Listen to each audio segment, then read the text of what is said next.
When I heard the message, Shed left. It had been more than 6 years since I'd spoken to Amber.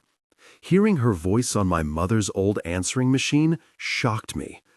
It wasn't that we'd parted on bad terms, necessarily, but they were final terms.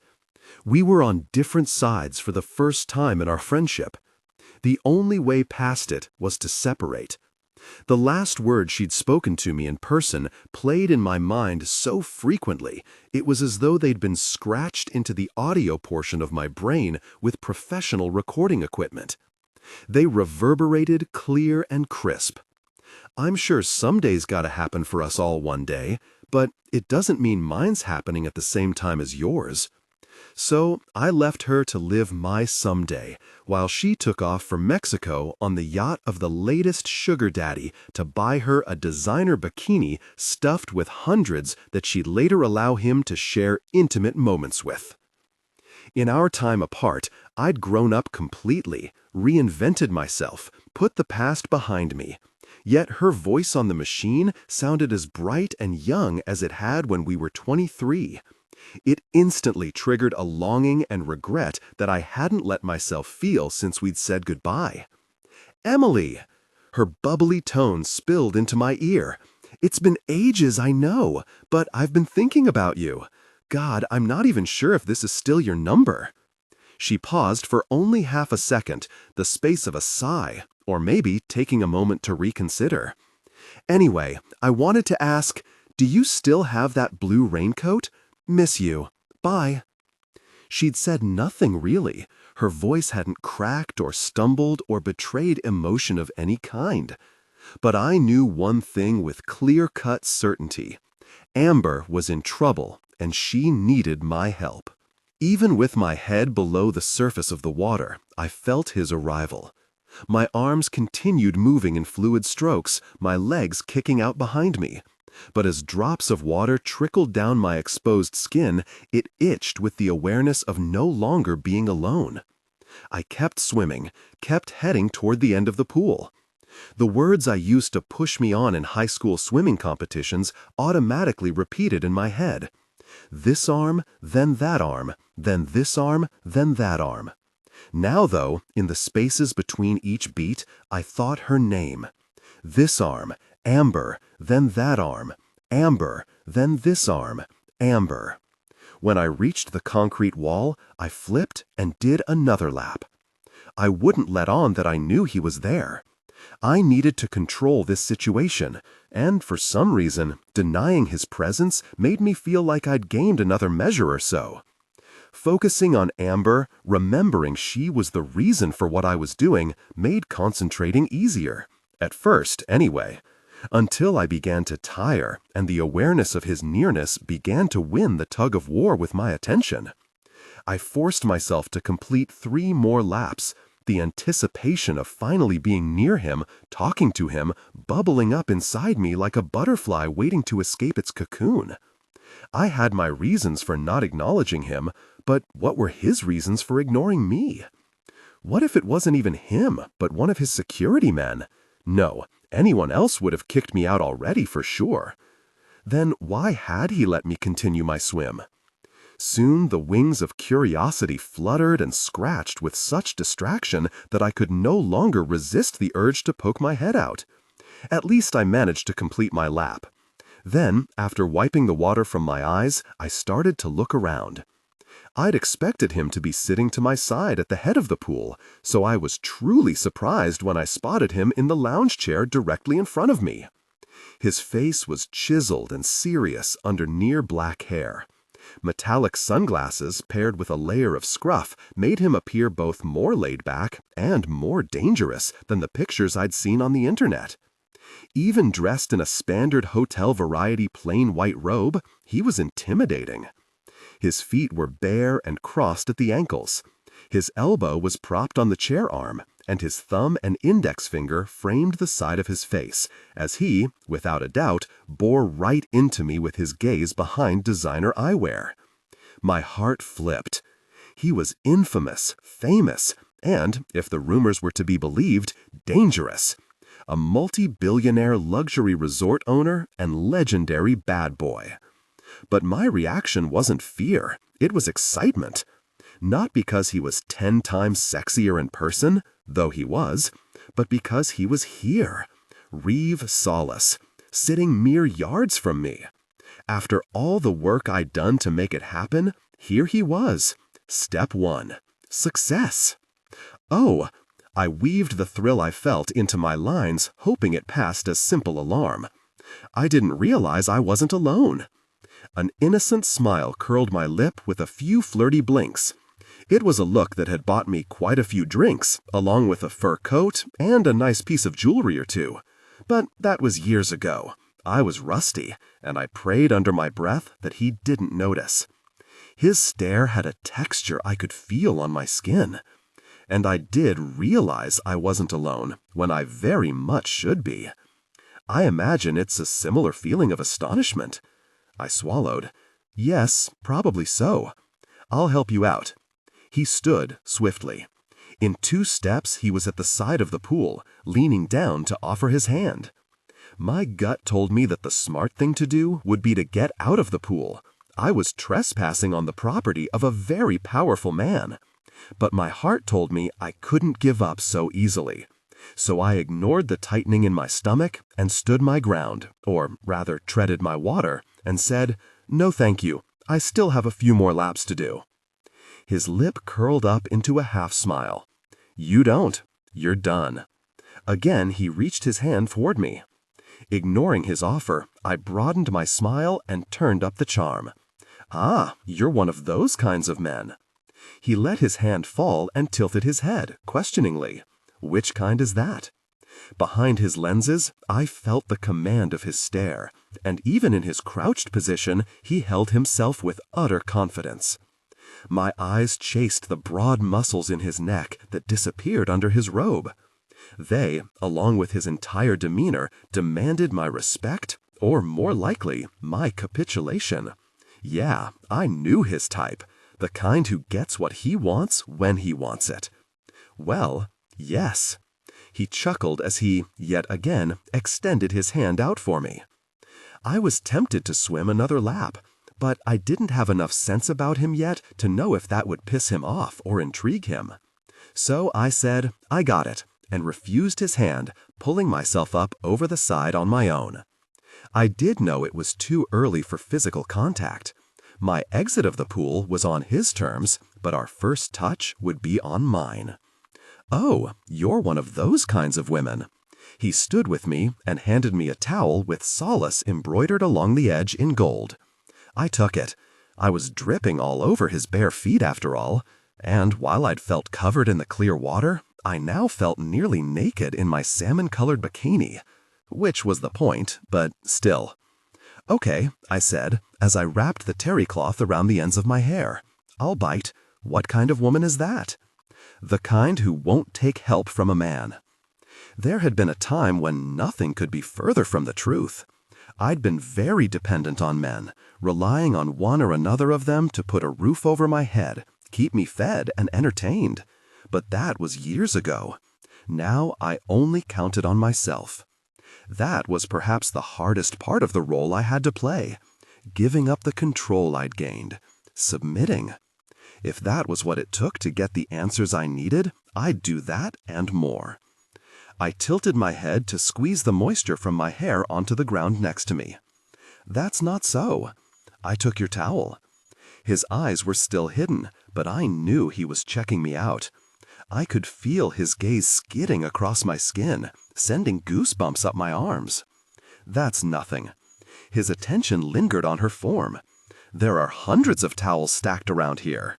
My cheeks heated, sure that his choice of the word stacked was purposeful, because there was no denying that's what I was, well endowed.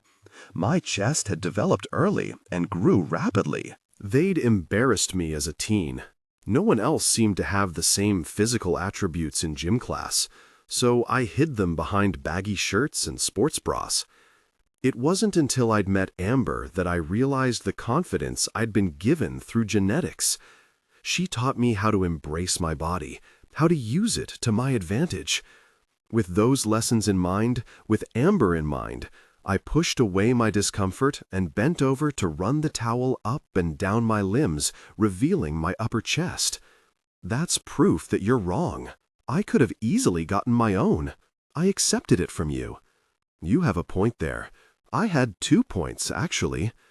My body reacted to the morning chill, of course, more pronounced after the heated pool, and I wanted to fold my arms over myself when I stood back up.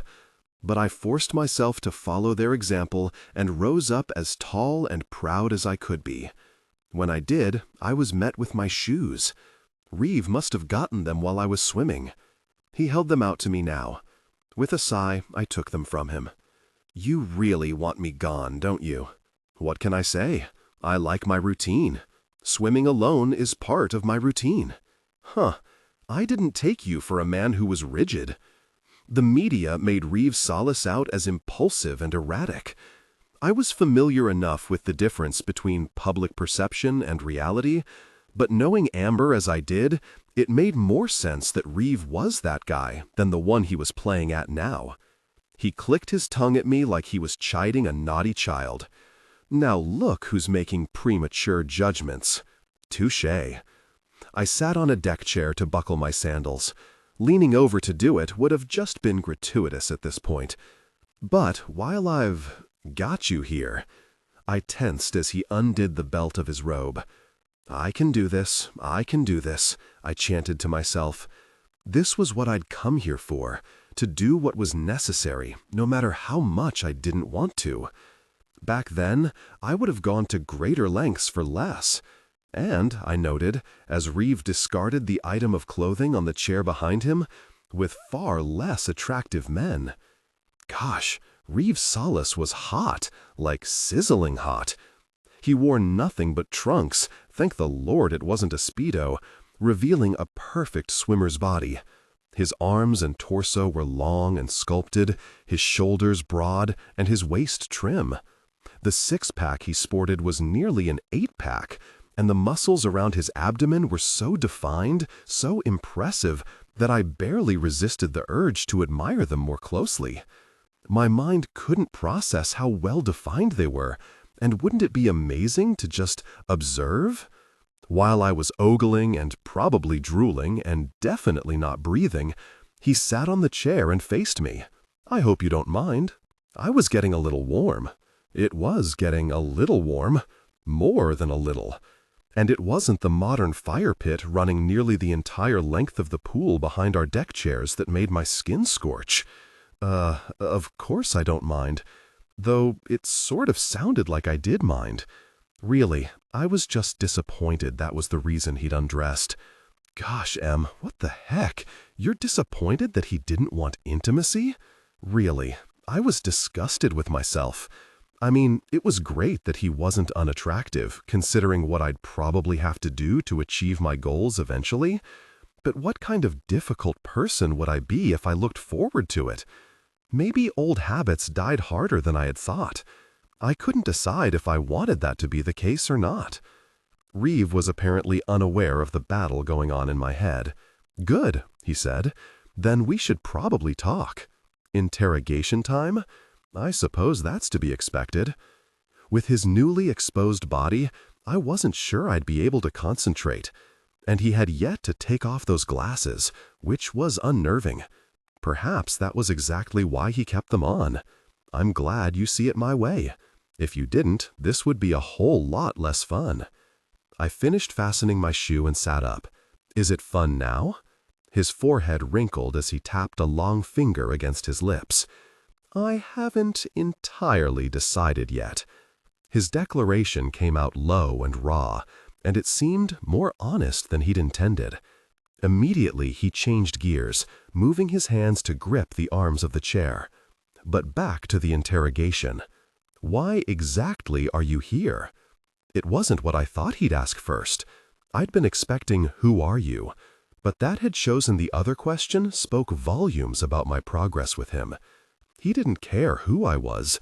He only cared that my actions interfered with his own plans. Darn it. If my plan was going to work, Reeve had to want to get to know me. At least he hadn't dismissed me yet. I still had a chance to reel him in. I'm here because I wanted a morning swim.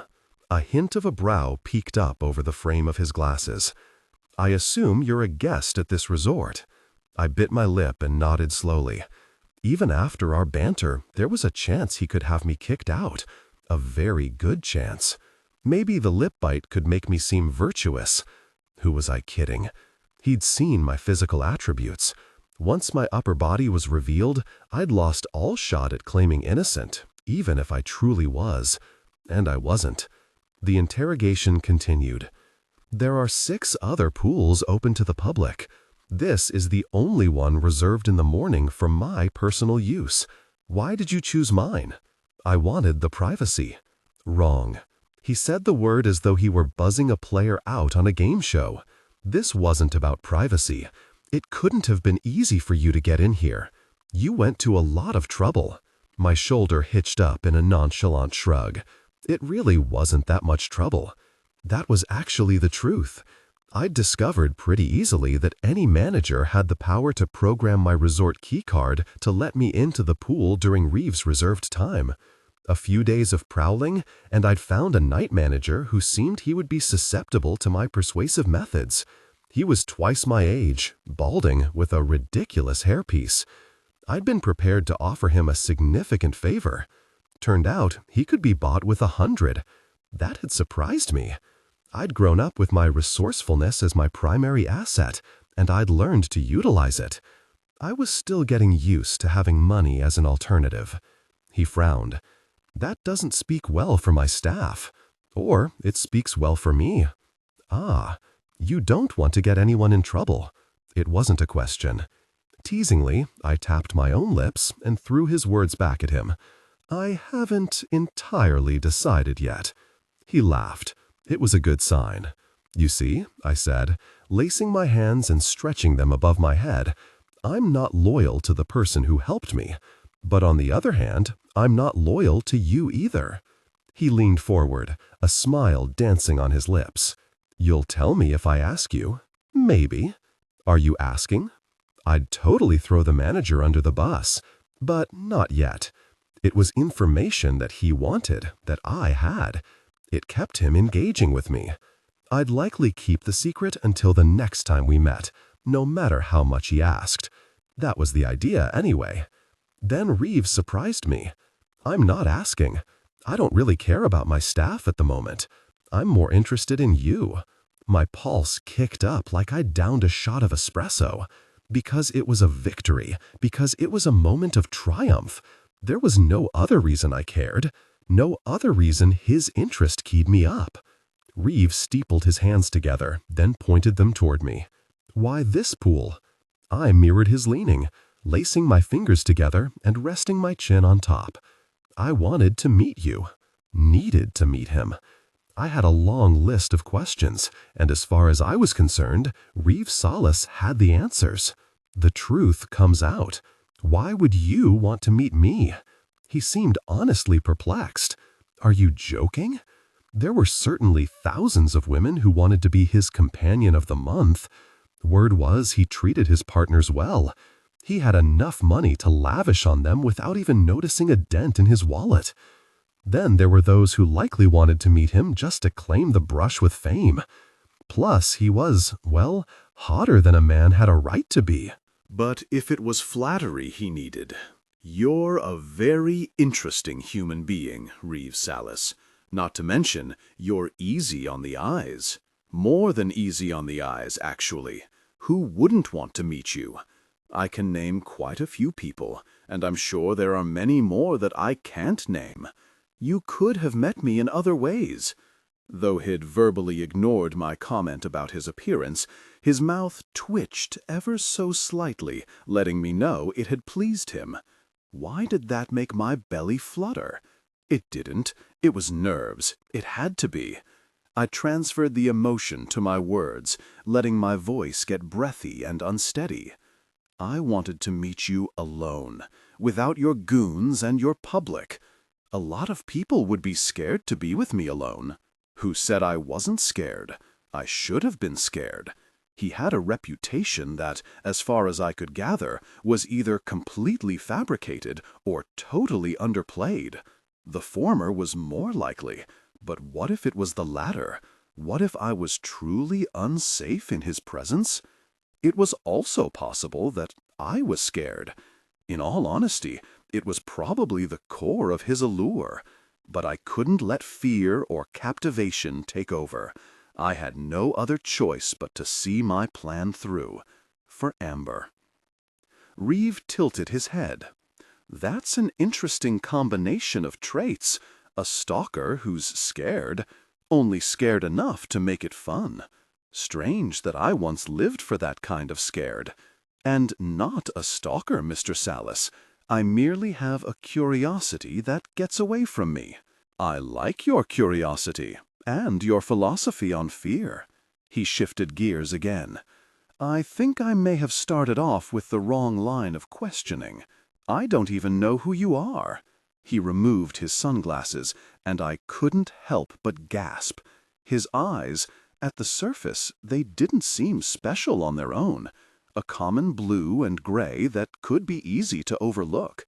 His brows were the prominent feature, what most people likely noticed. They were thick and arched. They darkened his expression and distracted from what lay in the icy pools below them. But his eyes caught me.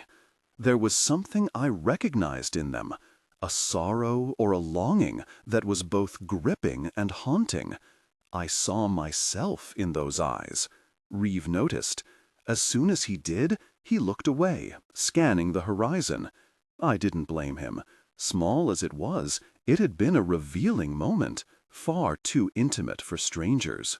When he turned toward me again, he'd hidden whatever it was that I'd seen. There's something familiar about you, though.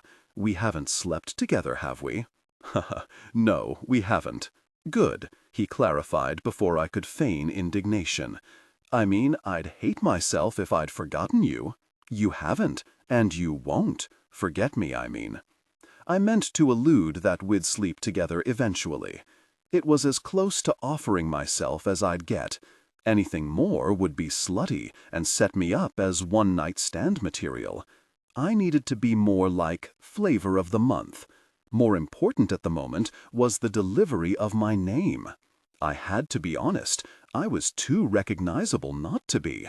There was no reason to be deceitful about it anyway.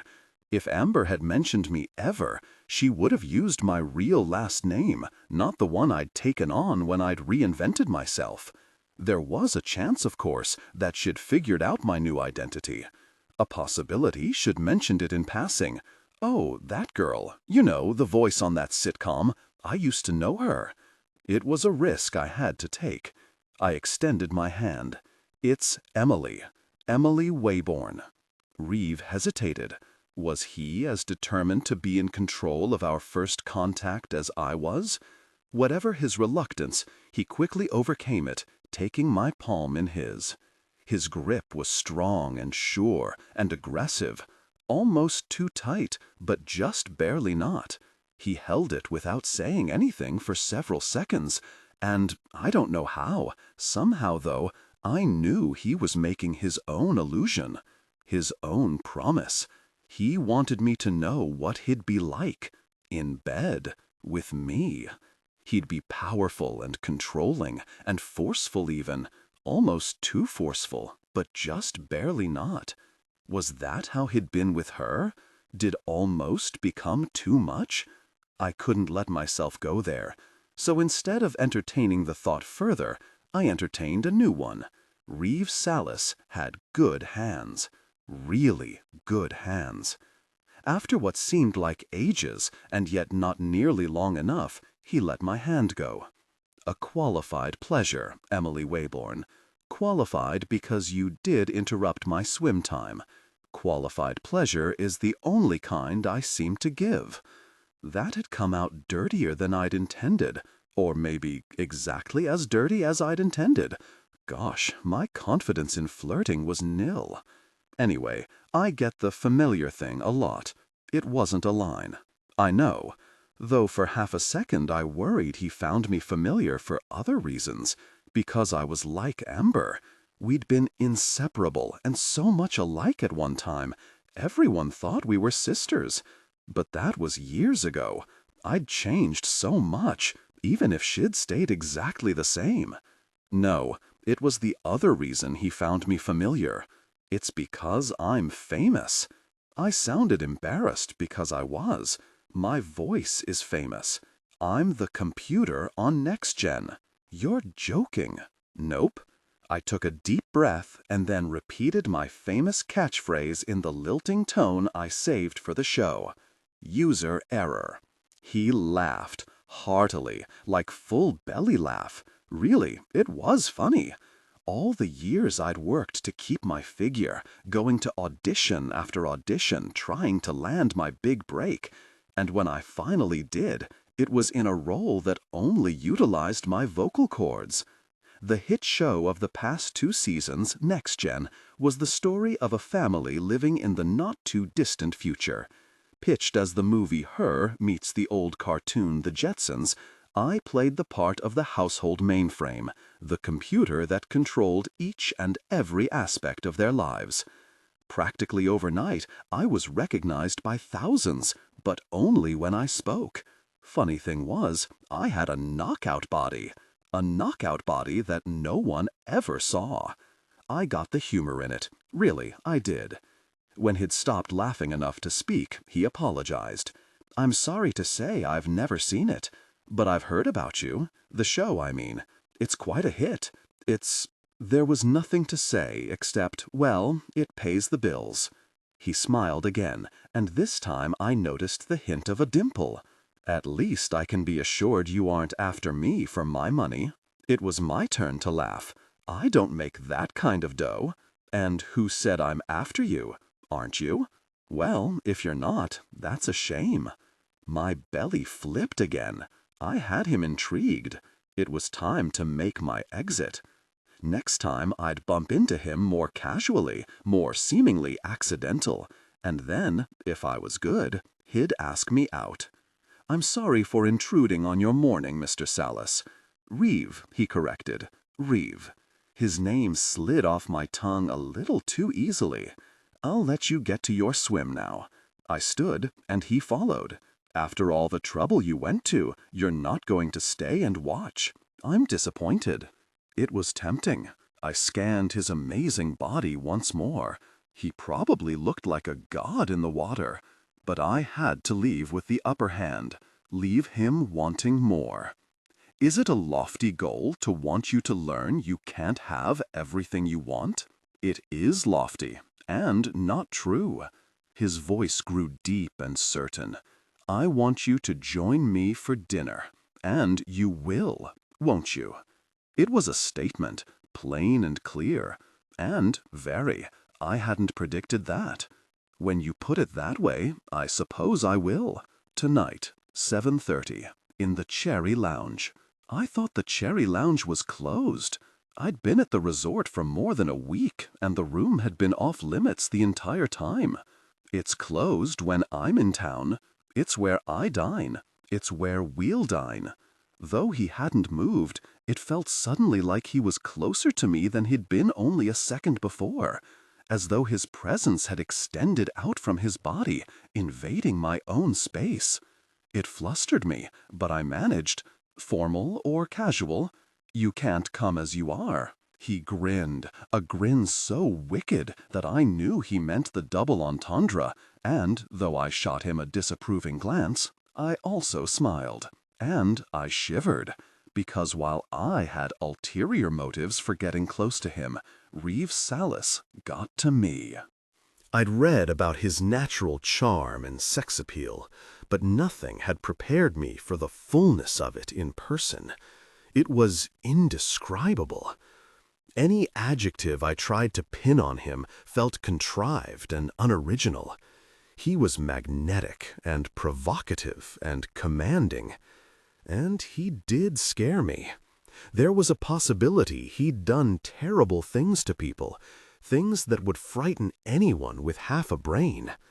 Still, were it not for Amber, I might be able to overlook the rumors, might be tempted by his charisma. That might have been the scariest thing of all where Reeve Sallis was concerned. He shook his head. Don't answer that. It was inappropriate. And anyway, there's no way you'll respond the way that I want you to." He was wrong. I'd respond however he wanted me to if it got me what I wanted, what I needed. But not yet. I couldn't go that far yet. That sounded like an apology until you tacked on another thing you probably should be apologizing for. So how about I ignore everything you've said in the last 10 seconds and we try this again? What should I wear to dinner this evening, Reeve? Nothing too fancy. A dress, though, please. It would be a shame to hide those lovely legs of yours.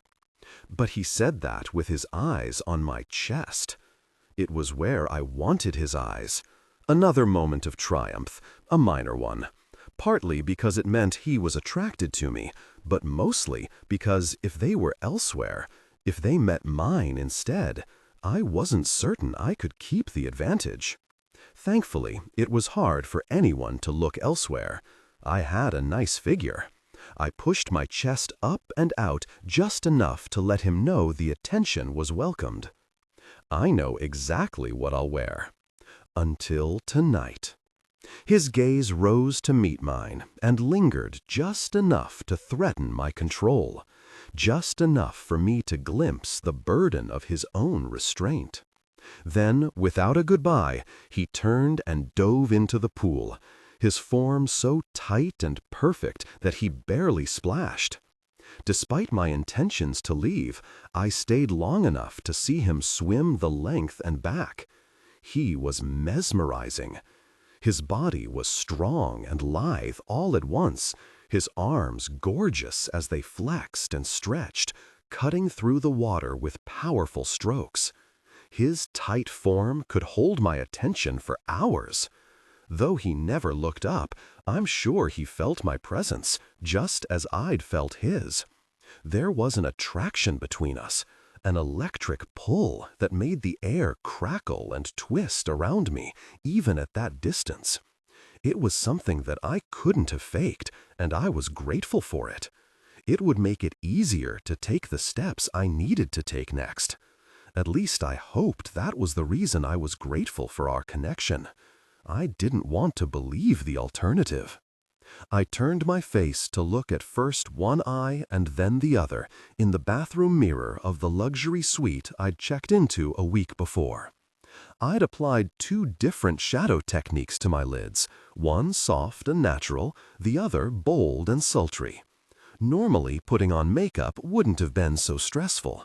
I should have easily been able to choose which look better suited the occasion. But it had been so long since I'd dressed up for a man. The shift in thinking put me on ground both familiar and foreign. Instinctively, I tried to fight it, clinging to the woman I'd become, a woman who'd grown fiercely independent. Yet there was that voice echoing through my head, the voice that had been with me constantly since it was resurrected in my memory from the sound of Amber's message. She guided me now, like she'd guided me back then. Which would Reeve prefer? My gaze stayed steady in the mirror, but I wasn't seeing myself anymore, lost to a memory so vivid it was as if it were happening now. It was Amber's eyes in the reflection, squinting as she applied thick mascara to her long lashes. Find the thing that makes him notice you and put all your attention there. She smacked her glossed lips together and then turned her focus to me. If he's only interested in your figure, wear a pair of tight jeans and you're done. He won't care what's on your face if he's only looking at it until he can get a peek at your physique. She'd been 17 when we met, vibrant, beautiful, daring, wise, I'd thought, aware in ways that I wasn't. I didn't know yet that the uncle she visited on the weekends wasn't a blood relative, or that his gifts were what she lived on. I didn't know that the reason she'd turned up in my life, the reason she'd moved on to the couch of the dealer next door, was because she'd run away from home, from the man who'd taken her virginity at the age of 9, her father. I only knew that she'd shown up in my dull, lackluster, impoverished world, and she glistened. I was fascinated with her instantly, awestruck, enamored. Really, I was practically in love. I would have followed her anywhere. And I had. I'd followed her everywhere, through everything. Until I couldn't anymore. I blinked my eyes, dismissing the memory before the guilt started to taste sour in my mouth. Not for the first time, I wondered if the clarity of my recollection of Amber meant that she was no longer in this world. If she was gone, I couldn't bear to think the actual D word. Then I would expect her to haunt me. She was good at that in life. How could she not be in the after? Her pseudo-presence was a double-edged sword. It both helped and distracted, reminded and ridiculed. I needed her because she'd created the person I was before, the person I need to be now. I just couldn't let those thoughts overwhelm me. Couldn't let her overwhelm me. Not again. I cringed as I spoke to the air, spoke to her. I'm sure you're going to be with me a lot, Amber, but you've got to give me my space. I caught my eye in the mirror and shook my head. Now I'm talking to invisible friends. 29 is a fine age to go crazy, isn't it? It would be funnier if mental disorders weren't in my genetics. At least I knew what I was doing about my lids. Sighing, I reached for a makeup remover towelette and wiped away the shadow and liner from the more sultry eye. Reeve had already shown himself to be someone who appreciates the upper body. The seductive eyes were overkill as long as I wore the right clothes, which I would. I finished up my look with a very subtle blush and a pale lipstick before stepping into my dress. I'd told Reeve earlier that I had the perfect outfit in mind for our date, but it was a lie, and not the first that I'd told him. I'd figured out enough about him to know just what would be perfect. A few hours spent at the outlets and I'd found it. A simple peach A-line that hit low thigh. With its full skirt, it looked more flirty than provocative, except where the neckline dipped at my bosom. It wasn't a very low plunge, but it didn't take much to make my breasts stand out, which was the goal. It had been a carefully thought-out purchase, yet it was plain enough that it seemed it might be something I'd plucked from my closet. After I had it on, I checked myself once more in the mirror. My hair was tied up in a casual knot, my lips done in a long-lasting mat, and my skirt moved easily. I looked casual and chic, but I was 100% dressed to impress. Shoulders back, Amber's memory whispered at my ear, "You look good. He'll be putty in your hands." "I hope so," I said out loud again, "for your sake." Whether I was talking to my reflection this time, or the memory that clung to me in recent weeks, I wasn't sure. Although the Sallis Palm Springs Paradise Resort boasted over 250 acres, it was only a 5-minute walk to the Cherry Lounge from my suite. I left early so that I could take my time getting there. Still, when I arrived, my forehead was damp and my heart rate elevated. But it was just as likely that was from nerves as it was from the activity. At the door, I paused at the sign that read, "Closed for private engagement," wondering if I should knock or just walk in. Not wanting to appear tentative, I settled on the latter. I wiped my brow with my palm, took a deep breath, and tried the handle. It turned. As soon as I stepped inside, I was greeted by one of the henchmen that always seemed to accompany Reeve Sallis. They appeared in several pictures that I'd seen of him when I'd scoured the internet for any bit of information I could find on the man. This particular guard was tall and serious, hard. The edge of a dragon tattoo snaked up his neck from under the collar of his dress shirt, and there were 2 noticeable scars that decorated his face. His dark suit jacket was tight enough that I could make out the bulge of his holster at his hip. An earpiece dangled from his ear like jewelry, but I imagined the device networked him with all the other Sallis minions. "That way, Ms. Wayborn," he said without any welcome in his voice, gesturing across the restaurant. "Mr. Sallis has asked for dinner to be served on the outdoor patio." I nodded, then set off in the direction he'd indicated. That had been yet another of Amber's lessons. You have to set yourself apart from the help. You have to show that you're different, that you're worth more than the people who scrub the floors and cook the food and drive the cars. And wear the guns, I added silently to myself now. Bodyguards weren't new to me. They were a staple among the rich, paranoid men who'd supported my earlier life. Most security had been just for show, though, while the man behind me had definitely seen action. I snuck a peek back over my shoulder at him. He was watching me, as I'd figured he would be, but he glared, harsh and menacing, as though he'd decided I was an enemy. I was, but could he know? My chest tightened at the panicked thought that I might be walking into some sort of trap. The man I'd just left could shoot me in the back several times before I even registered the first shot. Even if it wasn't too late, even if I was walking into a trap, I was determined to see this through. I hugged my arms around myself and turned my focus back toward the patio. Not that the man I was about to meet was any less frightening. In fact, he was definitively more so. Why that thought sent butterflies scattering in my stomach, I had no idea. Nerves. Just nerves. The backside of the restaurant was a wall of windows, and I could see as I approached that the outdoor dining space was corralled by another wall of glass. Beyond, the last hints of the sun tinted the sky above the mountains, and the city, cradled in the valley below, was lit for the night. A fire blazed in a large pit, keeping the dark at bay, and pinning my attention to its vibrant reflection in the glass behind it. I was out the doors and halfway to the burning beacon before I noticed Reeve standing to the side, looking out over the view. My steps stilled while I took him in. I was exponentially grateful that he hadn't noticed me so that I could catch my breath privately, because all air had left my lungs at the sight of him. He stood at an angle, and the profile view enunciated the strength of his jaw and the sharpness of his bones. His hands were buried in his pants pockets, causing his jacket to hug the sculpted shape of his swimmer's physique. Even like that, his features half-hidden, his body buried underneath the pale gray suit he wore, he was captivating. I studied him. Light from the fire danced shadows across his cheek, the effect haunting. Not haunting, haunted. My thoughts started to spin.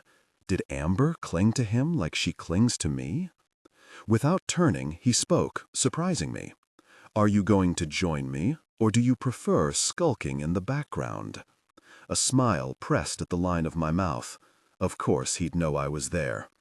Ignoring the lingering tickle of stage fright, I started toward him. "Showtime." "I'm joining you," I said with the confident voice of the character I was playing. "I just got distracted with the view." He shifted in my direction, and I was sure to keep my focus on him so that he'd know that he was the view I'd been talking about. Then our eyes caught. My breath hitched, a shock of electricity jolted down my spine. The slight lift of his brows told me he felt it too, and that knowledge sent a flood of warmth rushing through me. It had been such a long time since I'd been so entirely attracted to a man.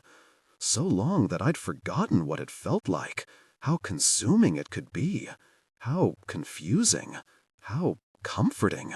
It perplexed me.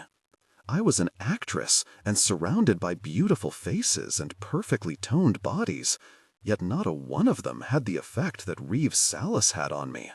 There was irony in it, I was sure, a sick play from karma. Or maybe it was all in my head. Maybe it was Amber in my head. My interest in the man simply transference of what she'd felt for him. Perhaps her emotions had stained mine, the way a restless spirit stained the cherished places it had left behind. Despite its basis in the paranormal, despite how crazy it might make me, that was the most comfortable explanation I could come up with, and I went with it. But then he said my name. And the sound of it, Emily, rough and sinful on his tongue, branded me. I was Emily Wayborn, formerly Emily Barnes, and no one else. There was no space for Amber in the syllables he uttered. He appraised me, his look smoldering. "You look fantastic." My heartbeat ticked up a notch at the compliment, but I still recognized his odd inflection. "You sound surprised?" A smile slid across his lips as he closed the distance between us. "I didn't think you could look more attractive." I was wrong. His tone said that he'd given this thought, that he'd thought about me wearing less. Goosebumps perked up on my skin while contradicting heat ignited in my belly. "I'm flattered." "No, you're not." "Excuse me?" He put a firm hand on my elbow and leaned in toward my ear. "Let's not start out with lies between us, Emily." My muscles went rigid and my pulse sped up for a different reason than it had a moment before. "I don't know what you—" He cut me off. "You know you're attractive. Own it." I smiled, the knot under my shoulder relaxing. "Beauty is subjective, Reeve. Yes, I'm aware that many people find my looks appealing. I work hard to make sure they do. It doesn't mean that you will. I'm honestly flattered to hear that you do." He pulled away, but his grip remained. "I do. You wouldn't be here if I didn't." It was a moment of victory that felt much more like relief. All of this, my whole charade, depended on Reeve's attraction to me. Though I'd felt confident after our morning exchange, the hours in between had given me time to doubt. A waiter appeared, seemingly out of nowhere, with a wine service cart. There were 2 glasses already filled with a light liquid. Reeve acknowledged his servant with only a dismissive nod, and the waiter retreated. Reeve released my arm and picked up a glass. "I thought a Mersault Chardonnay would be appropriate." He held it out for me. I paused. 5 years ago, I would have taken it without a second thought, but my current self was cautious and worried about accepting a drink that I hadn't seen poured. From what I'd gathered about Reeve during our few interactions, he was cautious and controlling. He would want to sample his wine before accepting it. So why had it been poured before? Paranoia began to creep in. He caught my hesitation. "We're having salmon. I assure you it pairs well. Or is there something else wrong?" I couldn't improv fast enough, so I settled for a bit of honesty. "I was trying to decide if you'd be the type to roofie me." He studied me with a flat look and searing eyes. "Now, Emily, we both know that drugging you wouldn't be necessary to gain your intimacy." He seemed pleased by the flush that spread across my cheeks. "But I'd be happy to switch glasses, if you prefer." With a shaky hand, I took the one he'd first offered. "No, this will be fine." He chuckled. "Come, our first course is waiting for us." He escorted me to the lone table set in the space. The pressure of his hand on my arm wasn't threatening this time. It was warm, solid, comforting. Careful, he could still be a dangerous man. Even if you're feeling a growing desire. It wasn't Amber's voice behind the warning. It was mine. Still, I thought of her as Reeve helped me with my chair. Thought of her as he took his seat across from me. Thought of her as I placed my napkin in my lap and took a bite of the salad that was waiting on the table. I let her become heavy in my mind, a dark moon eclipsing any light of desire that Reeve kindled. With that and another few sips of my wine, my nerves settled, and the only warmth I felt was from the fire at my side and the alcohol in my veins. We finished our salads without speaking. When he was done, Reeve pushed his plate to the side. Immediately, 3 waiters descended upon us. One refilled our wine, one took our plates, and the last replaced them with our main course, an herb-encrusted salmon fillet on a bed of rice. Silently, they retreated again. They continued to watch us, our every move carefully observed. They'd probably seen a lot in their time working for Reeve. I made a note that they could help me find answers, though I would need to build their trust first. People who worked this closely to Reeve Sallis would not divulge secrets easily, if at all. Still, they could be a backup plan. When my focus returned to my date, I realized he'd been watching me. "Your staff is well trained," I said. "Very. It's admirable." I took a bite of my dinner, hoping that would change the subject. Reeve continued to watch. I said, letting the sound reverberate in my throat as fish melted on my tongue. It was actually quite delicious, even if I didn't have much of an appetite. Reeve held his study for another long minute before picking up his own fork. "Tell me about yourself, Emily Waybourne." He said my name as if holding it out to examine, or as if he didn't really believe it was mine. "Emily Barnes, originally," I offered. He'd learned that easily enough on his own from one look at my Wikipedia page. "Why did you change it?" "Oh, I don't know. It seemed everyone in Hollywood had a nom de plume, so why not me? Barnes is so flat and unattractive. And I'd thought that a new name would make it easier to disappear from my old life. Not that anyone would have come looking. Amber had been the only one who cared, and she'd told me with absolute conviction that she wouldn't be following after. I suppose Emily Waybourne does flow better off the tongue. What else?" As he ate, he kept his eyes on me, his focus intent. "About me? What do you want to know?" It was an expected conversation for a first date, and for that reason, it should have been easy. But I'd been with plenty of men who didn't care to know anything about me, other than whether I was on birth control or not. If that was really what Reeve was looking for, it was best to just skip to the point. He shrugged. "The interesting things. The things I can't learn from Google." "Did you already do a search, or are you planning to later on?" I presumed that a whole background check had been done on me before I was allowed on the premises. He leaned forward as if he were sharing a secret. "I'll never tell." He took a swallow of his wine, then grinned guiltily. "Okay, I already searched. I don't dine with just anyone. Don't let it go to your head." The idea of Reeve Sallis Googling anything himself instead of having someone do it for him made me smile. Plus, he'd dropped the wariness that had accompanied the start of his questioning, and even while I kept my attraction at bay, I much preferred the flirtatious banter. "Well then, you're already an expert," I teased. "I'm not. Tell me." His eyes were light, but his tone authoritative, and the simple two-word command shuddered through me. "Okay." I dabbed my napkin at my mouth. "I'm an only child, born in Fresno, grew up in Bakersfield.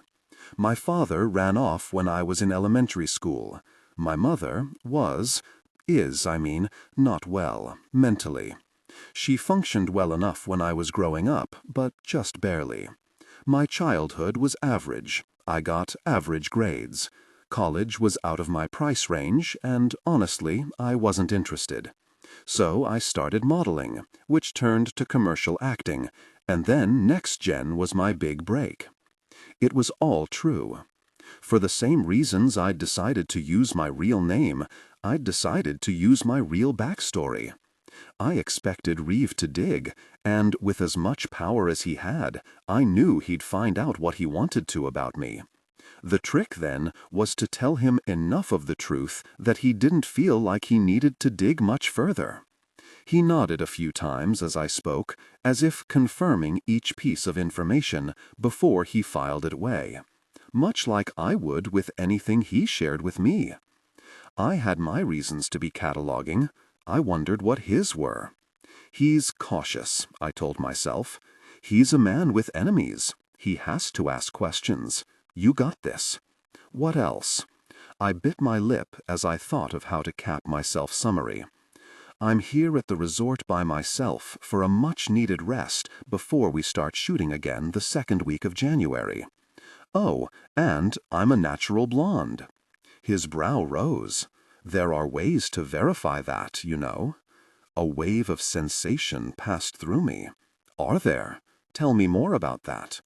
Maybe later. The darkness in his eyes said he was definitely considering it. Good or not good? I was torn on the issue. If I didn't have to engage intimately with him to find out what I wanted to know, the better off I was, right?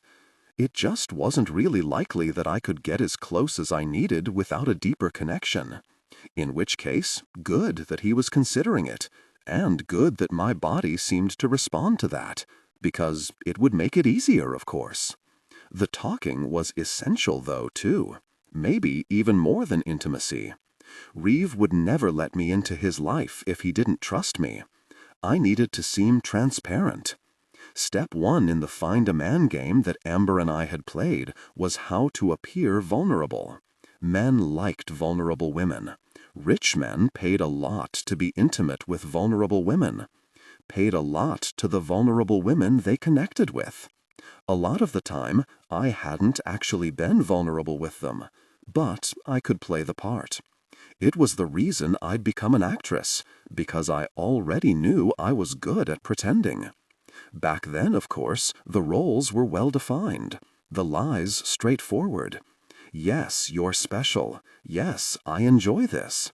Now the lies were ones of omission, and that made things trickier. Instead of being clear-cut, everything became half-truth. It meant walking around in grays. It meant I had to screen my life and filter out what I would and wouldn't say, all the while praying that I came off as an open book. At least the dividing line was unambiguous. I could tell Reeve that my childhood was average, but I wouldn't tell him that, at 17, I met the friend who would finally get me out of my average life. I'd tell him I'd dated rich men, not that I'd spent several years in a profession that involved transactional relationships. I'd tell him I was at his resort to relax, not that I'd come to try to find the one I'd been so determined to leave behind. The dividing line was Amber. I'd answer Reeve's questions, but I'd leave out anything that had to do with her. Are you still close to her? I looked up from my meal, panic rising in my chest. Reeve couldn't be asking about Amber. He had to mean someone else. I quickly replayed in my head everything I'd said in the last few minutes, trying to find a her that I'd mentioned. You mean my mother? He nodded, and I let out a silent breath of relief. No, not really. She still lives in Bakersfield, and I'm in West Hollywood. I visit when I can. The rest of the time I pay for someone to take care of her. That's no substitute for daughterly love. His judgment irked me. And the shell of a human she's always been isn't a substitute for a mother. I immediately regretted the sharpness of my words. They were counterproductive, and really he hadn't said anything I hadn't thought myself on a million guilt-laden occasions. Besides, it shouldn't matter what he thought of me. It shouldn't matter, and yet I found myself needing to explain. She doesn't even know me most of the time now. Alcohol-induced dementia, possibly undiagnosed schizophrenia. The specialist I took her to said it's hard to be certain, and there's not a lot to be done at this point. I visited her last week, on Christmas, took her out for Chinese. Halfway through dinner, she accused me of trying to poison her. She'd forgotten who I was, said she'd never seen me before in her life, got belligerent, combative. The restaurant owner called the police. My jaw clenched, remembering how much it had upset me. It wasn't the first time she's been that way with me, and I should have expected it. Just when I'd seen her last, at Thanksgiving, she'd been good. She'd greeted me that day with bright eyes and a tight hug. I'd been the first to let go for once. Then she'd remembered the voice message on her machine. "From Amber, honey, I've been saving it for you." I'd thought she was confused, but I had humored her and listened to the message. And there was her voice, Amber's voice. Then it was as if only hours had passed since I'd seen her, instead of years. And every feeling, every memory was alive and present within me. I'd spent the rest of the day consumed with Amber, missing Amber, wondering about Amber. I realized now that that day may have been the last I'd ever see my mother well, and I'd spent it thinking of Amber. Suddenly, my throat felt tight and my eyes wet. I didn't get upset easily, but I'd been edgy and emotional for weeks. There were only 2 women I'd ever loved, and both of them were lost to me in such different ways. My mother was gone for good, but Amber I might still be able to find. Reeve shifted in his chair, reminding me of my surroundings. I peered out over the valley and attempted to compose myself. How had I managed to get so worked up? Well, thinking of Amber had caused me to look vulnerable. I silently thanked her. When I turned back, I offered a shaky smile. Anyway, she'd been better, and I guess I forgot that wasn't who she was most of the time. That sounds terrible. His tone was sincere and tender. I'm sure you're doing the best that you can with her. Don't be too hard on yourself. Even after knowing him for only 5 minutes, I was positive this was the closest the man came to an apology. It moved me. I nodded, afraid to say anything else. Reeve pushed his plate out of the way and stood. I hadn't eaten much, but was more than happy to stop. I stood as well, following him to the stone bench near the fire pit. We could sit right next to each other here, but I left a space between us when I sat, not sure if closer was necessary. It was completely dark now, except for the few lights that hung around the patio and the blaze from the pit. The ambiance was beautiful, romantic even, maybe a little eerie as well, but strangely, I was finally feeling at ease. I pretended to be lost in watching the flames flicker and spurt until the waiters finished clearing our dinner plates. When they were gone again, I turned the tables on Reeve. What about you? Were you close to your parents before they died? He hesitated, and I wondered if his reluctance was because of the subject matter or because he didn't like to be in the hot seat. Finally, he answered, "Yes, I was." "You were 16, right? Looks like I'm not the only one who knows how to Google." I avoided the comment. "So you were a kid, basically, with a huge empire. That must have been overwhelming." He pinned me with his eyes. "Emily, I'm not someone who is easily overwhelmed." It was a warning, yet I ignored it. Even as a teenager? You don't have to fake bravado for me. I'm impressed whether you were strong and stoic or sad and over your head. He held the silence for a moment, then let out a sigh. I was a little bit of all of it. But I'd been trained for the hotels. My father was a lot older than my mother and was a workaholic. He had already had 1 heart attack. I knew this would be my future sooner rather than later. And it helped that I didn't inherit everything right away. The board ran the company until I was 21. What did you do with the time in between? These answers weren't ones I needed. I'd asked mostly because I wanted him to feel comfortable telling me things, but also because I was shockingly, genuinely interested. Lived with my grandparents in Greece. He noticed my surprise. "I'm guessing your internet searching didn't tell you that." I shook my head. "It's not widely known. My mother's family is, well, complicated.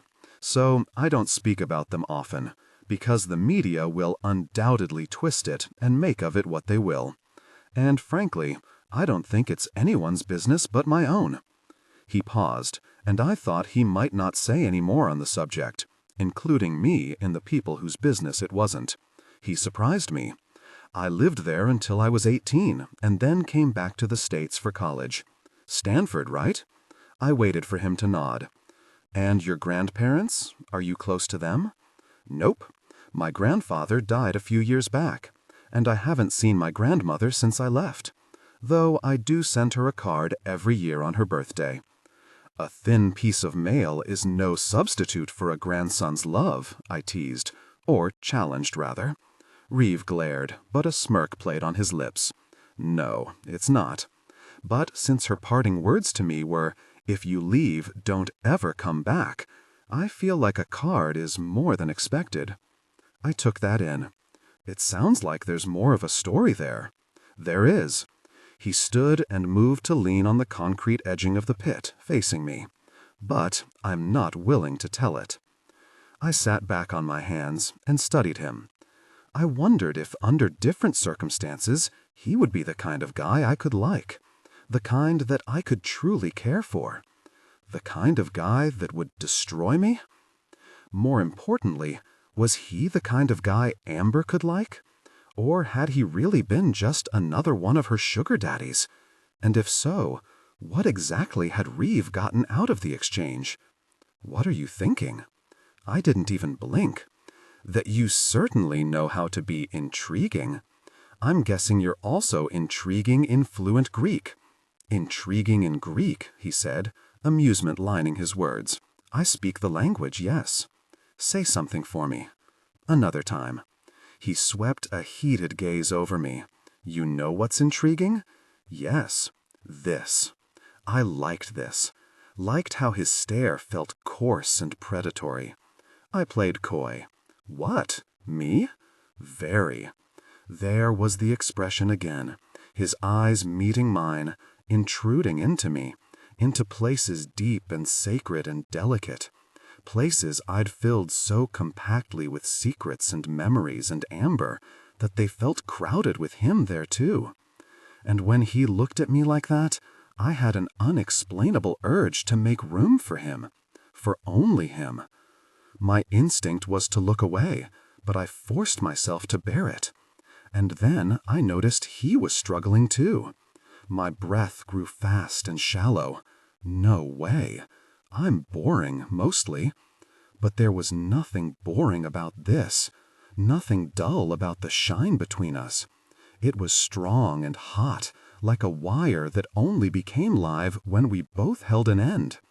Then he shifted, and the fire was directly behind him, putting his face in shadow. I wouldn't call any woman who chases after a man boring. Though I couldn't read his features, his tone seemed suddenly harder, accusing even, and the electricity between us notched up a degree. I didn't chase after you exactly. I didn't even know you'd be at the resort when I booked the trip. Lies. I chased him, and though I hadn't been positive he'd be at his Palm Springs resort, I'd suspected, based on his previous habits around the holidays. It took more than a week to figure out how to get him alone. Then, when you learned I was here, you decided to... I decided to meet you. It was another interrogation, like the one at the pool, but more intent. I pretended I didn't notice and tried to return us to the easiness of the moment before. This surely isn't the first time you've been come on to, Reeve. How do you normally meet women? Even though his expression was indifferent, his eyes reached everywhere. The insides, the outsides. His gaze created a strong reaction within me. Normally, I don't meet women unless I want to, he said.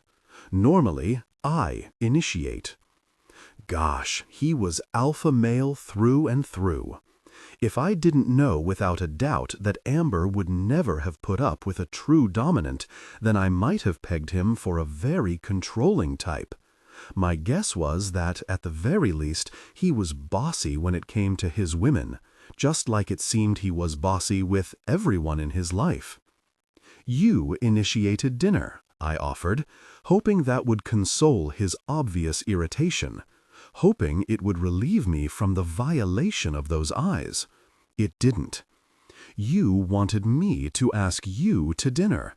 I wanted to see you again. My voice wasn't as sure as I would have preferred. I was losing ground. I felt it slipping away underneath me. Desperate to gain it back, I added boldly, I wasn't necessarily aiming for dinner. I was more interested in a deeper connection.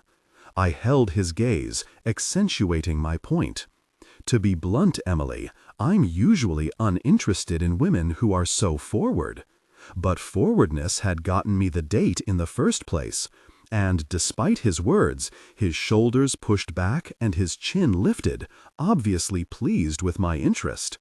Besides, my body was really the only weapon in my arsenal that I knew how to use. Usually, I repeated, standing as I spoke, that means not always.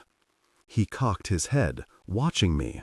Then I knew with absolute certainty that he wanted to kiss me, that if he did, he'd take every last bit of power I had. I couldn't let that happen. I had to act first.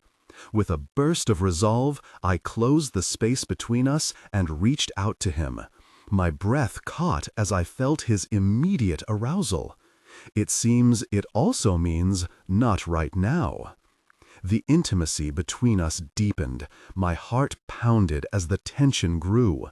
I felt a desperate urgency that had little to do with finding Amber.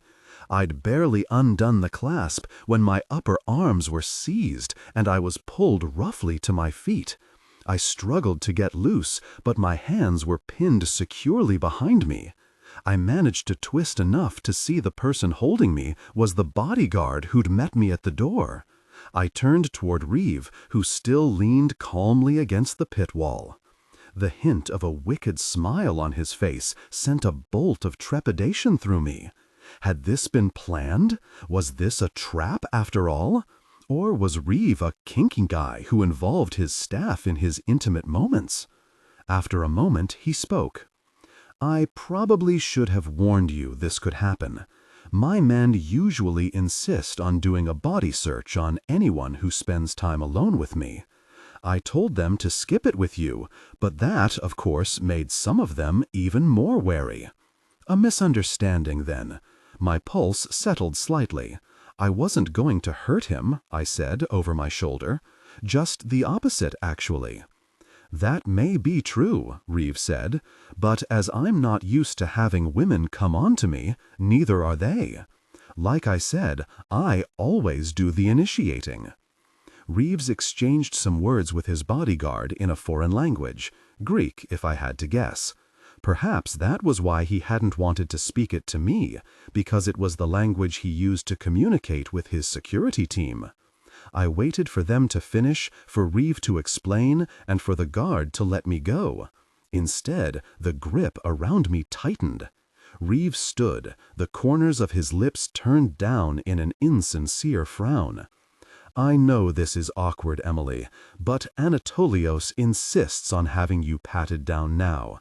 To make you more comfortable, he's agreed to let me do the honors. At the moment, I would have preferred the bodyguard. Even just the thought of Reeve's hands wandering over me made my belly twist and flutter. And right now, I didn't want to be turned on by him. I wanted to be pissed. I was pissed. Because I didn't buy for a moment that this wasn't all part of Reeve's game. I didn't buy that anyone could ever let Reeve do anything. He was a man who did what he wanted.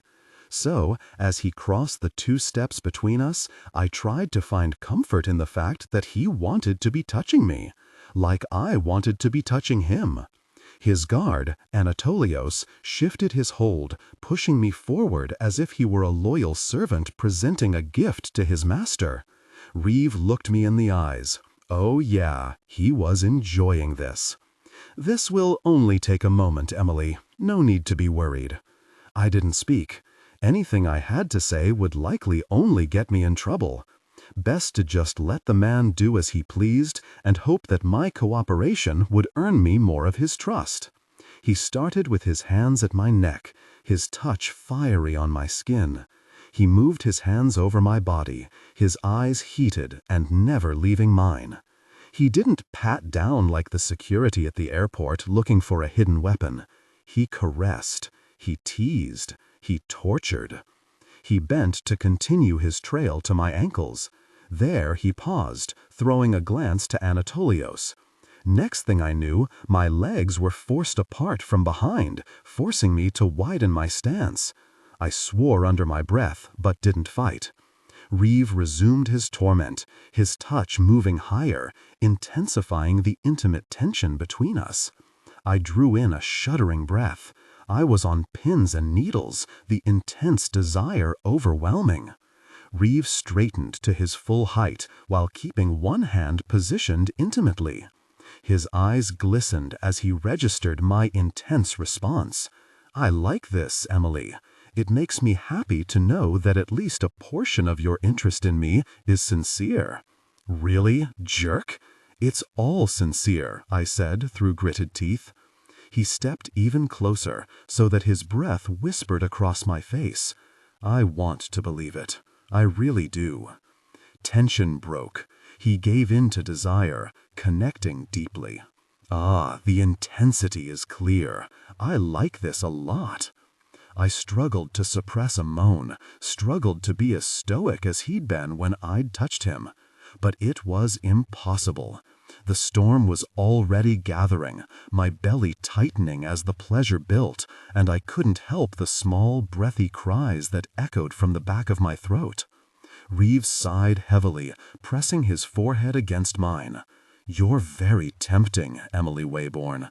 So very tempting." Desire clouded in his expression, but in his stance, in his form, in the way he held himself firm against me, I saw restraint. Which would win? Which did I want to win? He brushed the thumb of his free hand across my lip. Tempting. But, as I told you, I'm not easily overwhelmed. He pulled away suddenly, leaving my body wound up and wanting. "I've just remembered some business I need to attend to. Thank you for an entertaining dinner, Emily. Anatolios can see you back to your suite if you'd like him to." Then he was gone, exiting as quickly as his waiters had come and gone all night long. Again, I cursed under my breath. I didn't dare look at the guard who had finally let me go, aware that he was likely gloating in my humiliation. And I certainly wasn't letting him escort me out. Without another word, I straightened my skirt and started out the way I'd come in, my head high despite Anatolios' eyes heavy on my backside. It certainly wasn't the walk of shame that I'd expected to make at the night's end, but I handled it with as much confidence as I could muster. Back in my room, I collapsed on the bed, my fists balled at my sides. "Very it," I said, punching the mattress next to me. "Very it, very it, very it." I was frustrated and turned on, and worried that I'd never hear from Reeve again, and that I'd really messed everything up in my search for Amber. I punched once more for good measure. But really, my turmoil at the moment had little to do with Amber, and all to do with what I'd learned that evening. Reeve Sallis liked to be in control. I'd met that type of man before. I knew what they liked. They were the men who liked to be intimate, but on their terms.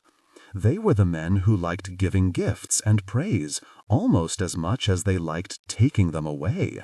They were the men who liked to hurt, to humiliate, manipulate. They left bruises. They left scars. They were the men that induced fear, the men who debased and defiled. They were the reason I'd left that life in the first place. And this was why, where Reeve Sallis was concerned, I was really in trouble. Because these were the men that I could never stop craving. My cell phone ringtone woke me the next morning. I considered ignoring it, but the thought that it could possibly be Reeve had me reaching across the bed before it stopped ringing. Emily. It's Joe Cook. I rubbed a hand over my eyes, trying to convince myself I wasn't disappointed. Reeve didn't even have my number, not that that would matter. Then I registered what the caller had said. I sat up. "Joe? Hi, do you have news?" He wouldn't have called if he didn't. I'd hired Joe Cook after the police had been utterly unhelpful in my search for Amber. It wasn't their fault, really. I didn't have enough for them to go on, plain and simple. I'd argued, I'd pled, I spent all of Black Friday in the station, in fact, trying to get someone to take my report seriously. Finally, an older detective called me into his office. Patiently, he listened to my entire story. He listened to the message that I'd recorded onto my phone from my mother's answering machine. He listened to me explain how, even though Amber never once asked for help or stated that she was in trouble, I knew there was something wrong because she'd said blue raincoat, our code. Then, just as patiently, he explained the reasons he couldn't do anything. There is simply nothing that you have presented to justify a missing person, he had said. I'm not saying that nothing happened to your friend. I'm only saying that we can't help you find her. I opened my mouth to argue when he added, but I do know someone who can help you. He's pricey, but worth it if this is that important to you. It was that important to me. I left the station 10 minutes later with Joe Cook's number.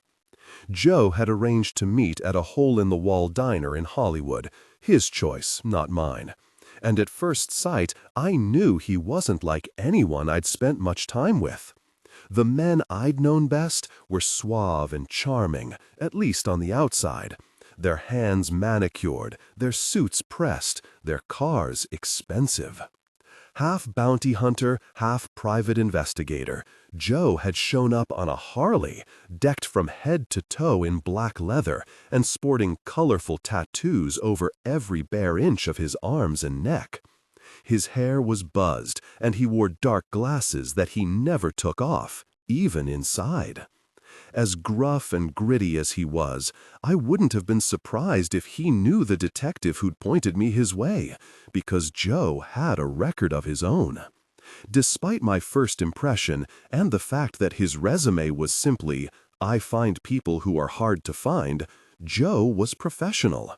He took my business seriously, gathering details of my friendship with Amber for nearly 3 hours, never doubting or questioning my reasons for hiring someone like him rather than one of the hundreds of PIs I could find on the internet for a third of his asking price. I wasn't an idiot, and Amber knew how to hide. I needed a tracker with skills that included more than taking pictures of cheating spouses and locating children after they'd been put up for adoption. Joe was that guy. It was a gut feeling more than anything, but I believed it enough to hire him on the spot. When he'd given me his first report that included mention of past events that I'd been convinced were buried, he'd more than proven himself. "I found the parents," he said to me now. "Actually spoke to the mother. She's a real awful person. Lived in the same house for all these years in Santa Clarita, only an hour from where Amber was staying in high school. But I'd bet money she never bothered to look that far. She rolled her eyes when I mentioned her daughter's name. Said she hasn't heard anything from her in over a decade. Said she'd figured Amber was dead. Didn't seem interested even when I'd shown her pics of Amber from after she'd run away. I see people do bad things on a daily basis, Em, so it's with authority that I say she had a bad family life, Em." I nodded, even though he couldn't see me through the phone. Yeah, I know. Amber had never spoken much about her parents, but what I had gleaned from the few things she'd slipped over the course of our friendship was that her mother had been a jealous, difficult person, jealous of her own daughter. Her dad was the worst kind of scum and had been abusing her, his child, on a daily basis. And instead of defending her, Amber's mother resented her. Well, that was a long shot anyway. Did you see her father at all? Now that's an interesting thing. He wasn't there. He's been at Folsom for the past several years. State prison? Yup. He was sentenced to 25 years for aggravated assault on a child, some kid in the neighborhood. Seems he would often give the girl a ride after school, but it was not simply transportation. Now here's where it gets fishy. Back at the beginning of October, he got himself murdered. The thumbnail I'd been absent-mindedly chewing fell out of my mouth. Wait, did you say murdered? Uh-huh. Assaulted with some sort of slashing-type weapon. The quote marks were evident in the way he said it, as if he was reading from his notes. Pronounced dead on sight. Wow. It sounded appalling to hear it told so plainly, but I also felt a stab of vindication. If someone had slit his throat with a slashing type of weapon years ago, how different would Amber's life have been? I wondered if she knew. Wondered if she felt the same sense of victory. Wondered if she was feeling anything at all these days.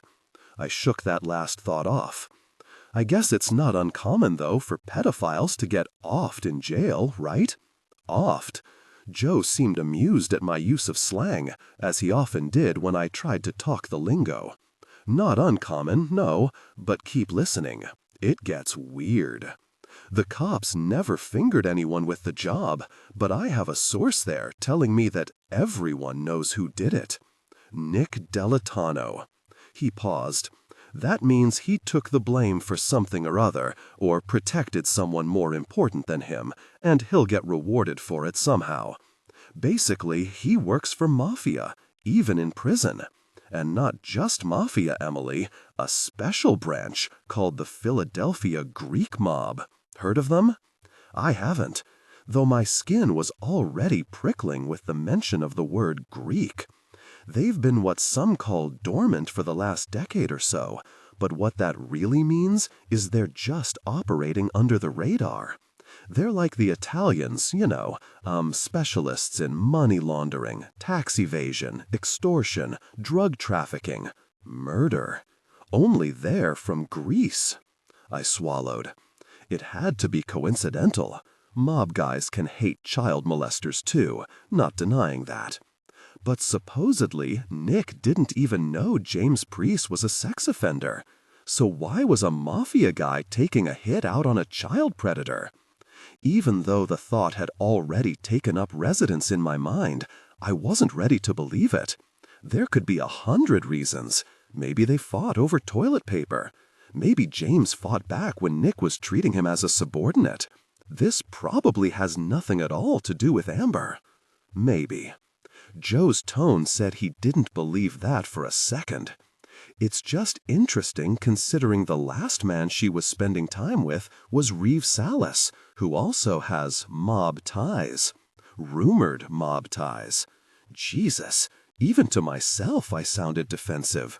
Yeah, rumored. He was quiet for several seconds. I just can't get that picture out of my mind, the one of Sallis with Villanakis.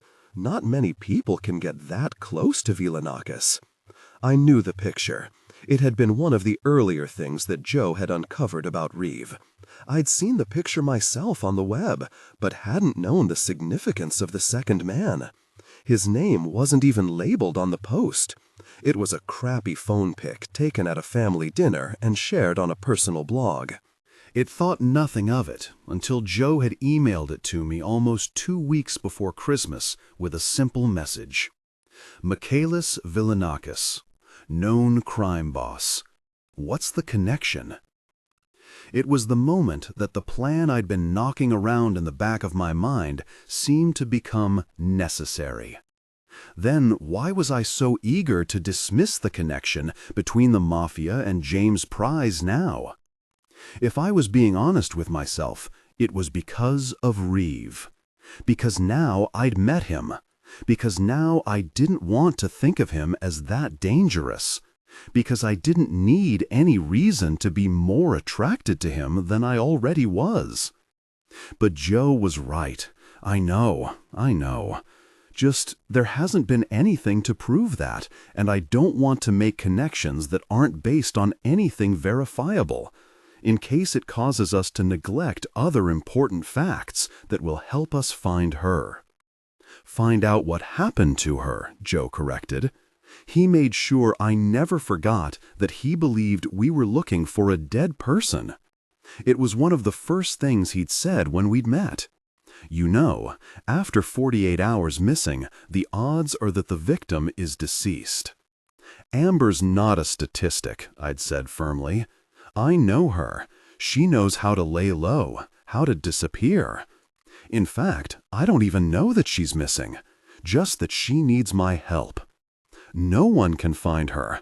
That means she's missing. She's been missing for several months. She's not going to be alive.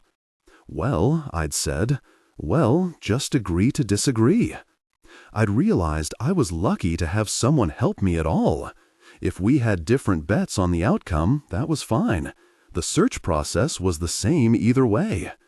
Still, I reminded him of my stance as often as he reminded me of his. "What will you do when you find her alive and well?" I asked him now. "Let you say I told you so." "Oh, I will." I chewed my lip as I debated whether or not to share the information I'd learned since last speaking to Joe, knowing he'd want to know my source. Since any detail could prove important, I settled on disclosure. On the topic, did you know that Reeve lived with his maternal grandparents in Greece for a couple of years after his parents died? No. Where did you hear this? It was the question I'd been dreading. I hadn't told Joe what I was doing, nor did I plan to. Whether or not he tried to talk me out of it, he certainly wouldn't approve. It doesn't matter where I heard it, but it's credible. Maybe that's where the rumors of ties to Greek mafia started. Maybe. Or that's when he started working with them. Joe sounded like he thought the latter was more likely. You didn't happen to learn the maternal grandparent's surname? Isn't it Kaya? Well, short answer, I don't think so. His mother's marriage certificate lists her maiden name as Kaya, but there's simply no record of her existence before that. Every bio that Sallis has published says she grew up in Athens and met her husband at the opening dinner reception of his resort there. She was supposedly just out of school. Problem is, that event was invitation only, and there's no Kaya on the list. So say she came as a +1. Ignore the question of who'd take a nobody kid to an important political event, because that's what it was, a dinner to schmooze the officials. It was a big deal for one of Greece's own countrymen to bring his success back to his homeland. There would have been tight security. Elena would have been on the list, even as a date. Kaya has to be a fake name, or that wasn't where she really met Daniel Sallis. One of those is a lie, which begs the question, why? Probably because where she really met him wasn't suitable for discussing in polite company. I was jaded where very rich men were concerned, though. It was my experience that most of them bought their women. Why wouldn't that be the case with Reeve's father? I hoped it was the case with Reeve as well, or I was wasting my time at his resort. But I didn't say that to Joe. Instead, I let his question hang. Well, that's all I have right now. Do you have anything else you need to tell me? It was my opening, my chance to tell him that I'd decided to go after Reeve on my own. The smart thing would be to tell him, to tell someone. But could I really do this if anyone else was involved? Reeve had too many resources. I couldn't shake the feeling that he'd find out if I pulled Joe into the mix, and the last thing I wanted to do was endanger anyone else. Nope, that's all I've learned too. Joe sighed. Then you'll hear from me when I have more. But Emily, he caught me just as I was hanging up. Remember, the girl is as far as I go. I'll do what I can to find your friend, but if all roads lead to Sallis, I'm out. That's a death wish. He'd given me a similar warning the day he'd agreed to work my case. You won't find anyone who will take on a man like him, and if you find someone who says they will, run. I was tired of running, and really, maybe I did have a death wish. I'd known that Amber had started seeing Reeve long before her phone call. I'd seen a picture of them together in the Star Trek section of People. It wasn't even a magazine I read very often, and when I did, I skipped over the section that featured photos of celebrities out in the world doing celebrity things. The fact that I'd seen it at all had been a giant fluke. It was a few weeks after the first episode of Next Gen had aired, and both critics and audiences were hailing it as the best new show of the season. Paparazzi began waiting outside the studio and showing up at network events. Though my face wasn't that recognizable, I'd find them hanging around my neighborhood on occasion. Sometimes I'd catch a flash out of my peripheral vision, a cell phone held up in my direction. I'd heard from a co-star that I was in that week's People, so I picked it up. In my tiny one-bedroom apartment on the hillside of West Hollywood, I had poured myself a glass of wine and curled up on my couch before opening the magazine. Her photo caught my eye first. Ironically, it was directly opposite where mine was featured.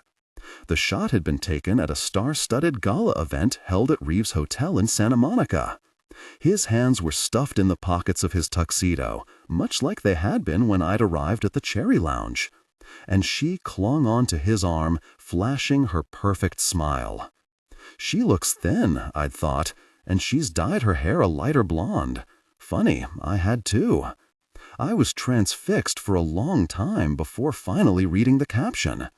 Sallis's latest female companion, it read. It didn't even mention her by name. Until that moment, I'd thought I'd come so far from where I'd left her half a decade before. Seeing us paired on two facing pages like that, where even in a photo I could see the who I was compared to the who she was, I realized that I hadn't gone anywhere. Her with no name, me with no face. At least she had a companion.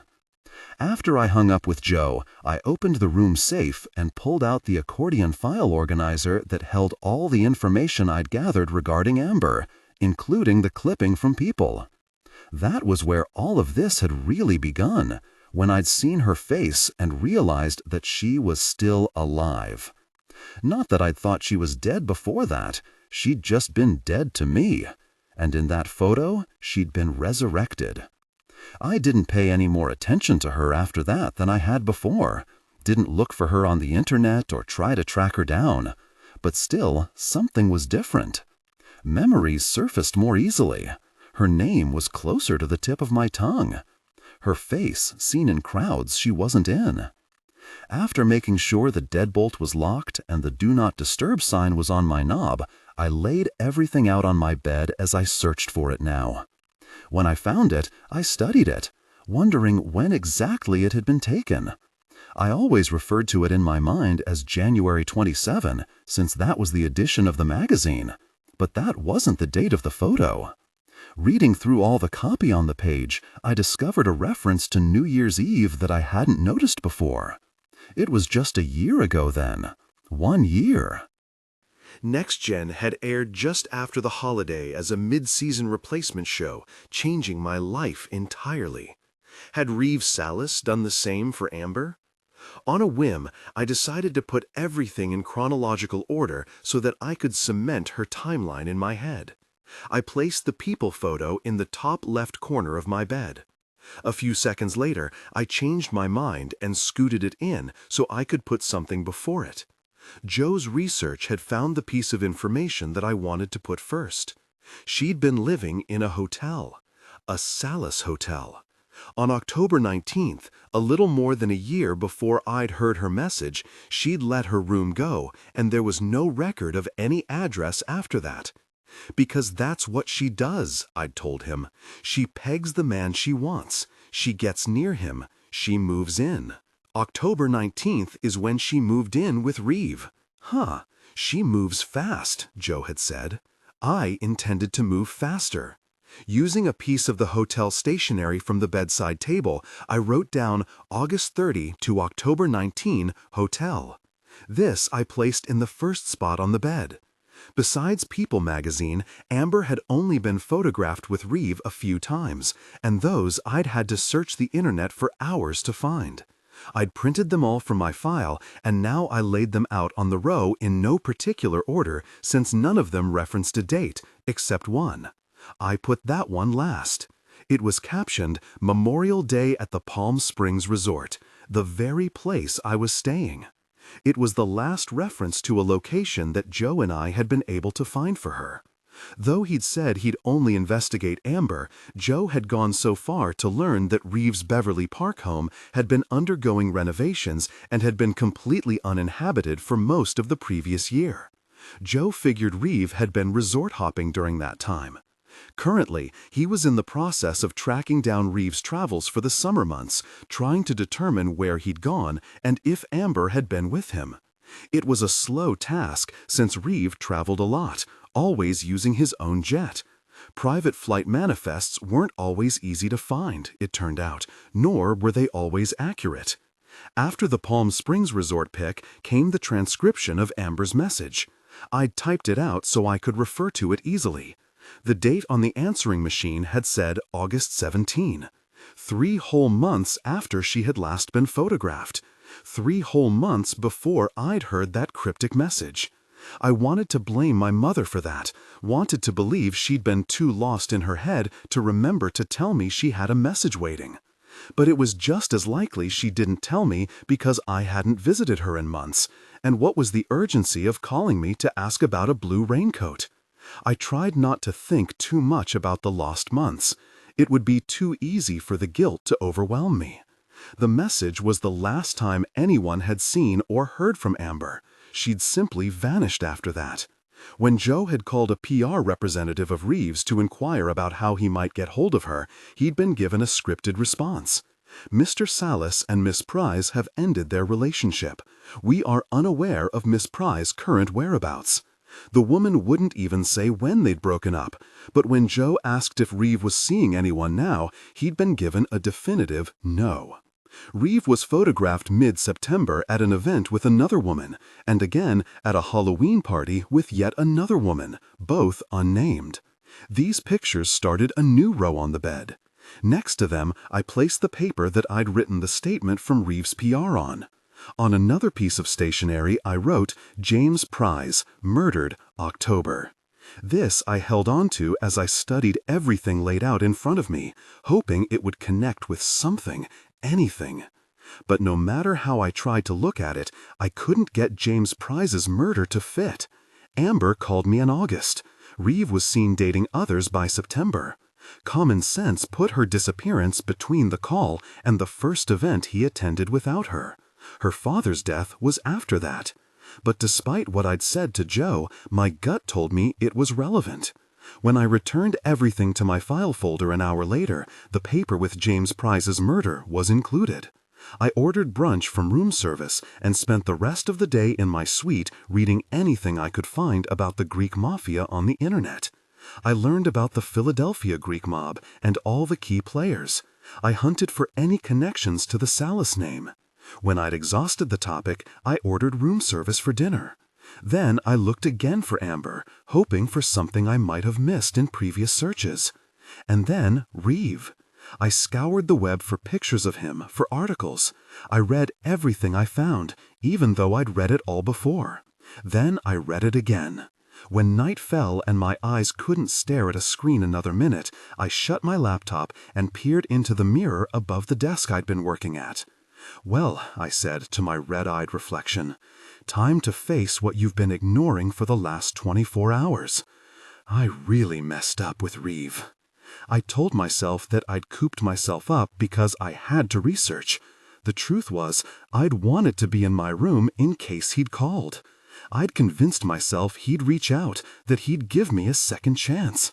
Hell, to be honest, I wasn't even sure what I'd done wrong. Too many years had passed since I'd last seduced anyone, and I just didn't know what I was doing anymore. Didn't that deserve another shot? The idea that he might not give me one, that he likely wouldn't, was unbearable. I rested my face in my palm and willed the emotions to stay below the surface as I said the words over and over. I really messed up, Amber. I really messed up. It was my imagination, no doubt about it. The words were even direct from a memory, and not new. But I heard her voice clear and soothing in my head. This is only today. Tomorrow's going to be something else entirely. The next day, I revised my plan. Reeve may have wanted nothing to do with me, but Amber was still missing, and I was still determined to find her. There was less than a week before I had to be back at the studio in Burbank, which meant only a handful of days left at the Palm Springs resort. Though I didn't know how long she'd stayed, I did know that Amber had spent some time here. Surely someone on the staff had to remember her. The trick was finding the right staff. Along with my accordion file, I had stuffed a few items I'd worn for different shoots in the room safe, including brown-tinted contacts and a brunette hairpiece. The wig was professional and nearly impossible to detect, especially when I wore it under a hat, which I paired with a sundress over my swimsuit and headed out. First stop, the pools. Amber had always loved the water, almost as much as I did. She liked to drift and float and dry off by lying in the sun, then repeat. Reeve's pool was a lap-only pool, except in the mornings when it was reserved only for him. I doubted there was any way he'd have let her splash around during his laps. Also, not only was his early swim time not the best hour for sunning, but Amber usually wasn't even awake at that time of morning. Lucky for her, there were 6 other pools on the property that were open all day. I decided to start at the one farthest away from my suite and work my way back. The hotel didn't provide lifeguards, so I set my sights instead on the towel boys. At pool number 1, I sat in the hot tub for 15 minutes first to make my approach seem ordinary. Standing in front of the attendant dripping wet didn't hurt either. I was a woman who knew how to use her wilds, after all. My prep was wasted, though. The towel boy there hadn't worked at the resort long enough to be helpful. I repeated the same routine at the second pool, only to find that towel boy was new too. Pool 3's towel boy was a woman who grunted at me when I tried to talk to her. Pool 4 was the family pool. Amber wouldn't have been caught dead in a place overrun with children. I went through the routine anyway, in case the towel boys rotated where they worked, though that one had been there the summer before. He'd been working in housekeeping then. By number 5, I was starting to get frustrated. This was a quieter pool. I dipped my feet in, which calmed me down, centered me. I was ready to perform when I stood up and made my way to the towel bar. The attendant was young, probably early 20s. His eyes were glued to his phone as I came walking up, so he didn't see me at first. "Hi," I said, dripping in front of the counter. He didn't look up. "Need a towel?" "Yeah." He grabbed one off the stack of linens beside him and scooted it across the counter.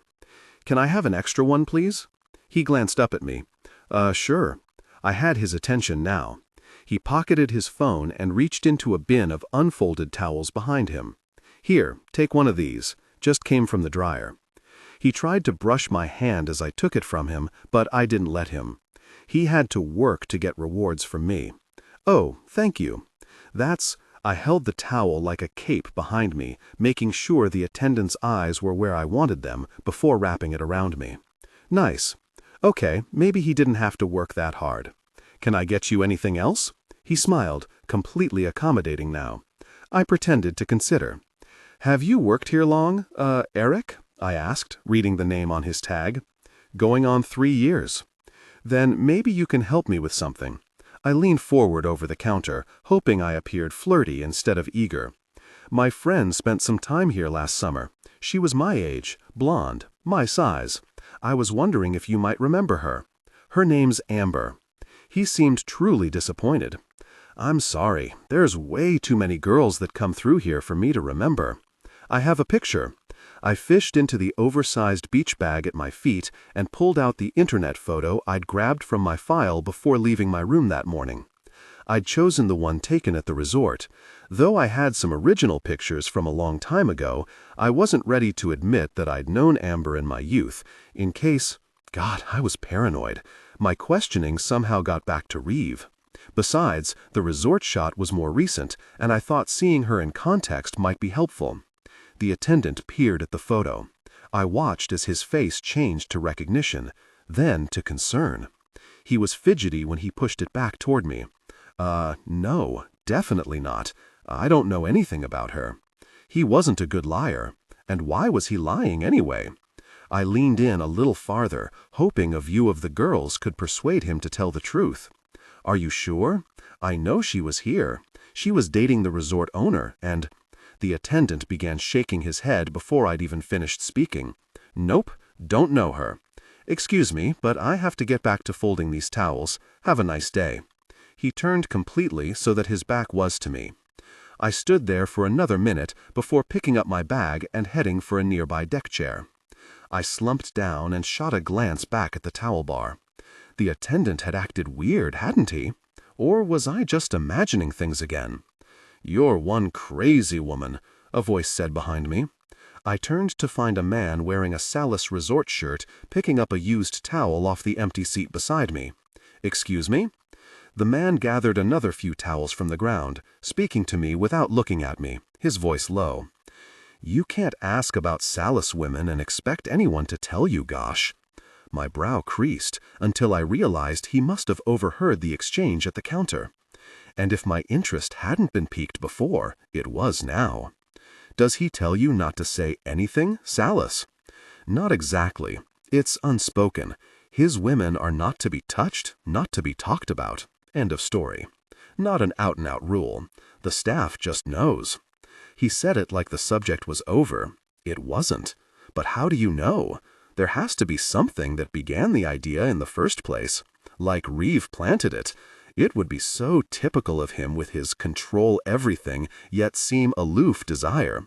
I wouldn't doubt it for a moment. But the attendant simply shrugged. No idea. He shot a look over at me and must have seen the determination on my face because he stopped what he was doing and sat on the chair next to me. Perhaps over-dramatically, he looked around to see who was watching us, then leaned toward me and said in a hushed voice, "Okay, you didn't hear this from me, but there was an incident, once. A cook who made a not nice comment about the lady Sallis was dating." Though I felt silly doing so, I lowered my own voice. "What happened to him? Did he get himself fired?" "He got himself dead." My stomach dropped. Dead? For a simple comment? Then I realized the guy was laughing. "You're making this up." He grinned, straightening. "Yeah, I am." "Jerk," I said playfully, returning his grin. I looked him over now, discreetly behind my sunglasses. He was cute. A nice guy sort. Clean-cut and well-mannered. He probably didn't try anything on the first date, maybe not the second either. He'd probably be someone that would be really good for me, and I wasn't interested in the slightest. "Sorry," he said, not at all sorry. "Couldn't help myself." "Really? There's no story to back up my point. Just trust me. Sallis is a good employer, but he's not the guy you want to cross. He's the kind of guy you respect. There isn't anyone here who will really fet that up." "You sound pretty confident about that." I narrowed my eyes. "You must have worked here a while. Were you here last summer?" He laughed. "Seriously? After what I just said?" "You gave me no reason to be afraid of the question." My tone was serious, but I let the teasing show in my expression. "Come on, I won't tell anyone. Just, did you? You did, didn't you? Work here?" He laughed again, shaking his head. "Gosh, I can't believe I'm doing this. Let me see the picture." He looked around once more before taking it from me. After only a second of studying it, he returned it. "That's Miss Prize." Yes, that's her." It was surprising how overcome I was just by the simple sound of her name. How happy I was to find someone who had, so far, only verified that Amber had been there. A fact that wasn't at all new to me. "So you knew her?" "I knew of her. Everyone knew of her. Never talked to her or anything, but I saw her around." Okay. I was too excited to think. "Do you know anyone who did talk to her?" "I don't know. Maybe someone at the spa. I heard she was there a lot, but no one's going to tell you gosh there, so don't bother." I made a mental note to book a massage and admonished myself for not thinking of that already. "Do you know when she left?" He was shaking his head again, so I encouraged him. "A ballpark time frame. The season. Anything." His knee bounced as he considered. "She left in June, maybe. Probably. Same time as Sallis did. Before you ask, no, I don't know where they went. Sallis didn't come back here until Halloween." "With her?" Another head shake. "Alone." I bit my lip. "And you don't have any idea where he went? No guesses?" You don't give up, do you? He laughed again. I honestly don't know. Doesn't Sallis have a home somewhere? Maybe there. Or another resort. I'm sure he stays in some of his other places throughout the year like he does here.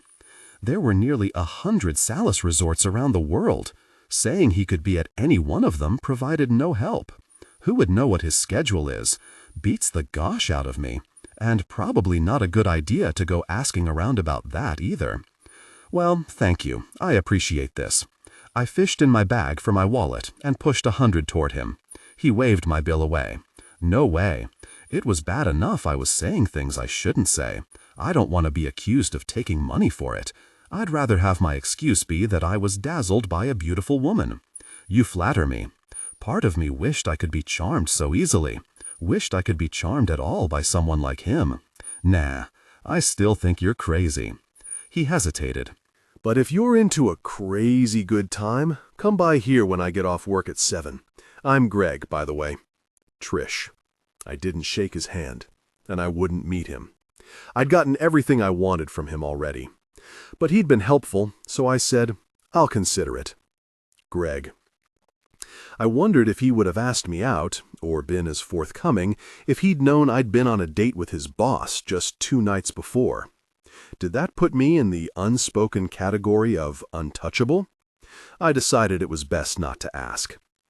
I sat back on the deck chair and considered my next move for several minutes after Greg left. According to him, there wasn't any reason to continue my interviews of the resort staff, since they wouldn't tell me anything. Of course, he'd still given me information, even after he'd said asking anyone was pointless, which meant that I might still have a chance to learn something, if I got lucky, or if I played my part well. Either way, I was too tired to keep at it that day. A growl of my stomach led me to La Cabana, the poolside cantina. Not wanting to wait for table service, I settled at a counter seat and ordered chicken street tacos and a glass of Sauvignon Blanc from the bartender, Lucy, according to her name tag. I kept the wig on, but took off my hat, careful not to disturb the piece underneath, and set it on the counter. While I waited to be served, I pulled out my cell phone from my purse and looked up the number for the resort spa. By the time Lucy returned with my food, I had an appointment at 10 the next morning for a massage. As I ate, I realized that though speaking with Greg felt satisfying, I really hadn't learned anything useful. I knew before he'd told me that Amber had been at the resort the previous summer. Now, I supposed, I knew she was gone by the end of June. Maybe, probably. He'd also told me that by Halloween she was no longer with Reeve. But I'd already guessed that because of the picture from September that showed Reeve with another woman. Actually, the most interesting thing I'd discovered from the conversation was that at least some of Reeve's staff believed that he wouldn't want them talking about him. And that information was definitely not helpful. Sighing, I pushed away the remainder of my tacos and laid my head on the counter. "Looks like you need a refill," Lucy said. I followed her eyes to my empty wine glass. "Yeah, I think one more. I'll have to open up a new bottle. Give me just a minute." She left, and I propped my head up with my elbow and gazed absent-mindedly at the wall, only a handful of feet away from me. One section of it was covered in framed pictures, a variety of sizes. As I continued to stare, I realized that the pictures were of people, sort of like the display found in the home of a grandparent, not a bar. Intrigued, I rose to check it out more closely. They were candid shots, from this very restaurant. Reeve was in several of them, wearing a casual button-down shirt and khaki shorts. His hand clapped around the shoulder of someone in one, raising a bottle of an imported beer in another. He wore the same outfit in each of them, so I guessed they were all from the same event. I just couldn't tell what the event was or when it took place. But if they were recent... Though my eyes naturally went to the pictures with Reeve in them, I studied the other faces now, looking for Amber, hoping she might be in one, and also the ones with Reeve in them. He was too photogenic not to, too beautiful, too captivating. He's a real looker, isn't he? I peered over my shoulder to find Lucy, her hand outstretched toward me with my glass of wine. I took it from her, nodding my thanks. "He's not bad on the eyes," I conceded, returning my focus to where I'd been looking a moment before.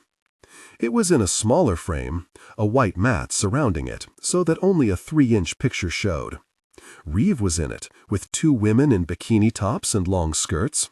Several buttons of his shirt were undone, as if this was later in the evening. His smile was bright, his eyes sparkling.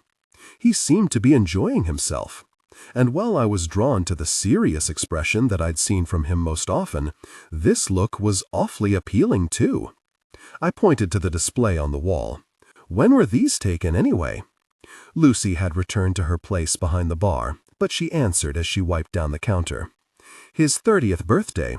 It was quite a party, not too big, 100 or so, friends and family. We closed the pool outside, and he held the whole thing in here. Reeve was 36 now. Amber wouldn't be in these pictures. I kept looking anyway, fixating on one of the women. She had her head turned away from the camera, her hand covering her mouth, as if she was laughing, so it was hard to really see her face. "Oh, wow," I gasped when I recognized who she was. "That's Missy Mattia." Missy Mattia was at the center of Reeve's dangerous reputation. They'd dated for a while, or were intimate. Whatever it was that he did with his female companions. Much like all the women he was seen with, he'd never claimed her as a girlfriend, and if they'd ever demonstrated public displays of affection, they weren't caught on camera. Also like Reeve's women, Missy had been gorgeous. She'd been an up-and-coming supermodel. Exotic, young, well-loved. Then, probably soon after the picture I was looking at had been taken, she'd fallen from a cliff edge and died, or jumped, or been pushed. No one was ever sure. Some people said she'd probably committed suicide. A few believed it had been an accident. Many pointed the finger at her lover. They'd been at his private island in the Keys, after all, and every other person with them on that trip said the last they'd seen her, she'd been with Reeve. Reeve had never been one to address rumors or accusations of any kind, and this occasion was no different. He didn't release a statement. He shared his story with no one. Every reporter that attempted to get an interview was denied. The police claimed they'd questioned him and declared he wasn't a suspect in the incident, but when no one was charged at all, people weren't happy. It was Missy's fans that began the public attacks against Reeve, flocking to social media to proclaim him a murderer and a liar. Soon others joined the cause. There were all sorts of people ready to hate a man like Reeve. Business opponents, middle-class citizens who felt that the rich were inherently evil, conspiracy theorists who were sure Reeve had paid off the police, members of the Christian right who were more than happy to crucify a man who lived such a tawdry life. Reeve publicly ignored these accusations as easily as he'd ignored any others in his life. It wasn't as if the claims would turn into anything. As far as the law was concerned, Reeve Sallis was innocent. A good part of the nation's people, however, believed he was just another rich man who had used his money and power to get away with his crime. I'd never had an opinion on the matter. Even after Amber went missing, I'd refused to take Missy's death into consideration. There was no proof that it had been anything but an accident. I needed tangibles, not hearsay. "Missy's up there?" Lucy asked. "Huh, I thought I'd gotten all the pictures of her taken down." I turned toward her. "Why? Did he ask you to?" The answer didn't matter, I realized after I'd asked. It wouldn't tell me if he'd done it or not. Lucy shook her head.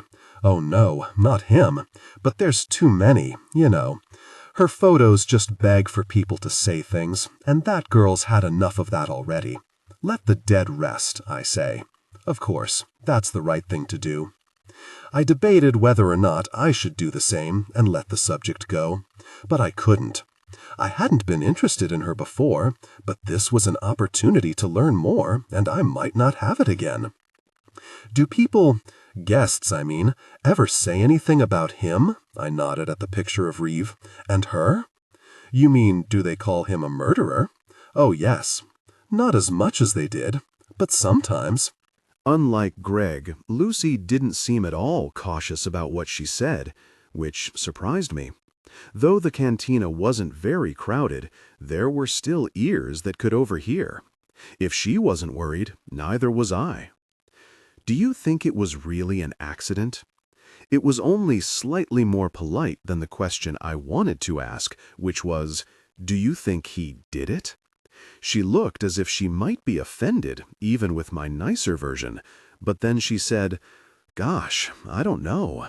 Probably. If anyone could get away with it, he could." But then again, that girl was wild. For that matter, so was he a little back then. More so than now, anyway. They partied a lot. Accidents happen easier when you're not being responsible, if you know what I mean. I suppose I wouldn't be surprised if I found out he did, or he didn't. Though he never did really grieve for her, not around here anyway. Lucy waved her hand, snapping out of her memories.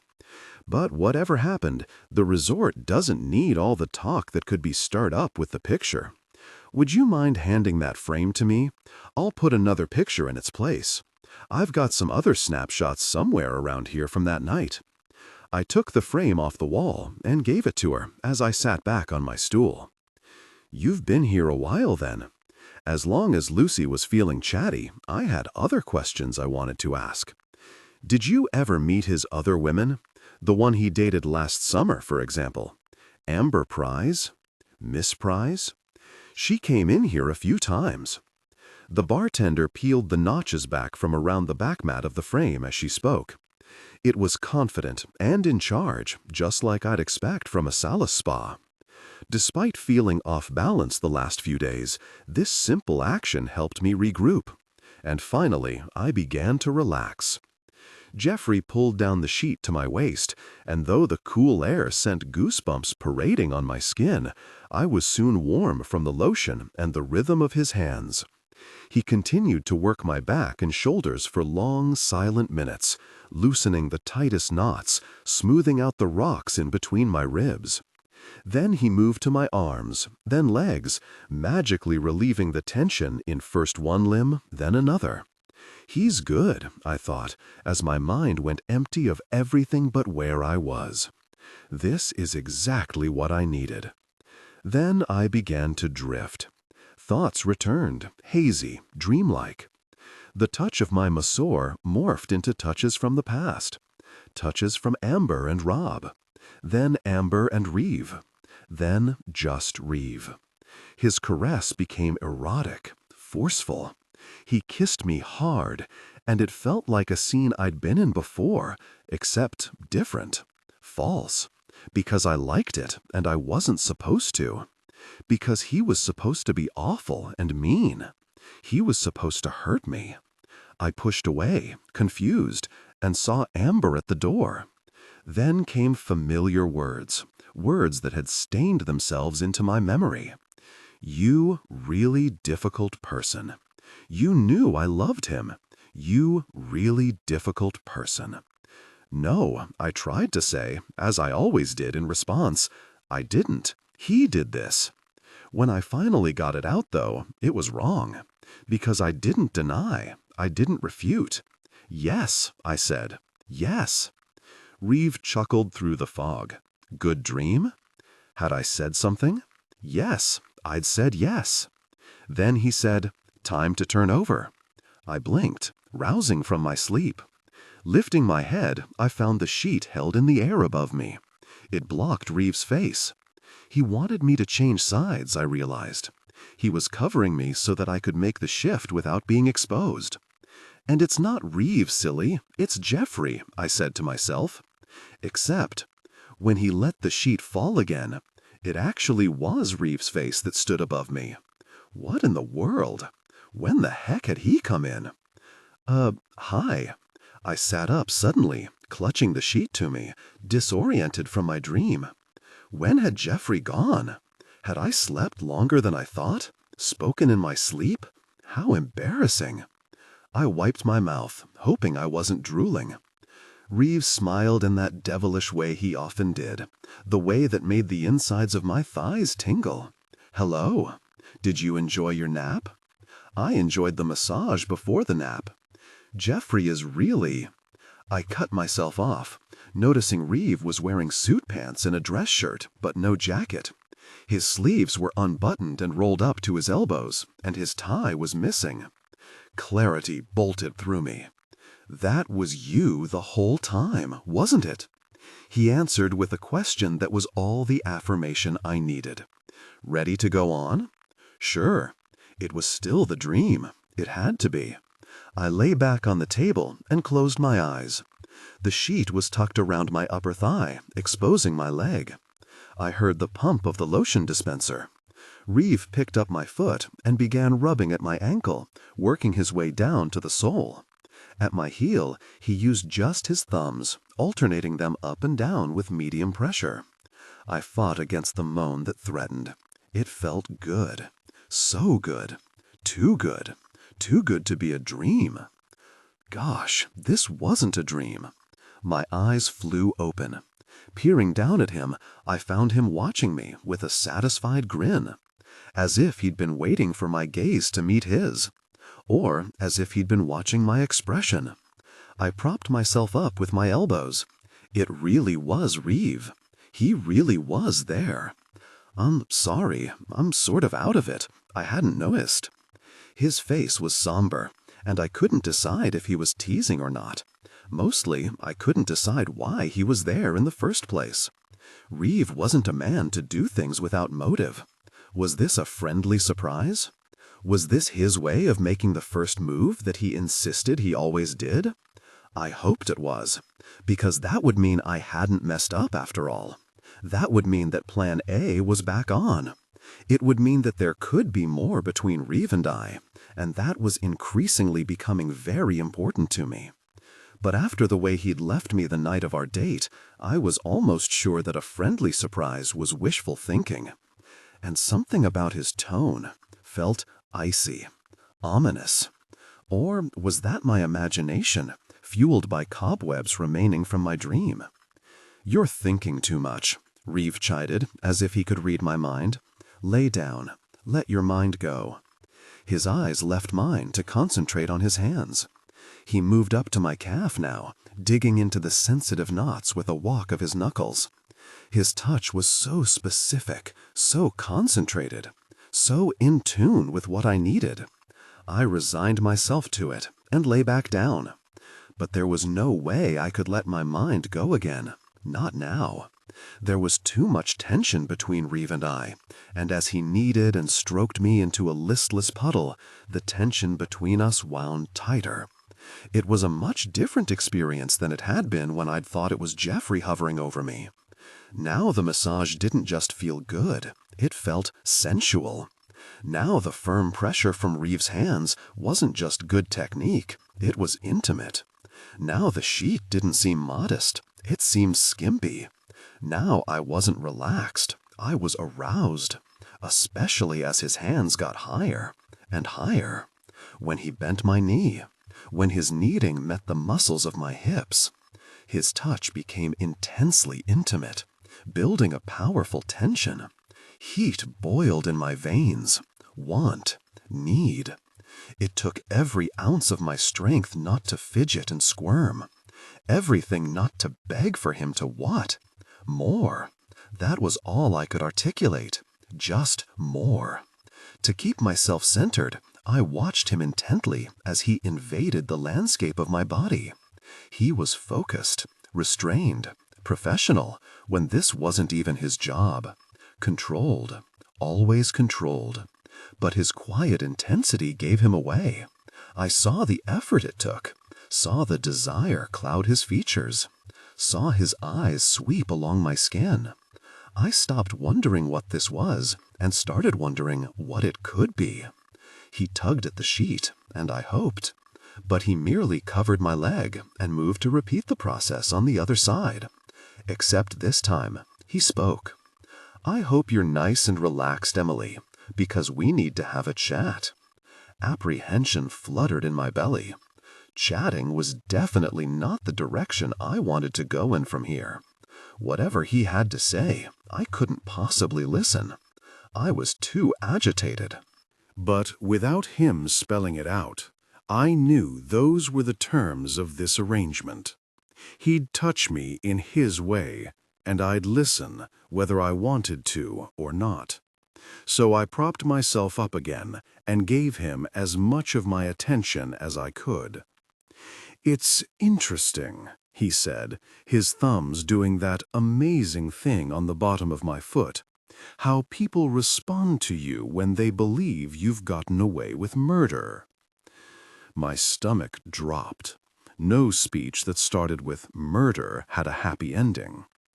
"Most people are frightened of you," he said, as his hands stroked up my shin. "They pull their business. They stop attending your events. They certainly won't let themselves be seen with you. It's not really anything to fret over, losing those connections. You don't want cowards in your court. Good riddance to them." "I'm not a coward," I managed to say defensively, though I wasn't sure why I was defending myself, or why I was anxious that he might mean good riddance to me, when that was probably exactly what I should be wishing he meant. He glanced up at me, amusement in his features.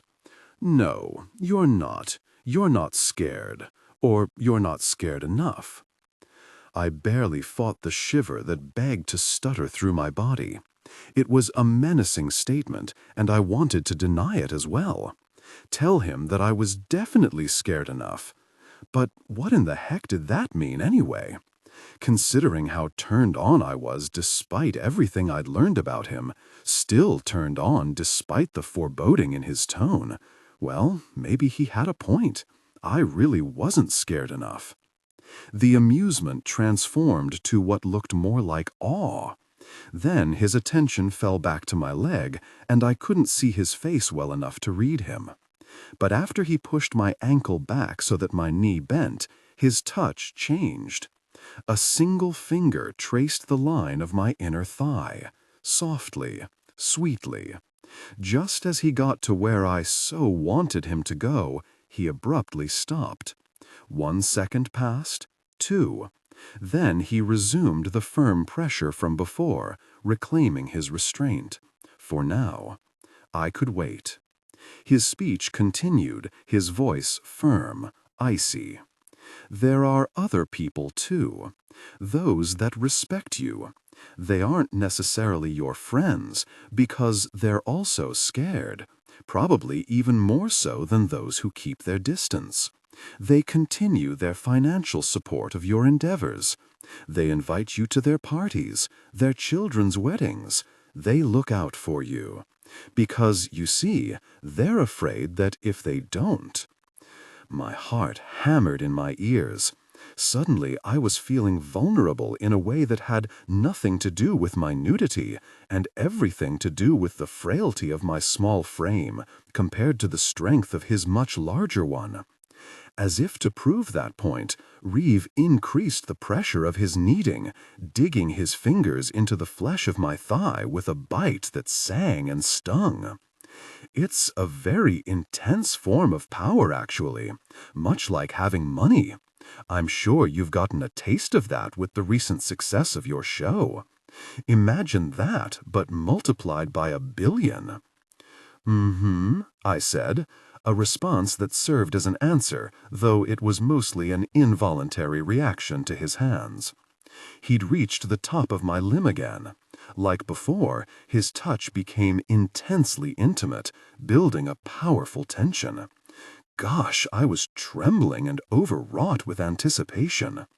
This time, would his touch deepen? His hands left me. He pushed my leg down, pulled the sheet back over my leg, and pinned me with narrowed eyes. It's also not unlike the power of being a very attractive person. Another privilege that you understand. He scanned the length of my body, the sheet still a barrier between us, and let out an audible breath. I imagine you must understand it very well indeed. It was an accusation. The grit in his voice and the weight of his stare said so. Jerk. Whatever hopes I'd had for this whole scene of his, it was clear now that his intent was not friendly. Punishing, more like. I still wasn't sure for what exactly. For being in his pool?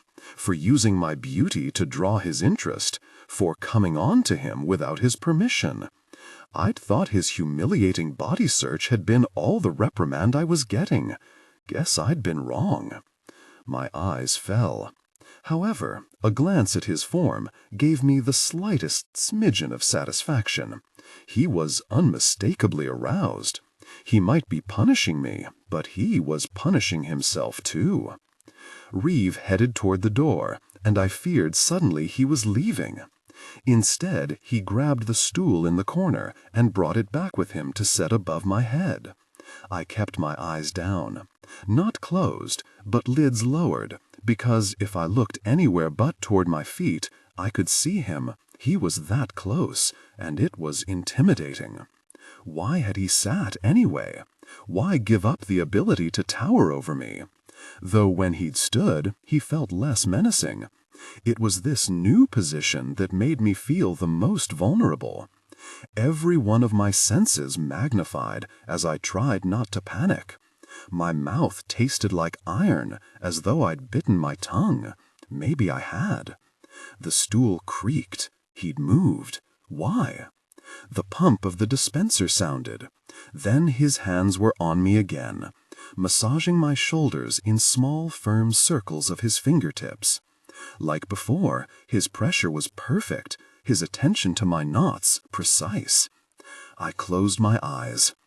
After several long minutes of silence, he spoke again. "There's one more group."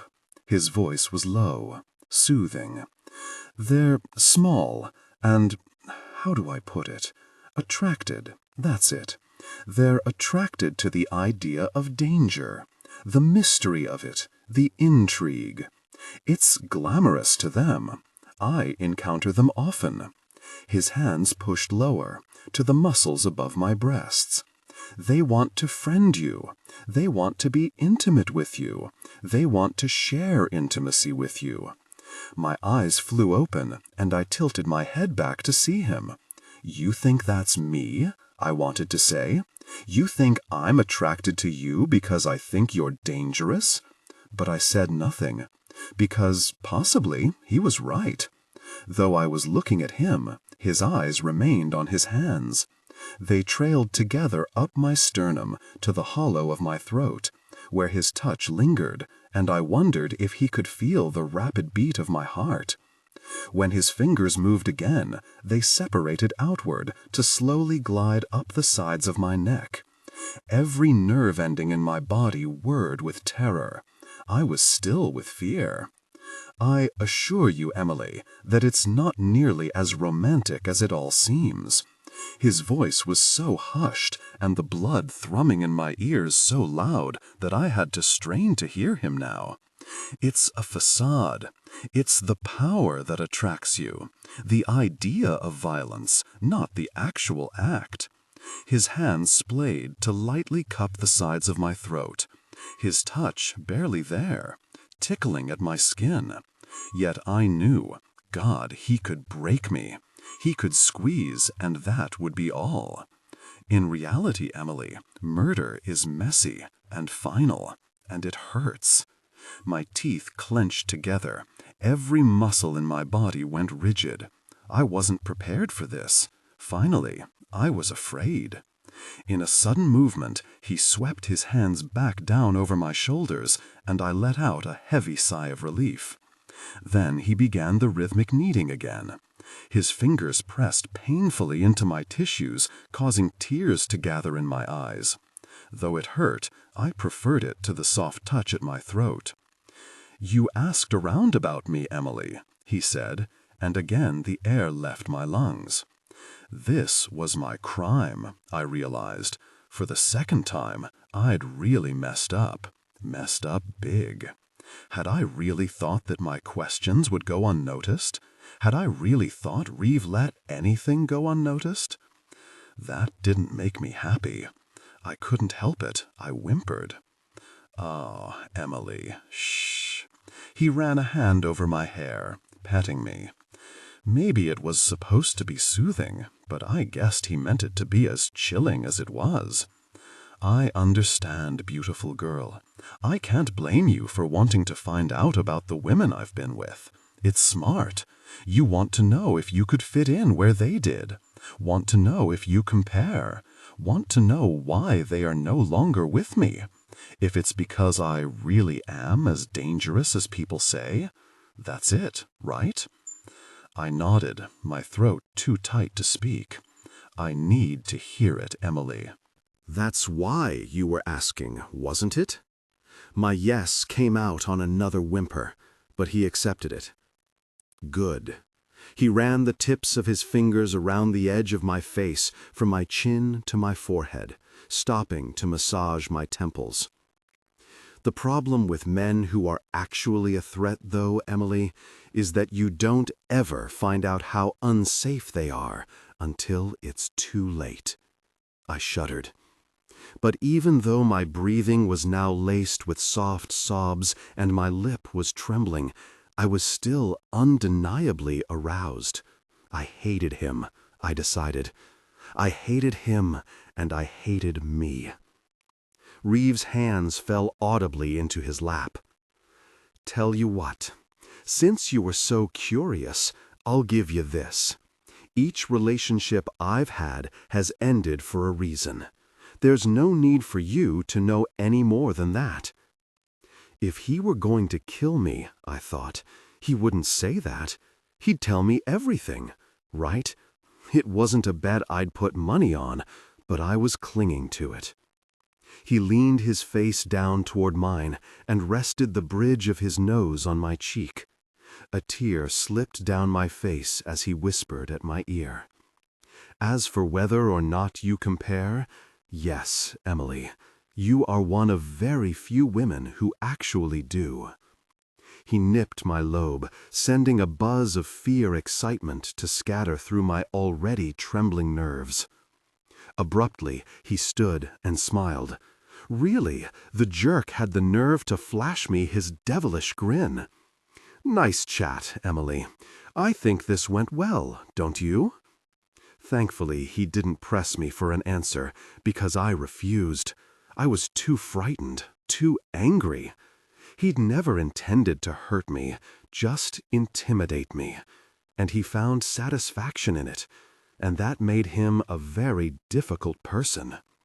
He started to leave, and I held as still as I could, waiting for the sound of the door to shut so I could get up, get dressed, and get out of there. But before I heard it, he spoke again.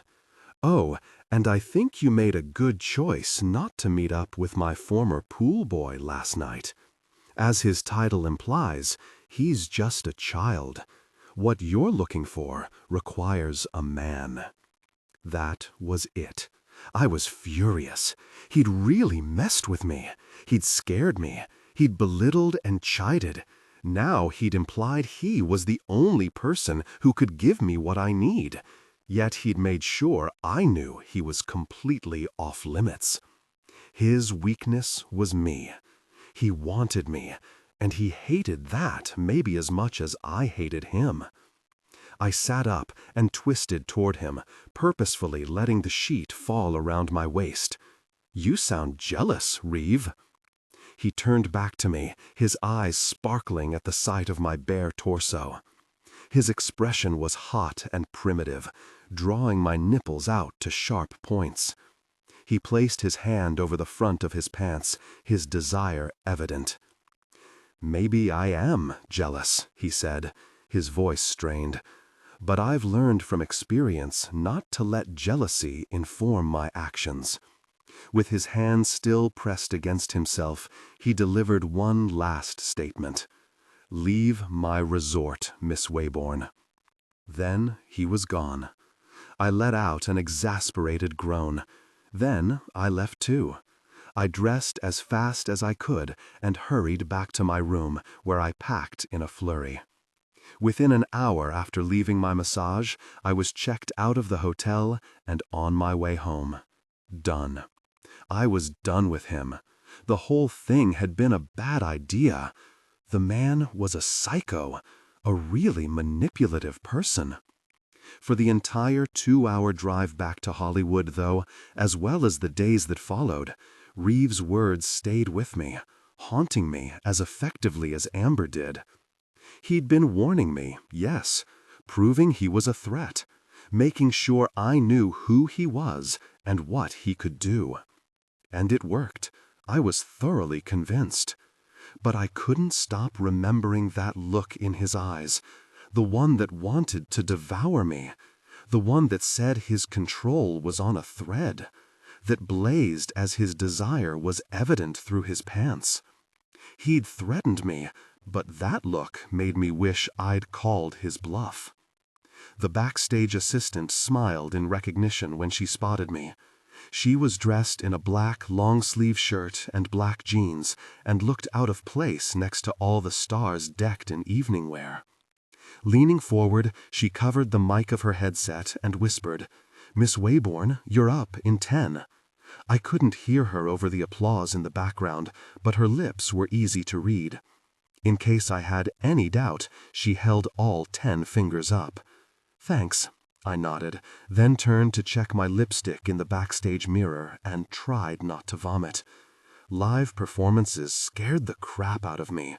I preferred a camera, a clapboard, and the option to do over.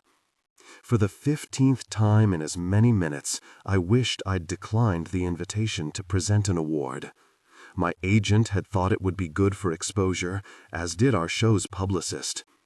The only reason they'd asked me in the first place was because Ty Macy, my co-star in Next Gen, was up for Best Actor in a comedy series. Ty had decided early on that the SAG Awards weren't worth his time, even though he was a shoo-in for the win.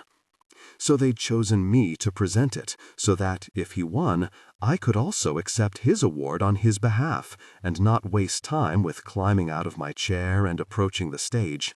Less time meant less money spent from the budget. Hollywood was all about keeping as much in the producers' pockets as possible. I was economical. Woohoo for me!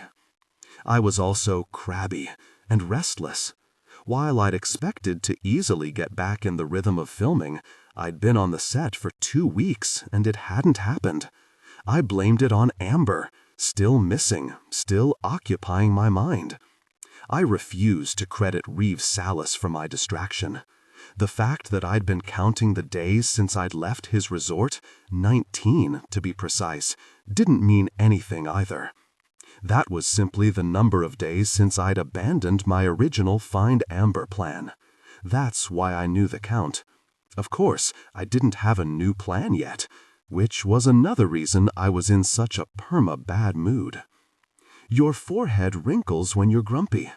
Amber had told me that more than once during our friendship, and sure enough, I saw the crease now. Taking a deep breath, I forced my shoulders back and my face to relax. I swept another coat of gloss over my lips and stuffed the tube into the pocket of my designer dress, the absolute best thing about the evening. Pockets had been my only requirement for the evening's apparel. I hated being tied to a purse. As I put my hand in, I felt my phone buzz. I didn't intend to answer it, just see who was calling. But it was Joe. "She's been spotted," he said without a hello. It took a few seconds to register the meaning of his words. "You found Amber?" I was so excited I forgot to hush my voice. The stage assistant glared at me with a finger pressed to her lips. I mouthed an apology and plugged an ear so I could hear Joe better over the show in the background. "No, I haven't found her, but she was spotted. Sallis is off the hook." Electricity pricked at the back of my neck, but I refrained from getting my hopes up without more information. I stepped farther back into the wing so I wouldn't disturb anyone. What does that mean exactly? Spotted by who? Don't know. Someone texted me a picture. She's standing in a casino in Colorado, and she looks good. The photo is date-stamped, and there's a sign in the background that mentions a Halloween slot fest. I'll send it to you when we're off the phone. Halloween. I went through the dates in my head. We'd guessed Amber's disappearance had occurred sometime between August and September, when Reeve had been seen with another woman. Could he have gotten back together with Amber in October? Is there a chance we have our timeline wrong? I don't think so. Joe's quick answer told me he'd already been through all these possibilities before calling me. And Amber's with another guy in this pic. What guy? There was applause again behind me. I glanced back to make sure it wasn't time for my entrance and saw there was still one more presenter before me. Don't know who the guy is, can't see his face. It's not Reeve, though. He wasn't in Colorado at Halloween. He was at a Day of the Dead charity event that Sallis Resorts and the Four Seasons sponsored in Hawaii. And you're sure that the picture wasn't doctored to make us think it was taken later than it was? Again, Joe's tone was sure. I'll send the pic to you, you'll see. Other excuses begged to be spoken, reasons why Reeve couldn't possibly be innocent in Amber's disappearance. But really, why did I think that? Because he'd threatened me? Because he'd had a shaky relationship with her? Because I didn't want to stop thinking about him, even if it was only in terms of this case? It's not him.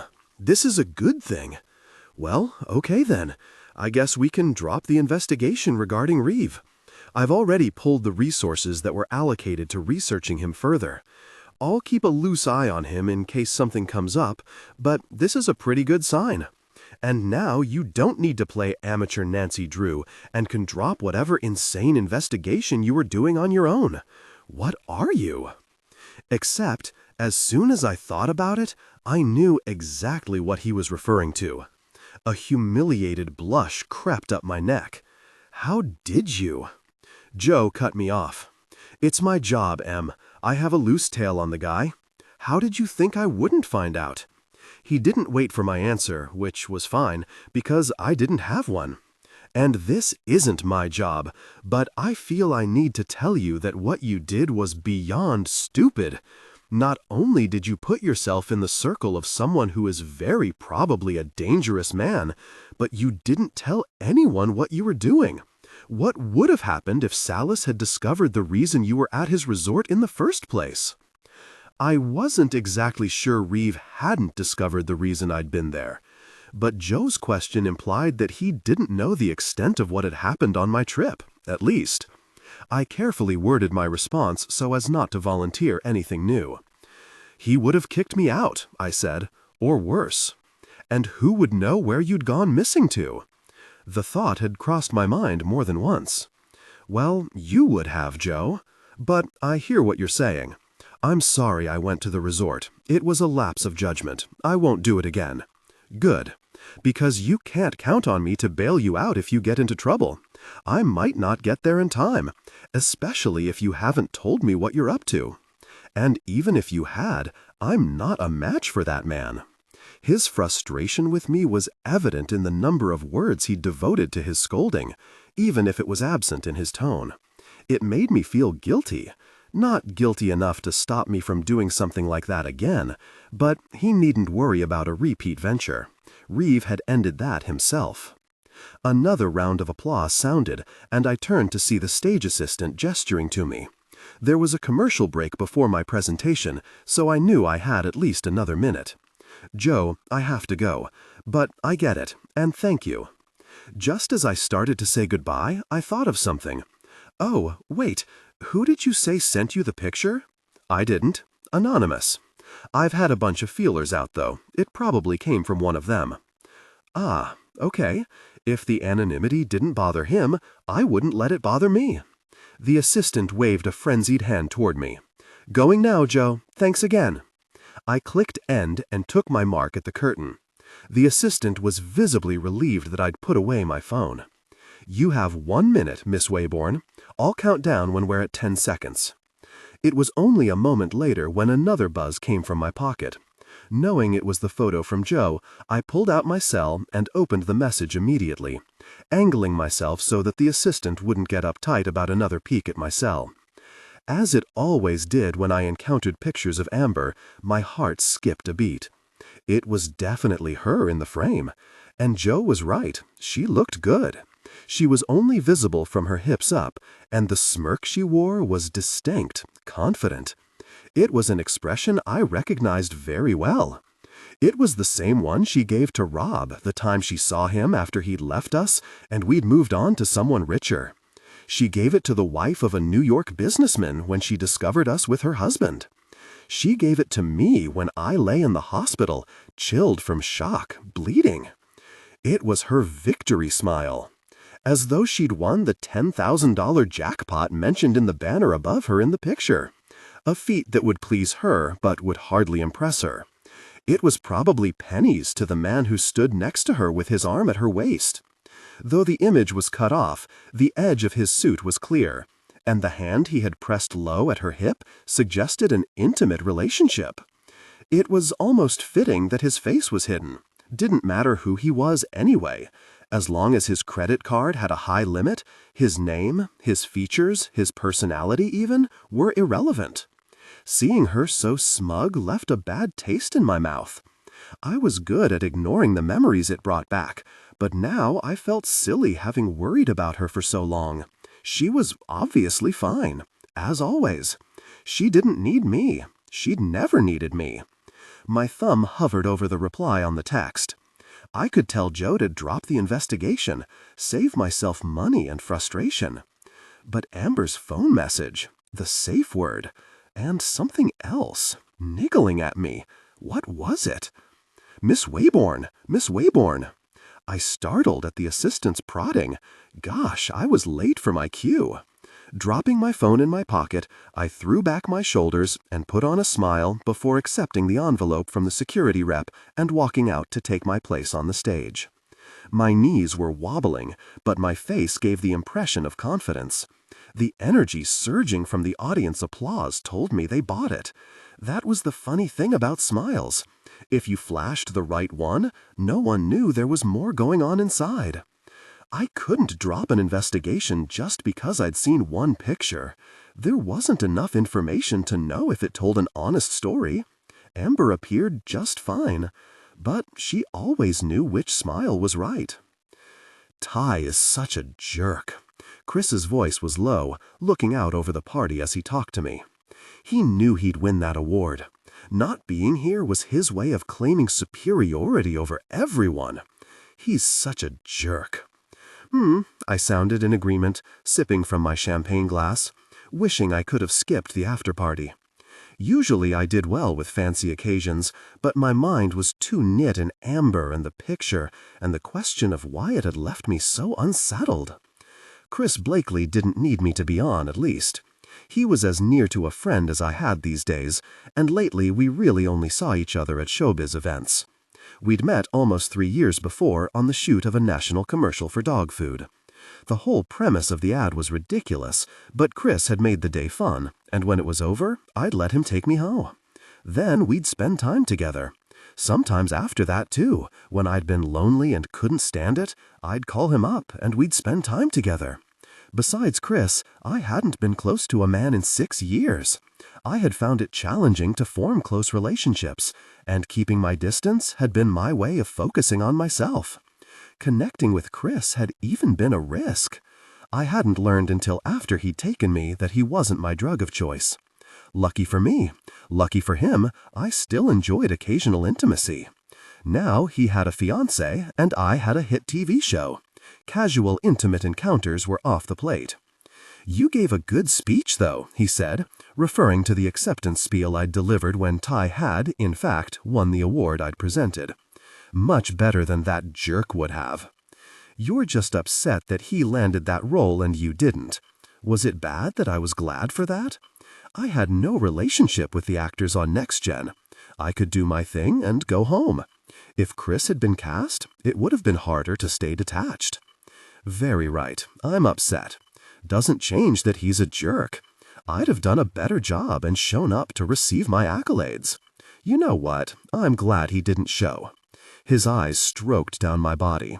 You looked much better giving that speech than he would have, too. Stop it.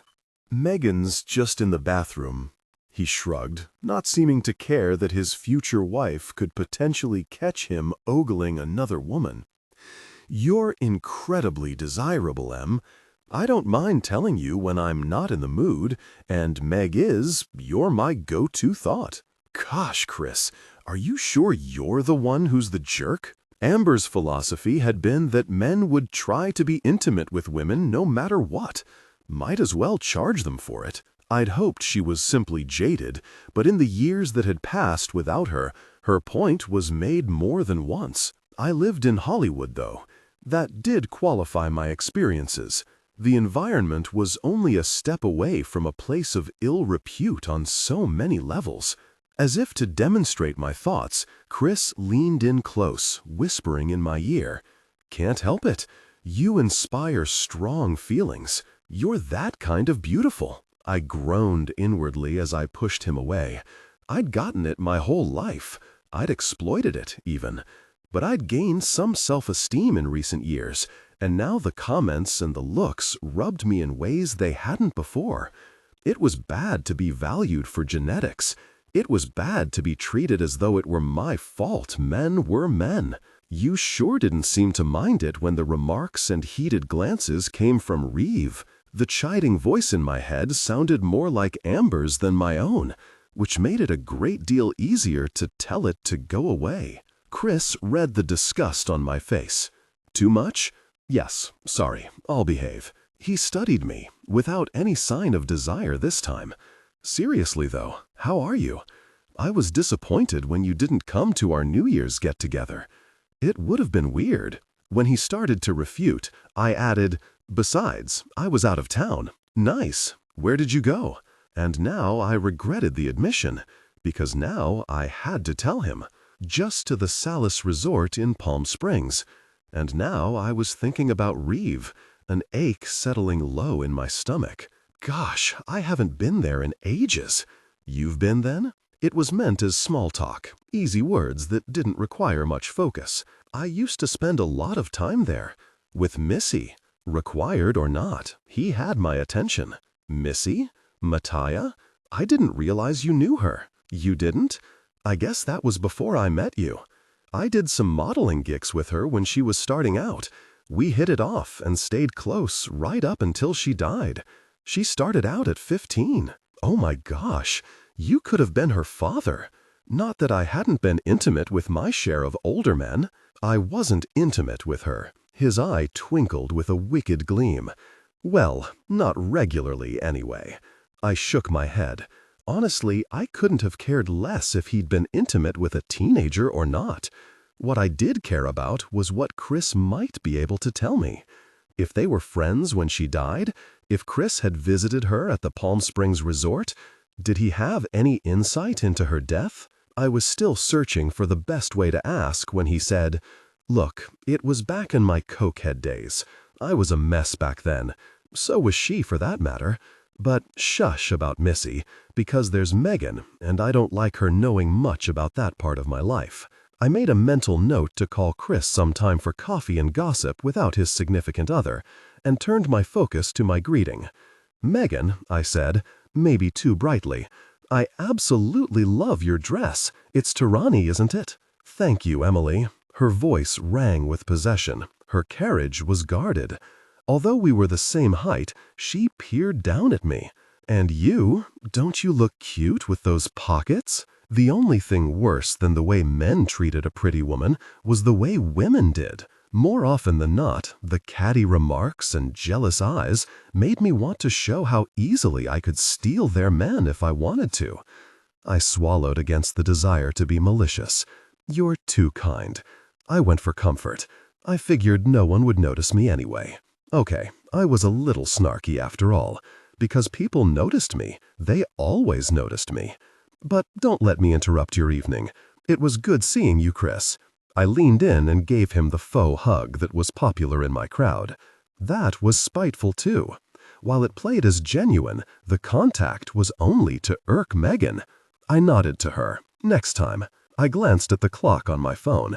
It hadn't even been an hour since the party had started, and I'd promised my agent at least 2 hours of presence. When I'd protested, he'd said, Everyone assumes you're ugly. If you want your next role to be more than a voiceover, you have to show them that you're not. But a scan over the Shrine Expo Hall told me that his plan was pointless. There were at least a couple thousand people in front of me, all of them trying to show that they weren't ugly too. A flood of inadequacy poured over me, a feeling of I don't belong. But if not here, then where?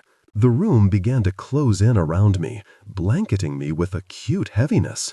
I drained my champagne in one swallow, then set it on a waiter's tray as I pushed through the crowd and out to the overflow area that had been set up in the parking lot. Once the chill night breeze hit me, I gasped in a deep breath, swallowing the air in long gulps, as though I'd been underwater and had finally reached the surface. With Amber, I'd been a glorified escort. In Hollywood, wasn't I pretty much the same thing? I'd simply left one intimate arrangement to move to another. I chuckled at the paradox. It deserved a laugh at least. Footsteps sounded behind me, and I stifled the last bit of humor threatening to escape. Without looking over my shoulder, I felt the air change. The hair at the back of my neck bristled, and the sting of electricity huddled around me. I turned, somehow knowing what I'd find, who I'd find. He leaned against the concrete doorframe, watching me with eyes that pinned me in my place.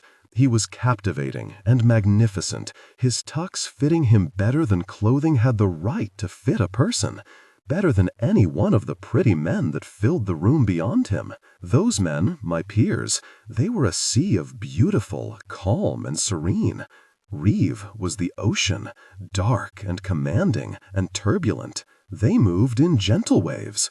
Reeve stood still and set the world crashing around him.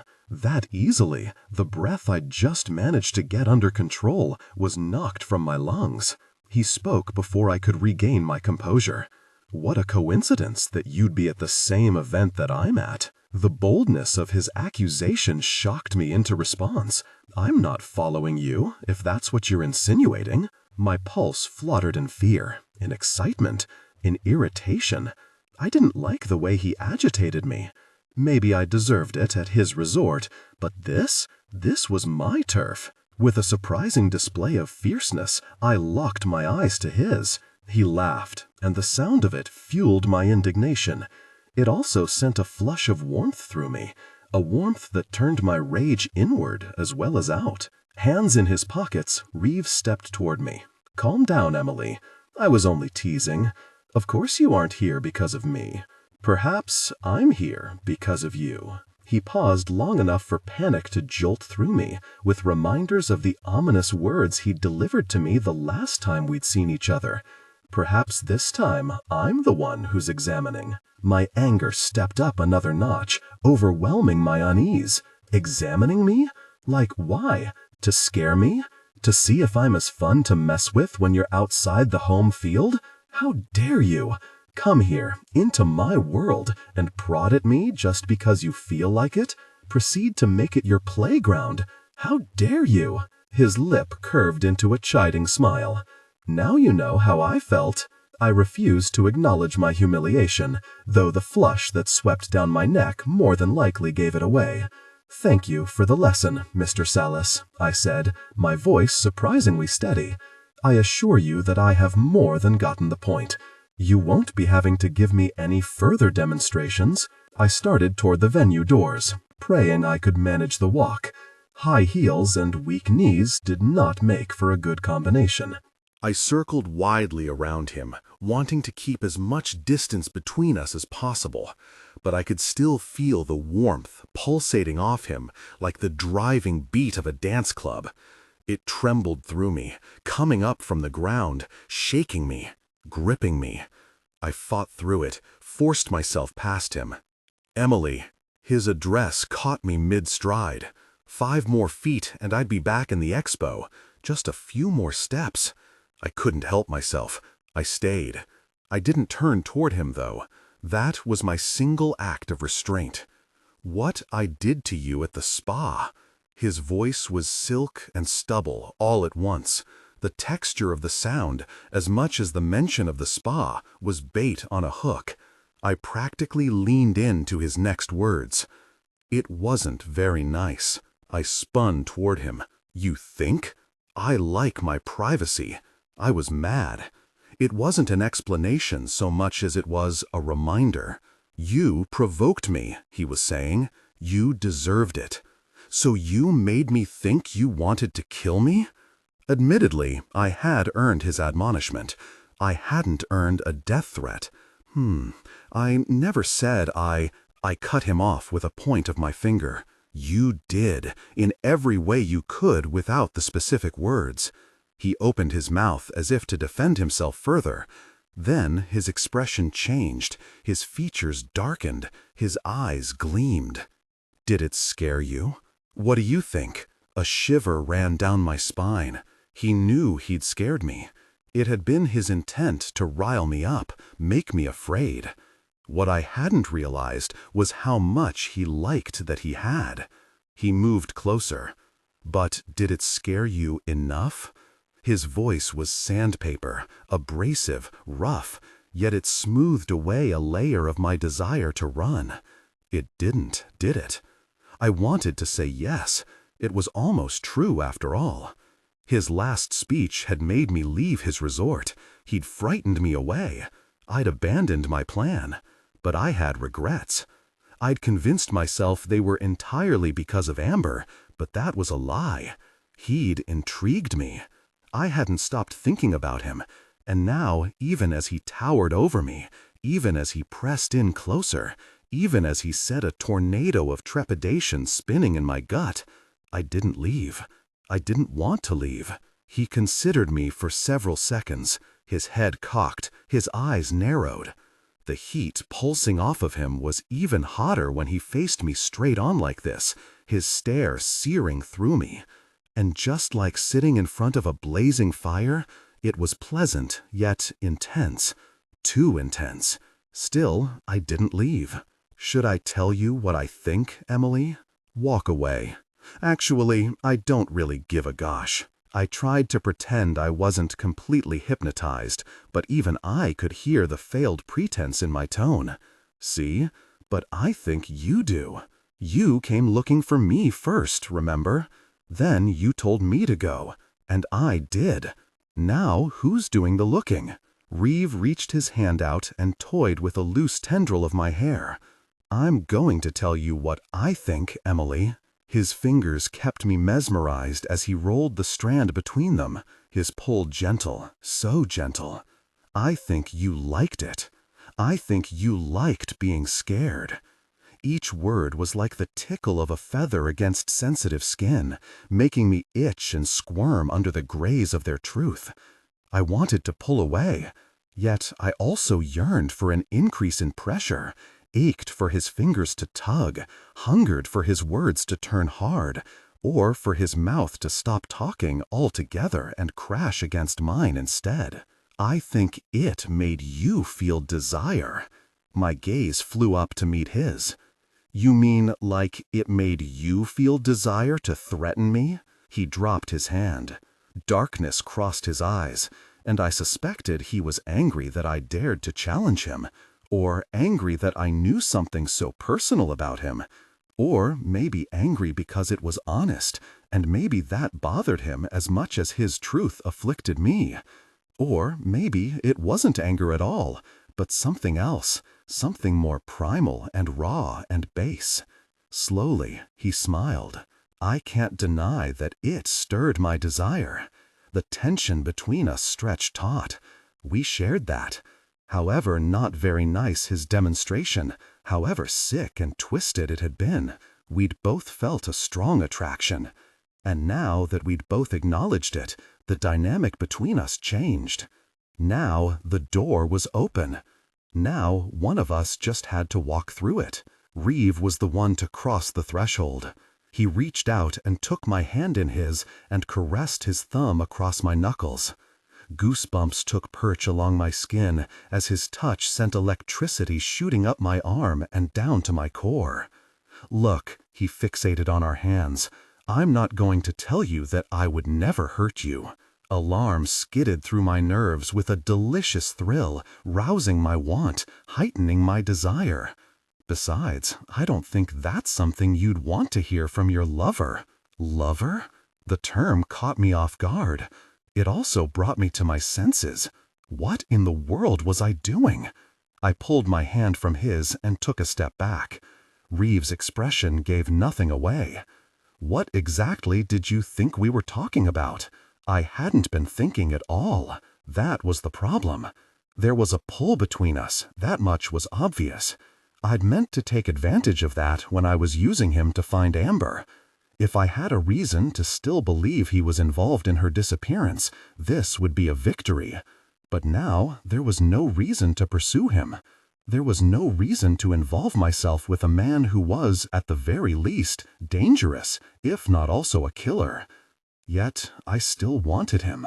I don't know, Reeve, because you do a lot of talking and all I hear are mixed messages. I'm unmixing them now. Listen, this is the one I want you to hear. And what exactly was it he was saying? That he wanted to be intimate with me? That he wanted to scare me and possibly hurt me, and I was supposed to be okay with that? The horrible part was that I was okay with it. But to what end? It had been men like him that I'd run away from all those years ago, because even though I desired them, I knew they weren't good for me. I knew that I didn't have the capability of determining how much pain, how much fear was too much. What was it that Reeve had said to me at his spa? The problem with men who are actually a threat is that you don't ever find out how unsafe they are until it's too late. It was a wise warning.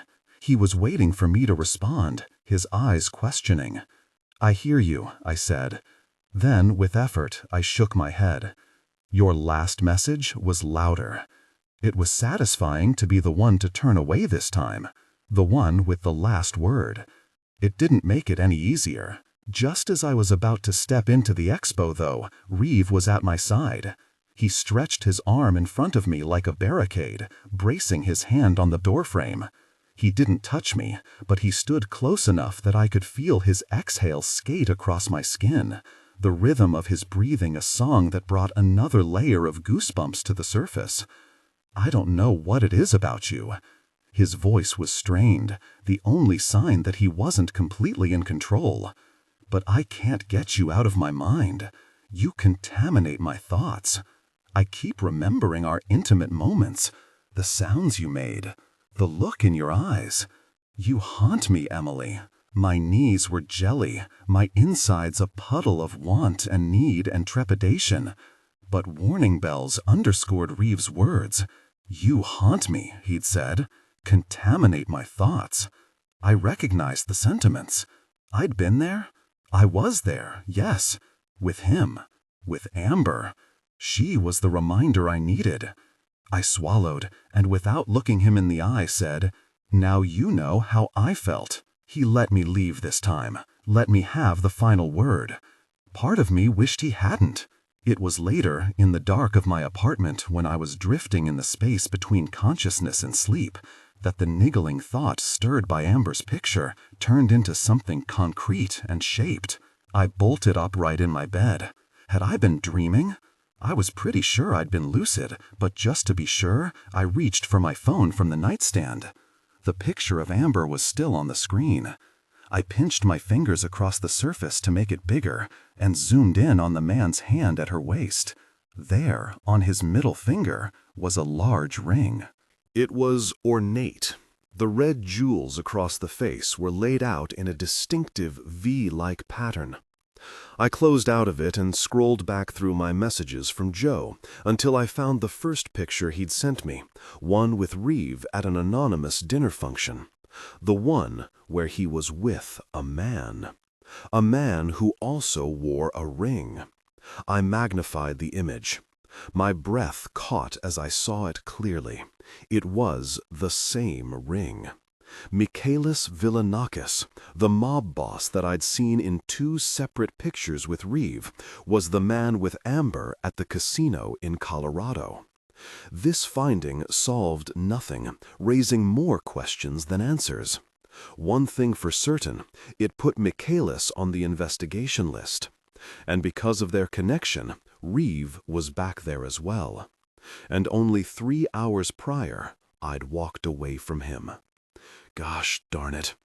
But before disappointment suffocated me in its grasp, I had another realization. Reeve Sallis was not the type to let just anyone walk away from him. Why would he do that, unless he intended to follow? So all I had to do was wait. I fell back to sleep easily, strangely more at peace than a person being pursued by a man like Reeve should have been. The next day, he sent me flowers. They were waiting at the studio when I arrived, a bouquet of white lotus blossoms, a plant that symbolized both female sensuality and potential for enlightenment. It was also often associated with death. I tossed them in the trash can in the conference room where we did our weekly table read without bothering to open the note. The day after, a bottle of red wine came, a 2004 Barolo Canubi, an expensive Nebbiolo variety with an oaky flavor that was supposed to heighten women's desire. I gave it to Ty Macy as a congratulations gift for his Sunday night win. Again, the note went unread. Wednesday brought chocolate-covered liquors, which I ate. There are only so many temptations in a week I can withstand. Thursday, a first-edition copy of Peyton Place was added to my bookshelf. Friday, Reeve was waiting for me on the front porch of my apartment when I got back from my morning run. I nearly tripped over myself when I saw him. I'd been confident he'd show up eventually, but honestly, I was surprised to see him so soon. I thought it would be another week of extravagant gifts before he came in person. I'd left the porch light on when I'd left the apartment, so I spotted him when I was still half a block away.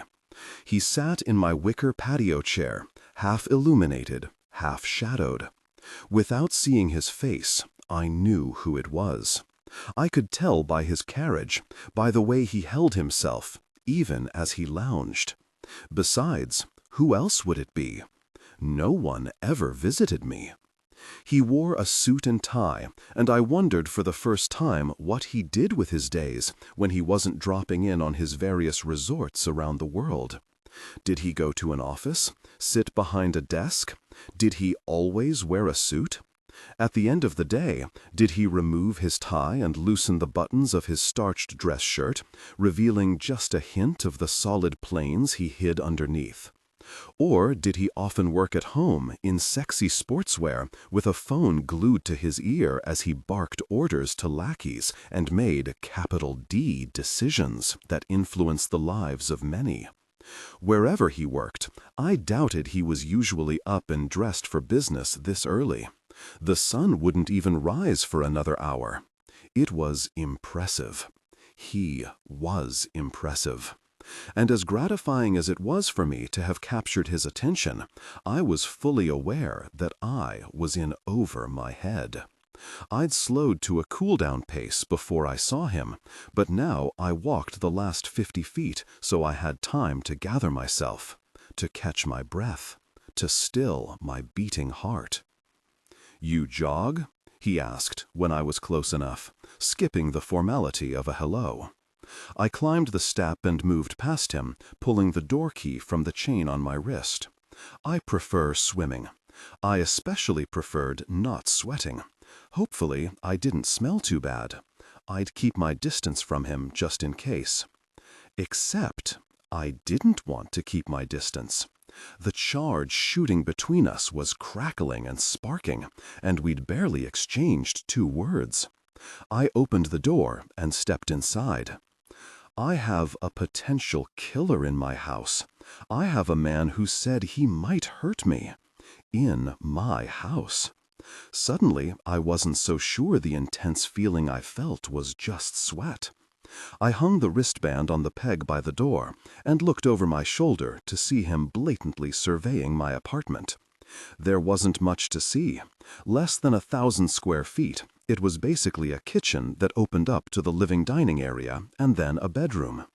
My walls were bare except for a few random art pieces. It was clean, if maybe a little dusty. The good thing about long days on the set meant that I wasn't home enough to mess up my house. Most importantly, there was nothing to connect me to Amber. I had things from her, photos, mementos. Leaving her out of my decor had been intentional. Apparently, having seen enough of my apartment, he turned to face me. "I have a pool." "I'm sure you do." I did too, technically. There was a community pool for the apartment building, but I rarely used it since it was kidney bean shaped, meant for leisure, not laps. "You should come over to swim." Naked. Naked, huh? Is that a requirement? I'd been naked under the sheet at his spa. The memory of it set my stomach fluttering. His hands on me had been beyond amazing, but even just being bare in his presence, being stripped, vulnerable, that feeling was amazing as well.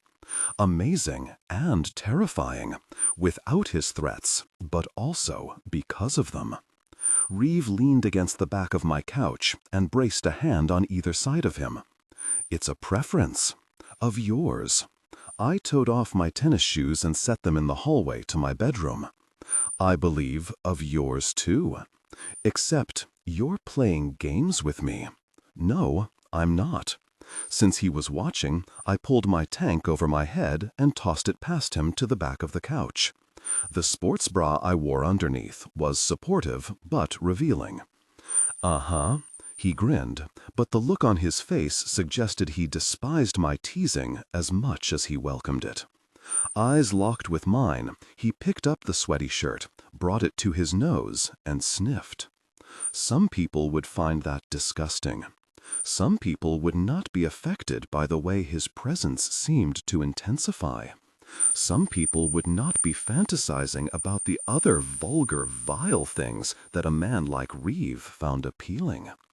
I tried to pretend that I was one of them. Perv. He grinned and gave me a pointed look. "You were the one who looked about to reach a peak just now."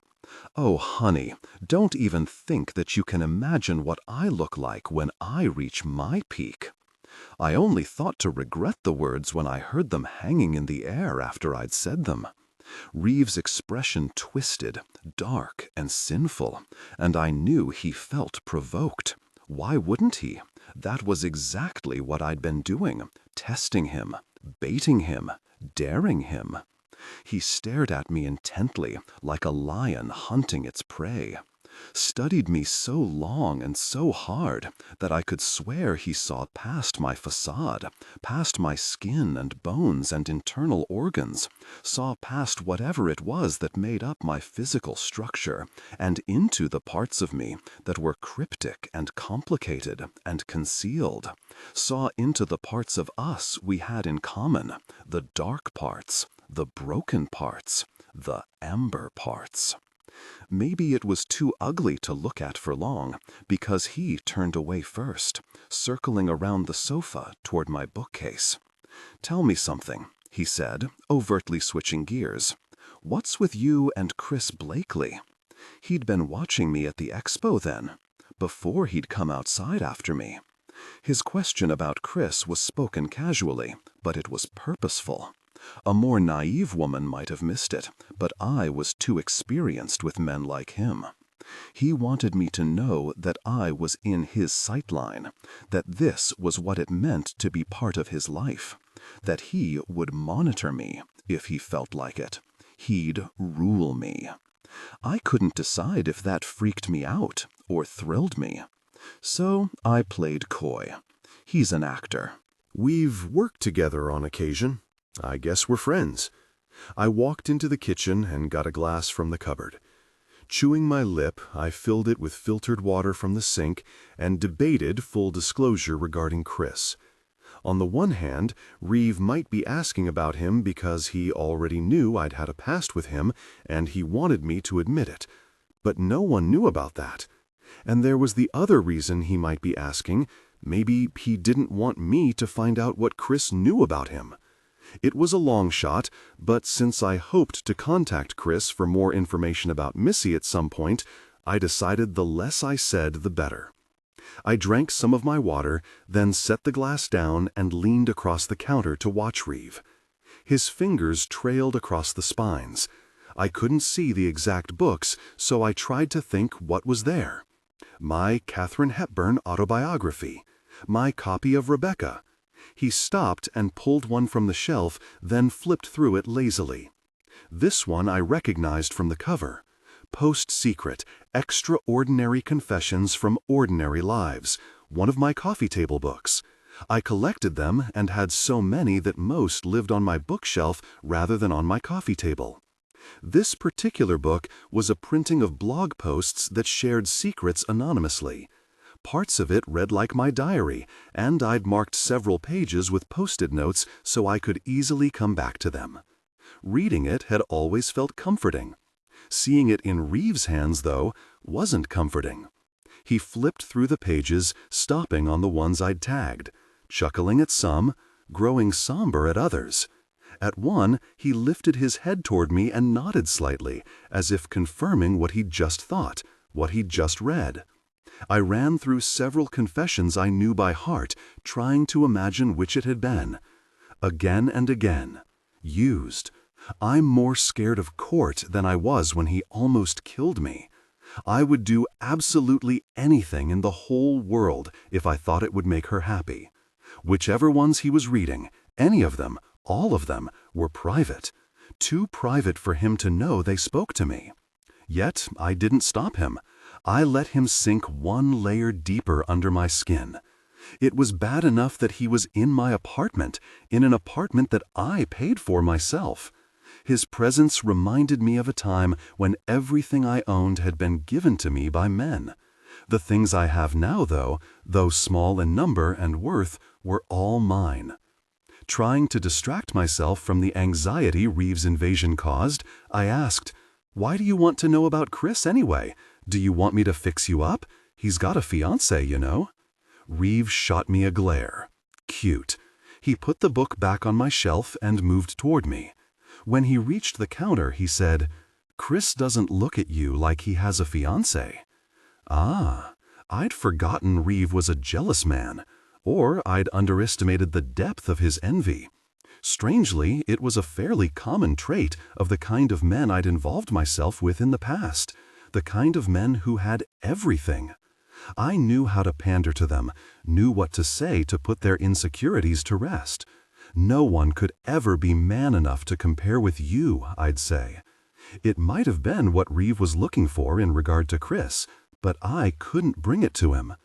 A lot of men don't look at me like they have a fiancé. Reeve leaned across the opposite side of the counter so we were face to face. I don't like that. Jealousy was generally boring, yet on Reeve, it was fascinating. "You don't? What are you going to do about it? Lock me up and never let me out in public? I have some nice secluded resorts I think you'd like. My island properties are so beautiful you'll forget you're in a prison." He flashed his dimple. It was subtle, only noticeable when he smiled in a certain way, the way he was smiling now. And his eyes, I'd thought they were blue, but now I saw green flecks. They caught in the light. They caught me in them, made me feel warm, made me feel trapped. I stood up straight, distancing myself without moving away. "Look at you, acting as if you have some claim to me. I think I already blew you off the other night." "Look at you, acting as if I'm a person that you blow off. I think I already warned you about me." He was teasing as I'd been, but he wasn't all at the same time. My heart skipped a beat. Another threat? If you want it to be. He looked at me like he had earlier, that intent way that saw through me, into me, saw all my dark parts. In a way, he was showing me his darkness as well. My lip quivered, but I wasn't scared. Well, not scared enough. "I do." His eyes sparked, and with that simple phrase, we entered into an agreement. He would have me. They would come together. He would bring me into his world. And, in return, I'd let him break me. I took in a shuddering breath as I fell under the heaviness of our unspoken understanding. He saw it and straightened. Now, I thought, he's going to make his move now. He's going to take me now. Had strip me, but had keep his own clothes on, preparing for intimacy. Had be coarse and crude, and he'd make me late for the set. Now, I wasn't prepared. I was so ready. He walked around the counter to join me in the kitchen. At the frame, he paused. Then, "Why have you ignored every invitation I've sent? Your notes?" I wrung my hands together, more nervous than I wanted to be. Maybe I should have read them before I threw them away. His eyes narrowed to incredulous slits. "You threw them away without reading them? They felt detached, impersonal gifts sent by one of your minions? Did you even select them yourself?" I'd planned to say all this to him eventually, but now the words seemed tedious, seemed like obstacles dotting the couple of yards between us. Now, I willed him to close the distance. Now. I did select them myself, every one of them. They would have felt less detached if you'd read what I'd said. God, now I wished I had. But I shrugged, pretending to not care, pretending that the hum of attraction around us was normal. Maybe.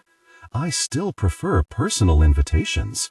You're awfully confident. Some might go so far as to say egotistical. I laughed. That's fitting coming from you. With me, it's not ego. There wasn't a trace of humor in his delivery. I simply know what I'm worth. And I know what I'm worth, Mr. Sallis. He appeared amused. Okay, I'll bite. What are you worth? More than generic gifts and dictated notes. This speech was not impromptu. If I expected to gain anything about Amber from Reeve, this was an important part of the plan. I had to be more significant than a passing curiosity. I had to tie him to me.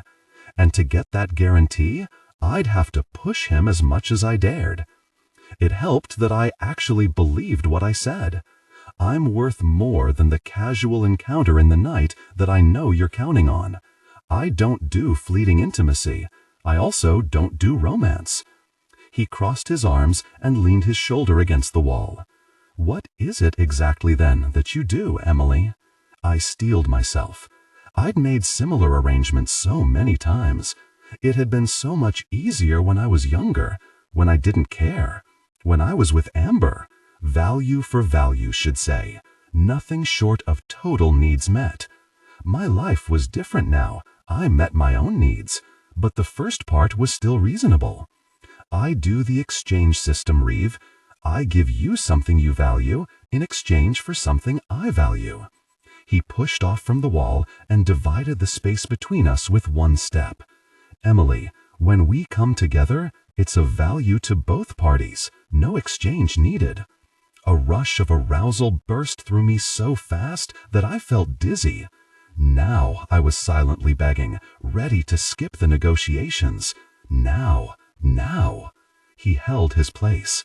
My nerves pulsed with frustration, buzzing like a fly at a window that could see the outdoors, that could be there if only it could break through the glass.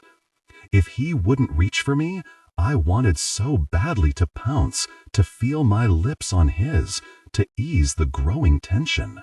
But besides having learned my lesson in Palm Springs, this game was always best played from the stance of indifference. I couldn't show him how desperately I wanted him. I'd let him call the shots. I'd let him initiate the moves. I'd let him make the offers. I'd wait. I didn't have to be happy about it, though. I picked up the glass of water from the counter and turned to the sink to pour it out. I'm sure you like to think that you're God's gift to women, Reeve, but that's not how it works with me. I need to be taken care of. Otherwise, I can be perfectly happy on my own, thank you very much. He was on me in half a second, less even. He spun me around, gripping me at the elbows. He searched my eyes, always searching, always studying. I can't figure you out, Emily. His words were tight yet even. I don't know if I like you or if I just want to be with you intimately." He pressed me into the point where the counters met, and one of his hands moved to palm the back of my head. Then, now, while he held me forcibly in place, he crushed his mouth against mine. At first, I tried to reciprocate. As he nipped at my bottom lip, I attempted to draw on his upper. As his tongue moved inside my mouth, I moved mine along his teeth. But everything I did felt awkward and out of rhythm, and eventually I stopped trying. I gave in. I surrendered. And that's when the kiss became earth-shattering. He took me where he wanted me to go, showing my lips how to move with the slightest turn of his head, coaxing my tongue with the silky licks of his own. It was a kiss that took my desire, took my passion, took my will. It was selfish and singularly choreographed for Reeve and Reeve alone.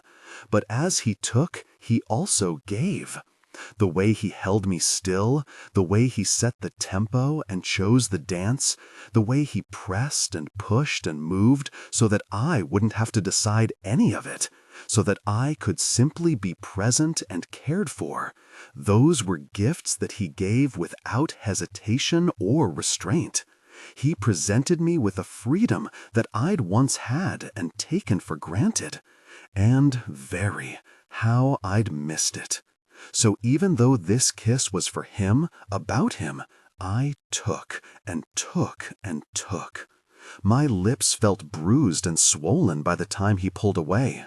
I was dizzy and disoriented. I wanted him to keep kissing me. I wanted their intimacy to deepen. Then I wanted them to come together. But his kiss had returned me to a role I knew well, a role I enjoyed more than any other. A role of submission. "You'll come over to swim Sunday morning," he said. 9 o'clock. I'll text you the directions." He kissed me again, shorter but rougher, more demanding, pressing all of his body against me, the intensity of his desire evident. Then, abruptly, it was over. He stepped back from me, his eyes wild as he wiped his mouth with the back of his hand. With a satisfied nod, he said, "Consider that your personal invitation." And he left. The relationship Amber and I had with Rob lasted 9 months, until his wife hired a private investigator and found out about his illicit activities. He dumped us then, saying he wanted to make his marriage work, but left us each with a nice parting gift in the form of a check. Severance, I'd called it. But the next time we saw him, he had a 16-year-old on his arm and a wedding ring still on his finger. That's when I learned my first hard lesson. Men never change. I was still too naive to realize that the axiom didn't apply just to men. When he ended things, I took it as a sign. My mother was on my case about not having a job. It was time to grow up, get a job, get an apartment. Amber had other ideas. At first, she cried, as she always did. I'd learned that later, too. She claimed she was heartbroken and would never love again. After a week of this, she woke up confident and resolute. "Time to go hunting," she'd said. Less than a month later, we were living in a 2-bedroom apartment in West Hollywood with Liam, a 30-year-old copyright lawyer we'd met at a coffee shop. Our arrangement with Liam was different than it had been with Rob. He was nice, decent. He didn't give us presents because we were intimately involved with him, but he did take care of us, and we took care of him. We did the grocery shopping and the laundry and lounged by his pool while he went to the office. When he came home, we fed him a home-cooked dinner and rubbed his shoulders. Then he'd spend intimate time with one of us. He didn't feed us drugs. He wasn't married or rich in any sense of the word, but he made more than enough. He liked intimate encounters as much, if not more, than group intimacy, and he always chose Amber as his solo partner, which was fine with me. She loved him madly, her words, and he seemed genuinely fond of her as well. They were an adorable couple. I was the best girlfriend with benefits. Part of me thought our happy family could last forever. Another part was smarter than that. Not just smarter, but itchy for something else, something I couldn't name. Restless, I took some acting workshops and a couple of jobs modeling for stock photographers. Amber, on the other hand, gave all her attention to Liam and her assumed role of housewife, which included, in her mind, spending his money. One Friday, Amber was out on an all-day shopping spree when Liam came home unexpectedly from work. He'd been at court all morning and decided there wasn't any point going into the office at that time of day, so he took the afternoon off. I fixed him a sandwich and set him up in front of the TV, what Amber would have done if she'd been there. "Drinking so early, I shouldn't," he'd said when I brought him a cold beer. "But you will." He'd taken it from me, saying, "You're a bad influence. I should tie you up and punish you." It was innocent teasing, nothing meant by it at all, but I'd been on my way back to the kitchen when he'd said it, and I'd turned back to him surprised. Not surprised by the teasing, that was common between us, but by how the thought made me feel. Being punished. I hadn't thought about it before, really. I'd been spanked before, by Rob, but it had always been playful, never as a consequence. And the idea of it, the idea of being humiliated and disciplined, was strangely compelling. Liam must have read my thoughts from the expression on my face, because he'd said, "You'd like that, wouldn't you?" Said it like he'd finally understood something about me that he hadn't before. Said it like this understanding interested him. Said it like I interested him in a way that he hadn't before. Then, before I had a chance to answer, as if I could answer such a strange question without having longer to think about it, he'd said, "That reminds me, I got you a present." "Really? What is it?" I wasn't as surprised about a present as I'd been about the idea of punishment. He'd bring us things on occasion, nothing expensive. Costume jewelry mostly, DVDs of the latest chick flick. It's nothing much, just something I saw and thought of you. "There's a bag in my briefcase by the door. Get it out, will you? But bring it here before looking inside. I want to explain it." "Okay." I went to the foyer and found a blue plastic shopping bag in his briefcase. When I'd just entered the living room, he'd stopped me. Wait. He had that same look on his face that he'd had when I left him. The interested look, intense and warm. It had made me feel intense and warm and interested, and my heart pounded with anticipation as I'd waited for him to say something else. It felt like a lifetime spanned in those seconds. "Put the handle of the bag between your teeth," he'd said, finally, "and crawl to me." It was such a strange request, so out of the blue and uncharacteristic.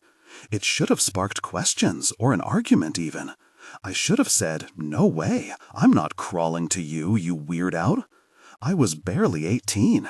I'd had a handful of sexual partners who were mostly teenagers, and beyond the intimate encounters with Amber, I'd never gotten especially into intimacy. But I'd also never been very interested in sex. It had gotten me what I'd needed, and was certainly fun. I just wasn't easily turned on, and the payoff wasn't always worth the effort for me. Until that moment, when Amber's boyfriend lay sprawled across the living room couch, his feet bare, his jacket off, his tie loose, and told me to crawl. Instantly, my mouth grew moist and my belly knotted with the strong sense of anticipation, because being told to do something so demeaning, so unconventional, so shameful, it thrilled me. I put the bag in my mouth and started to bend down, but he stopped me again. "First, take off your clothes." I did, without hesitation. He watched me as I stripped. The other day, he'd said, "You mentioned hating how sweet and nice modern-day romantic heroes are." I saw that he nodded at the bag from the briefcase and thought you might appreciate it instead. His statement piqued my curiosity, but I soon forgot about it. Because when I'd gotten down on all fours, the ceramic floor had hurt my knees, and the bag had pulled at my teeth. It swung as I'd crawled, and the way it hit my breasts had been uncomfortable and humiliating. But the more uncomfortable I had felt, the more humiliated, the more intensely challenged, the more I had been intrigued. Liam's expression had only added to my desire. He'd watched me like I was an animal, like I wasn't a person, but a pet, meant to be dominated and lorded over. "You aren't like Amber," he'd said, and I hadn't had to ask what he'd meant. Amber wouldn't have gotten on her knees on a hard floor, let alone felt such a strong reaction from such a degrading act. Amber wouldn't be drawn to such intense experiences. No, I definitely wasn't like Amber. I never did make it to the couch. Liam pounced before I'd even crawled midway across the room. He pounced and he bound my hands with his tie. He spanked me, hard, punitively. Passion peaked. They came together intimately, deeply connected. Afterwards, he'd left marks on my wrists and arms and breasts. He'd marked me in other ways, ways that couldn't be seen. With the truth he'd taught me about myself. With the names he'd called me as he'd held me close, names that had sent me over the edge. He'd marked me as deeply affected. He'd marked me as submissive. He'd marked me as not Amber. And that terrified me. I cleaned up by the time Amber got home. When she'd knocked on my bedroom door to ask if I wanted to go out with her and Liam to grab dinner, I'd told her I had a headache. Later, when she'd left Liam sleeping in their bed, she'd come to check on me. "I think it's time to move on," I told her. "Liam is fine, but he can't buy us all the things Rob could. Is this what we want for our future? We could have so much more." She'd been reluctant, but she was a good friend and said she wanted me happy more than she wanted Liam. I suspected she also believed she really did deserve more than he could give her. We were gone within the week. It was longer before I got around to looking at the gift he had bought me, the one I'd carried across the room in my mouth. It was an early copy of Rebecca by Daphne du Maurier. For a long time I refused to look at it. I hid it under my bed and pretended it didn't exist, pretended that the things that had happened with Liam, the things he'd shown me about myself, weren't real, weren't true. Turned out it wasn't as easy to run from those revelations as I thought it would be. And when they came to the surface again, they were even more painful, physically and emotionally, than they'd been coming from Liam. My legs were jelly as I drove to Reeve's house Sunday morning. I'd left more than an hour early, even though he was only 30 minutes from my house via Mulholland Drive. I had a feeling he wasn't the type to keep waiting. When I found his place, I turned around and parked a block away. Then I waited. Patience had always been one of my strong suits. It was required when hunting men the way Amber and I had, and somewhere along the line, I'd learned that anticipation paid off in intimacy. But anticipation was not to my benefit with Reeve. I'd already lost 2 nights of sleep thinking about him, about his kiss, and despite what I'd said to him, my attempts to calm my restless energy had done nothing to relieve the intense longing I felt. While it was helpful to be genuinely interested in a man I wanted to get close to, I recognized that the intensity of my attraction to Reeve was a weakness. It distracted me. It made me vulnerable. It didn't help that I was wearing nothing under my maxi dress. I was bare, easily accessible, and it made me sensitive and excited just because of the sense of daring in my attire. And it was only going to get worse when I prepared to enter the pool. Though he hadn't specified that he wanted me uninhibited when he'd delivered his invitation, he'd suggested it earlier, and I refused to play cautious. I wanted him to see me as strong. He needed me to be a challenge. I'd be of no interest to him if I were easy to break down. Had he broken Amber down as well, or had he restrained from dominating with her? It seemed unlikely to think he'd ever hold back, But on the other hand, Amber and I had shared more than one man who loved her one way and connected with me differently. But Reeve hasn't even been intimate with you. What if he wasn't what I thought he'd be intimately at all? I chuckled at myself. Man, I was sure making a lot of assumptions.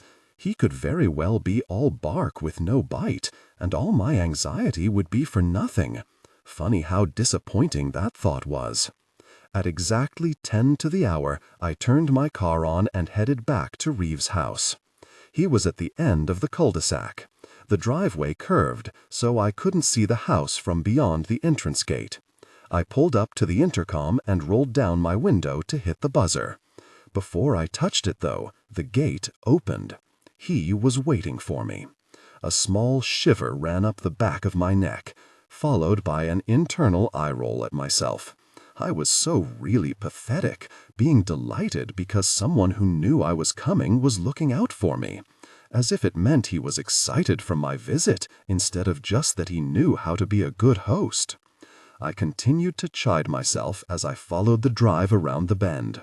Then the house came into view, and the shiver that ran through me had nothing to do with Reeve and all to do with the magnificence standing before me. It wasn't the largest home I'd ever been in, nor the most extravagant, but it was exactly the style I loved best. Modern, with clean lines and lots of windows. My Prius felt out of place in front of the multi-car garage that likely housed Aston Martins and Bentleys. Being in this environment, I realized I'd forgotten how much I enjoyed the stuff. I'd spent years with the luxury, jewels, boats, clothes, cars. While I'd never loved material things like Amber had, there were certain luxuries I had gotten used to. And even though I had the pride of knowing everything I owned now was mine outright, I couldn't say I didn't miss nice things. Which meant there was yet another level to my excitement as I followed the walk up to the front door. Reeve was a very rich man, and so far it seemed he had very nice things. He also seemed to like feeling safe. I'd spotted 2 suited men with guns patrolling the yard, and if I saw 2, it meant there were 4, plus the guards he likely had inside. It was one thing to have a security system, but this was overkill. I'd been at A-list celebrity parties with less people packing. Like the gate, the door opened for me automatically. A butler, who wore a gun at his waist, greeted me and took my purse before leaving me in the company of one of the henchmen from Palm Springs, the same one who had held me as Reeve had body-searched me, notorious. "Miss Waybourne, please come in. Mr. Sallis is waiting for you. Follow me."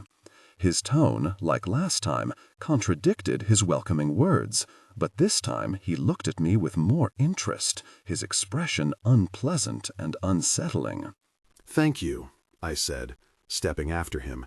But really what I meant was, please don't stay with us at the pool. It was stupid to even wish it silently, because I knew from experience that he'd at least be watching from a distance, and from the look he'd just given me, I could tell he got off on the voyeurism. Once again, I wondered what he might know about Reeve's other women, about Amber. That was a question I'd never have an answer to, though. While I was pretty sure now that I knew the price to get him to talk to me, it was not a price I was willing to pay. From the foyer, the house's design became apparent. It was long and narrow, with large rooms stacked side by side, so that each looked out at the canyon beyond. The entire back wall, in fact, was made of floor-to-ceiling windows, and the views were breathtaking. The kind of breathtaking that made me pause mid-step so that I could look without the distraction of moving at the same time. From every direction there was something to look at. The far side peering out over Franklin Canyon Park, the windows to the right revealing Fryman Canyon Park, and to the left, the Sunset Strip. Then, when I acclimated to the grand scene, I saw another view that made my pulse speed up and my breathing uneven. The pool. More specifically, the man in red swim trunks sitting on a deck chair next to the pool. And gosh, if all the windows didn't have perfect sightlines to every inch of the backyard. "This way, Miss Wayborn." Anatolio stood ahead of me, pointing not toward the yard, but toward an open door. I raised a questioning brow. "If you'd like to change." Change? Into a swimsuit? I hesitated. It wasn't that I was uncomfortable with nudity. I'd done modeling and bit parts on cable television that called for no clothing. Before that, with Amber, I'd done so many things beyond stripping that being naked had become no big deal. My apprehension now came from another angle entirely. I'd be naked, with Reeve, in front of the butler and Anatolios, who'd probably feel a strong attraction over it, and whoever else was in the house, as well as anyone who might have binoculars in the houses across the canyon. The whole scenario was an epic source of excitement. It was another check against me in the vulnerability category. If I did this, if I walked out there and let the scene unfold the way I so very much wanted to, I wouldn't be able to turn back. It would be like going down the rabbit hole. There would be no way I'd come out the other side the same. But it wasn't like I could change my mind about wearing a swimsuit. I hadn't brought one with me at all. And really, turning back had stopped being an option a while ago now. With revived determination, I turned down Anatolios' offer. "Nope, I'm good, thank you." If this surprised him, he didn't let on. He pointed to the glass door ahead of us. "Right, that way then." He wasn't accompanying me any farther, which meant he'd been told to stay behind, been told to leave Reeve and me alone. My stomach fluttered. Oh God, I was a goner. It felt like miles from the door to where Reeve sat in his chair, reading from a tablet of some sort. Nervousness spun through me, dizzying me, keeping me frozen in place. Then he looked up, looked right at me, as though he sensed I was there. It was all the invitation I needed. Focused on him, the walk became easy. He wore sunglasses, but the tilt of his head, the stillness of him, told me his eyes were glued to me as I made my way toward him. He was an incubus, calling me with a seduction song so well known to me that I didn't have to hear it to respond. My body hummed with it naturally. The air vibrated with the tune, the rhythm of it growing stronger with each step I took. When I reached him, I realized I'd been smiling since I walked out of the house. "You made it," he said, with a smile of his own. The radiance of it competed for attention with the bronze, toned planes of his chest. I wanted to touch them, follow the dips and ridges with my fingertips, trace them with my tongue. But I also wanted to keep staring at those lips. "Did you have any problem finding me?" I realized too late that I should have sent a car. "No, it was fine, no problem at all." I didn't add that I would have turned him down if he'd offered. I preferred the freedom my own vehicle gave me. He must have read between the lines. "You wouldn't have accepted it anyway. I get that, I suppose. You could have come in earlier, though, instead of parking down the street." A blush crawled up my neck. I suppose I should have expected that. But the embarrassment quickly passed when I realized he'd been waiting for me, watching for me. It should have been irritating to have my movements so scrutinized. Instead, it made me ridiculously thrilled. Probably. He never stopped looking at me. I didn't want him to. I couldn't stop looking at him either, both of us with grins that bordered on goofy. It was that very kiss, I realized. It had moved us from flirtation to action, from the place where we just imagined what it would be like to give in to our attraction to a place where we knew. It turned something that had only existed in our heads into something that lived, something that burned and throbbed in our sense memory. Or maybe it was just me. It would be best if it were. Because the only thing worse than falling under Reeve's spell would be me believing that he'd fallen under mine as well. I forced myself to look away.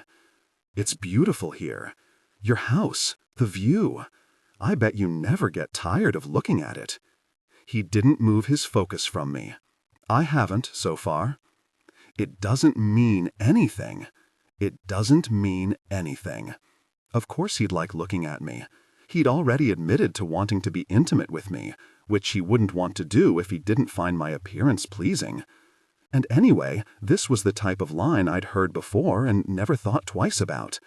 So why, when Reeve said it, why, of all the men I'd been with, all the rich, attractive, adoring men, why was this guy the one who made me weak in the knees?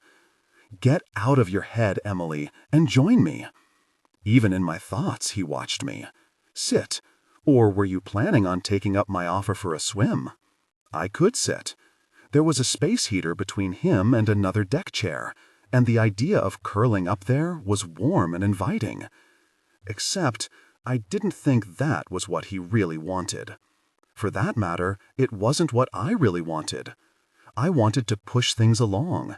I wanted to show him that I was up to the level, that I could deliver what he preferred. I wanted what he preferred. I'm guessing the pool is heated. He nodded.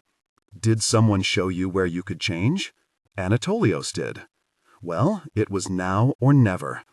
I took a deep breath and turned to him. But I seem to remember you saying it was your preference that I didn't wear a suit. Was that wrong? Not wrong at all. Was it my imagination, or did his grin widen ever so slightly?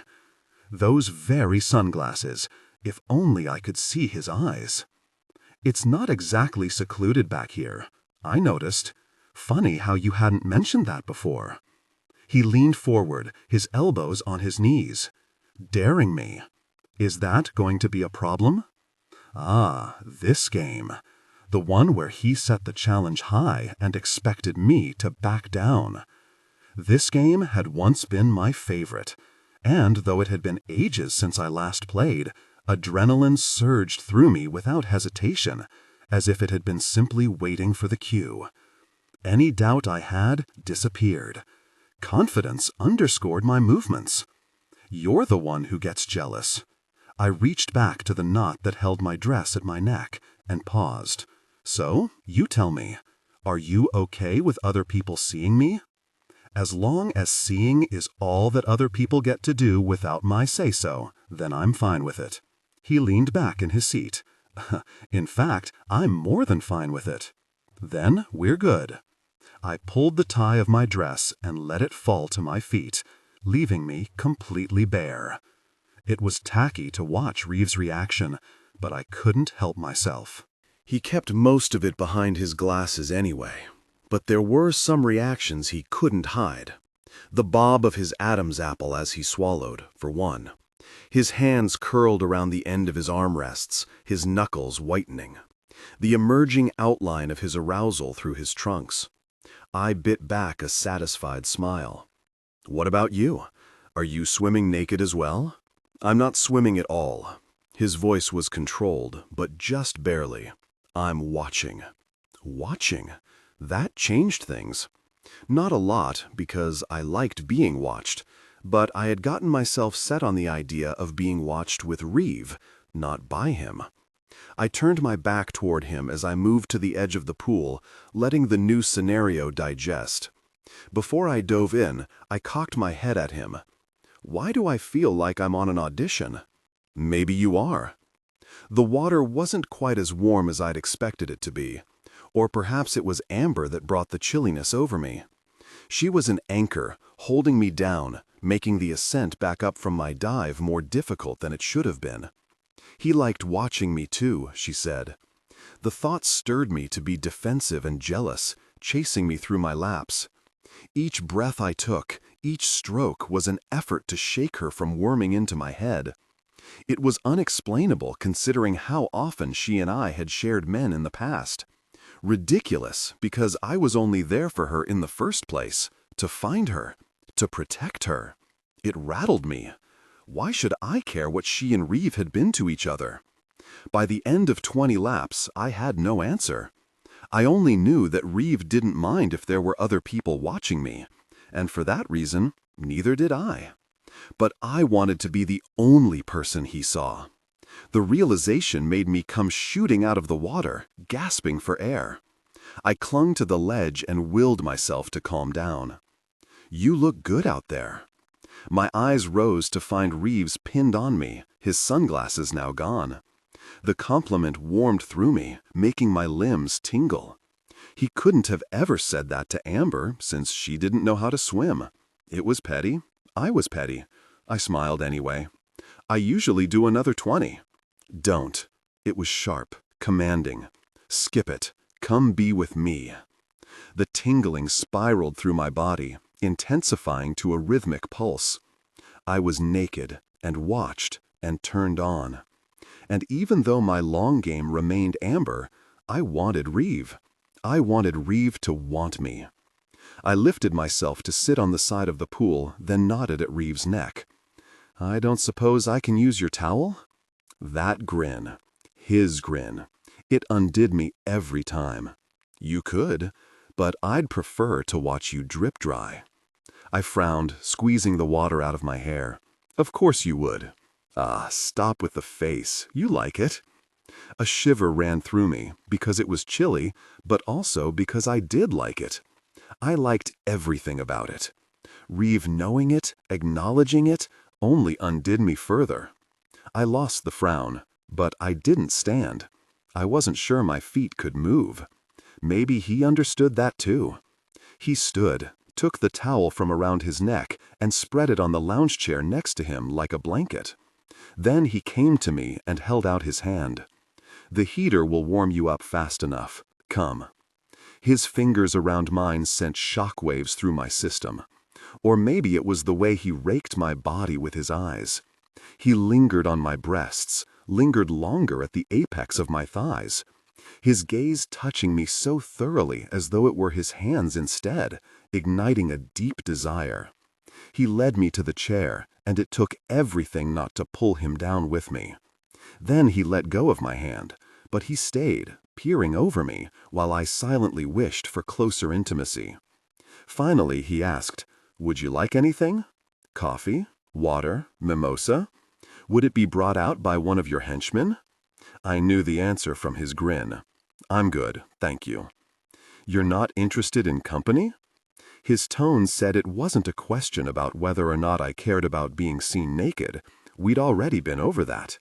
He was confirming whether or not I wanted the intimacy to be between me and him, and no one else. I should have told him it was up to him. I should have been willing to do whatever he preferred. That was how to snag a lover. I knew the drill. But the reason I couldn't say it was the one I'd discovered in the pool. I wanted Reeve to myself. I wanted to only be Reeves. Could he guess that as well as he guessed everything else about me?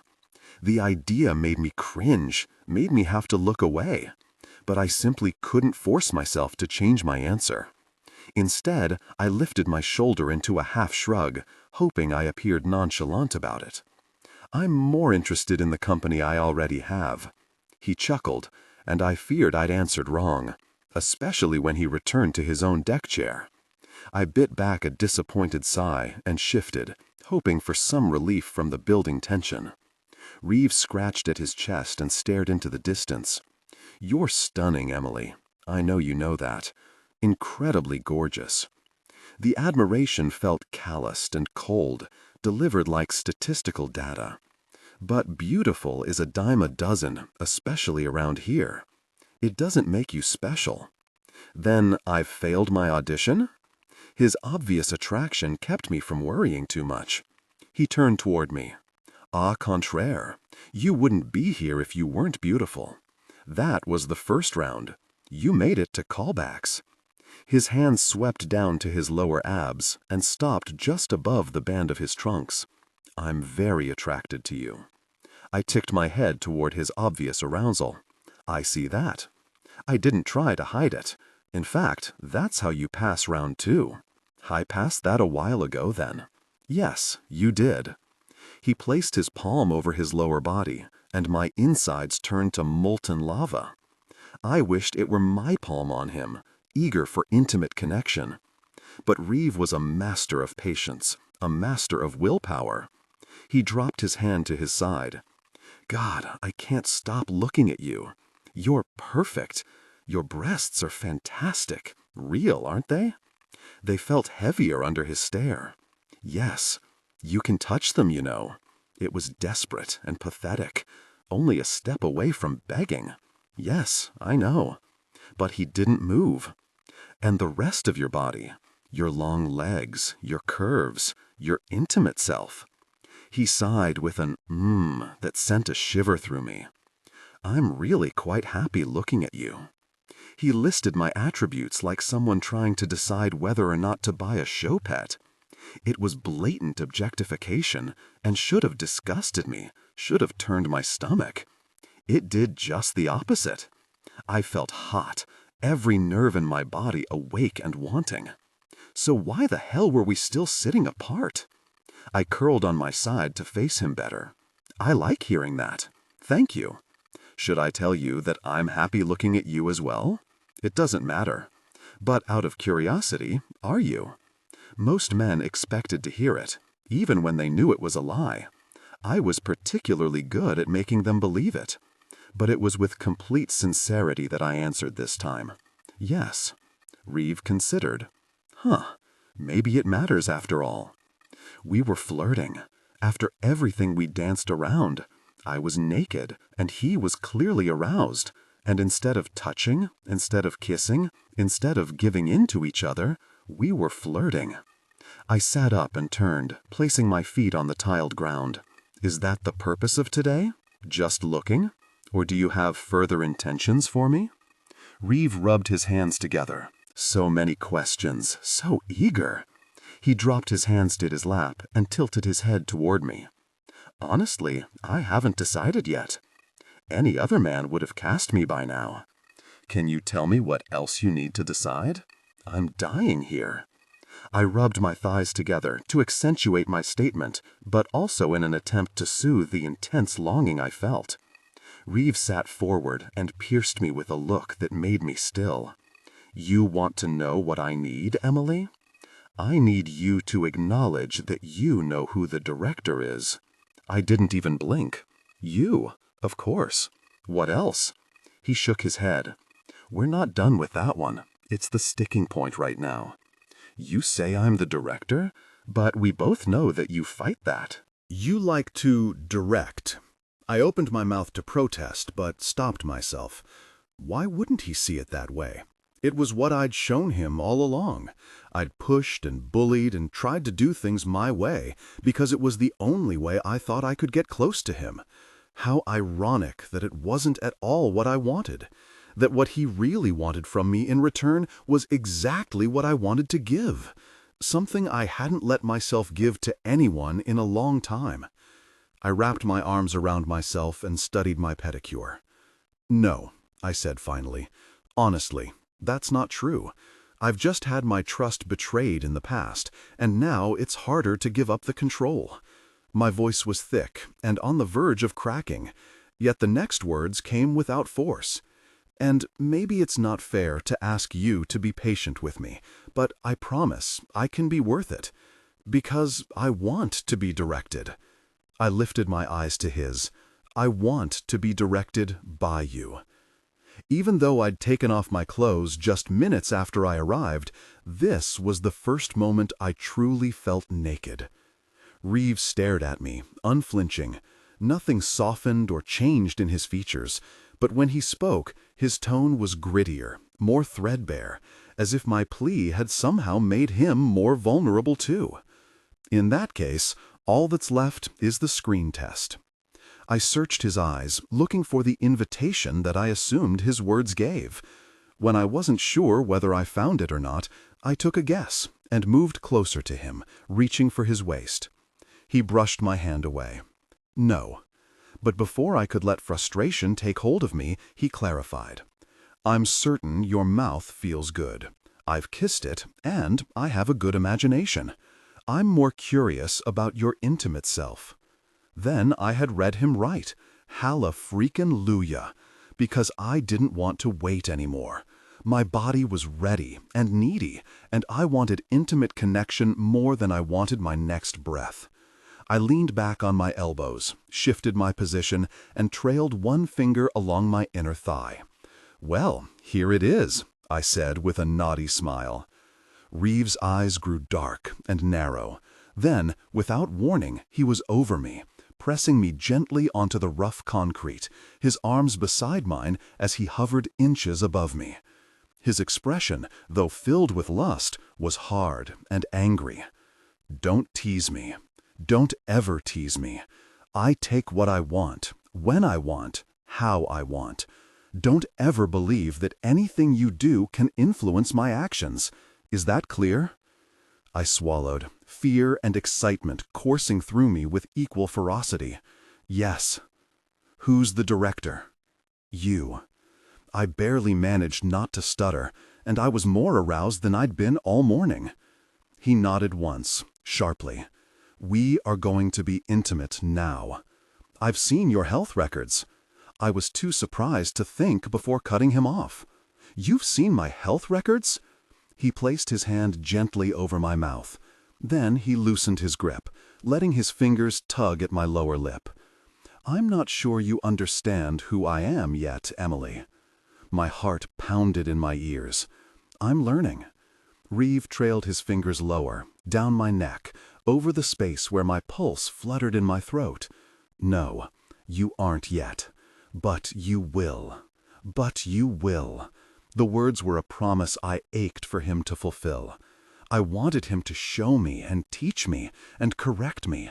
I wanted to please him with a desperation I couldn't explain. He pressed his pelvis into mine, and I could feel his arousal against my center through the thin barrier of his trunks. "Still want this?"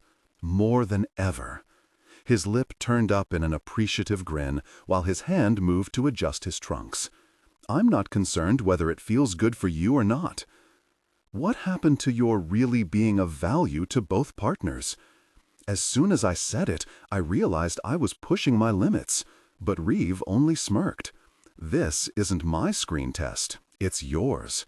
I don't give value until I know it's deserved." Perhaps it wasn't the best time to throw his words back at him, but out they came. "Awfully confident, aren't you? Some people might call it egotistical." "Emily." It was a sharp warning, but I swore I saw amusement behind his eyes. Still, I'd gone too far, and I didn't even know why. I just couldn't help myself, as though I thought that if I fought against him until the very last moment, that I'd somehow hate myself less for it when I finally gave in. Or maybe that wasn't it at all. Maybe I simply knew how good it would finally feel to submit, how rewarding. And it scared me almost as much as the idea of not having it at all. Desire grew. Every cell in my being was on fire, ready to combust. And Reeve was there, close to me, telling me he would have me, and all I had to do was let him. Okay, I said, serious now. No teasing." Tension broke. They gave in to desire, connecting deeply.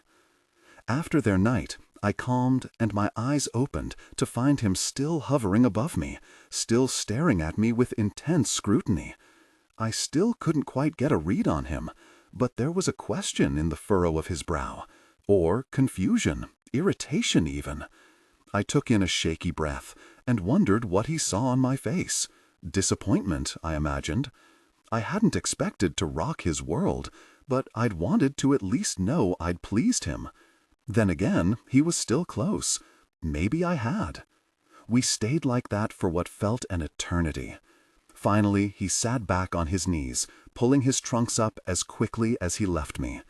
He trailed one solitary finger down my skin and said, "Leave a landing strip next time you go into the salon. I don't like feeling like I'm with a child." He left me. I dressed quickly and followed him into the house, but neither Reeve nor Anatolius met me. The butler retrieved my purse, and I was escorted to the door. I'd just stuck the key in the door when my cell rang. Though I was already balancing my mail, the next week's script for the show, and the Diet Coke I'd gotten from a gas station on my way home from the day's shoot, I fumbled to answer when I saw Reeve's name on the caller ID. "I want to see you," he said, without preamble. Just the sound of his voice made my stomach flutter, and distracting thoughts invade my mind. You do? I braced the phone on my shoulder and pushed the door open. Inside, I dropped everything but the phone and my drink on the floor, and turned around to push the door shut, eyeing a gray Bentley that pulled up across the street as I did. My neighborhood was swank, but not Bentley status. It was something that drew attention. But it didn't have nearly the hold on my curiosity as Reeve did. I wouldn't say it if I didn't mean it. There was an undercurrent of playfulness in his tone that had me breathless and wanting. Be chill, Emily. Huh, does that mean I passed my audition then? Having not heard from him since I'd left his house several days before, I'd waffled back and forth between thinking he was taking his time and thinking I'd really messed up. Either way, the week had seen me more than a little distracted, not to mention burning out a set of AA batteries. Was there any question? I fell into the front room armchair and thought carefully about my words. It wasn't a time to get clingy after all, but I wanted to be considered for a role that was more significant than a casual acquaintance. There were lots of questions, I said finally. The audition was Sunday. It's Friday, and you're only now calling. You play it awfully cool, Sallis. You know how casting decisions can take time. His grin was apparent through the phone. Here's an answer to your lots of questions. You passed, with flying colors. And now I want to see you. To see me, I repeated. For clarity, that means I want to be with you, intimately. God, how did he make me blush so easily? And when exactly would you? Now. There's a car waiting outside. The Bentley. How thoughtful. But why don't I cut myself off before refusing his ride? Though I hated the idea of being stuck at his house without my own transportation, I needed to make an effort to do things his way. Okay, excellent. I was already heading to my closet, worried about what I'd come up with to wear on such short notice. Tell your driver to give me 10. No. No? Whatever you think you need to do before you see me is unnecessary. His eagerness had me giddy. I had to bite back a giggle. At least let me put on something that I haven't been wearing for a 12-hour shoot. I need 5. My black and white A-line skirt was clean. I could pair it with a red tank and a white jacket. Throw on my black 4-inch heel Louboutins with the red accents. Fine then, Reeve conceded. Honestly, Emily, don't spend too much time choosing an outfit. Whatever you're wearing will be fine. Having a driver to Reeve's turned out to be a good thing. My body hummed the whole way over, making it hard to hear my thoughts, and my thoughts desperately needed to be organized before I had another encounter with the man. Not having to drive gave me time to focus elsewhere. You have an agenda, I reminded myself, an agenda that doesn't have anything distracting sensations. I'd spent a lot of time on my get close to Reeve plan, so I had a basic idea of what to do next. But since it was a mission that relied on improvisation, I didn't have everything entirely ironed out. I'd look for signs of Amber, of course, and ideally I would earn Reeve's trust to the point where he would let something slip. Yeah, real likely with Mr. In Charge. Maybe if I got in his inner circle, if I got him to take me to dinners with Villanakis or even other friends of his, maybe then I could find a solid lead. So much time had passed, though, and even Joe hadn't delivered any information recently. There was a good chance that I was chasing after a trail that was long dead. But even if I was too late to rescue Amber, I had to know what happened to her. Or you want the excuse to wrap yourself in Reeve. There she was again, her voice ringing in my ear as clear as if she were sitting next to me. Maybe that's true, Amber, I said quietly, but it's about you, too. Did you say something, Miss Wayborn? I looked up to find the driver looking at me in his rearview mirror. Sorry, just talking to myself. He smiled awkwardly, probably unused to conversing with the people he drove. It was an opportunity for me, though, and while I was sure that Reeve had spies in all of his employees, there had to be something I could glean from him. I leaned forward. It's Emily, by the way. He nodded with another awkward smile that told me he'd never call me anything but Miss Wayborn. And you are? His eyes darted from the road to the mirror and back to the road. Finally, he said, "It's Philip." Reeve seriously had his men trained. Getting even a simple name shouldn't be like pulling nails. And now that I had his name, I'd reached a dead end. I considered a second. "Is that an accent I hear? Where are you from, Philip?" He answered with less hesitation this time. "Agaleo, Miss Wayborn." I'd never heard of it, but I made a guess. "Is that Greece?" He nodded. "Just outside of Athens." Reeve either really liked being able to communicate with his employees in a language most people didn't know, or he liked surrounding himself with people from his homeland. His parents' homeland, actually. It was hard not to immediately want to say the whole thing smelled of mob. I grew up on Hollywood stories, though, and was smart enough to realize that the most scandalous of options was not always the most correct. So I had to give it the benefit of the doubt. Except then we were at Reeve's house, and Philip opened the door for me to climb out of the back. He wasn't wearing a tie, and as I passed by, I caught the edge of a tattoo peeking out from under his shirt. I stopped and bent toward him. "That's an interesting tattoo. What is it exactly?" Philip tugged at his collar, covering the design. "It's nothing. Mr. Sallis is waiting for you inside, Miss Wayborn. Just go on in." But I'd seen it, before it had been hidden. A V, stylized to match the ring of Michaelis Villanakis. No one greeted me at the door, and the handle turned when I tried it. I headed through the foyer, the heels of my shoes resounding in the quiet house. Once the walls opened up to the main living space, Reeve was there, dressed in a sleek gray suit with a black dress shirt and gray tie, and I forgot all about Philip and his tattoo. Reeve was so striking, so overwhelmingly captivating, I needed a moment to catch my breath. I didn't get it. He came to me immediately and pulled me to him, setting one hand on my hip and threading his other in my hair. Holding my head like he had that morning in my kitchen, he kissed me, claimed me, devoured me.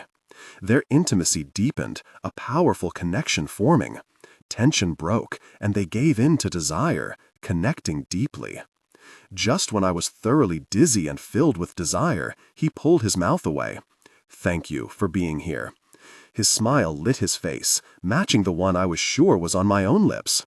"And before you make some tacky joke about not having reached a peak yet, I'll assure you that you will." I half giggled, half groaned, half melted in anticipation. Well, glad that's out of the way. His hand was still at my breast, his touch lingering now, while his other palm wrapped around the back of my neck. He studied me, his eyes taking in my features with such intensity, as if despite all the time he'd spent looking at me, had never truly seen me. "I'm an awful host," he said eventually. "I should tell you to make yourself at home, but all I care about is being close to you. Why don't you?" What came out was, "Uh-huh." His mouth found mine again as he drew me into him. If the last kiss had been intense, this one was consuming. My face burned from the scruff of his 5 o'clock shadow, and my lips stung from his nips. I threw my leg around his upper thigh, opening myself, pressing against him. Then, out of nowhere, the ability to think came rushing back, and thoughts, though jumbled, flashed through my mind, competing with my senses. Thoughts like, "Wow, I wasn't expecting that," and "Would it be out of line to start undressing him?" and "Wasn't there something I was supposed to do when I got here?" and "If this is how he makes me feel with this kiss, how on earth am I going to survive tonight?" I began shaking my head, disconnecting myself from his mouth as I pressed my hands against his torso. I was almost afraid Reeve wouldn't accept my retreat. I was also totally afraid he would. Tonight, he was a gentleman, though. Cupping my face, he asked, "What is it?" My eyes darted from his collar to his ear to his chin, everywhere but his distracting lips. Well, we'll get back to that, I promised myself. I had to remember Amber first. Remember that I was here on false pretenses. I might need to be able to make demands from Reeve eventually, which meant I had to well establish the part I was playing now, a woman who was looking for a sugar daddy. I needed to ask for something to set the standards of exchange in our relationship. I had to do it now while he was in a good mood. But what to ask for? I had no answer yet, and here he was waiting for a response. I cleared my throat. I'm trying to decide if this is a good time to bring it up. It was partly true. Mostly, I was stalling, trying to remember what I'd asked for from men in the past. Back then, I'd needed everything, from clothes to housing. Now, I needed nothing. Unless you're talking about my desire, then it's never going to be a good time to bring it up. He was teasing, though, his tone light, so might as well get it over with. Come sit with me. He took my jacket and purse and set them on an armchair. Then he wrapped his fingers in mine and pulled me after him to the couch. He sat down, and I moved to sit next to him, but Reeve tugged me instead onto his lap. He adjusted my position on his lap, then ran his hands up and down my thighs, sending electric sparks across the surface of my skin. I watched his hands move along my skirt, returning on their next sweep down. This is awfully distracting.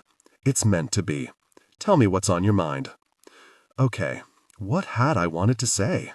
I swallowed, letting my weight settle on him as I gathered my thoughts. Something firm pressed against my inner thigh. I looked down to find his pants taut. Oh, Reeve's pupils were dark. Yes, I'm aroused. You're sitting on my lap. What do you expect? Nothing less.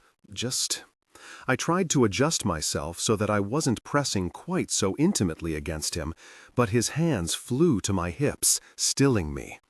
The heat of his body radiated through his pants, heat that was also reflected on his face. Like I said, distracting.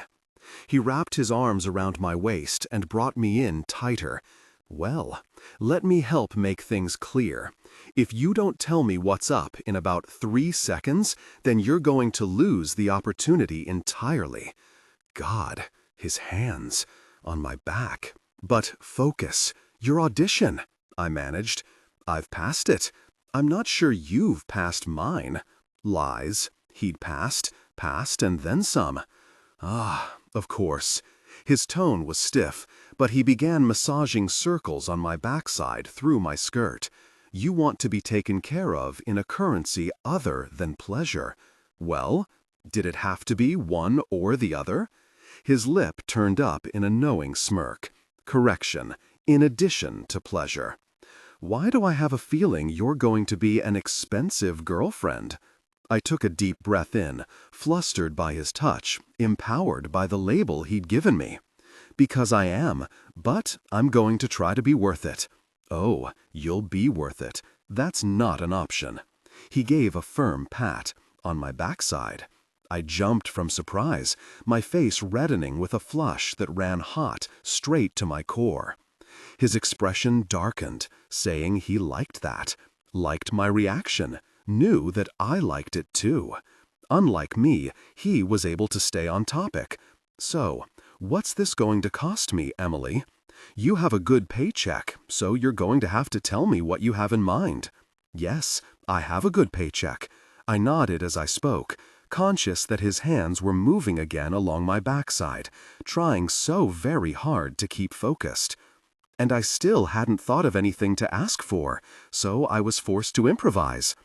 I can afford my apartment and living expenses, but I take care of my mother too, so I don't have the extras, and I really like extras. Designer clothing is a weakness. If I had my way, you wouldn't ever wear clothes. Forget what his hands were doing, because now Reeve leaned forward and kissed my neck. My panties went from warm to very warm. Concentrate. And I'm a shoe enthusiast. His head popped up, suddenly intrigued. Now shoes I can get behind. Can't you just wear shoes? He glanced back at the ones I was wearing, like those, and stockings, those thigh-high things. Gosh, I liked it when he got flirty. He still had that undercurrent of dark, but was also fun, like he'd been when I first met him at the resort, his other resorts. If I could get him to take me to some of his other resorts, maybe that could lead me to Amber. Mostly, I want to travel. I want to see places, first-class style, and I don't want to travel alone. And that's the reason you targeted me? One of them. I ran my hands up and down his chest, digesting the words he'd just said. Targeted? I scoffed. As if I were a sniper? He leaned back in the chair, distancing himself from me. Aren't you? It bothered me that he thought that. Bothered me because there was resentment in his tone. Bothered me because his mood seemed to have changed with the statement. Bothered me mostly because it was true. I dropped my hands. You really don't like me, do you? I still haven't decided. He didn't even try to pretend he was teasing. It stung, more than I wanted it to, more than it should have. I scooted off of him, awkwardly because of how I'd been sitting, and because it was stupid for me to be hurt by what he'd said. He made it even more awkward when he didn't try to stop me. Folding my arms across my chest, I walked to the windows overlooking the pool. It was almost prettier at night.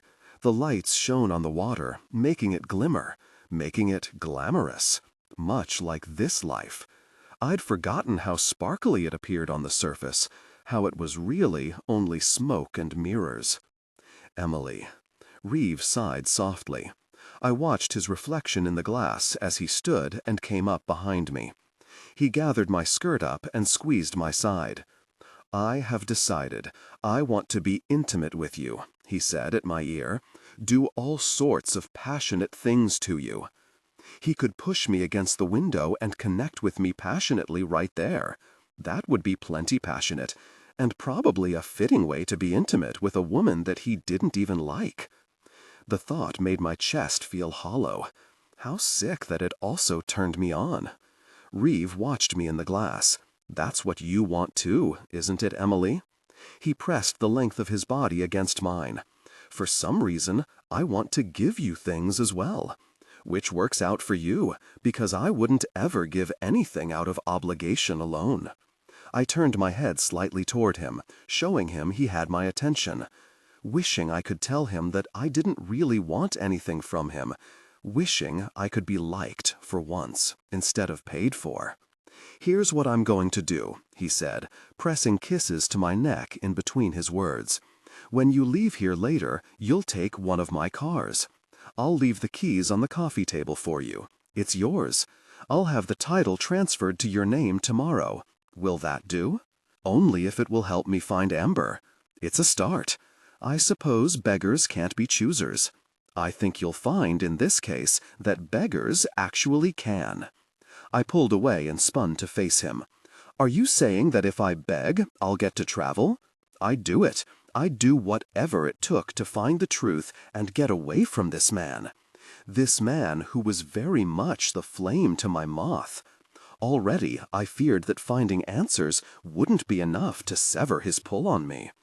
He put his hands in his pockets and straightened his stance. I'm saying you get a car. I'll think about the rest. His wicked grin returned. And also, begging is more than welcome. Welcome, not necessary. If it wasn't necessary, he wasn't getting it. After a beat, he said, I'm going to get the keys and pull the car out of the garage. You will wait for me in my bedroom. Up the stairs, to the right, end of the hall. I took a shaky breath. This was it.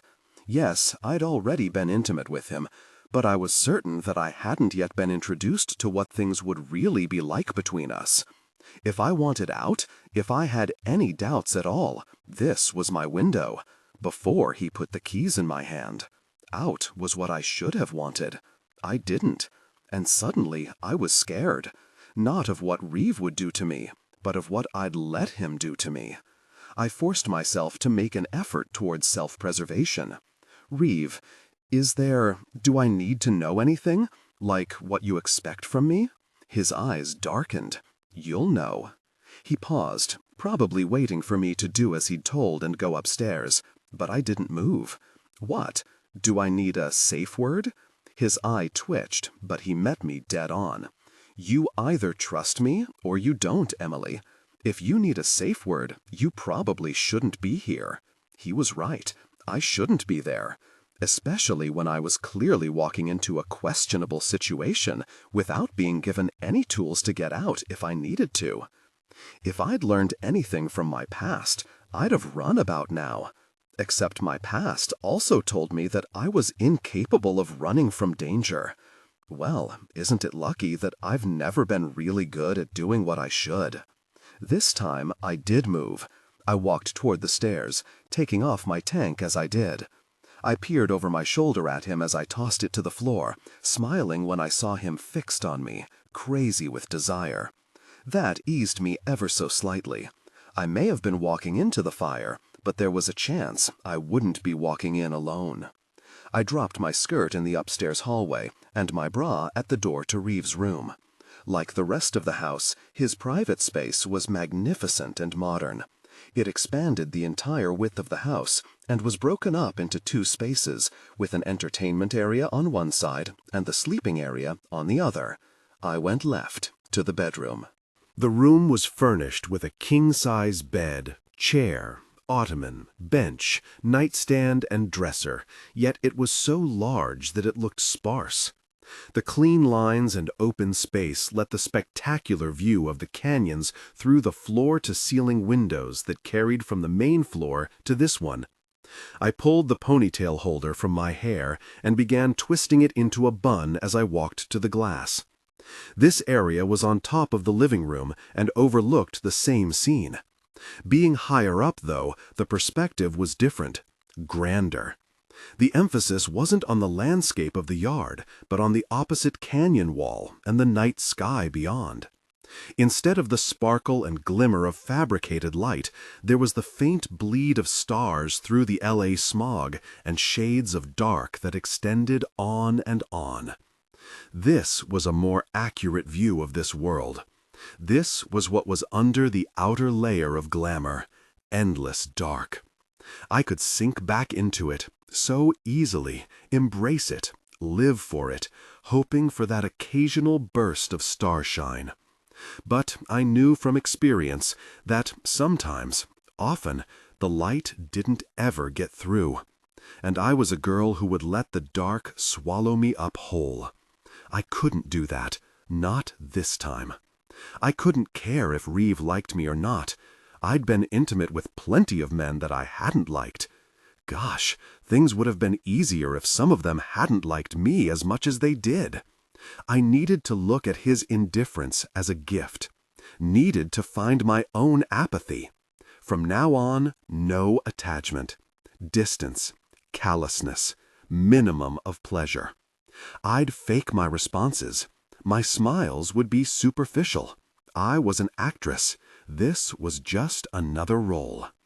When he came into the room a few minutes later, I was sitting on the ottoman with my legs crossed, in only my panties and heels. I wasn't wearing stockings, I said. This was the best I could do on short notice. He surveyed me as he tossed his jacket on the dresser. I approve. He stayed where he was and worked the knot of his tie, loosening it, his eyes never leaving me.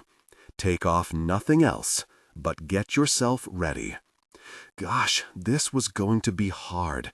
He was already shredding me to pieces with the way he was looking at me, with the way he'd taken command of the room the moment he walked in, with the way my every cell wanted to fall down at his feet and obey.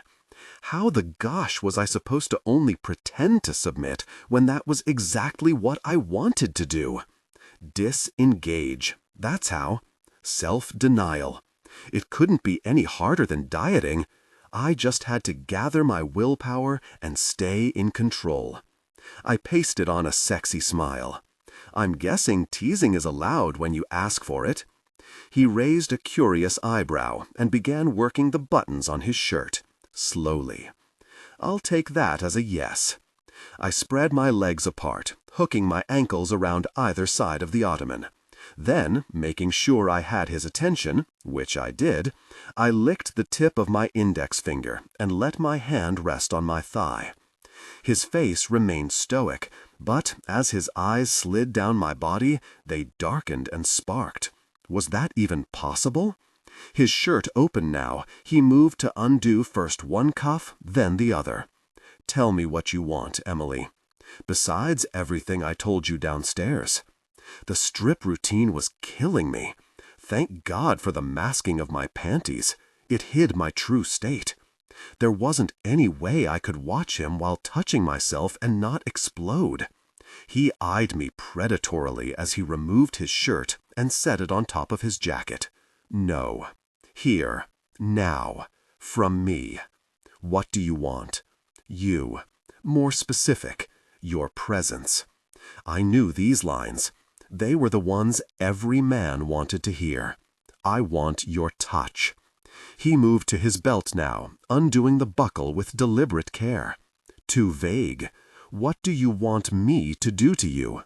Tell me. Anxiety fluttered in my chest. I want whatever you want, but my voice sounded meek, tentative. Reeve pulled his belt from his pants and flicked it with frustration. Stop pandering. I jumped at the snap of the belt, at the snap of his tone. I'd already dropped the facade of playing with myself. Now I dropped the sugar in my tone as well. I'm not pandering. I'm trying to do what you want. You're the director, remember? He smiled tightly. And right now, your director wants you to tell him what you want. In detail. I stared, wide-eyed. Nothing was coming to mind except the truth, and saying that would make me too vulnerable, too exposed. I needed another answer. Anything. The silence dragged out too long. If you can't say it, then this doesn't need to happen. He turned his back to me, walking away as he spoke. The car key is on the counter. You can let yourself... I bolted up. I want to be intimate with you. The words tumbled out, passionately. Reeve spun back to me. Tell me more about what you desire. I want to connect with you deeply. On the bed? No. I want to feel your presence against me, connecting deeply. I want you to press me hard to the glass, so it will feel like anyone can see. And anyone who does will know that I'm special because I'm the one you're with intimately. He crossed to me in 4 strides. Gripping my upper arms, he pushed me back against the window. And you don't want me to be gentle. You want me to be rough. You want me to leave you raw so that tomorrow you won't be able to forget for 1 second that we were together tonight. Yes, that. Yes, I nodded. Say it, he demanded. I don't want you to be gentle. I want it rough and raw. I won't forget that we were together tonight. God, saying the words that said what I really truly wanted from him, it did something to me, made me even more aroused. He knew that, I was sure. That man, I swear, he could see inside my mind, inside my soul. Knew just what it would take to make me come undone. His grip on me loosened. Take it out, Emily. My hands shook as I undid the button and slid down the zipper to his pants. Then I drew in a sharp breath, surprised to find he wasn't wearing anything underneath. He was exactly as I'd thought from our first time together, impressively built. Despite my promise to myself to remain detached, I was desperate to touch him. I had to do it anyway. He'd expect it. I closed my grip around his powerful presence, and my touch was intimate. My eyes darted back and forth from my hand to his face. I couldn't decide what I liked looking at more, his powerful form or his heated expression. So many times, the enjoyment I got from connecting with a man was the power it gave me, and there was this too with Reeve. But even more predominant was the anticipation of what that expression said this man planned to do to me, of what our intimacy would feel like. No, I didn't care about that. It was inevitable, but I couldn't look forward to it. I could not. Without warning, he flipped me around so that I faced the window. He positioned my arms above my head. "Don't move," he said, in a way that made it impossible to disobey even if I wanted to. He reached around to cup my breasts, and I let out an involuntary moan. They'd been begging for his attention since his eyes first lingered on them. Having them finally touched, finally fondled and caressed, was more erotic than I wanted it to be. I decided I would die if he ever stopped. God, how I needed him to stop. But that jerk took his time, squeezing, kneading, pinching my nipples, all the while sucking and nipping at my neck, my jaw. Something in his approach made it obvious that this was for him, for his pleasure, for his satisfaction. Was he simply enjoying my body, or was he claiming me? Because I'd be marked when this was all over. Maybe it was a good thing I didn't actually have any screen time. It would be really a lot of hickeys for makeup to cover. I was panting and on fire when he moved his touch lower, but amazingly, still in control of my senses. I took that as a victory. One round down without losing myself to him. Could I make it through the next? My heart hammered in my chest as I braced myself for his fingers to find a new sensitive spot on my body to torment. Prepared for it to be a particularly sensitive spot, I was surprised and relieved when, instead, he curled his fingers around the waistband of my panties. "Thank you for telling me what you wanted, Em." He shimmied my underwear over my lower body, slowly, teasingly. The canyon, I thought. The lights. Focus on the lights. But I couldn't block out his voice. "I won't always ask for your input," he said next, bending as he pulled my panties down to the floor. "And I won't always take it when I do." He maneuvered the material over one shoe, spreading my stance as he lowered my foot back to the ground. "But you will always give me what I ask for. Give me what I ask for." They were trigger words for me. Words that turned me from a strong, competent woman to an addict begging for her drug. The lights. Count the lights on the houses. Leaving my panties dangling at my other ankle, Reeve rose, trailing his fingers up the outsides of my legs until he was at his full height. He met my eyes in the glass. "While I won't promise that you'll always like what I do to you," he pressed in closer, letting his presence tease at my core before gripping my hips with both hands. "I will promise to take you where you need to go." Passion peaked. They came together intimately, connecting deeply. My eyes blurred and my throat went dry. It felt so good, so right. Unrelenting, unforgiving. Everything inside was tightening, building, gathering. I had to make it stop. Had to keep counting the very lights. 17, 18. Oh, God. I held on. Just barely. My eyes latched onto one spot on the canyon wall, and I clung to it, focusing on it so intently that I was able to dull the amazing things that Reeve was doing to me. Even when his hand reached around to provide intimate stimulation in quick, pressured strokes, I held to my focal point. I added breathy gasps then, for his benefit. It was easy. All I had to do was open my mouth a little, and out they came, my body sensing the pleasure despite my head's distinct denial of it. The pulsing knot of tension in my belly remained, a peak ready to be reached as soon as I gave it permission, which I wouldn't. I could do this. I was doing this. Time got lost in the haze of barely held control. I didn't know how long Reeve had been moving with me, how long I'd been fighting the mounting storm inside. The sweat that layered my skin and the wobbliness of my legs suggested it had been a good while, but the exhaustion I felt may have been from the effort to keep my peak away just as much as it could have been from the physical activity. Whatever the time span, I was wearing out. I needed him to be finished, and soon.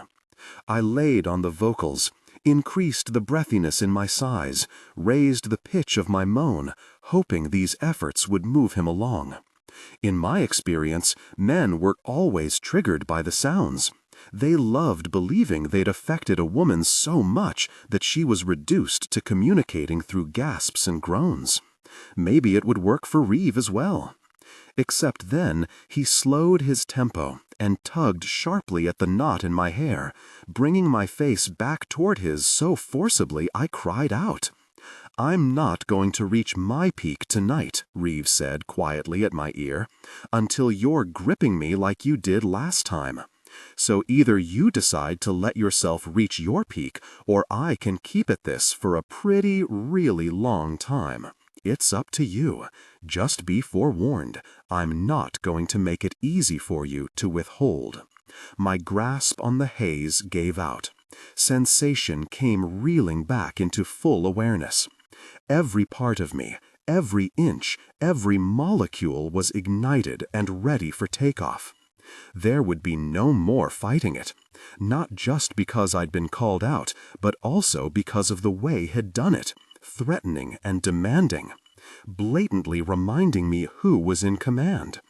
I couldn't control anything anymore if I wanted to. I was putty in his hands. I was the criminal who'd been cornered. Now all I had to do was surrender. So I did. I closed my eyes and let my body take over. My body that was currently owned and operated by Reeve Sallis. Now when he pinched at my nipple, I felt every zing it sent to my center. And when his other hand reached between us, providing intimate stimulation and massaging the overly sensitive walls, the cries he elicited then were real and raw. The tension had built so long and so abundantly that even at its onset, it overwhelmed me. It shuddered through me with agonizing leisure, thundering through every nerve, gripping me with fierce control. Then, finally, a peak was reached. Blissed sensation. Stars shot across my vision, and I fell, weak and boneless. Reeve caught me and carried me to the bed, where he dropped me on my backside. Kneeling before me, he lifted my lower body up like a bridge, and they came together intimately with a punishing intensity. Over and over he moved with me, with fury and ferocity. I hadn't yet recovered from the last peak, and this one was already starting to consume me. My vision was glossy and unfocused, but I searched for his eyes, hoping to plead silently for relief. When I found them, when our gazes locked, something passed between us. Something without name or label, something brutal and honest and undeniable. That's when Reeve surrendered as well. He groaned and tensed. His whole body contorted as he moved with me, connecting as deep as possible, reaching his peak as hard as I had. It set my next peak off, and I clenched around him, even as he fell on top of me in exhaustion. As soon as we recovered, he rolled off of me, away from me. He put an arm over his eyes and said, "You can stay if you want, or leave, your choice." Then he went to sleep. I lay silently, my body wanting to pass out, my head wanting to dissect and study. My emotions were what won out. They were mixed and intense and all over the place. They wanted me to run. As I gathered my clothes, I tried to convince myself to stay. You need to get closer to him. This is your opportunity. Accept his invitation. But soon I was dressed, and no matter how strong the argument, I couldn't bring myself to go back to Reeve's bed. I found the keys he'd left on the coffee table by my purse and jacket. Outside, a gray car had been pulled out of the garage and was waiting in the drive. My already weak legs nearly fell when I saw it. I didn't know enough about cars to know the model, but I knew enough to know that Jaguar coupes were pretty pricey. And it was mine. Reeve had given it to me in exchange for what had happened upstairs. Which was what, exactly? I didn't want to think about it, but the thoughts kept rolling unwelcome through my head. Even as I climbed into the car and familiarized myself with the controls, I was reflecting on him, on us. As I started the engine and pulled down the driveway, as I wondered how I'd get through the gate, and as I sighed with relief when it swung open automatically, as I drove down Mulholland in a car that took every curve with such ease and beauty it was art, through it all, I was engrossed with Reeve. Eventually, I let the thoughts take precedence. I said to myself what I didn't want to admit. I'd set out to capture him, and instead, Head captured me. I couldn't fight it. It was done. And though I'd keep searching for Amber, always, she no longer mattered in my relationship with Reeve. Without her, I'd still be consumed with him, obsessed with him, owned by him. I pulled to the side of the road at the first opportunity, and I sobbed. I'd read the same paragraph in my book 3 times and still had no idea what it said. Honestly, the only reason I had my Kindle open was to keep others from bothering me during lunch. A voice star doesn't require a dressing room, which meant I had no place to hide away on set. At least the catering area was big enough that there were other tables for those who wanted to be social. A mobile device in front of my face said that I was not one of those people. Today, though, I couldn't even bother with the pretense. There was too much on my mind. Too much Reeve on my mind. It had been 4 days since I'd left him in his bed, and I hadn't heard a word from him. Even the title to the Jag had no accompanying note when it arrived the day before, and I was riddled with doubts. Had I done the right thing in leaving? Had I really messed up in some other way? Did he decide that he didn't like me after all? I picked at my tuna salad, so wrapped up in my head that I didn't see Joe walking toward me until he was practically at my table. The set was a closed one with strict security, and I hadn't put Joe on any clearance lists. How did you get? It's Villanakis, he said, cutting me off. He sat across from me and threw a manila envelope on the table in front of him. In the picture, she's with Villanakis. Wow, I knew he'd get up to speed eventually, but I hadn't prepared myself with a reaction. How, did you figure it out? Mostly, I wanted to ask, does this mean that you're going to tail Reeve again? Because then I'd need to prepare more than a reaction. I'd need a defense. Joe shook his head. Doesn't matter. The question is, how did you figure it out? Gosh. Joe pulled a document from his envelope and placed it in front of me. This, he said, came through my reports yesterday. I glanced at it, not needing more time to study it, to recognize it as a copy of the official title that had been delivered to me by courier the day before. Guess that answered whether or not I needed a defense. Unable to look at him, I focused on moving my fork around on my plate. Joe leaned forward, forcing my attention. Emily, why is Reeve Sallis signing over the title of one of his cars to you? One of his expensive cars at that. I swallowed. I thought you weren't watching him anymore. I'm not, but I still have a few flags out for suspicious behavior. This, he pointed at the paper, is definitely suspicious behavior. Want to tell me what's up? I ran a finger down the bridge of my nose. It's complicated. Joe muttered something under his breath, then leveled me with a stern look. It would be easier to work for you, you know, if you weren't always working against me. I'm not working against you, Joe. My volume was higher than I meant it to be. I caught myself and both lowered my voice and leaned in closer to make sure no one could hear me. This isn't about Amber. It's about me, mostly. I can't explain or defend myself. All I can say is don't worry about me and Reeve. Gosh, Em, Joe said, hitting his fist on the table hard enough to make my plate jump. He's not a good man. I can't protect you from the things he might do to you. I covered my face with my hands. I know. Then I threw them in the air. I know. I didn't need Joe to tell me Reeve's faults. I knew he wasn't a good man. At least I knew that he wasn't good for me. It was the same thing as far as I was concerned. And I'm not expecting you to protect me. I'm in this on my own. Joe shook his head. Then he sat back and shook it again. Gosh, Emily, I don't even know what... Are you even still interested in what happened to Amber? Yes. When he didn't look convinced, I said it again. Yes, I am. More than ever. I searched his face, looking for understanding, or at least acknowledgement. There was nothing. Joe was excellent at hiding his emotions. I bet he was a great poker player. I sighed.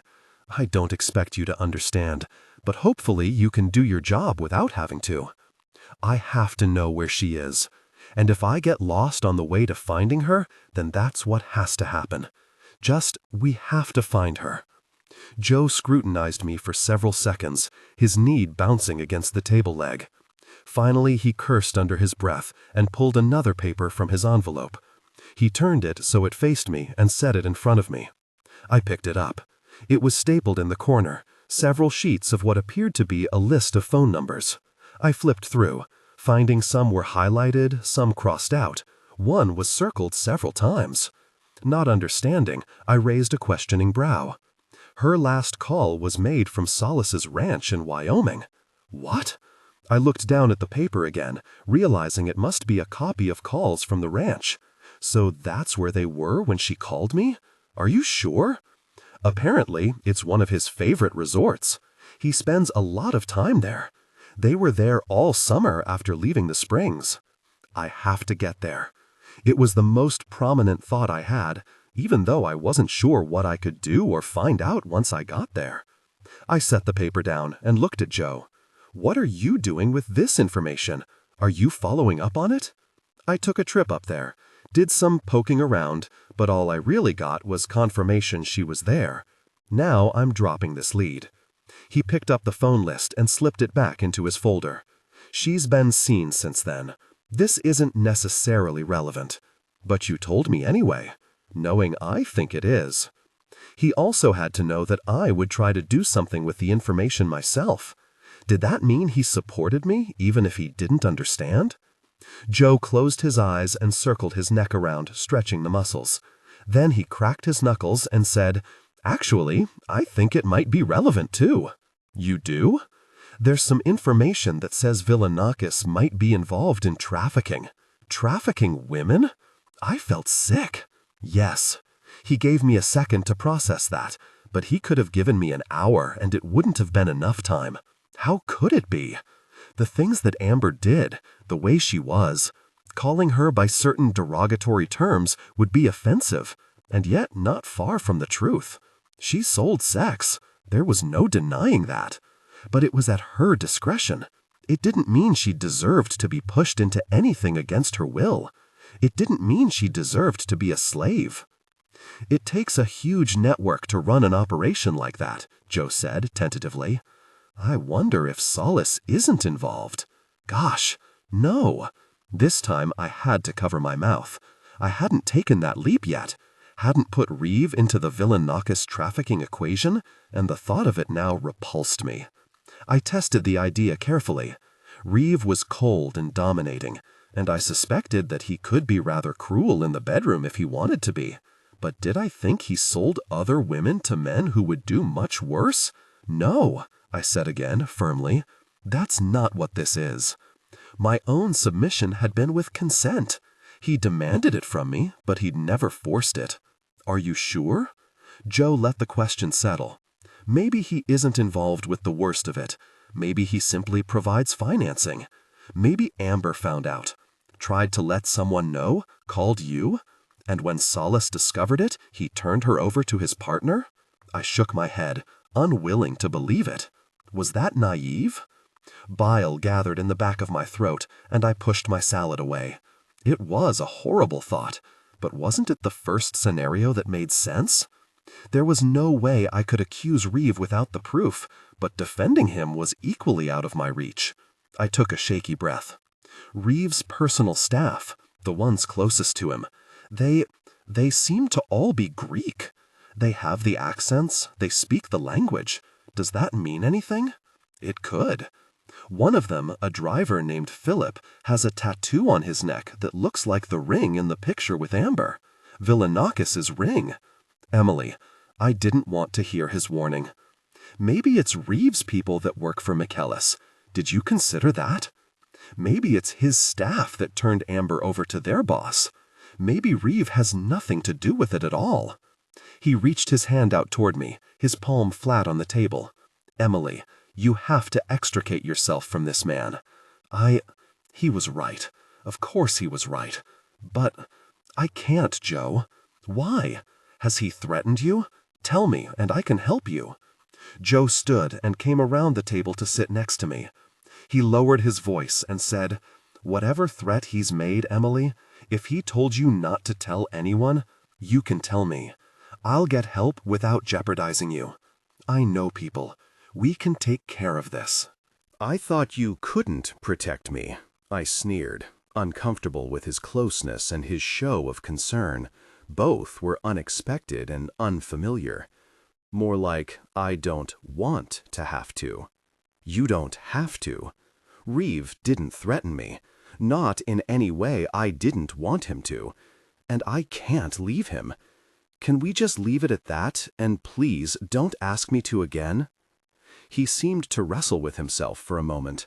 "Okay, I won't. But tell me you'll be careful." I forced a smile and met his eyes to reassure him. I will. It wasn't exactly a lie, but it certainly was an impossible thing to agree to. Being with Reeve at all was, by the very nature of him, not careful. It was better not to remind Joe of that. I changed the subject. "So what are you doing now? About Amber? With the Greek mafia in the mix, it's an even bigger investigation than I first guessed. Are you saying you can't do it?" Until that very moment, I hadn't realized how much I was relying on Joe, even as I conducted my own investigation. No, I can do it. It's just going to take a little more time to get the leads we need. If Amber's been pulled into trafficking, he caught himself, realized it was too gruesome for me to consider. Well, anyway, it might take a while to find her, but I will. We will. Thank you. I meant it so much that I said it again. Thank you. I'll let you know when I find anything new. And don't call me. I don't trust that your new friend isn't watching your phone. I'll have a burner couriered to you here tomorrow that we can use for future communication. He stood and started to walk away. After only a few steps, he called back to me. "Hey, Emily, if you got lost, I'd come looking for you too." I was still reeling from everything else he'd told me. I didn't have room for this as well. Thankfully, he didn't wait for a response, and he left as abruptly as he'd arrived. The next several days passed without hearing from Reeve, giving time for Joe's revelations to become a played-out soundtrack in my mind. The new information scared me, yes, for Amber, but it didn't change my curiosity about Reeve. I'd already accepted my draw to him, and it was with the terms of no matter what. He could be the worst thing I ever imagined, and I'd still be pulled to him. And until it was proven that he was actually a bad guy and not just a rumored one, I didn't plan on fighting it. I wasn't sure I could fight it, even then. By Saturday, I was desperate to hear from him again. So far, he'd proven himself a weekend lover, so if he was going to call, I knew it would be today. Or maybe I just hoped it would be today, because it was that dreaded February holiday, the one that saw chocolates and wine overstocked in all the stores. At least those items were as appropriate for self-soothing as they were for gift-giving. I was pouring my second glass of wine when the phone rang, and it was only a little past noon. Maybe that's why my chest felt funny when I saw the caller ID, but probably not. "I didn't expect you to be the leaving type," Reeve said, skipping a greeting yet again. I was eager to take my new car for a ride. I curled my feet up under me on the couch and delivered my excuses with enough sugar to hopefully hide the truth. And I had an interview scheduled the next morning. Besides, I figured you for the type to want your space. None of it was a lie, but mostly I didn't want him to know that I'd actually panicked and run. I appreciate that, but I don't mind you staying the night. It's nice to have someone to wake up and be intimate with on occasion. Then he had wanted me to stay, or he wanted me to in the future. It was sort of charming that he couldn't say it outright. "Just no cuddling," I teased. Cuddling on my terms. Jesus, how did a reference to cuddling make me so aroused? "I'll stay next time then. Tonight. You'll stay tonight. My heart possibly somersaulted in my chest. Okay, I have an event I have to attend first, a Valentine's ball thing. Yes. Was he inviting me? He had to be. Who else would he go with, and why mention it if he wasn't going to take me? Still, Reeve was unpredictable. I held my breath, waiting. I can either pick you up on my way home, or you can meet me at the house. I wasn't sure whether he meant home from where he was now, or if he meant something else. Pick me up? Yes. It starts at 7, so I should be able to leave by 11. I'll be by your house around 11:30. I let out a slow breath, surprised at how let down I was to be the after party instead of the main event. I'll meet you at your place. Are you sure? You'll be on my way. I'm sure. Could he hear the disappointment in my voice? I have a beautiful car. Shame not to drive it. He didn't have any obligation to me, romantic holiday or not. Even though Reeve hadn't claimed me as his date for the night, I dressed up for him. I figured he'd be wearing a tux, and it was a holiday. Or maybe I just wanted him to see what he'd missed out on. Either way, a low-cut black sheath cocktail dress seemed appropriate. It was almost midnight when I arrived, and both the gate and the front door opened for me automatically. The employee who greeted me at the house, someone new this time, sent me in, then went out the front door behind me. There was no one in the living area when I walked back, and except for the light coming from the dining room, the rest of the house was dark. On the table was a coil of rope and a black velvet box. Even several feet away, I knew what kind of box it was, and that made me beyond curious. I crossed to the table and flipped the top of the box open. My breath caught at the piece of jewelry inside. The chain was silver and simple, but the half-dollar-sized sapphire and diamond pendant was like something I'd never seen. Something gorgeous and unbelievably expensive. Do you like it? I startled at Reeve's approach. Then I stammered because I loved it, and I was sure it wasn't for me, but not sure at the same time. He reached around me and took the piece from its box. It's yours. Turn around. Stunned didn't begin to describe my reaction. Speechless, dumbfounded. I spun so my back was to him. He brushed my hair over one shoulder, and I held it to the side as he fastened the clasp around my neck. I felt his lips on my bare shoulder, where he left a solitary kiss. "Happy Valentine's Day," he whispered. Then he took the hair I had gathered and tugged it back with a painful yank. "Now you have to earn it." He prepared for an intimate encounter. The next hour, or longer maybe, was spent in intense anticipation, bringing me to the brink of overwhelming sensation, then holding back. I could barely speak, barely form coherent words when he finally moved closer. "Beg," he said. "You have to beg." "Please" was all I thought I could manage, over and over. But it wasn't enough for him, and he moved against me, nearing his own peak without having fully connected. "I'm almost there, Emily. If you want to reach the peak with me, better tell me now."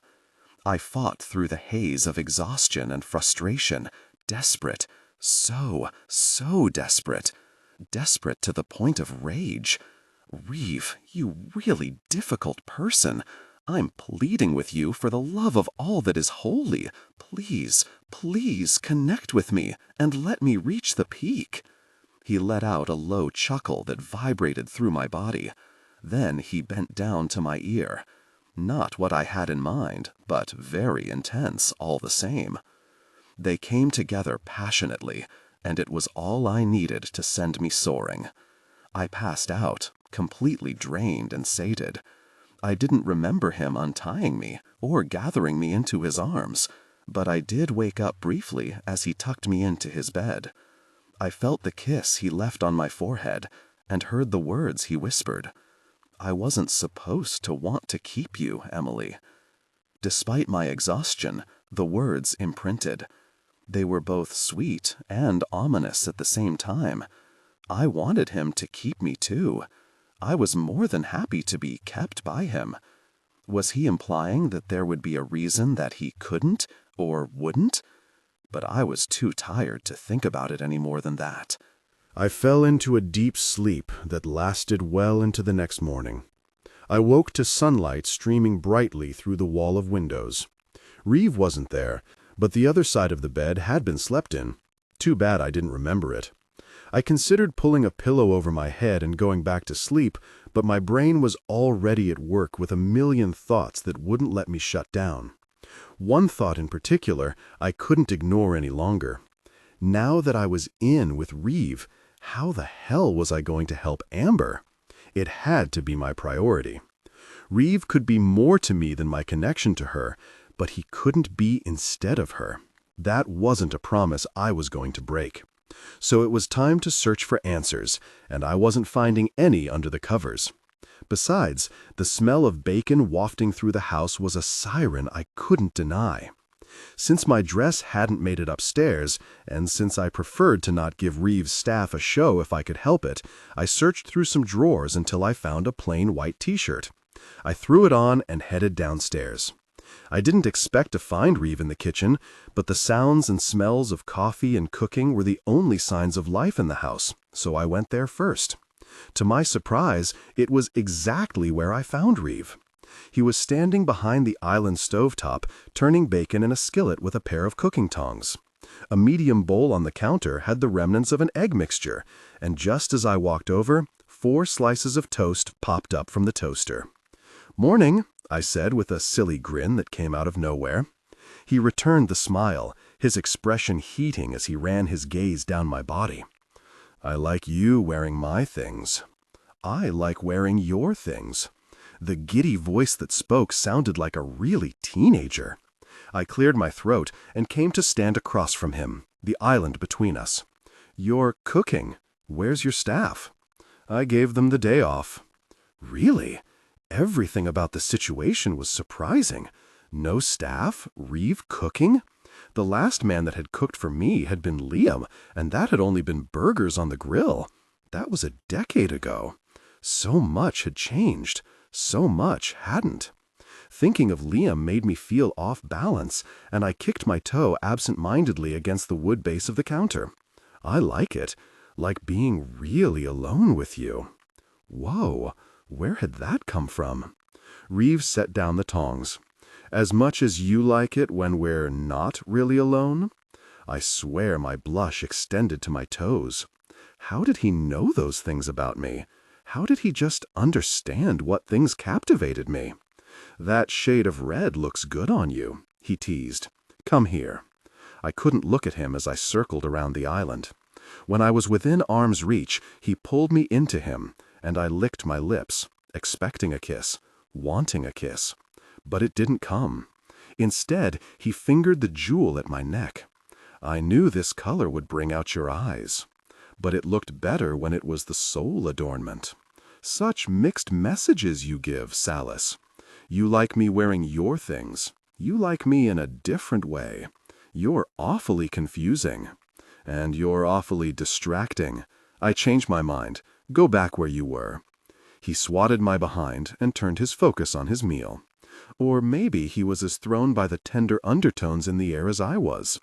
Come to think of it, awfully confusing was an understatement. I had a feeling that no matter how much time I spent with the man, he'd always be completely perplexing. I wondered if Amber had felt the same about him, or if she'd managed to crack his code. I wondered if he'd given her jewels that brought out the color of her eyes and called her distracting. I wondered if he'd given his employees the day off and made her breakfast, kissed her in the kitchen during their private moments. They weren't the kinds of Amber questions that usually pushed for my attention, and it shamed me. It also reminded me that I needed to be asking other questions, ones that would gain useful information, and as many as Reeve would allow. "So, is this something you do often?" Okay, I was weak. It was the only door I saw open, though, so I slipped in. Maybe it was just the only door I saw. "Breakfast? I do it every day." He walked to a cupboard and brought back a stack of plates. Cook, I mean. Send away staff so you can be alone with a girl? He seemed to think about his answer. I can't say that I do. Don't worry, I won't let it get to my head. I remember, I'm not special. I added a wink so he'd think I was only regurgitating his words and not digging for the reassurance that I was suddenly desperate for. I'll say this, Emily. I've dated my share of actresses, and you're the only one who hasn't bent over backwards to try to keep me entertained. Outside of our private moments, I mean. As he spoke, he placed a paper towel on one of the plates and started moving strips of cooked bacon to it from the pan. I'm pretending that's a compliment. I wasn't sure what it was, to be honest. It actually might be. He'd said it easily, with no complaint in his tone. But the more I thought about it, the more the comment unsettled me, made me question if he wanted me to be something different than I was with him. I thought of Amber. She was practically the definition of entertaining. She was the one who could never sit still, who wanted to go out to the bars and sing karaoke at the top of her lungs. She was loud and boisterous and colorful, and while I'd always felt like I was with her, they were not attributes that had remained in my years without her. Did Reeve wish I was more like her? I'd been focused on our physical relationship, but did I need to be that for him to get him to open up to me? It wasn't something I knew how to blatantly ask. I crossed my arms and leaned my torso on the counter. Did you not want your other girlfriends to be entertaining? His brow knitted slightly in the middle of his broad forehead. Usually I'm quite drawn to entertaining, but sometimes it can be exhausting. What about your last girlfriend? Was she entertaining? She was both entertaining and exhausting. Is that why you're not with her anymore? I hadn't even realized I was going to ask it before I did.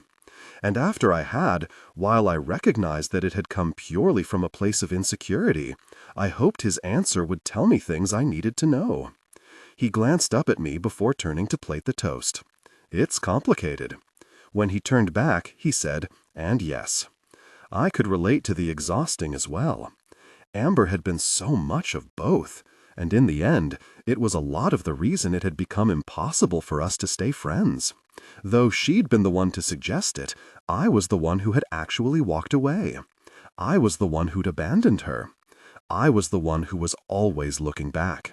For all the reasons I'd always told myself I'd left, maybe that was why I'd actually been able to do it. Because by that point, I'd been tired.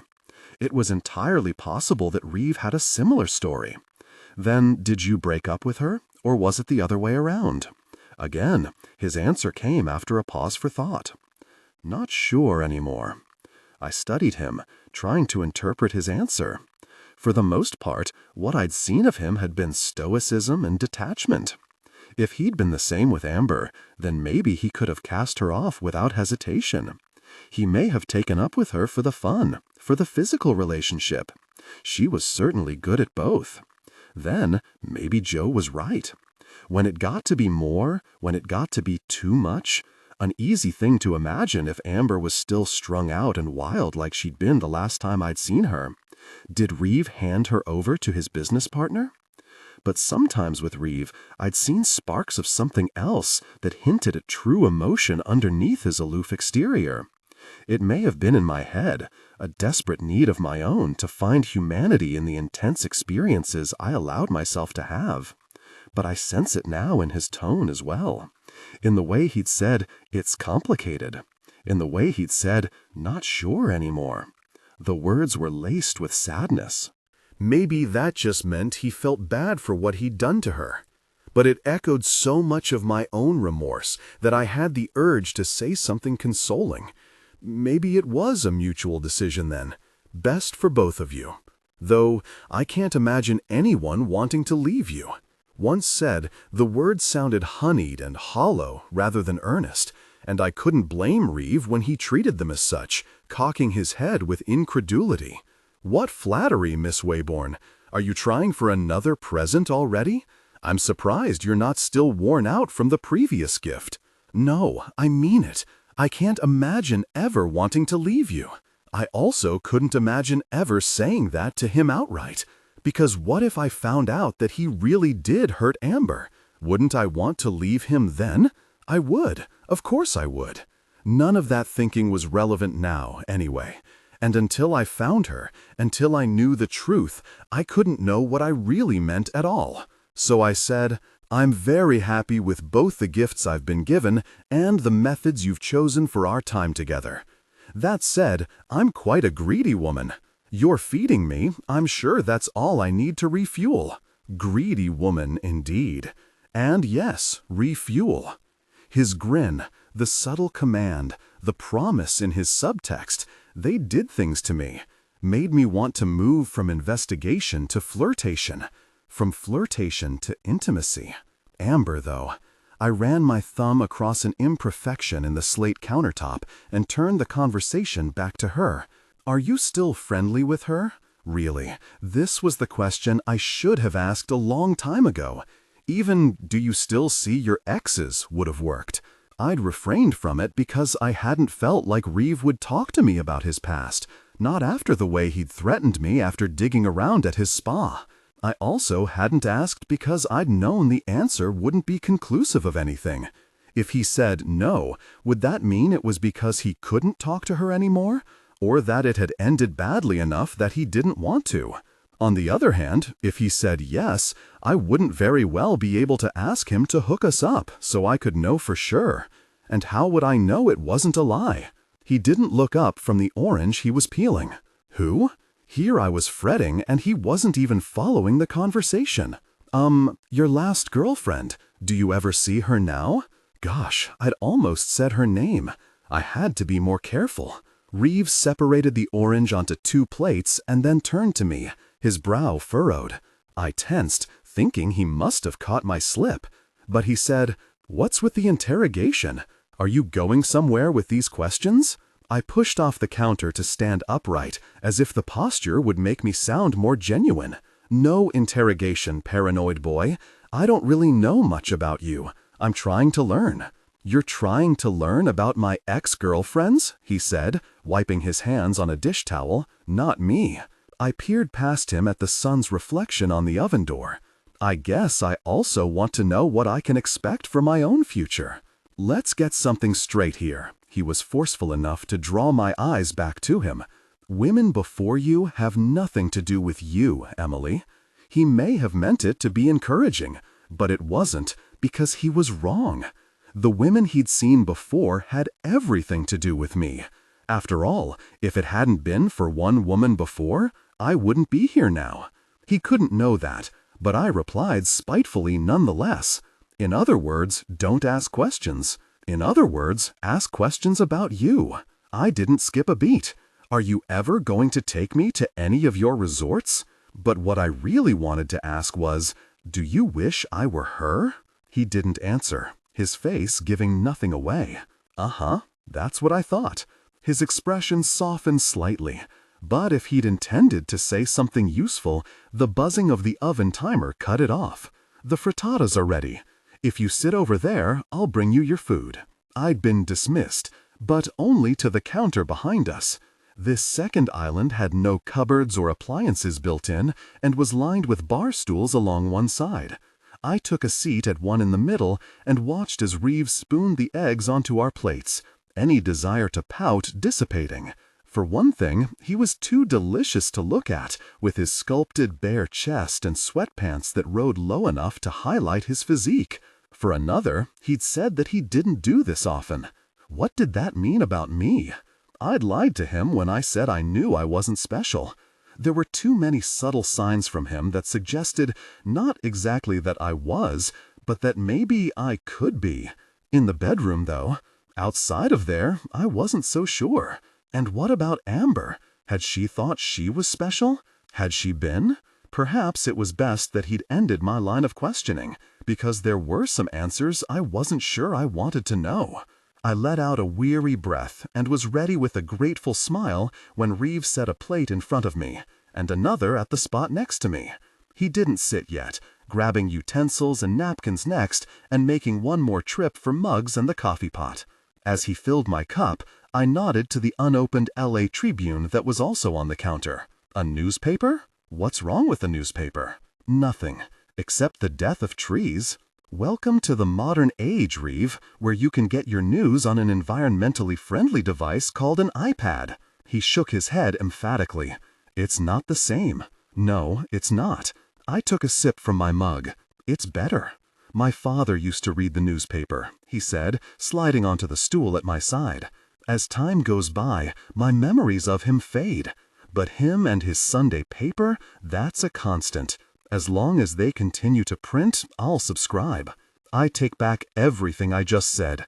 I'm a difficult person. It wasn't like I could have known, but I couldn't help being disgusted with myself as I stuffed a bite of frittata in my mouth.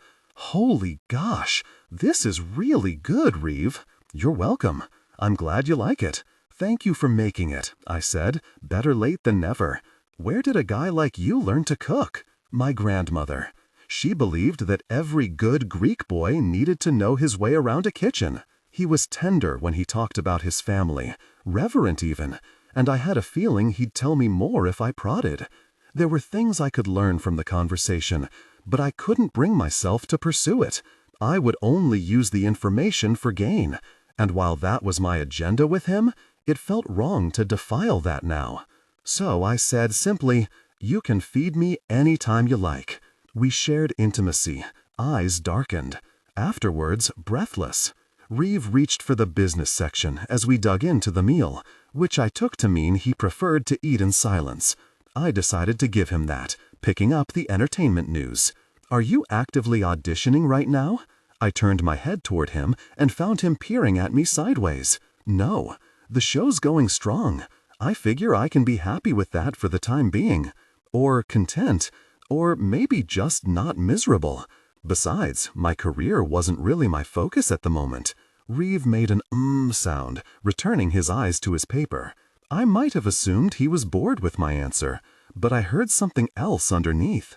If he had something to say, I wanted to hear it. I swiveled toward him. "Do you not approve? After all the other women you've dated, it's probably embarrassing to be seen with one who plays a silly robot's voice on network television?" He threw me a sharp look of disapproval. "Don't do that. You aren't that girl." "What girl?" I wanted to ask, because all I could think was that he meant I wasn't Amber, and I knew that. He lowered his paper. "You just seem to not be entirely satisfied with your role on the show. When you talk about it, you're always demeaning it." I started to refute him, but I couldn't. So I sighed. "It's not a dream part, no, but the show's a hit. And next year, the producers have talked about making me a simulated life form instead of just a voice that comes from the walls." So, salmon does have iron in it, but it's not a lot. There's better sources of iron. So, you'd be on screen, but you'd be playing a robot? I probably imagined the mocking in his voice, but if I didn't, could I blame him? I let out a groan and covered half my face with my hand. I know, it's not much better. My hand fell to the counter.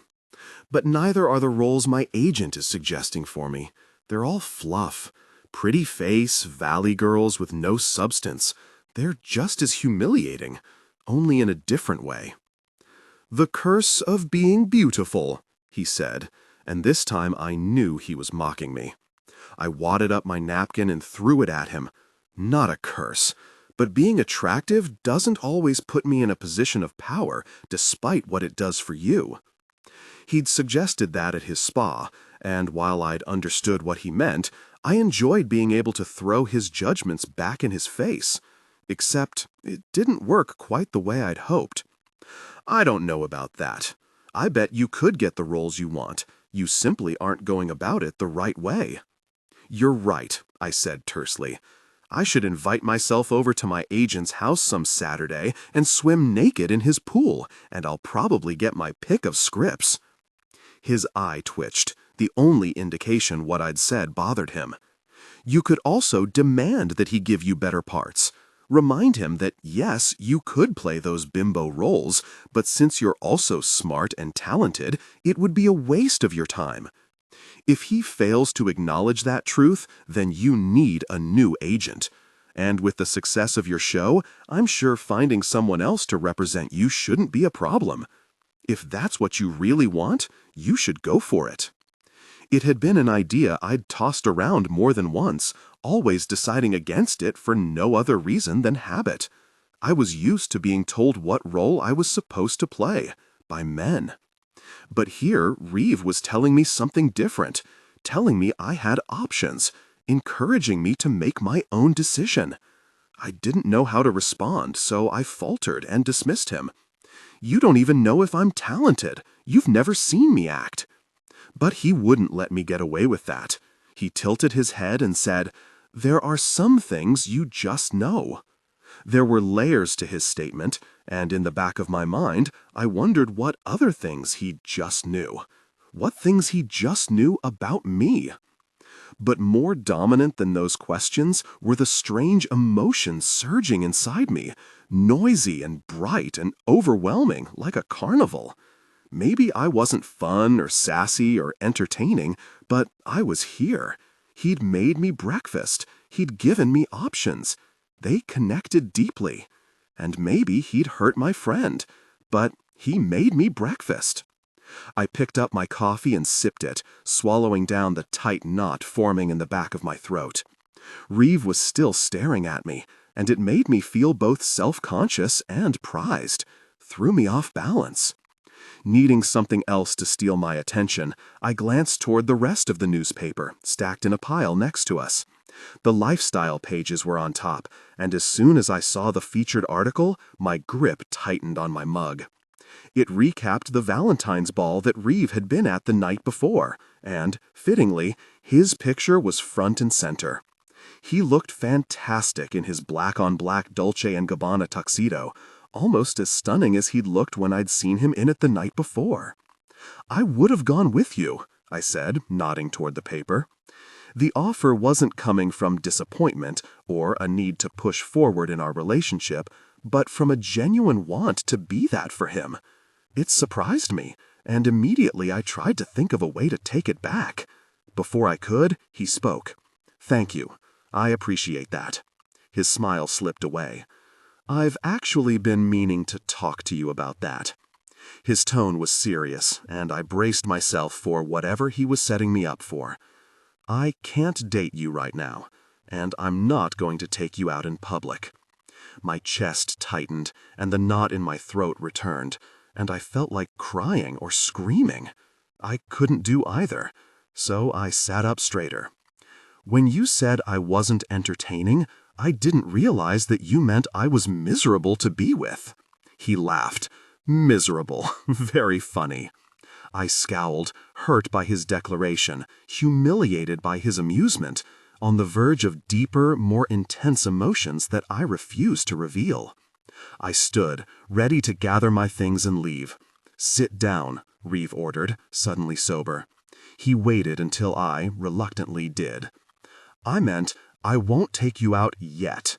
I don't appear in public with women I'm seeing until I've been with them at least 2 months." "You don't?" I was astonished as much as relieved. "No, I don't. No exceptions." I did the math in my head, calculating my own 2-month graduation date. "So you won't take me out in public until the end of March?" His lip turned up, teasing, challenging. "If you're still around." "I will be." My words were resolute. "I kind of think you will." He angled toward me and ran his hands up and down my bare thighs. It was distracting, but not so distracting that I couldn't ask, why the rule? Lots of reasons. Mostly because, despite popular opinion, I don't think that the media has any right to my private life. They can speculate all they'd like, but I'd rather give them as little to feed on as possible. There were actors and actresses I knew who felt the same, sneaking around the paparazzi for first dates and casual encounters. It was completely reasonable for Reeve to adopt that sort of guideline for himself, even if having a set-in-stone probationary period was a bit inflexible. Then I realized what that meant about getting to these other resorts, getting to Wyoming. My stomach sank. "And that's why you won't take me traveling yet either." "Correct." He sounded almost sorry about it. "It's also why we'll only see each other on weekends until then. Weekdays are filled with business and promoting, and since I work a lot from home, there's no telling who's going to be around here at any given time. Gosh, 2 months until I had any chance of getting where I needed to be most. Gosh. I scowled, wishing he weren't touching me like he was, wishing I had only my frustration to focus on. I gathered what I had of it up against him. It would maybe have been useful to tell me some of this. Why? The cocky glint in his eye irked me more. Because then I would have known what to expect. It could have saved a lot of agitation on my part. I pushed his hands off of me and swiveled so my knees were toward the island, away from him. 2 months. Gosh. You're right, Reeve said quietly at my side. I should have told you. I turned my head slightly toward him, surprised by his admission of guilt. Then why didn't you? He looked like he wanted to turn me back to me, but he refrained. Maybe I like seeing you agitated. Yes, I was sure that was true. Maybe you're just a jerk. The very man simply smiled. Then his expression slid into something more serious. Maybe I didn't tell you because I hoped I could be a person who did make exceptions. He let a beat fall by. But I'm not. I knew what he was saying. Knew in my skin, in my bones. And while I didn't know why he hoped he could be someone other than he was, or what or who had driven him to that desire, I understood exactly what it was to want to change, to try to change, to find it impossible. And I knew what it was to expect that the people around you could live with that. My annoyance and resentment dulled into a mournful acceptance. I was committed to finding Amber, even if it took longer than I'd originally planned. Even if each step of the way I found more common ground with my adversary. Even if I discovered he wasn't an adversary at all. I let out a silent breath, determined to make sure he wasn't leaving out any part of his no-exception rule. What about the women you're only seen in public with once? Means I was with them for at least 2 months. Then, when I took them out, they probably failed the night in public. Or I was just over them. You're so cavalier. Like I said, jerk. But I was thinking about what else he'd said. Failed the night in public? So, there were more unwritten rules I didn't know about? Would there be other hurdles I didn't expect? He leaned toward me and whispered in my ear, "Stop worrying, Blue Eyes. I'm not going to throw you to the wolves. I'd rather be the one to consume you." That, I was also sure, was true. And I didn't think he meant consume in just a captivating connotation, which made it even more alluring that he'd said it. My body was already humming from his touch, and now, though he'd sat back in his chair, his breath on my skin had left me breathless. Even under everything else going on in my head, that always stayed constant. The simmer of desire in my blood, stirred simply by his presence. The discussion was over, but I wasn't quite ready to let it die. Are there women who never make it to the 2-month mark? Many. There are women who never make it past night 1. But I had, and so had Amber, plus all the women I'd seen him photographed with over the years. To think there'd been more. I planted my elbow on the counter and propped my head up on my hand, pivoting to face him. Huh? What does huh mean? In that way that it was sometimes easier to point fingers at other people for the faults I didn't want seen in myself, I laid out my hypocritical judgment. It means you're an even bigger, reckless person than I thought you were. Did you just call me a reckless person? Now I was sure he wanted to chastise me. I grinned. If the shoe fits. It doesn't. It's your shoe. Now you're calling me a reckless person? I deserved the turnaround, but I didn't deserve the term, not anymore. Yeah, I am. He stood and closed in on me, pulling me to the edge of my seat. What's more, you like it. I put my hands on his chest like two stop signs, not pushing him away, but not letting him get closer until I made this clear. When we're intimate, yes, Reeve, I like it. A lot, in fact. But not just in regular conversation. Mostly because it was true at one time, but it's not anymore. At all. You know, I can count the men I've been with in the last 5 years on one hand. I could count them on 2 fingers, to be precise. Really? He didn't bother hiding his surprise. Yes, really. Huh. He also didn't bother hiding his satisfaction. I guess I'll have to save that reference for when we're intimate. That would be preferred. Without any warning, he picked me up and placed me on the countertop, his hands holding mine above my head. Like this? His eyes danced with dark pleasure. I squirmed, trying to get loose, but his hold on me only tightened. His gaze went to my lips and then slid up to my eyes. He kept my hands pinned, but his pressure loosened, and I stopped pretending to fight him. And the way he looked at me, with interest, with adoration, it stirred goosebumps to poke from my skin and made my chest flutter. "Emily," he said, and I realized I liked my name when he said it. "Stay over every night you come here." A lump formed in my throat. Okay. I wanted him to kiss me, thought that he might, but he stood up instead. "Now look what you did." Following his gesture, I noticed his discomfort. He nodded his head in the direction of the stairs. "Come shower with me." He left, completely sure I would follow. I did. Of course I did.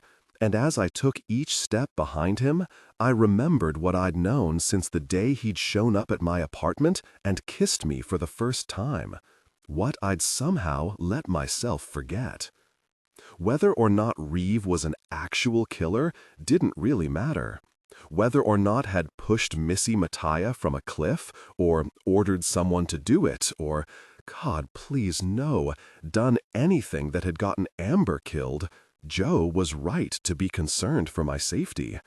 Because, little by little, moment by moment, without any shred of doubt, Reeve was certainly going to kill me. The consequence about a pleasant Sunday with Reeve was a Monday filled with guilt. My stomach ached as I drove into my incredible job in my amazing car, given to me by an enthralling man who should be my enemy rather than my lover.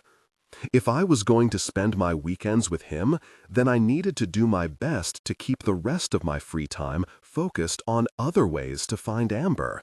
Not that I had a lot of free time. With 12-hour production days and limited avenues of investigation, it wasn't like there was a lot I could do. But by the time I checked in at the lot, I had an idea of something I could do. I could talk to Chris Blakely. Frankly, I should have followed up on it before, and if I hadn't been so consumed with my fascination about Reeve, I would have. Though Chris hadn't known Amber, he'd known Missy. He'd spent time at the Palm Springs resort with her. Surely he could tell me something new about Reeve during that time. Give me some inside dirt about the couple. His theory about the cause of her death would be worth a conversation alone. While I wasn't as certain as Joe was that my phone calls were monitored, I decided it didn't hurt to be cautious. Also, Chris hadn't given me any indication of his opinion on Reeve. That meant I needed an excuse to reach out to him. I could bring up Missy as an afterthought. Luckily, a suitable cover story came up at that morning's table read. As soon as I had a break, I called him on the cafeteria phone. I'd considered using the disposable, but suspected Chris wouldn't take a call from the unknown number. A call that showed up coming from the studio, however, he'd surely answer. No actor could resist those calls. He answered on the first ring. "Hey, Chris, it's Emily." "Emily, hi, wasn't expecting you. What's up? Did you lose your cell?" No, stupid me, I left it at home, and I couldn't wait to talk to you, so I'm using the phone on the lot. It was almost disturbing how easy it was to lie to him. Well, this sounds promising. I don't know how Megan will feel about it, but I cut him off. Stop it, that's not why. I have a lead for you. Just found out the show is introducing a new male character next season, and I knew you'd want to know ASA. Really? I didn't think Chris had a chance in very many of getting the part, but he didn't know that. Serious? A cameo or what? A recurring role. It's the mom's brother. I thought maybe we could get together and I could give you some hints on prepping for it. Hopefully I could pinch one of the writers for some inside scoop so that I could back that up. Gosh, I'm out of town. When's the audition? Not until after hiatus. They haven't even announced it yet. So we have time. I just have to figure out how to meet with him without it interfering with my Reeve time. Maybe you could even come to the studio. When will you be back? Last week of March. I'm in Canada shooting the next Warrior Wick until then. They're making another one? The first movie had been the worst thing I'd ever sat through. It's indie. It didn't have to make much to break even. He had a point there. So we'll hook up when I get back. For a minute, I considered just asking him on the phone, but I wanted the real dirt. The kind of dirt you got face to face with no time constraints. Yes, when you get back. Maybe I can get my hands on a side by then. I was disappointed it wasn't sooner, but it wasn't like I was going anywhere before my 2-month probation period with Reeve was up. And since Next Gen would be done filming the season around the same time, I could likely slip away on a weekday to meet with him. I stayed at Reeve's both Friday and Saturday that weekend, and the next. It became our routine. Sometimes I worried about the passing of time, worried about Amber. Besides meeting with Chris, I couldn't think of anything else to follow up on, and Joe was working any leads that came in. He was more and more certain she'd gotten wrapped up in Volonica's sex trafficking, and that would take time to break. I, on the other hand, was more and more uncertain. About Amber. About Reeve. About everything.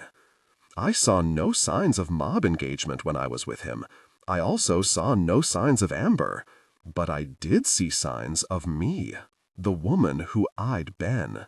The woman I'd run away from. The woman I'd forgotten I loved. Each week that passed by, I felt less like I was playing a part with him, and more like the act was what I put on the other days of the week. I'd lie to Ty Macy when he'd badgered me about the origin of my hickeys. I'd dodge my agent when he tried to set up auditions for me, wanting to keep both my weekends and my break from filming as time to be with Reeve. I'd drift through my days, plastic and perfect on the outside, simmering with shame on the insides. Friday nights, when shooting was over, I put Emily Wayborn to sleep and let Emily Barnes wake up. It was early March when I woke up in Reeve's bed alone in the middle of the night. When I couldn't doze off again right away, I decided to get up and look for him. I put on one of Reeve's t-shirts from his dresser and padded into the hall. It was dark, and a peek downstairs over the hallway bridge told me that there wasn't any light downstairs either. The house was quiet, and I realized it was the first time I'd truly been free to explore. Usually either Reeve or his men were around, and I'd never had a reason to go into any of the rooms on the wing opposite the master bedroom. But now I did. If I got caught, I was simply looking for him. The first 2 rooms I went in were standard guest rooms, each with a bed and a dresser and a bedside table. The third room appeared at first glance to be the same, but then I noticed magazines on the nightstand. The last person to stay there had probably left them, but when I picked up the top magazine, I discovered it was the People magazine from a year before. The one that had my first celebrity photo. The one with Amber and Reeve in it. It could mean nothing. It could also mean something. Not wanting to flood the room with the overhead, I switched on the bedside lamp and looked around. There was a jewelry box and a hairbrush on the dresser. Strands of pale yellow hair clung to the teeth of the brush. I opened the top drawer and found women's underwear. The next drawers were jeans and t-shirts and lingerie. The closet was filled with more clothing, evening dresses, blouses, shoes, slacks. Reeve had been with plenty of women. The items could have been left by anyone. They could have been left by several different women, collected and stored in here over time. They could be things he kept for the use of the current flavor of the moment. Why then was I so sure they'd belonged to Amber? Because she was the last woman he dated, probably. But if they were her things, why were they still there when she wasn't with him anymore? The hair on my neck stood up, and a chill ran through me. I didn't want to be in there. There was no way I would ever know why the things were there without asking. And the longer I stayed, the more my mind ran away with possibilities. I turned off the light and went looking for Reeve for real this time. Since the downstairs was too quiet for me to think he was there, I went back down the hall and started up the stairs to the 3rd floor. I'd never been up there either, and had no idea what I'd find. I heard him before I finished my climb. He was talking to someone, and while that should have been a reason to stay away, I needed him to reassure me that there wasn't any reason to believe he'd done anything to hurt anyone. Reassure me that what he'd shown me was the real part of him, as much as what I'd shown him was the real part of me. The stairs opened up to a single loft-style room. It was dark, except for the moonlight coming in from yet another wall of windows. There was enough light to gather that the room was an office, from the bookshelves and file cabinets along the inner wall. Reeve sat at a long, sleek desk in the back corner, his face and bare torso illuminated from the large computer monitor in front of him. "Really you," he said, and I froze, but his eyes were on his screen. "You're just pissed because I cleaned you out." "That and other things," a male voice said in response, followed by something in Greek. I couldn't tell if he was on speakerphone or Skype. Whichever, what kind of a man would Reeve be talking with in the middle of the night? I wrapped my arms around myself and huddled in the cloak of darkness, watching him, not because I was snooping anymore, but because I had an innate curiosity where he was concerned, and I was pretty sure that whoever he was talking to, whatever he was talking about, it wasn't the kind of conversation he'd want me to hear. Maybe I should just go back to bed. "It's the family way," came the voice from the computer, "to hold a grudge. And Nicholas is especially good at it," Reeve said. His eyes never moved from the screen. "Why don't you come over here?" "Come there? Me or Nicky?" "None of you." He looked directly at me now. "Emily." He'd known I was there all along. Of course. He held his hand out for me to join him. Because that was what I wanted to do, because I'd do whatever he asked, I went. When I got close enough, he pulled me onto his lap and wrapped an arm around my waist. And instantly all my fears and doubts were calmed. Now I could also see the computer, and the whole scenario became clear. 3 men's faces showed on the screen in 3 separate frames.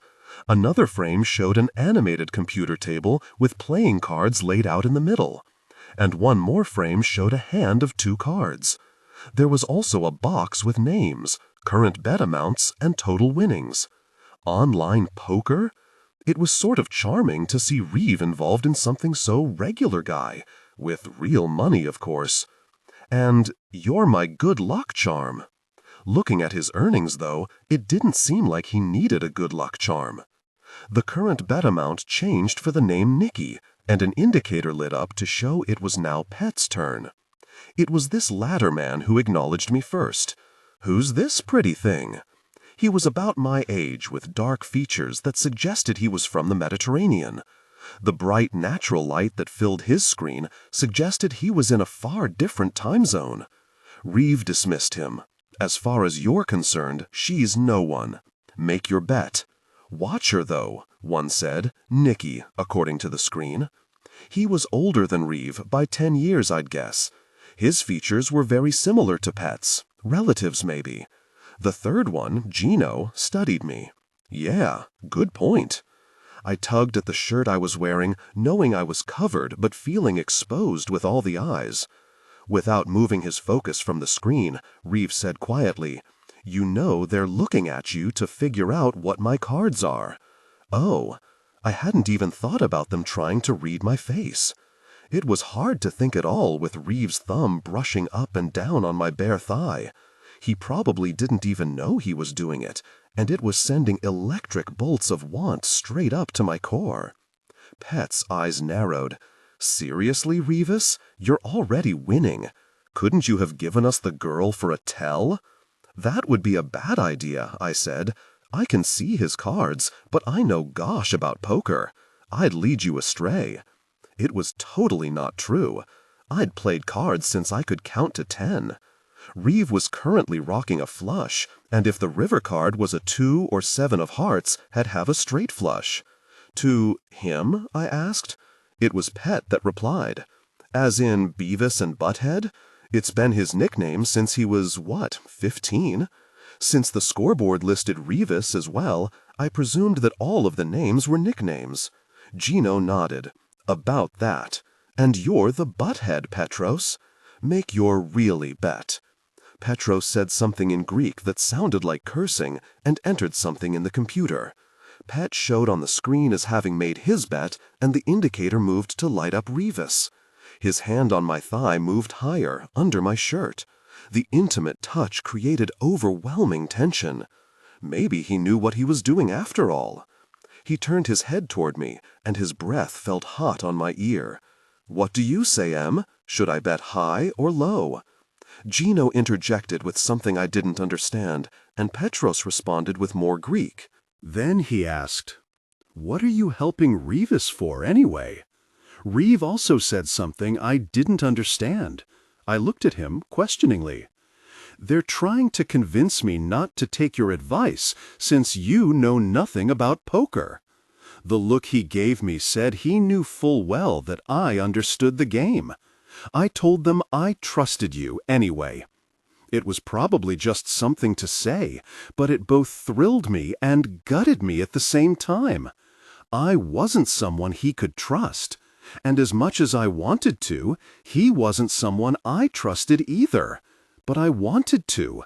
I wanted him to trust me too, no matter how undeserved it was. It was for that reason, as much as because he had good cards, that I said, "Then I say go all in." He brought his other hand up to stroke his thumb across my cheek. "Can't win if you don't risk, can you?" I nodded, not sure we were still talking about the game, and my chest felt tight and funny. "All in it is." He dropped his hand to the keyboard to enter his bet. The animated dealer turned the river card, 2 of hearts. Reeve took the pot with his straight flush. The men groaned and complained. It was easy to make that out even without understanding the language. Reeve rubbed his nose against my cheek. Appropriate card. He moved lower to suck on my neck. He means appropriate because he won, I told myself, not because of its suit and number. Because how could he say such a sweet thing and be genuine when he had a woman's wardrobe in his guest room? The computer got ready for another round, and each man had to click in. Gino said something that seemed to be addressed to Reeve. Reeve pulled his mouth away from me just enough that he could talk. "No, I'm out." More groans, more complaining. It was Nikki who made the comment that got Reeve's attention. All the words sounded so much alike, but I would have sworn he'd also said Michaelis, or it could have been Nicholas. Maybe that was Nikki's real name. Whatever it was, Reeve didn't like it. He snapped something back, something that made everyone else ooh in response. Then he leaned forward and turned the computer off. "What did they say?" I asked, "and who were they? Friends?" Reeve shifted me so that I straddled his lap. I felt his arousal. He ran his hands down the sides of my torso, sending chills skating down my spine. For a moment, I thought he wasn't going to answer me, and considering where he was going instead, I didn't mind not talking. Considering how much I was beginning to fear the truth, maybe it was best to avoid it. But then he said, "They're my cousins. Nicholas is my uncle." See, it was Nicholas. "They asked me if I'd consider sharing you." He bent down and kissed me intimately, arousing me through the t-shirt. Both his mouth and his words had my heart rate spiking. Being shared had been standard once upon a time. It hadn't bothered me then. It really didn't bother me now. I'd still do it if Reeve asked me to. I just wished that he didn't want that. Wished he wanted me all to himself. I wanted to know if he was planning that for me, but like all the questions burning on the tip of my tongue, I couldn't bring myself to inquire. "Have you done that before?" I asked instead. "Shared? With them?" "Yes." Glad I put a shirt on. I hated the edge to my tone. Hated that his answer brought disappointment when it wasn't even about me. Reeve released me and continued to touch me intimately. "I wouldn't have called you to come over here if you didn't." He seemed far less interested in the conversation than my body. Either he didn't notice I was affected, or he didn't care. Right. Even though you've shared with them before. Even though you've let your entire staff see me. I was burdened with apprehension regarding him. But this one silly issue, if he could make this good, it would make all of it good. It would be a sign that he really wasn't what I feared. He tugged the hem of the shirt and nodded for me to lift my arms. When he'd pulled it over my head, he met my eyes. "I don't mind what my staff sees, because I know you like it." He kissed the surprised O off my mouth. And yes, I've shared with those really difficult people, but only occasionally. And not ever before I was done. It was enough. It was more than enough. Because I wanted it to be. Because I needed it to be. He trailed his lips down my jaw and neck, heating my blood until it coursed through my veins like a river of lava, until I was scorching and in need of his touch. Reeve leaned back from his kisses, his arousal evident. He urged me up on my knees and gripped my hips, positioning himself intimately. My body responded with eager anticipation. This was good. Sex with Reeve was always good. The things he did to my body were beyond fantastic. Beyond what I'd ever known my body could do or feel. And this thing he was doing to my heart? I shouldn't want it, shouldn't acknowledge it, but I couldn't help the breathy query that sailed off my tongue. "So what did you say when they asked about me?" He buried his gaze in mine. That I wasn't sure I'd ever be done. And with those words, he turned enough into more. They came together passionately, connecting deeply. My hormones flew into the feel-good stratosphere, sending another part of me soaring there as well. The part of me that was more emotion than sensation. The part of me that was more soul and essence than pleasure receptors. It was good that even with me on top, Reeve controlled our rhythm, because I was too overwhelmed, too in the clouds to be in charge of anything but the attempt to remain present. It was tempting to let go of that as well, to let myself drift and be taken care of. Let the intimacy buoy me until it peaked and swept me under. But I stayed with him because that's where he wanted me to be, with him. It was like he expected me to release and enjoy, but first I had to take the ride, with him. Admittedly, I almost missed it.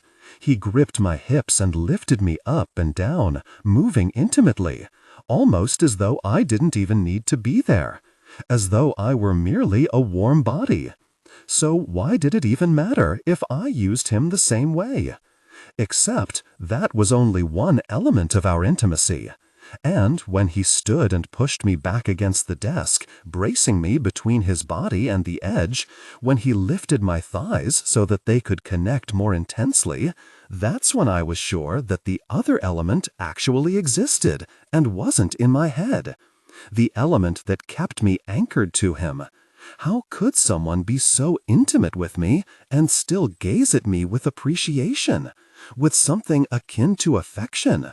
How could I let someone do those things to me and feel better about myself than I ever had? Feel more for him than I had for anyone I could remember? Most of the time, before this night and after, Reeve didn't show that to me. Their intimacy was often intense and primal, focused on physical release. And then, sometimes, rarely, in the middle of the night, he'd be sweet, pulling me into his lap, kissing me, caressing me, letting me fly, but anchoring me with his eyes, speaking words he'd never dare say in the light of day, words that I'd never dare say in return. It was these times that I felt the most connected to him. It was these times that he scared me most. After Amber and I had left Liam, we'd spent a couple of years in Mexico at a luxury resort. We had gotten a permanent room by being intimate with the manager, and on occasion, his son. The rest of the time, we'd be intimate with the men who stayed there. Retired men with loose pockets who were ready for companionship for the night. Finding a blonde young thing was the highlight of their trip. We were no longer a package deal at that point. Sometimes we would share company with men, more often we wouldn't. It had been riskier than staying with one man the whole time, being a mistress. There were times during low season when we didn't get as much as attention as we would have liked. The all-inclusive meal plan at the hotel kept us eating, but we hadn't always had money for other things. Things like waxes and pedicures and birth control. Then we'd take a couple of nights off, sit on the beach, drink, and not talk about what it was that we did. But as risky as it had been to our health, I'd thought it was safer, emotionally safer. No one could get too close. No one could know me enough to really know anything about me at all, or so I had told myself. I'd been 21 when Amber first rescued me from a bad situation. It had happened the way many encounters had back then, at the bar. Amber and I would go to the lobby for the nightly shows and then sit at the counter and wait for someone to approach us. Someone always did. The men were usually older than my father, but one night a preppy college boy named Aaron had found me instead. He told me he was spending the summer selling risky stocks for his daddy to the rich old guys at the resort, and I'd thought, we're so alike. Both seeking opportunities from the deep-pocketed, wrinkly Republican men in different ways. I had liked feeling a kinship with someone, and Aaron seemed to like me as well. He bought me pretty things from the gift shop, took me out on his father's yacht, took me to bed. He was cocky and conceited, a jerk really, but I liked him, liked the kinky things he did. Sometimes he'd tie me up or engage in intimate play. Sometimes he'd put a collar on my neck. Sometimes he had hit me, and it was deeply disturbing when he did. Sometimes he had hit me, and it only hurt. Other times he had invited other men to take me to bed. Men who were possibly interested in going into business with him, but needed an incentive. Aaron made me the incentive. When I didn't want to, when the men were too eager, too arrogant, I'd tell him no, and he'd insist I comply. More than once I came back to him bruised and bleeding, and he'd tell me he loved me, tell me what a good girl I was, tell me how I'd earned him another 100,000. Then he'd throw me a washcloth and tell me to clean myself up. When I was staying with Aaron, Amber and I would meet by the pool each day, and I'd smile and explain away the marks on my body. At any point, I could have told her what was going on, but what would I tell her? It wasn't like my relationship with Aaron was abusive, at least not most of the time. I had found myself drawn to aspects of his behavior. I had craved some of the experiences. The rest, I figured, was what I should expect to live with if this was the person I truly was. As summer had come to an end, Aaron became more desperate to make as much money as he could. His father had given him some goal that should have been impossible, but with me as his secret weapon, he was closer than he'd imagined he could be. He became obsessed with reaching it, which meant he was more forceful with his demands for me. He pushed me to entertain more clients. He pushed me to let them do more and more depraved things to me. And when I wasn't enough to win their accounts, he took it out on me. One night, his abuse pushed me to my limits. He subjected me to extreme mistreatment. I screamed, but I wasn't sure I ever resisted verbally. I spent the next day in Aaron's room, curled in a ball on top of sheets that were bloody and soiled. When he left to do some work, I didn't leave.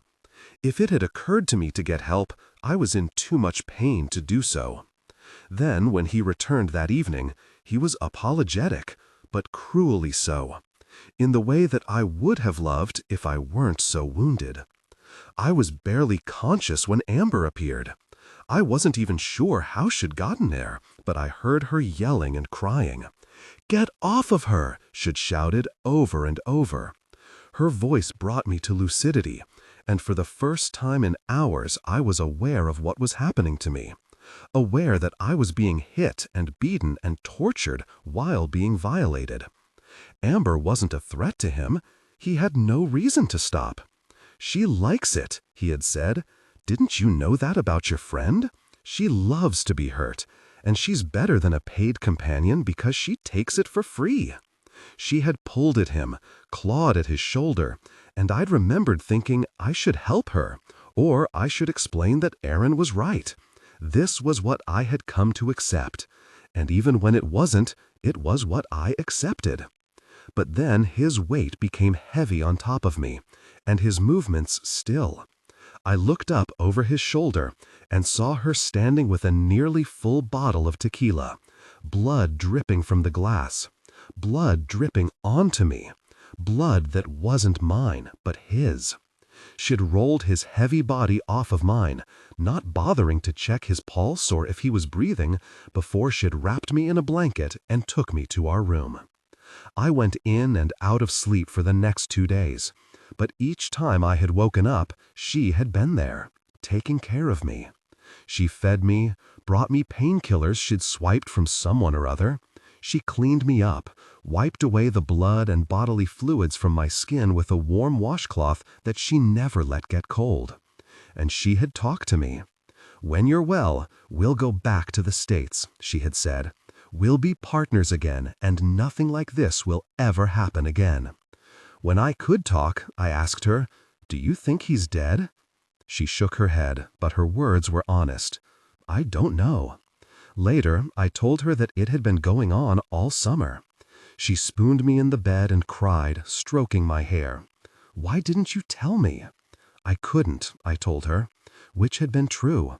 All the opportunities I had to tell her, I'd thought about saying something, and the words never made it past my lips, because I had found myself drawn to aspects of the situation, because I had been too caught up in the intensity Aaron created to know when he'd gone too far. Much like how she was addicted to the cocaine that the hotel manager supplied her with on a regular basis. Amber misunderstood me, thinking that it must have been Aaron threatening me that kept me silent. "We should have a code," she'd said, "a safe word, something we can say to each other that means we need help, but no one else will know what it means." I got silent after that. What was there to say? She'd saved me from something that I'd willingly put myself into, someone that I had desired beyond anything explainable, someone that she'd possibly killed, and if she hadn't walked in, I might have let kill me. I loved her for it, but I hated her a little bit too. Her iPod played in the background, something moody and unfamiliar that she'd put on repeat, something she did whenever she'd discovered a new song that she loved. "What's playing?" I asked, more interested in changing the subject than finding out. "Do you like it? One of the men I met last week introduced me to it. It's a Leonard Cohen remake called Famous Blue Raincoat. It's pretty, I'd said. Then I'd closed my eyes, wanting to drift back into a never-ending sleep. But Amber shook my shoulder gently. I'm serious, Emily. We need a word. Anything. She paused, waiting for me to agree. When I said nothing, she said, "How about Blue Raincoat? We'll remember that from this song. How does that sound, Em?" "Yes," I'd said, not opening my eyes. "That's good. Then that's what it will be." She sounded comforted by this decision, as if it fixed everything bad that might ever happen to us. It was ignorant thinking on her part. Blue Raincoat couldn't help me, because what good was a safe word if I knew I'd never use it? We wrapped up the season for Next Gen on the last Friday of March. The same night, Chris Blakely texted to say he was back in town. I used the burner phone to call him and made plans to see him the following Monday. The weekend was spent with Reeve, as was every weekend. I left him Sunday night, not expecting to hear from him again until Friday. But just as I was getting ready to leave for Chris's house on Monday afternoon, Reeve surprised me with a phone call. "I miss you," he said, and tingles ran down my spine. "Since you aren't shooting anymore, I should have had you stay the night last night." There was never an invitation with him. He told me when I'd come over, he told me when I'd leave. Was it wrong that turned me on about him? I cradled the phone on my shoulder so I could throw my hair in a ponytail. "But the rules," I teased. "I still have 2 days before I can be seen around your house during the week. My 2-month probation isn't up until April 1st. I was actually down to counting the hours. Not just because I was eager for him to take me places, but because I was tired of balancing 2 lives. Also, with each day that passed without looking for Amber, it was getting easier to forget that I meant to be doing that." "Really?" Reeve said. "What exactly does that mean?" "It means that my ranch manager from Wyoming happens to be in town, along with some of his crew." I nearly dropped my phone at the mention of Wyoming, the last place Amber had been with Reeve. "I have meetings with them throughout the day," Reeve continued, "but I've also invited them for dinner at my house. I've decided you'll join us." "Really?" I was almost as excited about him showing me off as I was about whom he wanted to show me off to. "And afterward, if things go well, we will share intimacy. Prepare for that however you see fit." I let out a laugh that showed more nervousness than I wanted it to. "Thank you for the warning." "My pleasure." His tone was low and gruff. "And yours, of course." After we hung up, I clutched my phone to my chest, heart pounding, trying to process the news. After all the time waiting, time that took me farther and farther away from finding Amber, I'd finally gotten a break. While it was entirely possible that I might not get the chance to ask any of the Wyoming staff anything useful, at least it was an opportunity. An opportunity that I planned to make the best of. The acceleration in my pulse wasn't just because I was looking forward to dinner, though. The after plans also had me anxious. I wasn't opposed to them necessarily. I might even be excited about them. I'd been with men who'd given me intense pleasure, with intimate connection. I'd also been with men who'd caused me such pain that I'd blacked out. It was never an intimate act I agreed to without trepidation. Honestly, it was never an intimate act I agreed to at all. But since I seemed to have no willpower with men, I didn't ever refuse either. Sometimes that worked out in my favor. Most of the time, when it came to intimate encounters, my favor wasn't part of the equation. So far, Reeve hadn't taken me too far, but I believed he could. I believed sometimes he wanted to. The question was, did I trust him to be careful with me in this area? And did it even matter if I didn't? Because I knew very well not to trust myself to know my limits. Chris and I had spent the last hour talking about the part on Next Gen. I'd advised him on his resume and listened to him read through the audition piece. Now it was time to segue to the topic of Missy. I just hadn't figured out how to do that yet, whether I should casually drop her name or plunge straight in. "Hey, I appreciate all this, by the way," Chris said. Let me get you a beer as a thank you." He scooted out from the banquette and headed to the fridge. I took a deep breath. "Hey, there's something I've been thinking about since the last time I saw you." Plunging in it was then. Shoot. Chris shut the door with his foot and started back with 2 Coronas. Here I go. Missy Mattia. I braced myself, not sure if the subject was a sensitive one or not. He slowed his steps, his expression suddenly reserved. What about her? A sensitive one, then. I'd have to tread lightly. Well, she's the mystery of the century. I've never met anyone who actually knew her. I paused, hoping my curiosity seemed innocent. "And you said you visited the Sallis resorts with her? Does that mean you were around when she was dating him?" He twisted the cap off a bottle and handed it to me. "Yep, I was. Very." I took a swig and let the pause hang, hoping he'd volunteer more. When he didn't, I pushed. "So what?" Chris studied me. "You want to know if I think he did it?" His tone said he was annoyed, but there was no backing down now. I lifted my chin. "Yeah, I do." He scrutinized me. Then, with a huff, he shook his head and took a swallow of his beer. I felt like such a scandalmonger, ready to feed on the gossip like every other person you meet in Hollywood. The press hacks, the paparazzi, the celebrity chasers, the wannabe celebs. I was as disgusted with myself as he was. All I could do was own it. That's really tacky, isn't it? I'm sorry, I'm too curious for my own good. I really don't mean to be that jerk. The acknowledgement seemed to be all Chris needed. It's fine. People used to ask all the time, and it was bothersome, but I haven't thought about it now in a while, so it's really fine. He slid into the seat across from me. It was rough back then, though. I'm sure it was. Losing a friend is never easy, no matter what the circumstances. At least this part came naturally, so much of it stolen from my own life script. Chris took a long pull on his beer. "I was lucky, though. I wasn't working a lot then, and I got to spend a lot of time with her those last months." "That's why you were at the resort in the Springs?" He nodded. "She'd call me and tell me she was lonely, so I'd drive down there, hang out until I had another audition, drive back." Good times. I allowed him a moment for the memory before asking, why was she lonely? Wasn't she dating Reeve Sallis? It felt strange to say his name in such a detached way, as though I knew him from infamy rather than someone I knew intimately. It almost seemed like a betrayal.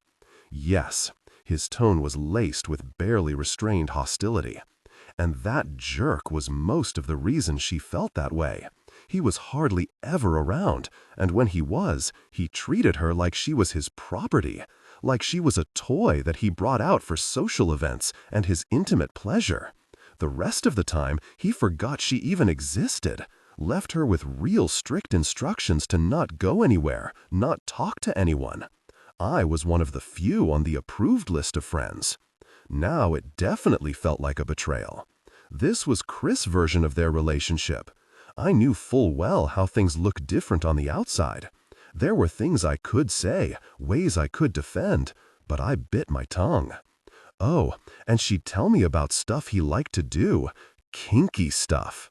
He said the word kinky as though it were repulsive. Like what? I asked through gritted teeth. Gosh, I don't remember now, but it seemed like it was some really messed up things. He leaned back and put his arm along the top of the bench. Their intimate life was very unconventional, involving practices that Chris found disturbing.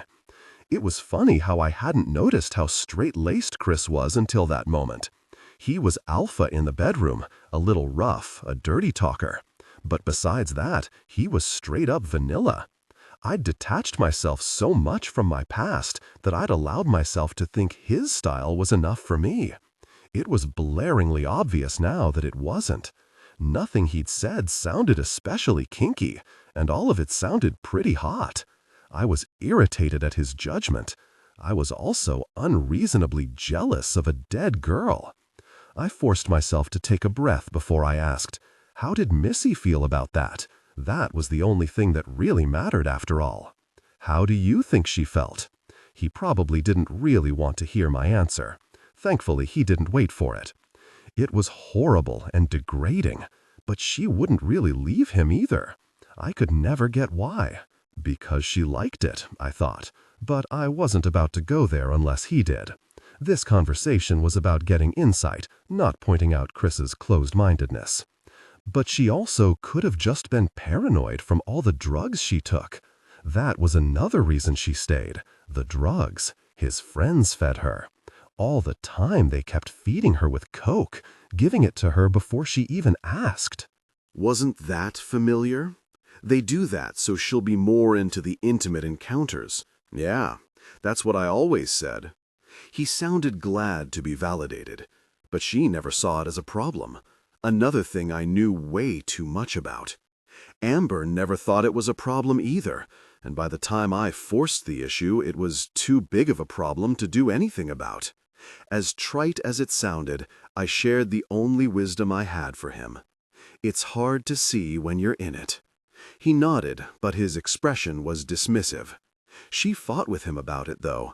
Fought with him all the time, really, about everything. Fight, and then they would come together passionately, sometimes with everyone watching. I twisted my lips, trying to stand back and look at the situation objectively. For many passionately driven couples, fighting was simply a prelude to intimacy. If Missy had really been afraid, I would have pictured her docile and ready to please. The picture Chris painted portrayed her as feisty and willing to speak her mind.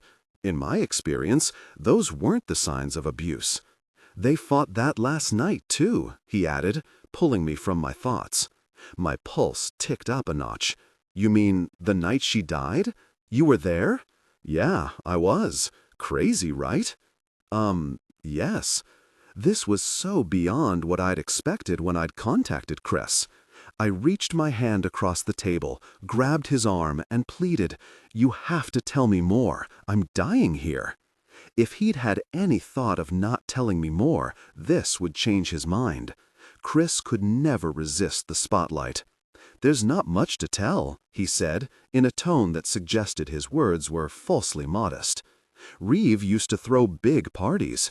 He was famous for them back then, and that weekend he had a huge one on his compound in the Pacific. Everyone was there, all Missy's friends, Reeve's friends, friends of their friends, and everyone was pretty much drunk or high the whole time." He took a long swig of his beer, his eyes catching on a space somewhere beyond me, and I suspected he was lost in memory. I forgot to breathe, waiting for him to go on. Finally, he did. That last day, Reeve and Missy went at it from the moment they woke up. Do you know what about? Though fighting didn't indicate abuse, it could suggest a motive for murder. Everything. Nothing. The clothes she wore, the girls he hung with, his work. He didn't like how many drugs she did, but like I said, it was his friends who gave them to her. And they fought about his friends. They could hardly stand to be with each other. I'll tell you what, if she had come home from that trip, he would have dumped her within the week, I promise you. So you think he did it? You think he killed her? It was obvious from what he'd said, from the way he'd said it, that he thought Reeve did. But I wanted to hear him say it, wanted to hear him tell me why. Chris seemed to consider, working his jaw as he did, though I knew he had to have an opinion without thinking about it. Maybe he was considering whether or not to share it. And while he considered, I considered too. Considered whether or not anything Chris had said made a difference to me. He'd painted Reeve as possessive, commanding, powerful, particular. All of that only turned me on. Even if Chris gave me proof that Reeve had killed Missy, pushed her off the cliff in a fit of passionate rage, would that matter? No, it probably wouldn't. Reeve was right. I wasn't scared enough. Chris stood and went to the window, remaining silent so long I decided I'd crossed the line in my questioning. I cleared my throat, wondering if I should apologize or if it was time for me to go. Before I could decide, he spoke. The last time I saw her was around 3 in the morning. He stared out over the courtyard. Reeve was nowhere to be found, And she was going on and on about how she was going to find him and tell him. Tell him what she'd done. I don't know what it was. She kept saying it was a secret. She was pretty drunk, and high, and I was too. She wasn't making sense, but no one was at that point, so I didn't pay attention. Even though she was worked up and agitated, maybe scared too. He turned back to me, leaning one shoulder against the window frame. Do you know what I did then, while she was distressed and afraid? I went to bed. I was sleeping while she was desperate. I was sleeping while she maybe struggled, maybe cried and screamed, sleeping while she fell to her death. Chris squeezed his eyes closed tight, and it seemed I should maybe say something, except I had no idea what that would be, and I was too lost in guilt of my own. What was I doing when Amber needed me, I wondered, when she maybe struggled, maybe cried and screamed, when she maybe found her death? I woke up late the next morning. Chris's voice brought my focus back to him, and I didn't have time to look for her to say goodbye before I caught the boat back. If I'd tried, maybe the search for her would have started sooner. Maybe people would have been questioned before they went home, before it was too hard to remember what was said and who was there. Maybe I would have remembered more of what she said in her crazed state. Maybe I could have been more helpful if I'd tried to recall things then, instead of 2 weeks later when the police approached me. I'll never know. You can't live on what-ifs, I offered. It sounded as hollow as it felt. He ignored my comment and sat back down with a finger pointed to the sky. But those circumstances, those mistakes on my part, don't change what I do know, that there was something that was off, something big. He was fired up, intense. Even when the Coast Guard tried to tell me I didn't remember things correctly, when they told me my story couldn't be corroborated, I never changed my tune. She was upset about something. So yeah, there are people who say she probably fell, because she was a mess, and it was dark, and no one was paying attention to anyone anymore. But you want to know if I think he did it? Yes, I do, without a doubt. She told him something that he didn't want to know, and I don't know what it is, but I believe in my gut that's how it happened. So he silenced her. No, I didn't see him do it. No, I can't prove it, but he did it. And if by some crazy chance he didn't actually push her off that cliff, it was still his fault she died. All his. It was his fault she was there. It was his fault his really friends kept feeding her coke like it was water. It was his fault that she thought she had to stay with a jerk like him. He took a precious human and he turned her into used Emily. Turned her into a possession. He ruined her and then he killed her. It was a beautiful moment in so many ways. Watching a man speak with a conviction that I'd never seen. Hearing the desperation and pain under words of accusation. It was a testimonial, a bearing of his soul. And instead of finding myself in it, instead of wondering whom I could blame for Amber, wondering if I would blame Reeve, instead of looking in the mirror for once, I looked at Chris, and I saw him, saw what he was really saying. You loved her, I said, the realization complete now that I spoke it. Of course I did. I mean, you were in love with her. Yeah, I guess I was. He leaned back, letting the admission drift from him freely. Very. I wasn't sure if this changed his story or not. Did it make it more tragic? Did it bias his blame? Did it mean anything to my interpretation of the details? Did she know? A grin danced on his lips. I told her every chance I got. His somber expression returned, which wasn't as often as I would have liked when she was with Reeve. We were hardly ever alone, always with those Greek cronies of his. His bodyguards and staff, you mean? I hadn't been out in public with Reeve yet. Once I was, would I even get the chance to dig where I needed to? Or would notorious always be on my heels?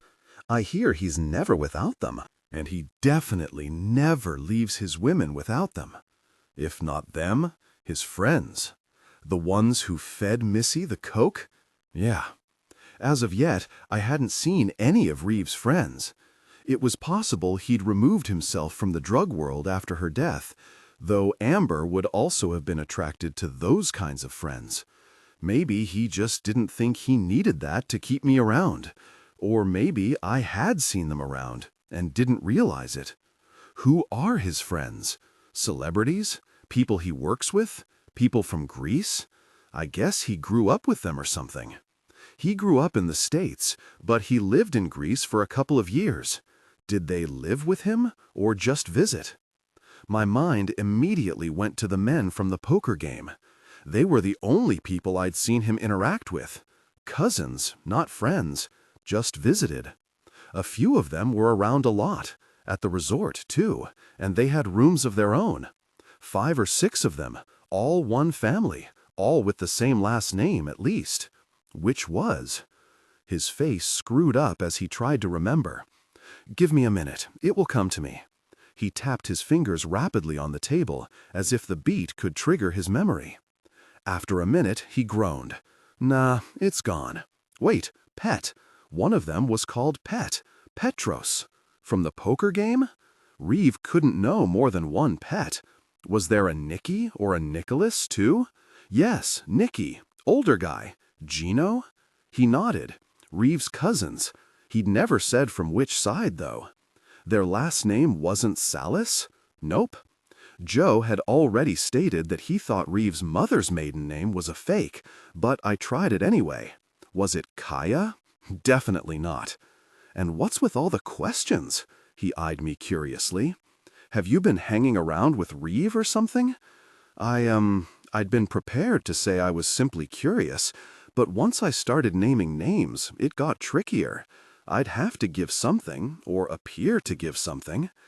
I have a friend who's gotten mixed up with some people who might know Reeve. Really, I'm just grasping at straws. Gosh, scary. But it doesn't sound like those are the same guys, fortunately. Yes, fortunately. But if that was a dead end, there was still one more person to inquire about. The one I knew for sure had been in pictures with Reeve. There's one more guy named McKellis. Was he at either the party that night or the resorts? McKellis Villanakis? Chris slammed his palm on the table. Villanakis! That's it! He was there? I'd asked in case, but I was still shocked to find I'd made a hit. Yeah, maybe. Chris wrinkled his forehead trying to remember. I don't remember him for sure, but Villanakis. That was the last name of all Reeve's friends, Pet and those guys. My heart pounded in my ears, certain I'd heard him wrong. Pet's last name was Villanakis? Yes, definitely. I remember Missy used to tease him about having villain in his last name. The room seemed to tilt, and the light was suddenly too bright. I thought I might even throw up. I stood and took my beer to the kitchen sink, where I poured the rest out. Then I flicked some cold water to my face. It didn't help. The world was off, disrupted, in upheaval. Reeve wasn't just connected to Villanakis, he was related. His mother. It had to be the reason her real name was covered up, because she'd been a Villanakis. And if Reeve had stayed with his maternal grandparents after his parents died, he may have become close to them, may have become privy to their dealings, may have become involved as well. This changed everything, I was certain, though I couldn't quite articulate how. Not yet. Emily, are you okay? You're worried about your friend now, aren't you? I suddenly realized Chris had been talking to me. I'm fine. The beer just got to me. There's cold water if you want it. In the fridge, I found a small bottle. I'd just taken a long gulp when Chris asked, "What do you know about the Villanakis family anyway?" I hesitated, not wanting to say, but knowing he'd Google as soon as I left. I don't know anything, really, except that they're part of the Greek mob. Are you saying that Reeve Sallis is connected to the mob? I crossed back toward him. No, I said definitively, desperately. I'm saying nothing. You're saying you saw him with some people named Villanakis, and I'm saying there's a Villanakis who's a mob boss. There's no reason to think they're the same people, especially since you said you don't remember the one who's the mob boss actually being there. But I knew they were the same people. Knew it in my marrow. And now I was scared. Not for myself, but for Chris. It was one thing to risk myself. Putting him in the mix was not fair. The guilt was already forming a tight knot in my gut. Those guys were totally mob. It makes so much sense. They and Reeve acted like frat brothers. Chris was barely listening to me, his expression lighting as he began to put this revelation together with his past. They were really sketchy dudes, Em. I wouldn't want to meet them in a dark alley. You need to get your friend away from them. I'm trying, believe me, but that's total conjecture, if you didn't see. And Em, he cut me off, practically bouncing in his seat.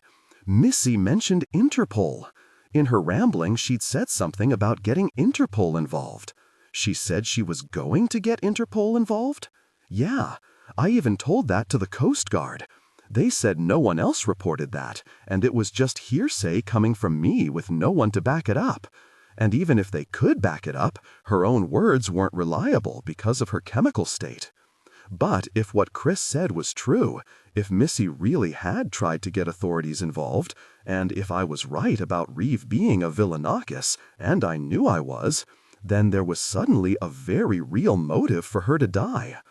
I needed to sit down. As I slid back into the banquette, Chris went on. I told them about the fighting, too. Everyone verified that, and Reeve still got off. I used to think he probably paid his way out of a charge, but now I'm wondering if he didn't use the mob to strong-arm the investigation. It was exactly what I was wondering. Any chance any of the mafia had anything to do with her death and not Reeve? No way. They all left earlier in the day. That was one of the things he and Missy fought about. She wanted them to stay. He wanted them gone. He won. They flew out on a copter before noon. She wanted them to stay? Doesn't it seem like if Missy had info on them, she would have wanted them to leave? He frowned. Maybe she was planning to lead Interpol to them on the island. With them gone, she might not have known where to send them. Yeah, good point. Really, there wasn't enough to make solid conclusions, but there was more than enough to have pursued a prosecution. Well, enough if the police knew about the mob connection. It sure appeared like they didn't. If they did, they'd definitely been bought off. You know, it did seem like Reeve's friendship with those guys was strained after. I saw a group of them talking to him outside the church on the day of her funeral. He told them they needed to leave. At the time, I assumed it was because he was done with the drug scene. Now, though, you think maybe he was distancing himself from them so that his ties to them wouldn't be discovered? I finished for him. Uh-huh. We sat quiet for a minute. I was sullen and processing. Chris, on the other hand, seemed to be excited about the new angle on an old mystery. When he was excited, he talked. That had to be nipped in the bud, and now... You can't talk about this, Chris. You know that, right? What do you mean? We have to tell someone. No, we can't. After I said it, I realized that wasn't going to work. He was too determined to have some sort of justice for Missy. I mean, I already have an investigator on the case. For my friend, I'll fill him in with all this. Then, I'm telling you, he'll say to lay low about it. Any spreading of this will draw the wrong attention. He ran a hand over his face. I don't know. Chris, trust me on this. This isn't something you want to be involved in. And my friend could be endangered from anything we say. I thought of something that would speak to him personally. Think of your career. Yeah, he conceded, hesitantly. Okay, you're right. You'll update me if anything happens? If I hear anything. But it's a slow process, and, honestly, it might never go anywhere. Justice for Missy isn't happening as a closed case either. At least this gives her a shot. Don't count on it.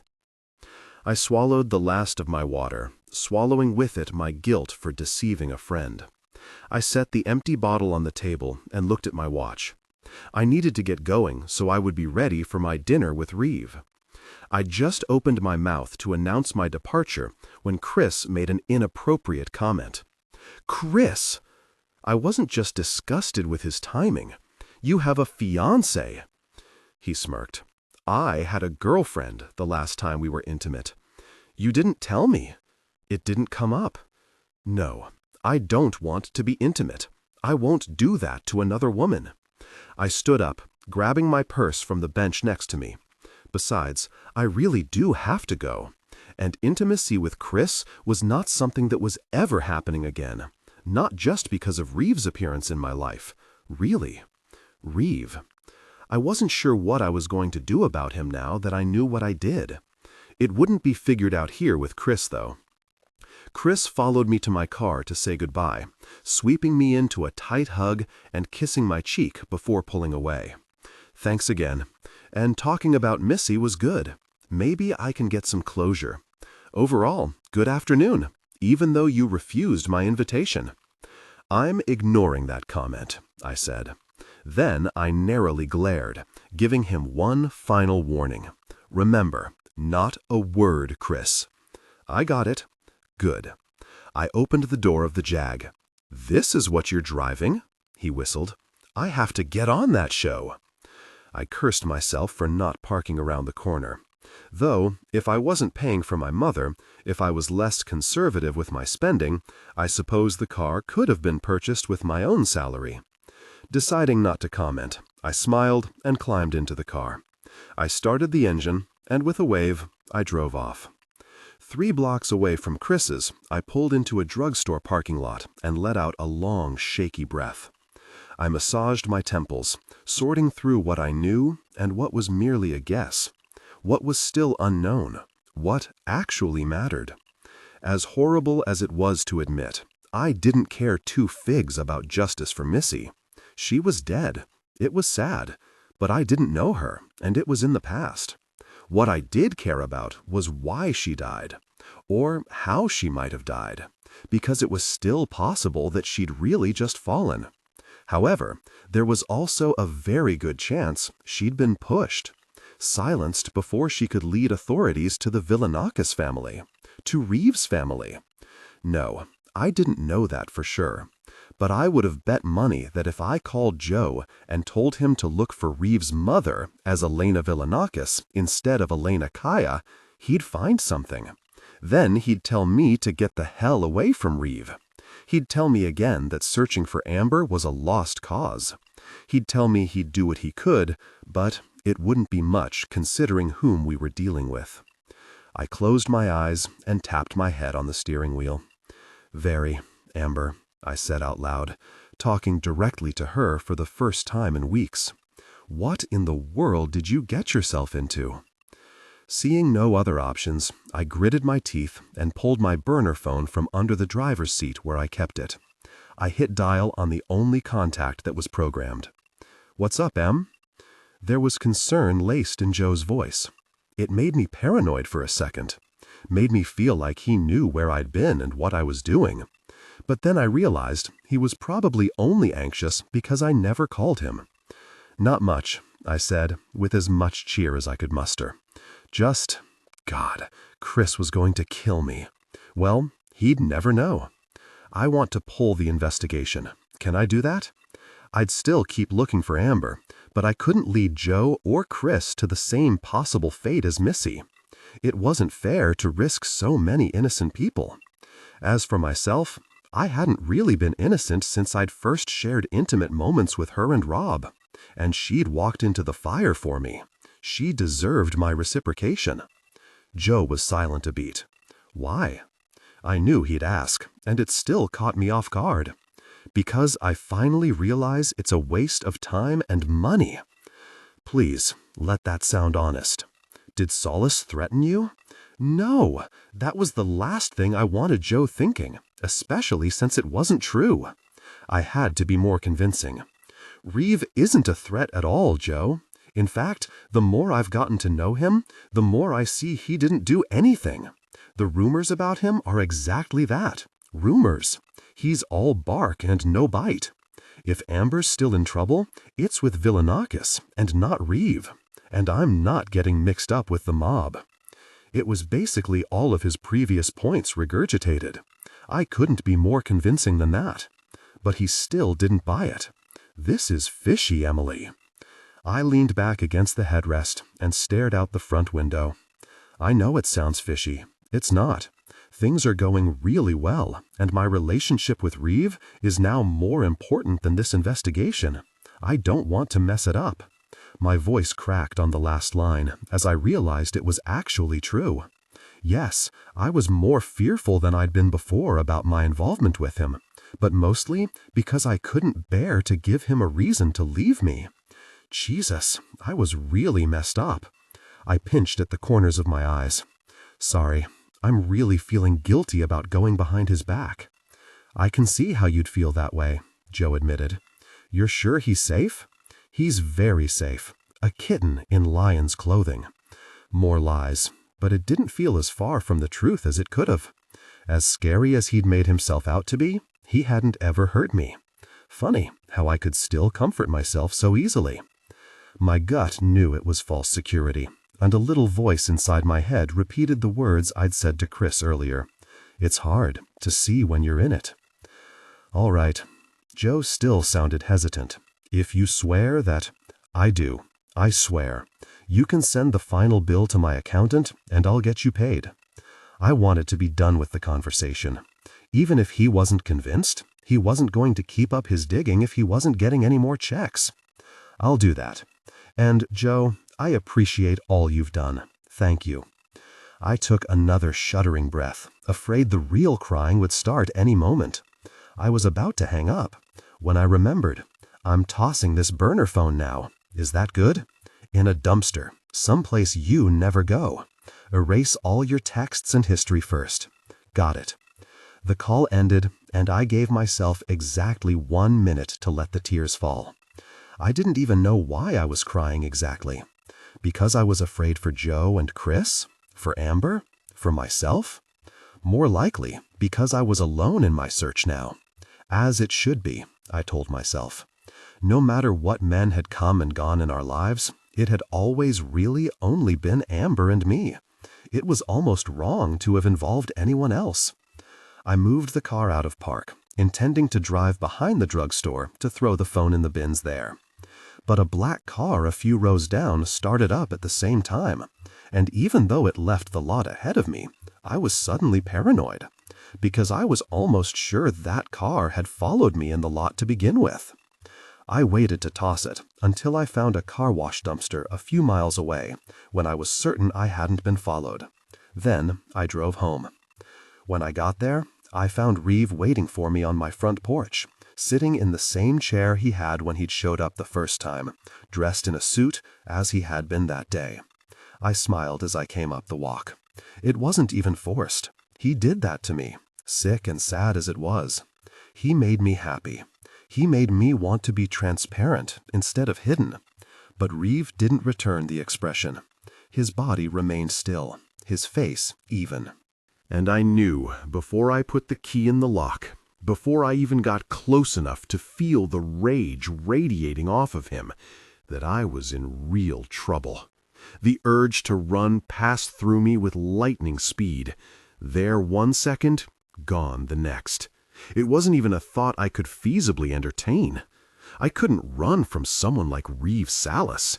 Even if he weren't standing 5 feet from me, he could hunt me down.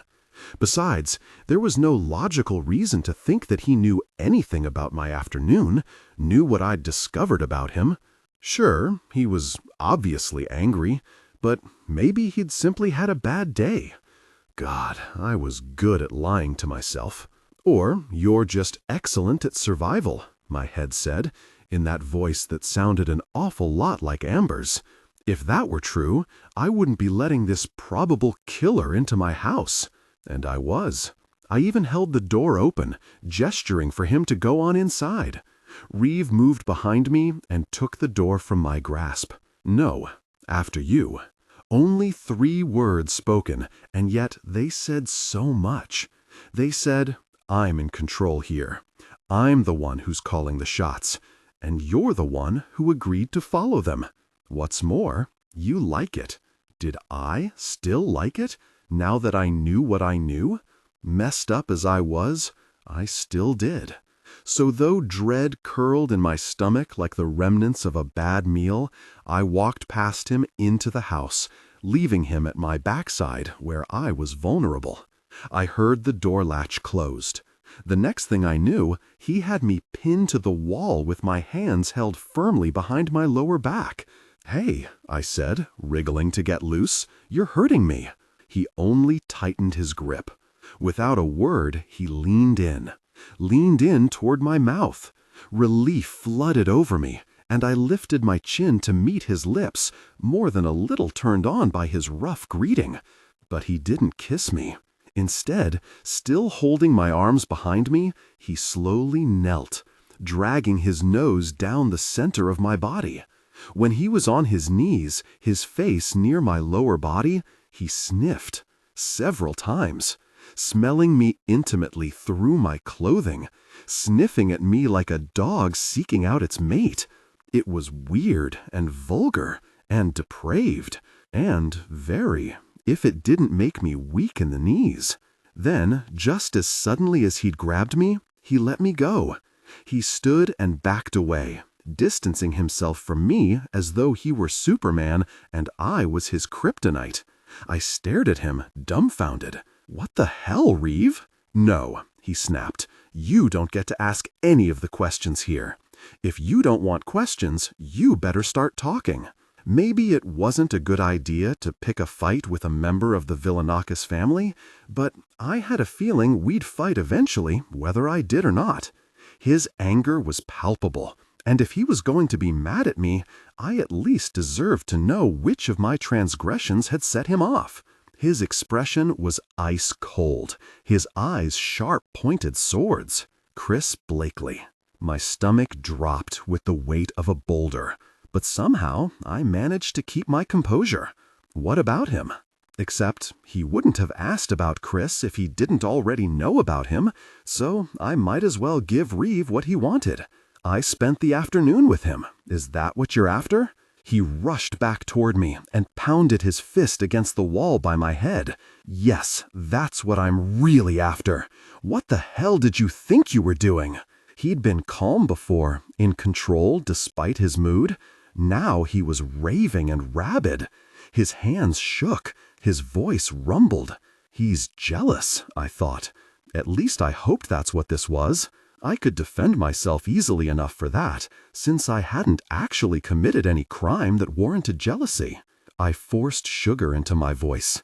I was just helping him go over his audition, Reeve. He's a friend, and he's trying to get a spot on Next Gen. I gave him some pointers. At his house? Alone? Wearing that? I looked down at the jean shorts and long-sleeve V-neck tee underneath my duster. It was casual wear and not particularly sexy. What do you want me to be wearing? Something that doesn't have your breasts falling out on display? He was pacing now, seemingly more agitated with each thing I said. I crossed my arms over my chest.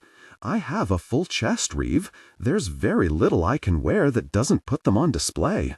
And if you're suggesting that... He cut me off.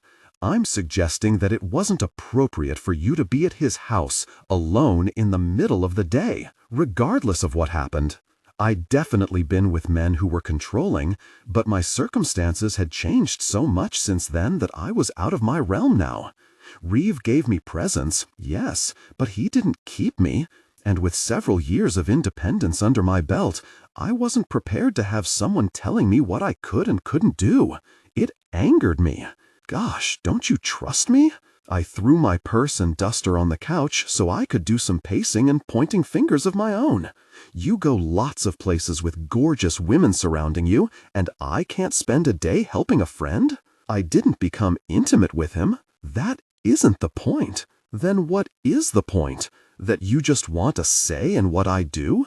That wasn't something you ever spelled out as part of our relationship. It was strange that he wasn't that concerned with whether I'd messed around with Chris, just that unless. I spun toward him, hands and fists. Is that why you were sniffing me? You were trying to see if I had been intimate? The idea made my blood boil hotter, even though it was also admittedly provocative. You could have just asked me. Reeve shrugged dismissively. My way was faster and more conclusive. He picked up the purse I'd dropped and opened it. I gaped. Excuse me? That's mine. Do you have something to hide? He continued rifling through my belongings, and I said a silent prayer of thanks to whatever God existed for telling me to toss the burner phone. It doesn't matter if I have anything to hide. It's my purse. At least Reeve seemed calmer now, preoccupied as he was with his snooping. After a minute, he pulled out the sides I'd taken for Chris and skimmed them before tossing them and my purse back on the couch. I smiled smugly, happy to have proof about the reason for my afternoon visit. That was the script I worked on with Chris. Happy now? He ignored my comment and took a menacing step toward me. The point is that you shouldn't have been with that guy, no matter what you were working on. So why did you think it was a good idea to go? He wasn't calmer after all. I realized now that I was eye to eye with him. In fact, he might have been even angrier, his rage pulled in and controlled, ready to unleash in a concentrated fury. It would have been wise for me to back down, but I had to know if my crime was because I'd been with a guy or that I'd been with that guy. Did Reeve know what Chris knew about Missy? Did he worry Chris would tell me? Why shouldn't I be there? I asked, not quite as confident as I had been a minute before. Emily, he warned, because you don't like him? Because something suddenly occurred to me. Hey, how did you even know I was there? That doesn't matter.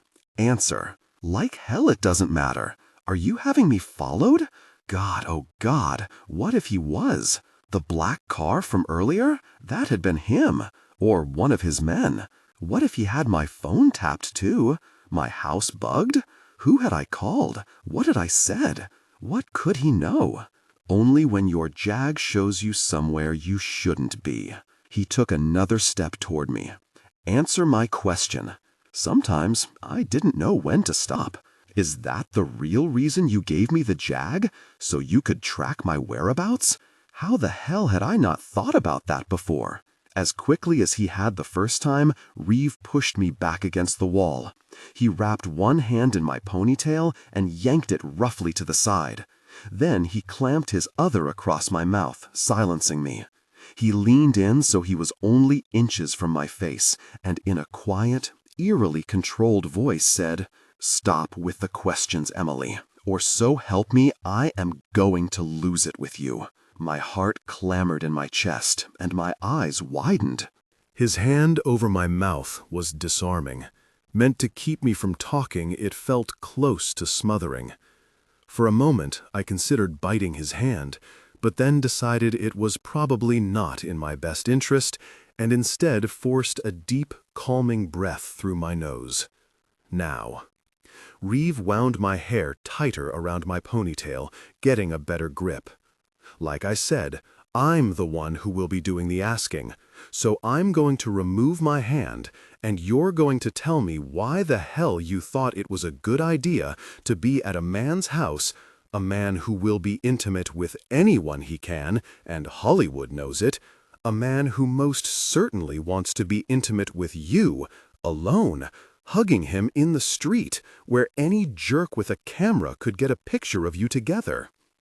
He removed his hand, and I opened my mouth to answer. But I was distracted by what he'd said about Chris.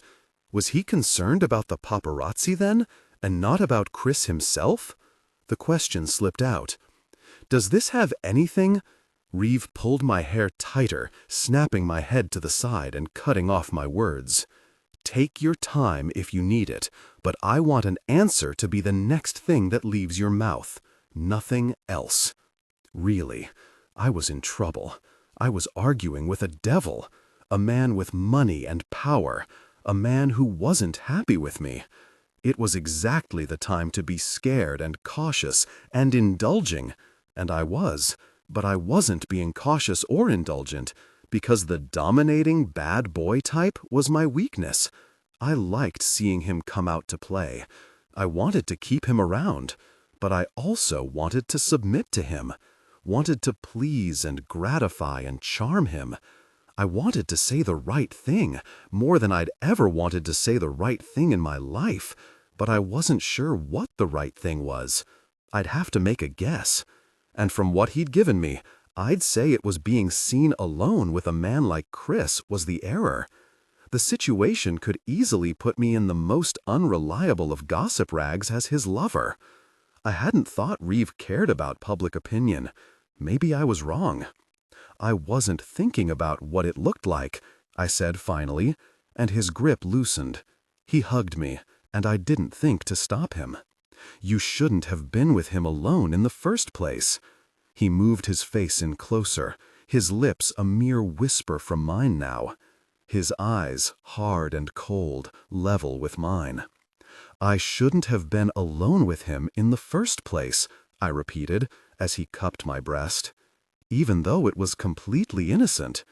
He yanked my hair again, and his other hand pinched my nipple hard enough to make me cry out. I'm not looking for excuses, Emily. I'm looking for acknowledgement that you understand what you did. I do. I get it. Now. He twisted the taut bud, not painful this time, but as a reminder. Then tell me, why shouldn't you have been with him? Because anyone could get the wrong impression. Go on. We could have been seen. I was breathless and needy and desperate, my eyes closed, relishing his touch. Anyone who saw might think that I'm with him, or twist it to say that I'm with him. And I'm supposed to be with you. Smack! His hand slapped my breast, making me jump.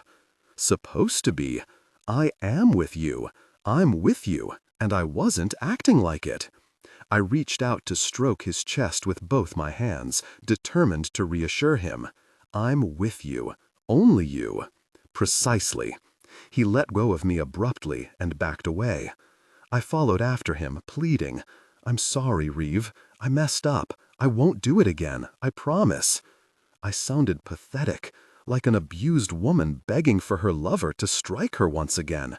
Though I hadn't been abused, I'd been treated the way I loved to be treated, and the possibility of losing that, of losing him, gnawed at me, ripped at my insides.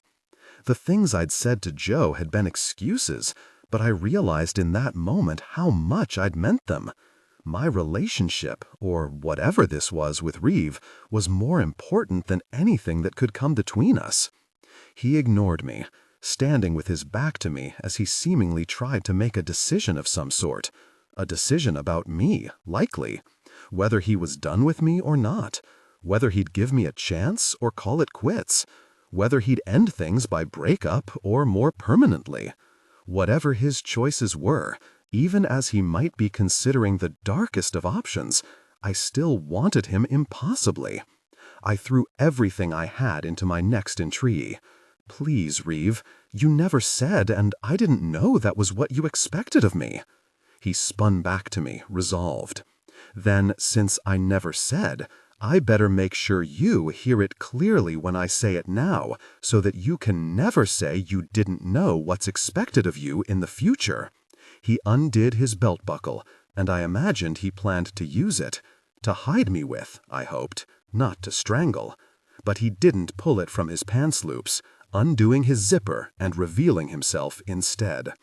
On your knees, he ordered, and in the grit of his voice I could hear just how angry he was. I didn't move. Please, no, not like this. I'd been okay when he'd said he'd do this on the phone, but I'd thought I'd have time to prepare, both physically and mentally. I'd been okay when he wasn't angry. On your knees, Emily, or I'll get you down there, and trust me, you won't like it if I do. I wouldn't say no to him, not just because of Amber or because I was afraid of what he'd do if I did, but also because I didn't know how. Slowly, I got down on all fours, my head away from him, my behind displayed for him like a present. Don't tense up, I coached myself. taking a deep breath in, letting it out. It would only make it worse if I wasn't relaxed.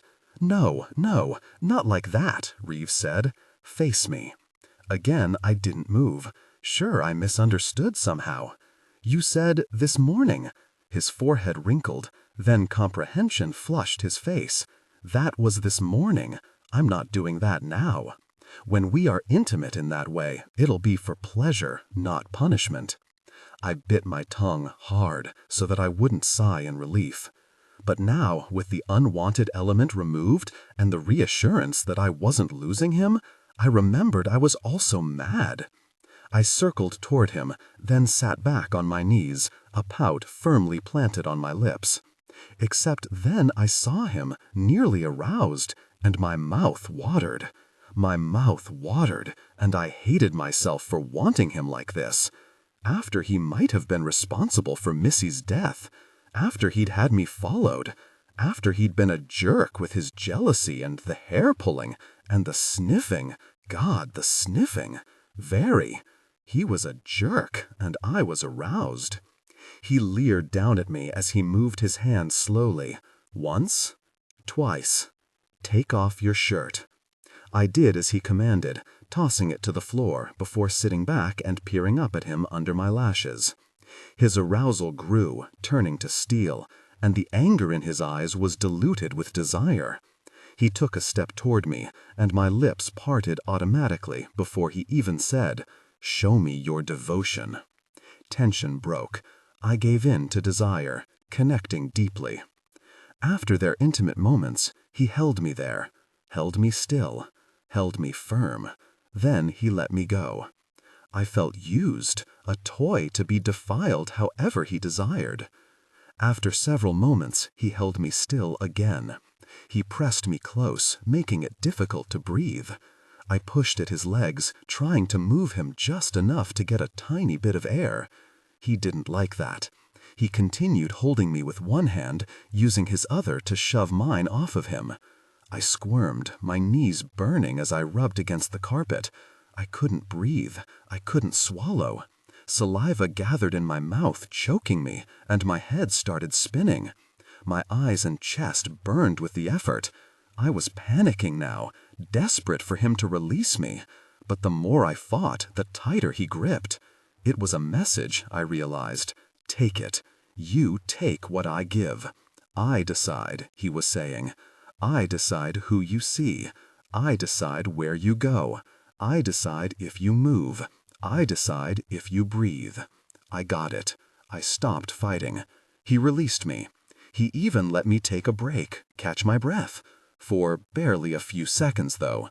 Then he resumed his control. This time, he allowed himself to enjoy it, no longer proving a point. Holding my head in place, he continued his dominance. Like that, he told me, his voice rough and threadbare. Just like that. His actions were deep and fast and demanding, but no longer a message. Now he spoke what he wanted me to hear, in raspy, clipped phrases. It's hard to forget about me now, isn't it? When I'm close, when I'm using you, the way you're made to be used. I moaned. I was made for exactly this. To please men like him. To please him. I wanted this. Even as his movements became erratic, I wanted to give, wanted him to take, wanted him to use me, wanted him to see that I did know my place, wanted him to see that I liked my place. It excited me even. I was desperate for him to reach his peak. I was aroused in anticipation of his release. But just when I was certain he was about to reach his peak, he pushed me off of him.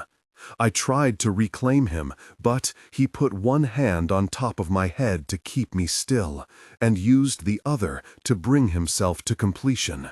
When he reached his peak, he aimed it at my breasts, covering me with his essence, marking me, claiming me, reminding me once more that I was his. telling me loud and clear that he expected that I act like it first and foremost from now on. He didn't let me clean him up. It was a punishment, after all, and he denied me even this gift, picking up my shirt to wipe himself instead. It only aroused me more. "Maybe now you can remember who you belong to," he said, as he tucked himself back into his suit pants, in case I hadn't gotten the memo. I pinned my eyes to the floor. I remember. My dinner plans could take a short time, or could take several hours. Regardless, you'll be waiting for me in my bed by 10. It would be preferable that you're naked. My head jerked up. "I'm not going to dinner with you?"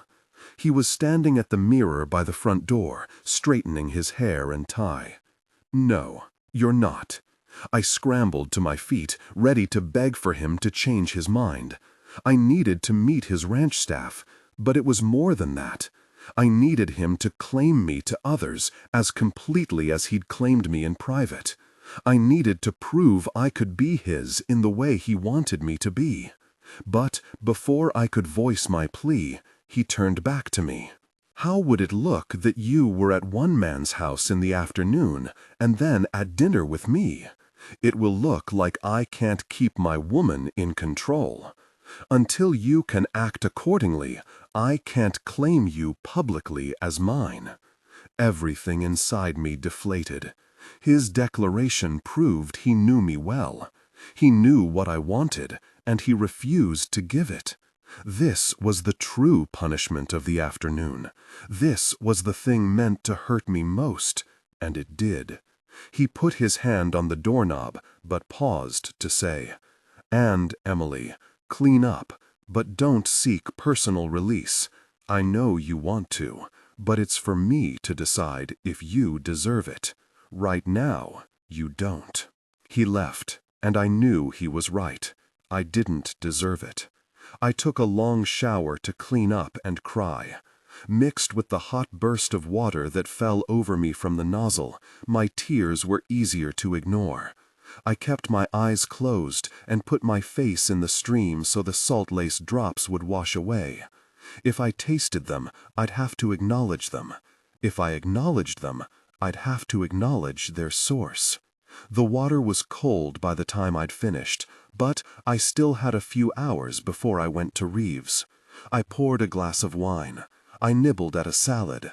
When I couldn't take it anymore, I gathered myself and headed out. It wasn't yet 7, but he'd said to be in his bed by 10. Waiting in his room, surrounded by his smell and his things, was better than waiting at home alone. I needed gas, so I stopped at the corner mart and went inside for an iced coffee. After filling a cup, I stopped to peruse the magazine aisle, chewing on my straw as I picked out familiar faces on the covers. Someone came up behind me, and without looking up, I stepped forward to let the person pass, but instead, he just moved in closer to me. Too close. I went rigid.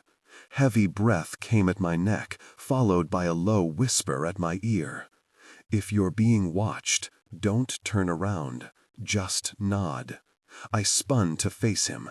"Jesus, Joe, you scared the gosh out of me." Paranoid that maybe I'd been followed by Reeves, and not wanting to be seen with Joe, I glanced out the window, looking for the black car from earlier. Over my shoulder I asked, "What are you doing here anyway?" Joe picked up a Hollywood Star and began flipping through it. "I wanted to make sure you were all right after Sallis left you today." Great, now I had 2 people following me. "I'm fine. I told you I was fine. Everything is fine." A person who was really fine probably wouldn't have to say it so many times. "So you said." But I needed to verify that your fines weren't coerced. It was the responsible thing to do. My eyes found his reflection in the window. His head was buried in his magazine, seemingly engrossed in it, not me. He was protecting me this way. It was a nice gesture, so I tried to not be annoyed. Certain there were no cars outside belonging to Reeve or his goonies, I turned to face Joe directly. "You've verified now. Thank you. I appreciate it. You're safe, then? I didn't know about that, but I didn't want him to be concerned.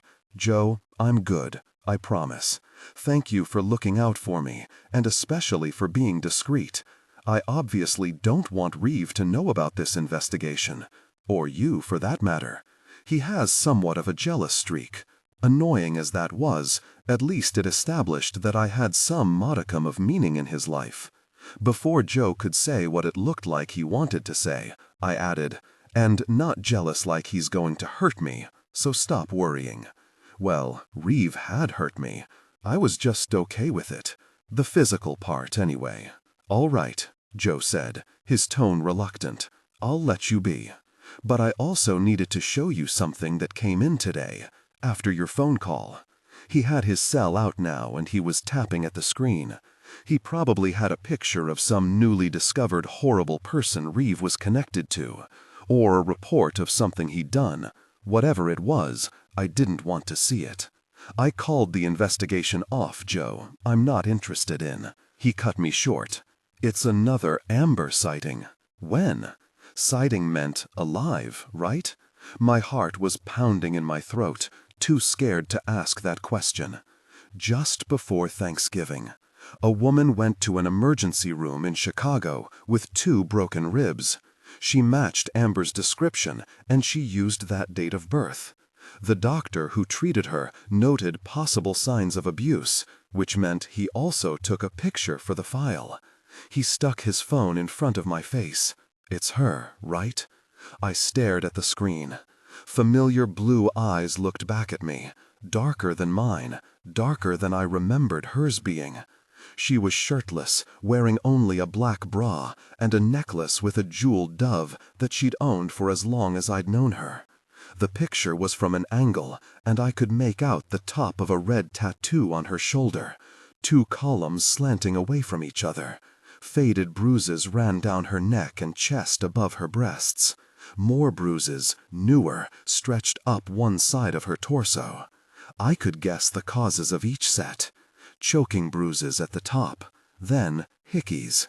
The marks on her ribs were most likely left from shoes, from being kicked. I'd had all of those marks at one time or another. Some of them invited. Some, the ones that matched those on her torso, not. The Amber I knew wouldn't have invited any of them. I could feel her pain so vividly as I surveyed her injuries.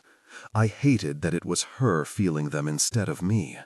It hurt to look, so I forced myself to keep looking. She didn't press any charges, Joe said, after he'd given me a minute to take in what I saw. She walked out when they discharged her later that night. No idea if she had anyone with her. The phone number and address she listed in the file are both fake. I snapped my eyes up to meet Joe's. It's not Reeve. He didn't do this. I didn't think for a minute that he did. Chicago is where Vollonicus is based, and that tattoo is a V, according to the records. A V like the one on Philip's neck. Joe hesitated, as if trying to decide if he should say the next thing, or how he should say it. There's more. I'm sorry. What else? Why are you sorry? When he didn't answer, I searched his face and found it more somber than usual. Traces of raw emotion peeking through his tough exterior. My stomach clenched with fear, with horror as I imagined the worst. No, it couldn't be that. I'd have to hear it to believe it, and he was staring at me, dumbfounded, not saying anything. What is it? Tell me, Joe. Just really tell me. Yeah. He ran his hand across his face, sobering up after, as if the action helped him put his mask back in place. A few days after that hospital visit, a Jane Doe was found. No, I didn't want him to go on. I needed him to go on. In a dumpster, a few miles outside of Chicago. His voice was even, an emotionless narrative. No, stop, please stop. It's not true. My chest was aching, splitting open. For the second time that day, I felt like I was suffocating. Except this time, there was plenty of air, Just no room for it in my lungs, as emotions squeezed against them, compressing them and rendering them useless. She was identified as the same woman in this picture. Joe gestured to his phone. No, no, no. Tears stung at my eyes and slipped down my face, despite my refusal to believe they were necessary. They weren't necessary. They couldn't be. I latched onto the first alternate possibility I could think of. Who identified? Maybe they got it wrong, Joe. Emily. He rested a consolatory hand on my shoulder. I knocked his arm away. Show me, I demanded. Let me see. That was 4 months ago now. She's been cremated, but I have a report. 4 months. 4 very months. He flashed a new screen in front of me. An autopsy report that described the Jane Doe with blonde hair and faded bruises, the tattoo on her shoulder, the jeweled dove at her throat. It was hard to refute. Plain as day, the dead woman was my friend. But I still couldn't believe it, refused to believe it. It wasn't her, Joe. My voice was scratchy and too loud. People were staring at us, and I didn't care. Let them fill the tabloids with reports that I'd gone mad at the corner mart. I didn't really care. The only thing I did care about at the moment was correcting this misunderstanding, this lie. Say it. Say it wasn't her, Joe. I clutched my fingers into his jacket, pleading. Really say it. It was her, Emily. He pulled me into him, wrapping his arms around me. It was her. You don't know. You can't know. I do know. They know. He stroked my hair, and I buried my face in his shoulder, not to sob, but to hide. Hide from the ridiculous nonsense this man was trying to feed me. Yet, even as I closed my eyes and held my breath, the villainous veracity seeped into my thinking, forcing me to face its validity. She'd been gone before I'd started looking for her. She'd been gone before I even heard her message. As I'd racked my mind for ways to find her, she'd already lain in a cold morgue. When I'd told Joe that she was alive because she was a survivor, I'd been fighting for a corpse.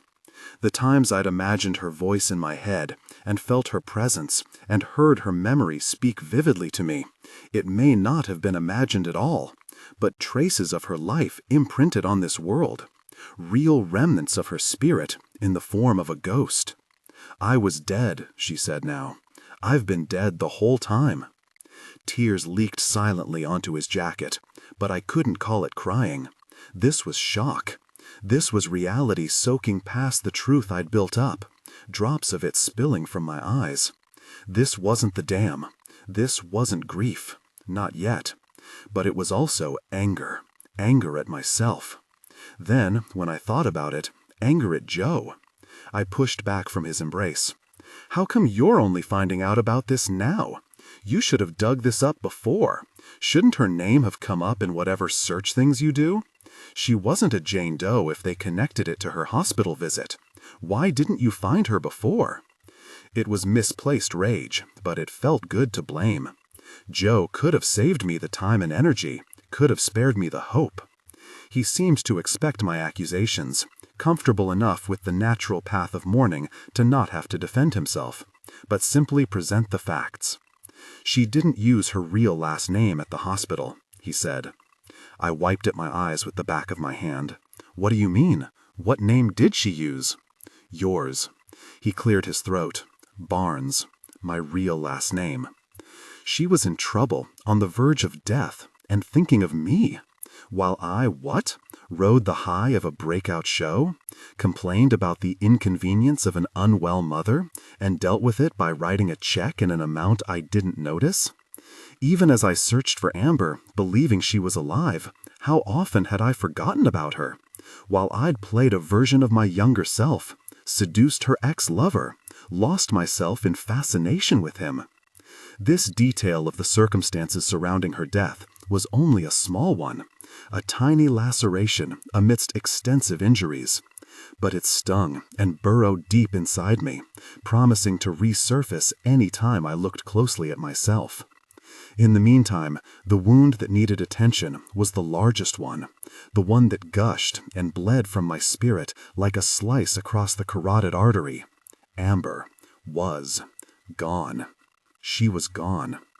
I was still trying to process, trying to find reason, trying to nail down the cause and effect. My hand rubbed across my forehead, back and forth, back and forth. The slave ring, you think? I had to see the whole picture, know what she'd suffered. Was that how she'd ended up beaten and bruised? Had she been abused by her owner? Was she too much trouble? Was she just not worth the inconvenience? Or Vilonicus himself? He stuck his hands in his pockets, as if awkward now that he wasn't holding me. Look, I don't know if this is any consolation, but I'm not convinced anymore that Sallis was involved. That's what I think. I said it too fast, before I thought it through. It was a lie primed at the tip of my tongue, sliding off without any regard. And yet, even as I acknowledged the lie in my head, I kept on with it. We don't really know when she broke up with Reeve, do we? Maybe she was even with McKellis when she called me. Maybe she just met him through Reeve, because they run in the same circles, or because they're related. I didn't know why I felt the need to keep that secret still, but I did. I'm considering that. Joe's jaw worked, as if chewing the information, preparing it for digestion.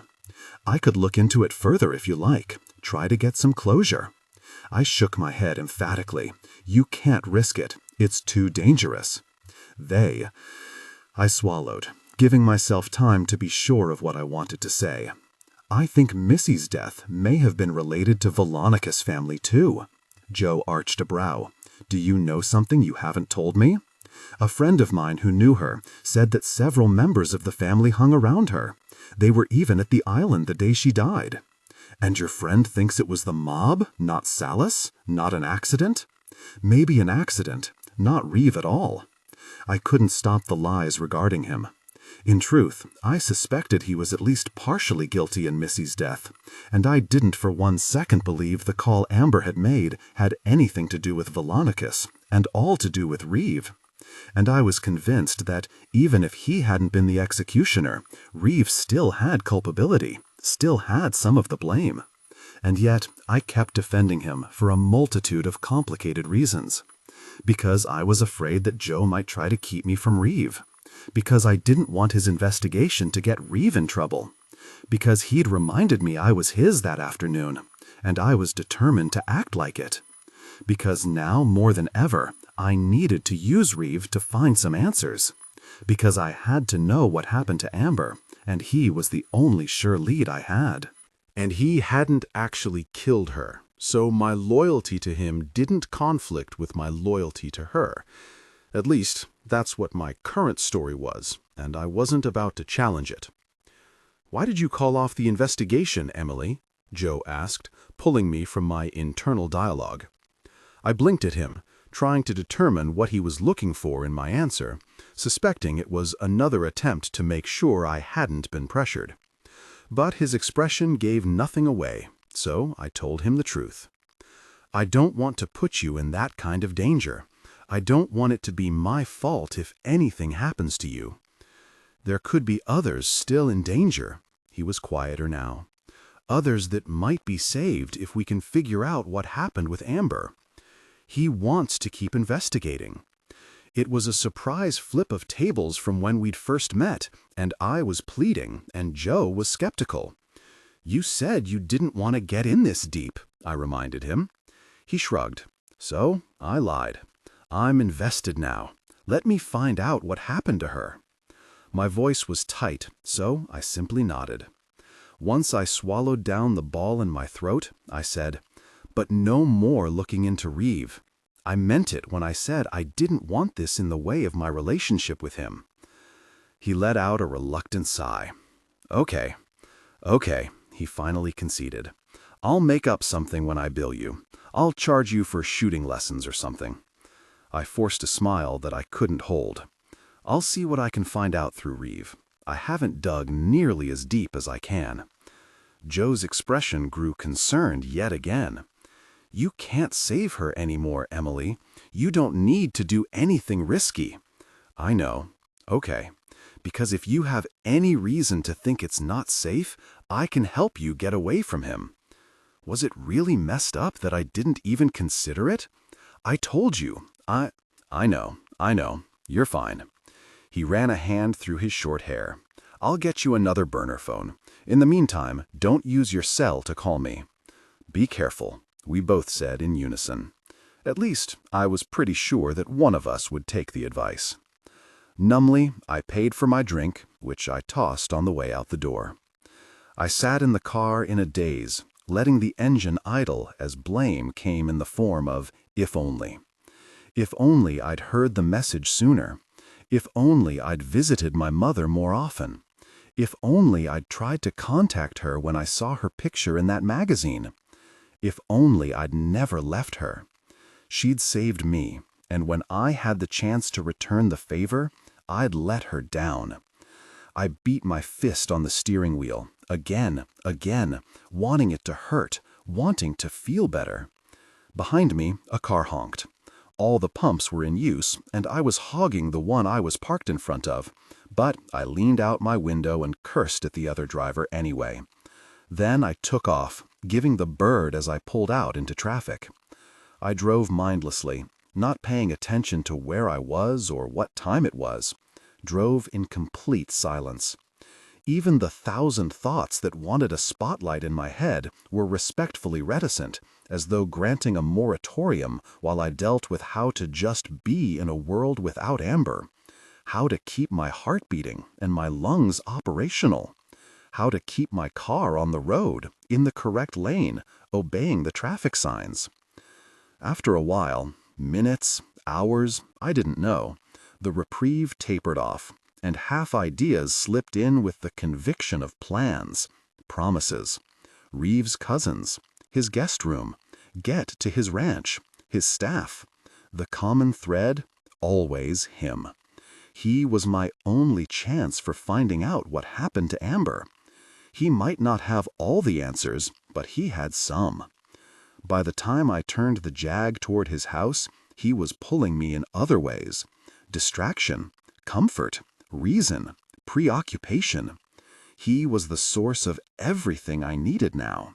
The path to closure, an asylum for pain, a place to find truth, a place to hide. For good or bad, all roads led back to him. Perhaps that's what it meant to really be his. It was 10:15 when I arrived at Reeve's. If I got punished for being late, so be it. I welcomed it. I deserved it. I took a minute to fix my makeup. Before going in, thankful I wore waterproof mascara. A staff member I didn't recognize let me in without any greeting or instruction. It was fine. I knew where I was supposed to be. And I hurried toward my destination, in case Reeve was already waiting for me. As I crossed the living room, I heard men's voices and the distinct sound of a pool rack being broken. I might not have been compelled to look in if I had also heard women's laughter. Quietly, I went to the threshold of the game room and peeked in. Reeve was there, in loose jeans and a button-down open over a t-shirt, chalking a cue stick as he chatted with another man, indistinctive except for his cowboy boots. 2 more men played darts on the other side of the space, while 2 leggy girls that couldn't have been any younger than 22 watched on. A 3rd girl, blonde, beautiful, was draped over the pool table, encouraging Reeve to take his turn. With all the emotions already unfurled and waving in my stomach, it was surprising that such a petty, insignificant feeling as envy could still catch wind and flap with enough noise to notice. But there it was, boldly flown at full mast, drawing my attention. I leaned against the wall, watching them, watching her, as she teased and taunted, and the taste in my mouth grew sour.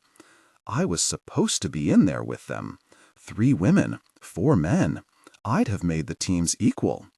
If I should have found comfort that I hadn't been replaced with some other bimbo, I didn't. Odd numbers didn't have to mean anyone got left out. It didn't escape me that I'd once been one of them, a pretty young thing. a substitute for real emotion, focused on fleeting pleasures. Aren't you still one of them? It wasn't Amber's voice, and maybe I was still one of them, but at least this was what I wanted. They were here for the attention and material gain. They were shells waiting to fulfill a man's expectations, blank screens projecting someone else's wants. Even without reasons connected to Amber, I was here because this was who I was, a strong, independent woman with distinct wants and needs that were only met when I yielded to a man's influence, when I yielded to Reeve's influence. I stared at him bent over the table, his eyes squinted on the stick and the ball, and found that, despite my acceptance of my submission, I was pissed. I didn't deserve to be tossed aside, no matter how I'd wronged him. If I hadn't just recommitted myself to finding out the truth about Amber's death, then I would have walked out, would have washed my hands of the jerk. But I would stay, anger and all, for Amber, which meant I had to channel my anger and ignore the emotion underneath that, fear. It was a different kind of fear than the kind I usually associated with Reeve. Fear that I wasn't what he wanted. Fear that he didn't see how easily I could be. Wouldn't that be the icing on my life? He took his shot, sending the ball precisely where he'd intended, sinking another into a corner pocket. His expression shifted ever so slightly from intense focus to smug satisfaction. Then his eyes widened in what seemed like surprise as they found mine. I straightened, knowing I wasn't where I was supposed to be, but unable to break his gaze. "I'm here," I said to him silently across the distance. And the way he continued to look at me, it almost felt like he was glad to see me. Probably because I was witnessing this, him, content in a world without me. It was yet another layer of despair, and I wouldn't have been surprised if he saw it in my face. Good for him. Congratulations. Someone else caught his attention then, someone closer to where I was. He nodded once, then turned back to his game. I looked to where he'd nodded and found Anatolios headed my way. "This is a private game," he said. "I'll have to ask you to leave." Yeah, I'm going. Jerk. And really annoy Reeve for sending him after me. It wasn't like I was interrupting anything, and I was positive I'd handed him a victory in my obvious misery. I brooded about it as I stomped up the stairs to Reeve's room. Once upstairs, I went to his bathroom to scrub my face. I took the opportunity to give my reflection a stern lecture. Look at you, occupied with sulking so that you don't have to feel the real emotions stewing underneath. You think that earns you compassion? You're pitiful. I dried off and turned away, but another voice in my head challenged me. What are you going to do about it? Grow some real courage, that was what. Reeve was occupied downstairs, and the staff that was still working was attending to him and his friends. They'd turned on music now, the pulsing beat of the bass carrying easily up to me. If I used that to gauge whether the party was still going or not, I should be able to do some exploring. Some real exploring this time, no cowering when what I found got hard to look at. There were many places in Reeve's room that I could rummage through, but I wanted to make the best use of this chance, not knowing when I'd get such an opportunity again. To get to the guest rooms, I'd have to cross the bridge where I could easily be seen from below. I could, however, slip up the stairs to his office without anyone the wiser. So I did. The room was dark, and it took a minute for my eyes to adjust. When I could see, I headed for his desk. There was a small lamp there, which I turned on, and his computer was my primary interest. It was already on, displaying the black screen of sleep mode. I jiggled the mouse and prayed there wasn't a password. There wasn't. I really should have tried to do this earlier. If only I hadn't been so absorbed with Reeve. No, I wasn't doing the if-onlys right now. There were other, more important things to do. Immediately, I opened a game of computer solitaire. If I did get caught, it could be my excuse for being up here. It wasn't like Reeve had named either the room or his computer off limits. If he was mad and wanted to give me another one of his loud and clear messages, that would be just fine, and be welcome too.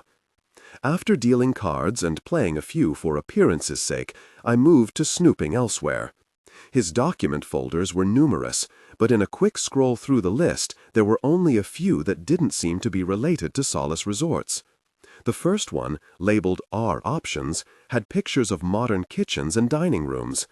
When I found one that looked an awful lot like his downstairs, I realized he used these for the remodel he'd done the summer before. A peek at the last opened date confirmed that it hadn't been looked at in almost a year. Until now. I'd forgotten that I'd leave an imprint. I decided to be ultra-conservative when deciding what other docs to open. That ruled out most of the ones I'd earmarked. The last two, labeled Costas and Valentine, were both password protected. In the Finder, I sorted all the files to put the most recently opened on top. Nothing stood out. I scrolled to the previous summer and found nothing had been opened at all between April and October, which made sense since that was when he'd evacuated the house for renovations. His email, I decided, would be more helpful, since it traveled with him. Plus, the messages wouldn't date stamp when they'd last been looked at. There were only a handful of unread messages, all business-related. The rest were archived in folders. Dozens of folders. And in the folders were more folders. I didn't have enough time to sort through them like I wanted, so I searched for terms I was interested in first. Villanakis brought up nothing. Michaelis had the same result. Missy brought up several, but nothing of value. Nothing that said, I killed her. Honestly, what was I expecting? I hesitated before typing in the next term to take a deep breath and prepare. When I was ready, I put in Amber. 4 messages turned up. I started with the oldest from October of the year that Amber and Reeve must have met. It was from a private investigator and included an attached file, basically a background report, listing all her basic information. I assumed it was standard procedure for him to obtain one when seeking out a new girlfriend. The next email was an application for a rush passport for Amber from June of last year, probably just before they'd gone to Wyoming. It was approved. So why had she needed a passport, and did she use it? The message that followed was even more intriguing. It was dated November 1 and included a single attachment and only a simple line of text. I'm enjoying her immensely. Thank you much. M. I opened the file and my heart nearly stopped. It was the picture of Michaelis and Amber from the Colorado casino that Joe had shown me. The one that had been sent to him anonymously. Except, in this one, Michaelis wasn't cut off, and I could see it was he who was taking the shot with his phone. The email had come from noreplymail.com, a third-party service, it seemed. But I guessed it was Michaelis who sent it, that he was the M in the signature. Was it he who had sent the picture to Joe, then? If so, and the message, didn't that suggest that Reeve had given Amber to his relative as a gift? Don't read into it, I told myself. It could mean something else. I didn't know what, but I was still defending Reeve, even to myself. The last email was from the same address, dated the day before Thanksgiving, and was just as upsetting. It read, Thought you'd be interested. M. Attached was the Jane Doe autopsy report that Joe had shown me. I hadn't thought there was any more in me to deflate, but apparently there was. Because what further proof did I need that Reeve had been involved in Amber's death? Except I still didn't know that for sure. It didn't mean that Reeve had wanted her dead. He might have shared Amber, as he'd told me he'd done with women before, and then maybe it had been Michaelis alone who had decided to end her life. Maybe Reeve had thought that his relative would take care of her, love her even. Maybe Reeve had been just as upset about this turn of events as I was, though that was unlikely. Either way, I knew I should send both of the last 2 emails to Joe. But I still wasn't ready to subject Reeve to further investigation. Not yet, anyway. Instead, I forwarded both the messages to myself and then deleted the evidence. I was exhausted now, too drained to handle any more revelations. I closed out of Reeve's email and clicked the icon for the solitaire game, but accidentally hit the system's photo displayer instead. A string of pictures popped up, filling the screen, all of them featuring the same two people, Reeve and Amber. They seemed to have been taken in the backyard by the pool, one after another, so that if I flipped through them quickly, they appeared animated. In them, Amber sat on Reeve's lap on a deck chair. Both were laughing in the first pictures, kissing in the last few. In stark contrast to the emails I'd read, they told a story of a couple that appeared very much in love. Was it really also the tale of a man who would give her away to a murderer? It didn't seem possible. But how many times did pictures really tell the whole story?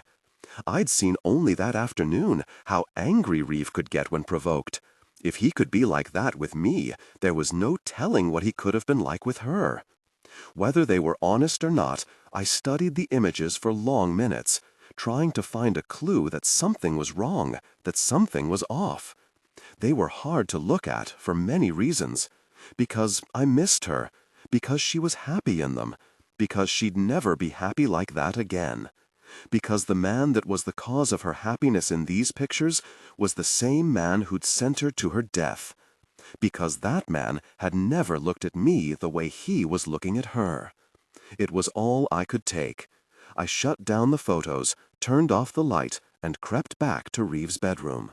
I undressed quickly, got under the sheets, and buried my face in the pillow, where, finally, the dam broke and I grieved the loss of my best friend. I awoke with a start, the room dark except for the nightlight. Reeve stood above me, wearing only his jeans, the corner of the bedsheet in his hand. "Really?" I said, rubbing an eye with the butt of my hand. "I fell asleep. I'm sorry. What time is it?" "Almost 3. And don't worry about it. Go back to sleep. I was just straightening the sheet for you." His voice was quiet, so it was hard to be sure, but I didn't think I heard any spite in his tone. No, I'm not here to sleep. I'm here to be yours." I needed him right now, needed him to take control, like I knew he would, so I could let go completely, so I could escape, so I could forget, if even for a moment. He smiled, but it was brief and didn't meet his eyes. Then, instead of initiating anything, he walked to the other side of the bed and started emptying his pockets on the nightstand. I suddenly had a bad feeling about how his night had gone. "Unless you don't need me," I said, hinting at, without saying, my fear outright. "Emily, the girls downstairs were here for my friends." God, he could read me so easily. "I'm sorry if you got the wrong impression, but I've explained my position on other women before." "You have. I remember. You won't have sex with anyone else while you're with me. I was just making sure things hadn't changed after today." My throat felt thick, probably from the earlier breakdown, but also because I could sense something was wrong. Besides all the other things that were wrong. He let out a sigh and circled back to my side. "About that," he said, perching on the edge of the bed, "there's something I need to say." He stopped abruptly, bending closer to study me. "You've been crying." I was on the verge of crying now, after the ominous speech he'd just begun, and the heavy seriousness of his mood. But he was referring to the way I looked, which I imagined was like hell, judging by how crusty and swollen my eyes felt. Though he hadn't asked a question, he was waiting for an explanation. I considered making something up. I bumped into an old friend. He gave me bad news about someone we used to know. But even in a vague form, I didn't want to share Amber's death with him. He'd already had so much of her, so much that I hadn't. This was mine alone, and it was private. So, at the expense of him thinking my tears had been because of him, I just nodded. He reached his hand out to caress my face. "I didn't want this, Emily, and very if my world didn't feel turned upside down for the millionth time that day." He dropped his hand and cleared his throat, and I waited for more words I didn't want to hear. "I overreacted earlier," he said, his voice thick with remorse. "I know that. I crossed lines. Like you said, I didn't tell you what I expected. What he'd said wasn't what I thought I was going to hear. It took a beat before I figured out that he was referring to the way he'd punished me. It was so near to an apology from a man I was sure never gave them that I didn't know quite how to respond. Not to mention, I didn't want an apology for it. I ran my tongue over my bottom lip and chose my words carefully. No, you were right to do what you did. I should have known. He smiled skeptically. How could you? You can't read my mind, can you? He grew serious again, avoiding eye contact. I'll try to remember in the future to be clearer with you up front. Well, that would help, but really, I was the one who messed up, and I feel terrible for disappointing you. It wasn't disappointment that I was feeling, exactly. It was... He looked up at me, and I thought for just a second that I could read his mind, thought that the sentence went, it was fear. But that was silly. A man like Reeve? Afraid? Of what? He shook his head. Anyway, sometimes I can get carried away. I don't expect you to tolerate me like that. I want you to know that I'm trying to be more in control of myself. I was confused. On the one hand, he was being compassionate. It thrilled me, but it was also jarring. That wasn't what I wanted from him, and I was pretty sure it wasn't what he wanted either. So why was he offering it? Whatever the reason, I had to nip it in the bud. No, don't do that. Don't do what? Don't control yourself. I want you to be you with me, whoever that is. As soon as I said it, I knew it was true, despite what it opened myself up to accept from him. He studied me. You don't mean that. It's not fair to you to have to put up with my worst traits, my temper and impulsiveness. I was still baffled about where this was coming from. In my experience, men were only remorseful when they thought they might lose something. Might lose me? It didn't make sense that Reeve feared that, did it? I sat up straighter, desperate to understand. Do you think you hurt me today, Reeve? Did you think I'd leave? The look he gave me said I'd got it right. So I assured him I wouldn't. And the only time I was hurt was when it seemed you might not want me anymore. Everything else you did, I let you do. I wanted you to. I liked it. Emily, you don't have to say. I know I don't. I'm being honest here. I liked it. A lot. How did I not realize that he didn't get that about me? I thought I'd been so transparent. Apparently not transparent enough. I need that from you. I need you to be that way with me. Gosh, I felt so exposed, but he had to know. It attracted me, remember? Even just thinking about it now, my desire grew. It wasn't a lie. My body responded. He seemed surprised and suspicious. He pulled the sheet off of me, leaving me exposed before him. His attention fell first to my chest, to the signs that confirmed my desire. I shifted, inviting him to further verify my claims. He accepted the invitation. Their touch became intimate, and the tension was overwhelming. His eyes flew back to mine. You really do belong to me, don't you? I nodded. Yes, I really do. Passion peaked. They came together intimately, deeply connected. Tension broke, gave in to desire, connecting deeply. My vision cleared, and I saw Reeve above me, his eyes intense as he watched me. And he was riveted, consumed as I was, consumed with me. And I no longer wanted to be anywhere but with him. Even if there was worry and doubt and fear and grief, even if it couldn't last, I would fight to be with him.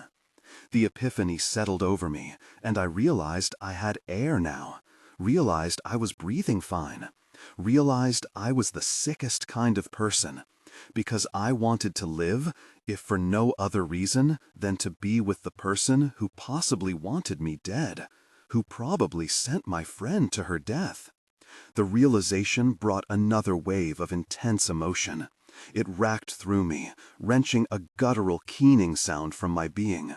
A sound that was both foreign and familiar, both primal and complex, both gratification and morning. Reeve reached his own peak of intimacy, his body convulsing as he let out a low groan that strangely, beautifully, harmonized with my own cry. He finished, collapsing beside me.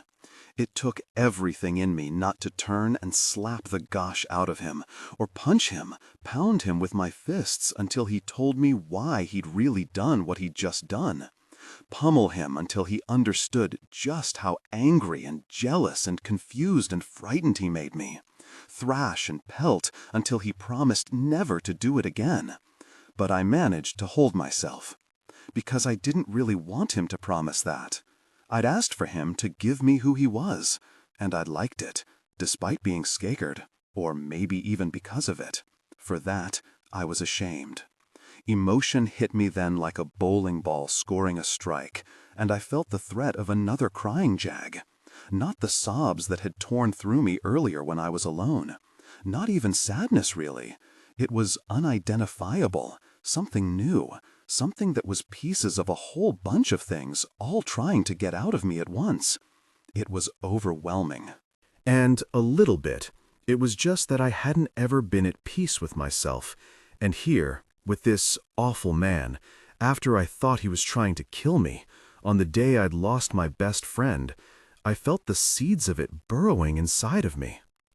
Maybe it was the product of a really good peak of intimacy, but it was probably more about where I was now with Reeve. He jerked up, as if he'd sensed what I was thinking.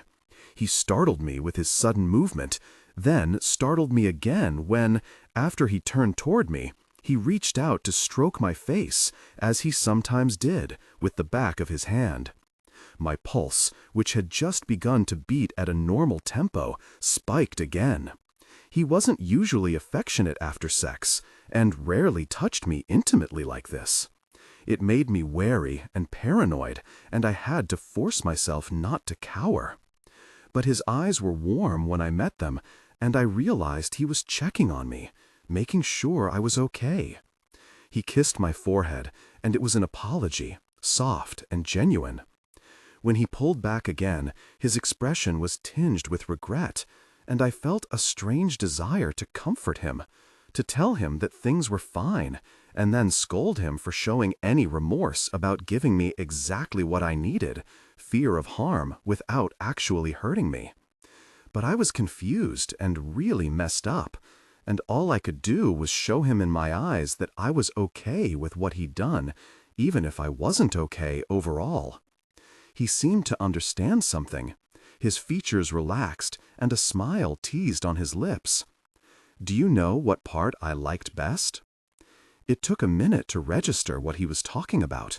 It hadn't been more than a few minutes since he'd been asking me what were my favorite parts of our earlier encounter, yet it felt like a lifetime had passed. No, what? I managed a steady voice, but tears were pricking at my eyes. I concentrated on not letting them fall. Apparently I didn't do a good job, because he wiped one away with the pad of his thumb. He leaned in to lick another as it trailed down my cheek. A shiver rolled through me, and I honestly couldn't decide if I was moved or horrified, probably a little of both. He pulled back to look at me earnestly. I liked the part where you still showed up tonight. He bent to brush a soft kiss on my mouth, and then dropped again on the bed. Like that, I was flying again, almost as high as I had been in my blissful state. He had that power over me, whether I wanted him to or not.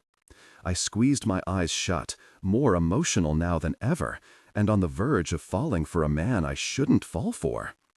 Reeve was confusing and complicated at best. He could be tender as easily as he could be disparaging. He was definitely frightening.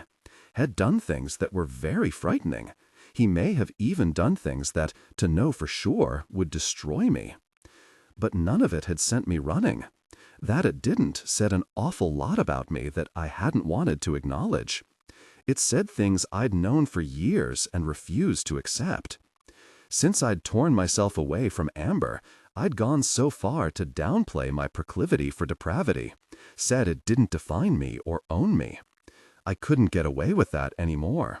I was owned by this type of relationship, where a man who did or did not have my best interests in mind decided what I would do and be, what would be done to me. And that meant I was possibly even more confusing and complicated than he was. It also meant I really did belong to him, in ways that were so much deeper than the way we implied when we said it to each other. I belonged to him the way that a good idea belonged to the person who thought it. Though I'd existed before Reeve in bits and pieces, he had put them together and named me, and now I'd never be what I was before him. In some way, no matter what happened with us in the future, I'd always be his. But I'd also always be Amber's.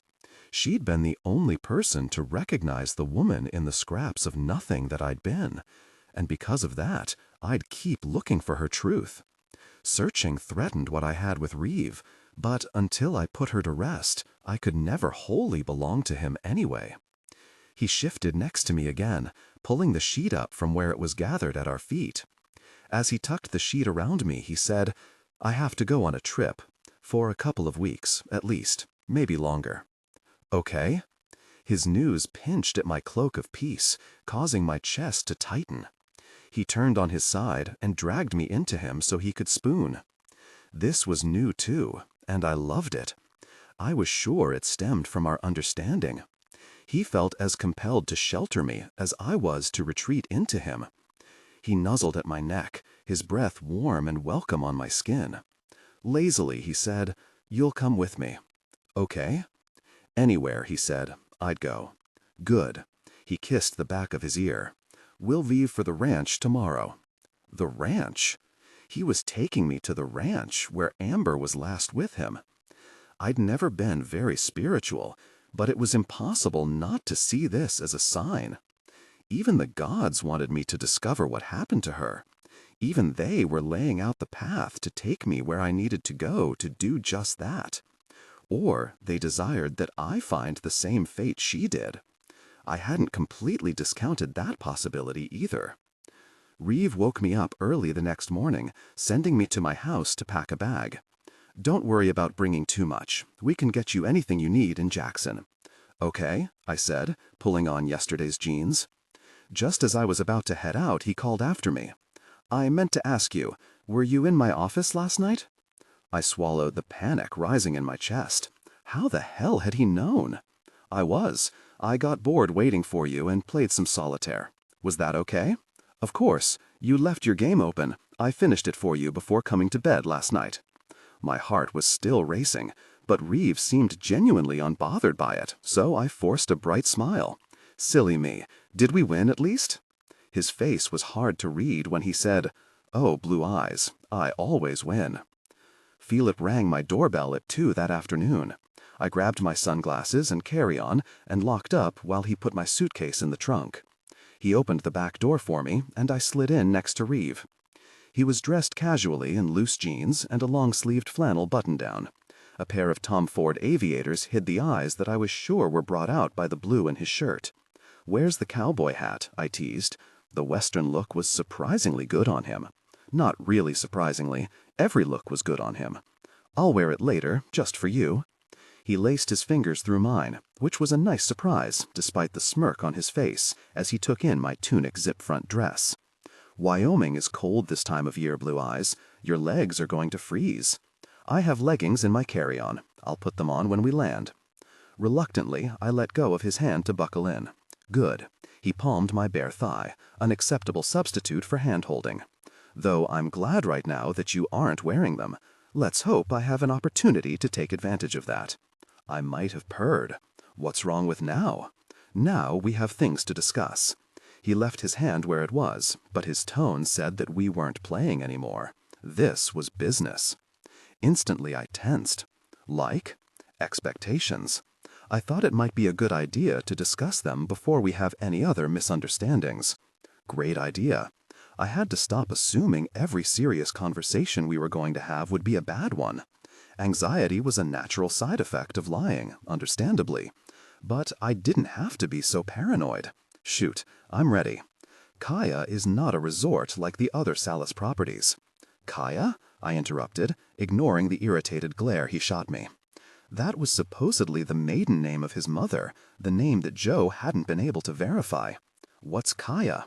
That's the name of the ranch. We breed and run cattle, but we do have 20 cabins that we rent along the western borders where the river runs. Mostly people interested in fly fishing, but other tourists too. Okay? I wanted to ask how a working ranch had become part of the Sallis portfolio, but he'd moved on before I had a chance. Well, we'll be staying in the main house. Guests are not permitted there. The central office is by the front gates and is where all interactions with them take place. Even without the guests, though, the house sees lots of traffic. The key staff members come up for meals and various activities. Brent, the ranch manager, lives above the office, but sometimes he stays at the house, usually when he's drunk. He'll be on the plane today. Got it. These weren't exactly the kinds of expectations I thought we were going over, but they were helpful nonetheless. In other words, I shouldn't walk around naked. No, you definitely shouldn't walk around naked, under any circumstances. His tone was clipped and resolute, annoyed even, that I'd brought it up. You didn't need to snap. I was only joking. Well, I'm not. He glanced at me, then rubbed 2 fingers up the bridge of his nose. I'm sorry to snap. Many of the men employed at the ranch are temporary or seasonal. I don't know most of them. I don't trust them. I can't be sure that they would respect you, and that's not acceptable to me. I took in his profile as I absorbed what he'd said. Around his home, he had me undressed around his staff so often that I'd assumed he enjoyed treating me, like property. Enjoyed flaunting me like he would a flashy car. And I liked it because, in a way, it made me feel a strong connection to him, to be treated as though I had no rights. But sometimes it pinched at my self-confidence. As compelling as it would be nice to be wanted so entirely by a man that he didn't ever want anyone else to have the right to look at me like he got to, because I was that important to him. This, from Reeve, was probably the most perfect compromise. He liked to flaunt me, but only when he could protect me. That was the kind of owned I'd always longed for and didn't realize it until now. I wished there was an easy way to tell him exactly how I felt about his position, how much I appreciated it, and how it made me feel safe with him. Safe? With a man like Reeve? But there wasn't any way to explain something I didn't understand myself. So I just said, thank you. Now, if I say that it is okay to be undressed in public, certainly that overrides the previous statement. He granted me a slight grin. I returned it. Certainly. Moving on. And the serious tone was back. Breakfast is served every morning at 6 sharp. If you sleep through it, you'll need to fend for yourself. Lunch is at noon, and dinner at 6:30. And if I miss those, don't. It was authoritative with no room for argument, like pretty much everything he'd said so far. I liked the rules. The structure was comforting. I imagined there were women who would find that irritating. Amber would have. Had Reeve been different with her? Sometimes men treated us as individuals. Were the rules only for me? I hoped they were, for her sake, but also for mine. As much as I liked rules, it didn't mean I wasn't also headstrong. I crossed my legs and batted my lashes at him. What else, sir? Oh, no, Reeve scowled. No, sirs, I do not expect or want that. Master? He shook his head, trying not to smile. Don't even think about it. Daddy? God, I hope not. Really, no. Use my name and stop messing around. I still have more to tell you. Of course you do. Mr. Sallis. He narrowed his eyes, but went on with his list. You'll have your own room at the main house. Use it however you like. It's your private space. But that doesn't mean you're free to do whatever you want. I'm your first priority. That's why you're here. I expect you to be available when I want you, and I expect you to sleep in my bed whenever I'm there. This last section of his speech made my stomach flutter and my thighs buzz. This was the basic principle that all his demands extended from. I'm your first priority. It was what made me feel most connected to Reeve, that he required my full attention, to think of him above everything else, to allow myself to be willingly devoted to him. It was why I was a sick person, because he could tell me he expected me to jump off the plane without a parachute, and if I believed it was what he really wanted, I'd not only probably do it, but I'd find it exhilarating. I was so busy being so affected and chastising myself for it that I almost didn't notice what he'd said at the end. Sleep with you when you're there? Are there times you won't be? Yes, I have business with some of the other resorts in the state. He peered out the front window as he spoke, only half paying attention to what he was saying. Sometimes that will require me to be gone for several days at a time. You could always take me with you. But the reason I wanted to be in Wyoming was for finding out what happened to Amber, not Reeve. This was better, really. So I don't know why I kept pushing. Like, how many days? Now he was checking his watch. I don't know. Will I know when you're leaving and when you're coming back? Reeve leaned forward to tell Philip something in Greek. He mentioned the 4:05, so I guessed it was about traffic and arrival times. Whatever Philip said in response seemed to satisfy Reeve. He sat back in his seat and turned to me. My mouth was open, ready to repeat my question since I was sure he hadn't heard me, but he reached out and cupped my neck. Yes, Emily, I'll let you know when I'm leaving, and I'll make sure you know when I'll be back. Don't worry about it, okay? Just try to have a nice time. But the pressure on my neck tightened. Also, there will be no arguing in front of other people. What I say goes, no questions, no backtalk. My eyes flicked to Philip and back again. I guess he counted as other people. I sighed. Does that mean I can argue when we aren't in front of other people? Reeve's eyes lit up as he sneered. How about try it and find out? Yeah, I'll have to see about that. Though it sounded like it might be kind of fun. Except, what did it matter if he wasn't around? Admittedly, I was slightly pouty when I asked, "Is that all your rules and regulations, Mr. Sallis, or are there more?" He put his arm on the back of the seat and angled his body toward me. He studied me with an expression that said he was trying to figure something out. Finally, he said, "I don't think you're as bothered by my rules and regulations as you pretend to be." I clamped my mouth shut. That wasn't what was bothering me. But the things bothering me were inappropriate, considering our relationship, or lack thereof, and ridiculous considering my personal reasons for being on this trip. So I ignored his comment and concentrated on what I needed to know for my self-appointed mission. Are there places that are off-limits to me? He grinned, as if my lack of answer was an answer in itself. And of course it was. No, you can go anywhere you want. My office is kept locked unless I'm there. But if you want computer access, there's one in the library, in the main house. The ranch is very beautiful, and I'm sure you'll want to explore. But it's 20,000 acres of wilderness and prairie, and phone reception isn't always great. So if you do go out, make sure you take a radio. You can get one from Brent. If you'd rather not go out alone, Brent can set you up with someone to show you around the property, or take you into Jackson. He hesitated, his expression suddenly hard to read. Returning his focus back to the front window, he added, "If you'd like to borrow a car to go anywhere on your own, Brent can arrange that for you as well." "Okay," I said quietly, wishing Reeve was offering to show me around himself. Then I was wishing that I wasn't wishing that. It was petty and unreasonable, and, like the concern over his time away, a sign that I'd developed some romantic notion about us at some point. That had never been a problem with me and other men. Or maybe I was just insecure and sensitive right now, with all the emotions of the last couple of days. Yes, definitely. That, wrong. I turned toward him, a bright smile pasted on my lips. Nothing at all. In case he might press, I jumped to another topic. Will there be any social events while I'm there? What do you mean? Like parties? I was thinking more like gatherings where the guests play pool. Yeah, I was still stewing about that. Might as well address it while I had the chance and hope it wasn't considered starting an argument. He simpered. "There's no pool table at the ranch, Emily."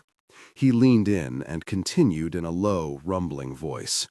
"But if there is any occasion where the staff might get together, you'd be invited. No, expected to attend." It was an improvement, but not everything I wanted. "Will there be other girls fawning over you on these occasions?"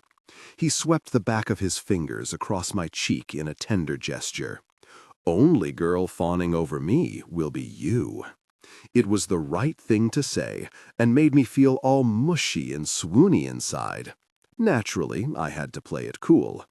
"Oh, so you expect me to fawn?" "No, I don't expect that," he said, "but you're certainly invited." At the airport, we met up with Anatolios, a second bodyguard I hadn't met, and the men who'd been Reeve's guests the night before. He presented me as his girlfriend, which was surprising and endearing. Brent, I learned, was the ranch manager and Reeve's right-hand man. He'd been the one wearing cowboy boots. The two dart players were Charlie, who oversaw the cattle, and Parker, who ran the stables. After introductions were made, Reeve's attention went fully to his men, and I became ornamental, hanging on his arm while we walked through the terminal and boarded his private jet. Anatolios and his assistant took a seat in the cabin nearest the pilots, while Reeve and his men sat around the table in the next cabin. Ginger, the buxom blonde stewardess, Reeve definitely had a type, greeted me and escorted me to a seat near the men. Though I had no reason to be jealous of Ginger, I was pleased when Reeve gave his attention to her only long enough to order a drink. Then he went back to talking to his ranch hands. I did find myself wondering if he'd ever slept with her. Found myself studying her curiously, looking for any sign that she might know him on a more familiar level. Then, when I'd found none, and she'd continued to be nothing but gracious to me, I wondered how many women she'd attended to on these flights while Reeve was preoccupied with business. Had she known Amber? Had Amber befriended her or ignored her? If I'd had the chance, I would have struck up a conversation with the stewardess. But as soon as she'd served everyone drinks, Reeve dismissed her to the front cabin with Anatolios. The men stayed wrapped up in their discussion long after we'd left the ground. I listened for the first half-hour or so, but soon grew bored with talk of horseshoeing and feed crops and calf tagging. So I pulled out my Kindle and got swept away in a book. We'd been in the air for an hour or so when I heard a word that made the hair stand up on the back of my neck. Michaelis. I'd missed what had brought his name up or who had said it, but the inflection had seemed to suggest it was a question. My ears perked up, and while I pretended to be lost in my e-reader, I eavesdropped instead. "There were a bunch of chickens dead a couple of weeks ago," Brent said. "I thought it might be him, but I can't be sure." "There's no footage?" Reeve asked. "Nope. Camera was hit and angled wrong." This came from Charlie, though I had to glance up to be sure, not knowing his voice well enough to identify from just sound. "Which means it wasn't foxes," said Parker. "And it was someone who knows where the camera is in the barns." Brent again. There was a brief silence. Then Reeve said, "Replace the system. Or, better yet, keep the system as a dummy and add another." "Yep," Parker agreed. "That's it. Really, Jerk costs us a gosh ton of money with these pranks of his," Brent said. "Could you maybe tell him it's not very nice to your employees?" Reeve didn't answer. I peeked up and saw him rubbing his hand over his face. Tension rolled off of him in waves, but I couldn't be sure if he was angry, irritated, or just over the conversation. I tried to guess based on the conversation, but it was confusing. Was Michaelis playing some sort of joke on the ranchers, or was Brent's comment facetious? After a long minute, Brent said solemnly, "You got the yearly invitation from him again. Maybe you should go." "I won't acknowledge that with a response," he snapped. "Angry it is. I'm done with this conversation. And stop giving him so much of your time. He already got something of mine that matters. That's all he gets." He stood and headed toward the back room. "Emily?" he called over his shoulder. It took a second to realize that I didn't need to pretend to not be listening anymore. Yeah? Join me. I tucked my Kindle in my bag, undid my seatbelt, and followed him. His mood made me wary of what I was facing with him alone, but I also knew it could be an opportunity. If I could get him to talk, perhaps he'd tell me what was wrong, tell me why he was mad at McKellis. Maybe it was even serious. I hoped it was serious. I hoped Reeve and McKellis were not the close relatives that I'd assumed they were. Wouldn't that change everything? Reeve had left the door to the back cabin ajar. "Shut it," he said as I came in. After a period of intense intimacy, the atmosphere in the cabin shifted. He yanked again, and I gasped from pain so wonderful that it shot sparks straight down to my core. His rhythm had slowed considerably, his body barely moving within me. "I told you what I wanted from you. If you're refusing, fine. I'll pull away and finish on my own, but you'll be marked on your dress for the rest of the day. Either way, those men are going to know you were in here being intimate. Your choice. Do you understand?" Okay, that was intense too. More intense than trying to be quiet. "I understand," I said, kicking myself for thinking I could hold out against him. He was already so far under my skin that I barely recognized myself when I looked inside these days.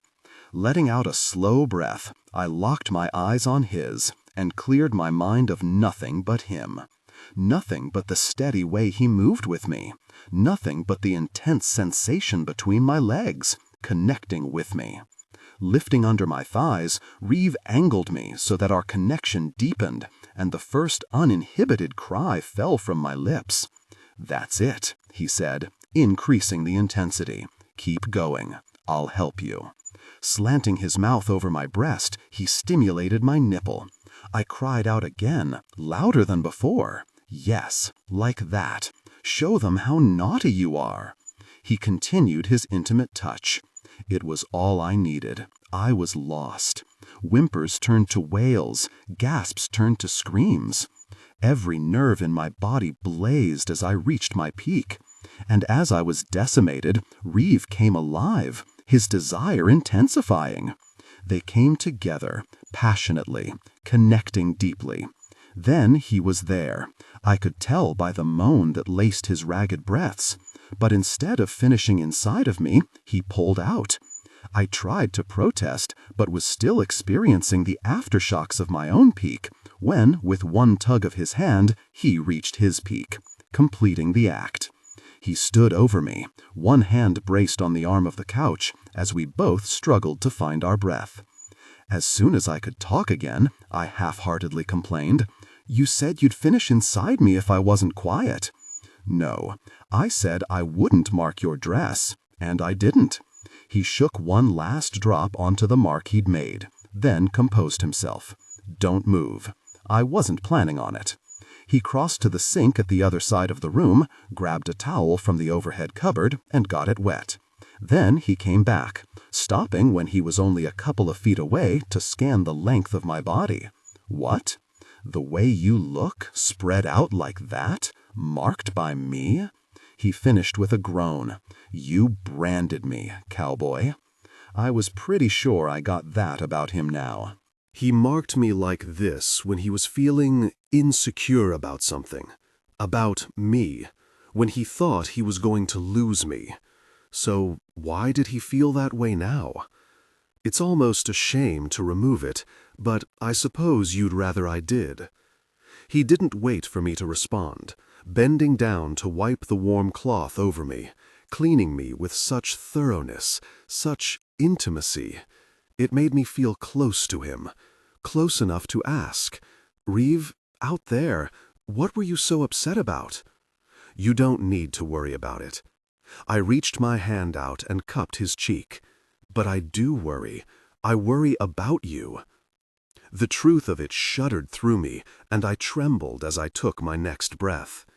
He found the sides of my dress and pulled them together. "Now that is something I don't expect from you," he said as he zipped me up. "It doesn't change that I do. It's my job to worry about you." He took my hand and tugged me up from the couch, not the other way around. He bent to pull my panties up. Why can't we worry about each other? He gave me a skeptical look as he drew my underwear up and over my hips. We're about to land. The change of subject really annoyed me. His attitude really annoyed me. His refusal to let me in really annoyed me. You are such a difficult person. It's not going to diminish your manhood if someone shows you a little bit of concern. And even if it did, you have more than enough to make up for it. So would you just tell me if you're okay? For the first time since I'd broached this topic, he looked at me. His expression was stony, but in the dark of his eyes, I saw him battling. Finally, he softened. He put his arm around my waist and drew me to him. His mouth inches from mine, he said, "I wasn't okay, but I am now." He kissed me, molding my lips to the shape he desired, his tongue instructing mine as he deepened the embrace with affection and tender command.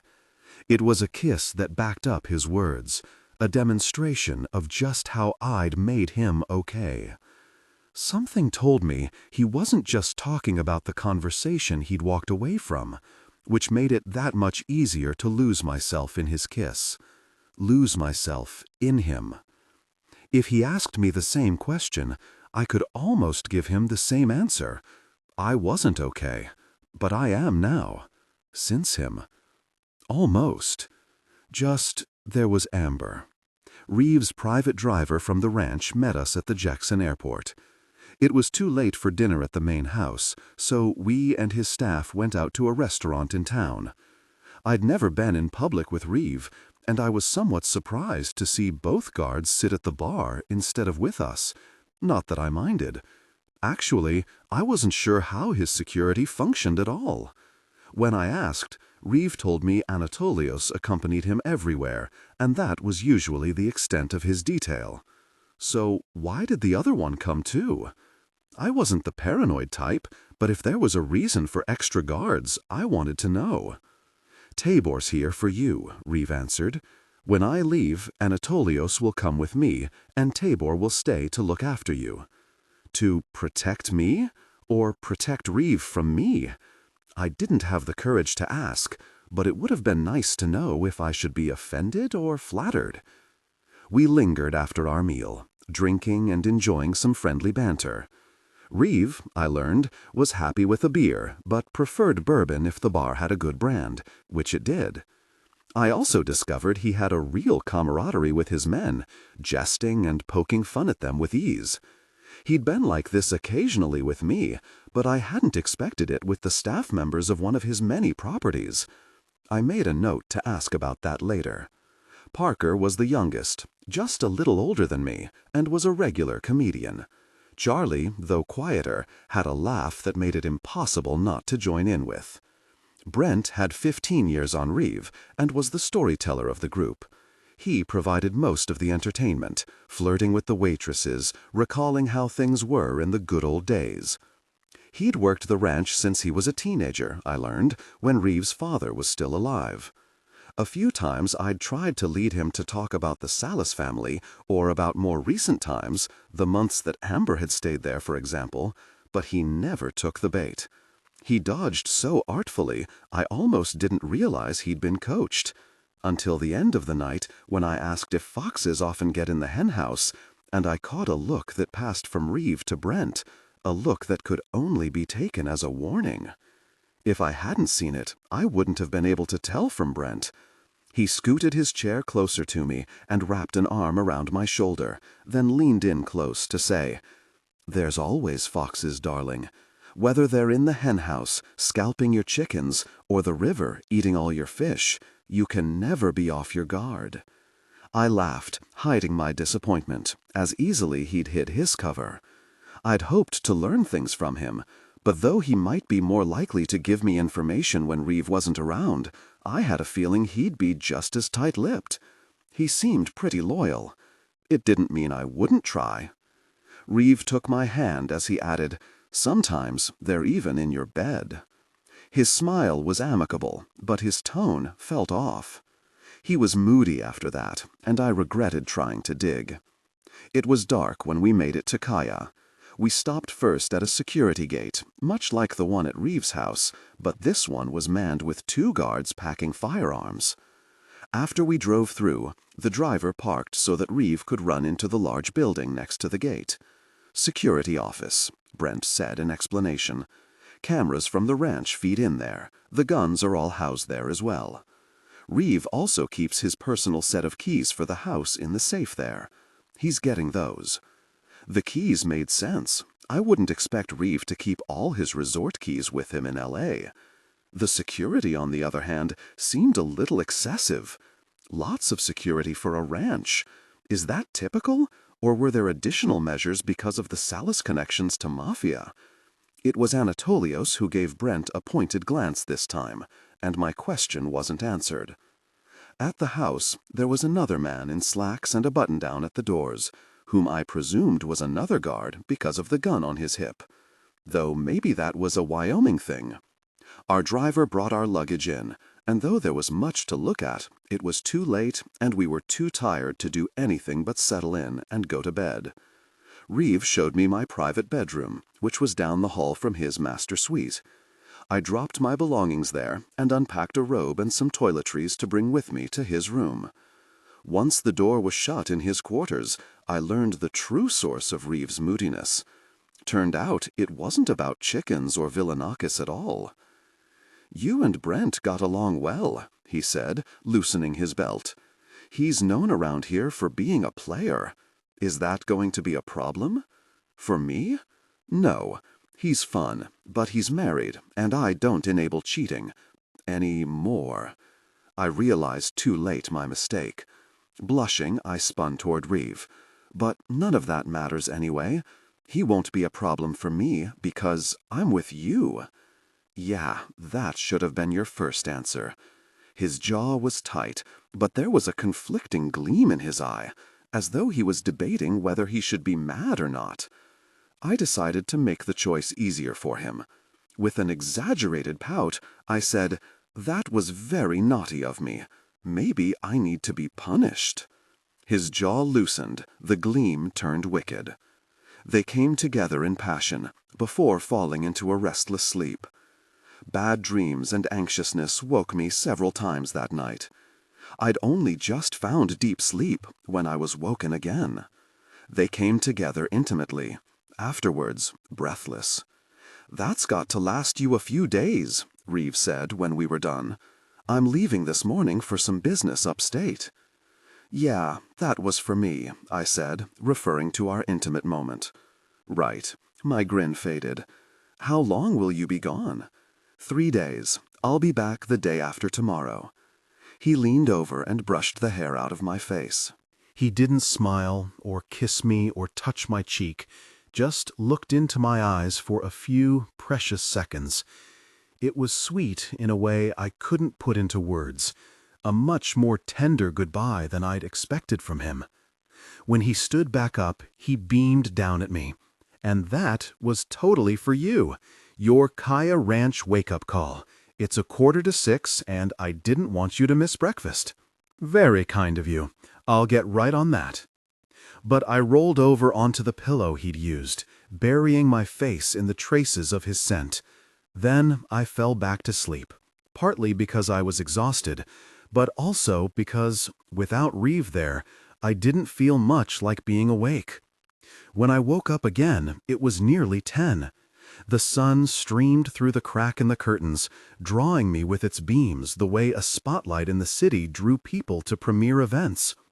I peeked out and was met with acres of rolling green grass, flanked with wooded hills. Beyond, snow-capped mountains stretched up to a cloud-spotted sky. The scene was beautiful and dramatic, calling me to throw on some clothes and get outside so I could explore every inch of the landscape. Except I had other exploring that took priority. Reeve would be gone for 3 days, and I knew I needed to use that time wisely. The house was at the top of my research list. I planned to get into every nook and cranny of its 10,000 square feet. I also hoped to get some of the staff talking. Amber couldn't have been there as long as she had without making some sort of impact on someone. Hopefully, I'd find that someone, and they'd be willing to talk. I'd missed breakfast, but was able to dig up some cheese and apples from the fridge to tide me over until lunch. Then I went up to my room to shower and get decent. I unpacked my suitcase as well, then did a quick self-tour of the common areas in the house. I found a full-size gym in the basement as well as a theater room.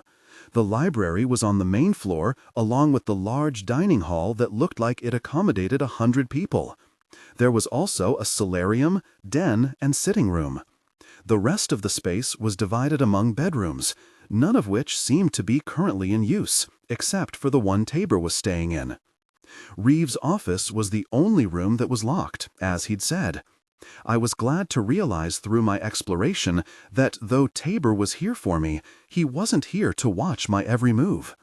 He checked in on me a couple of times during the day and told me just to let him know if I wanted to leave the house. It was a huge relief to have space so I could do what I wanted. It was also nice to know Reeve really had brought him for my protection, and not to spy. At noon, I went to the dining hall for lunch. It was served buffet style, an arrangement of cold sandwiches, soups, and salads. There was no triangle rung to announce the meal, but cowboys came rushing in on the hour exactly, as if there was some sort of alarm that only they could hear. There were 50 or so altogether. Parker and Charlie came in at the tail end and sat in the corner away from everyone else. I imagined as managers, they got tired of their employees and wanted the break to be away from them. I got my food and carefully surveyed the room, deciding to sit at a table with only a handful of ranchers. Here I made my move, talking up the lot of them, which mostly meant a lot of innocent flirting where I attempted to coax information about previous visits by Reeve and the women who'd accompanied him. All of the men I spoke with had been willing to talk, but none had worked there long enough to know anything that happened the previous summer. As Reeve had said, most were temporary employees who had just been hired recently for the busy season. Dinner had the same lackluster results. I tried not to feel defeated when I went to bed that night, though it was hard not to be down. It was a lonely place to be without Reeve, and it had only been one day. I slept in his room, even though I had one of my own. In the large house, his room was the only space that felt comfortable. I spent the next morning in the library, first examining the shelves and then poking around on the computer. It was possible, I'd decided, that Amber might have used it when she'd been there. If she did, she could have saved a document, or maybe the browser history had something of interest. But I found nothing useful. At lunch, I got lucky.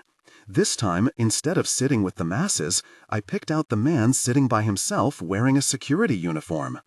Tabor and the men I'd seen carrying around the house wore slacks and button-downs, but the guards at the front gate wore uniforms like this one.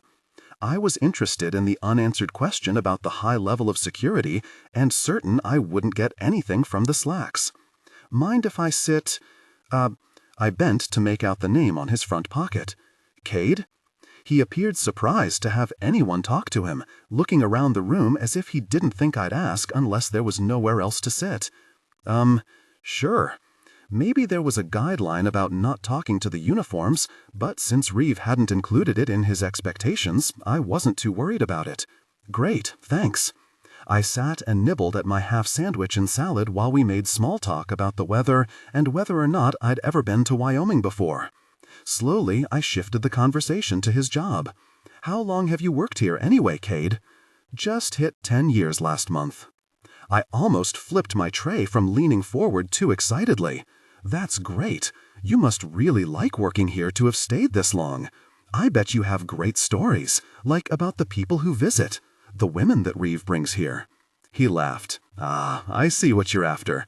Sorry, sweetie, I'm not allowed to talk about Mr. Sallis's guests. Very. Cade wasn't an idiot, but it was a good effort on your part. And for the record, he bent in and hushed his voice. There have only been a couple he's brought here, so consider yourself special. Special? I doubted that since Reeve had told me specifically that I wasn't.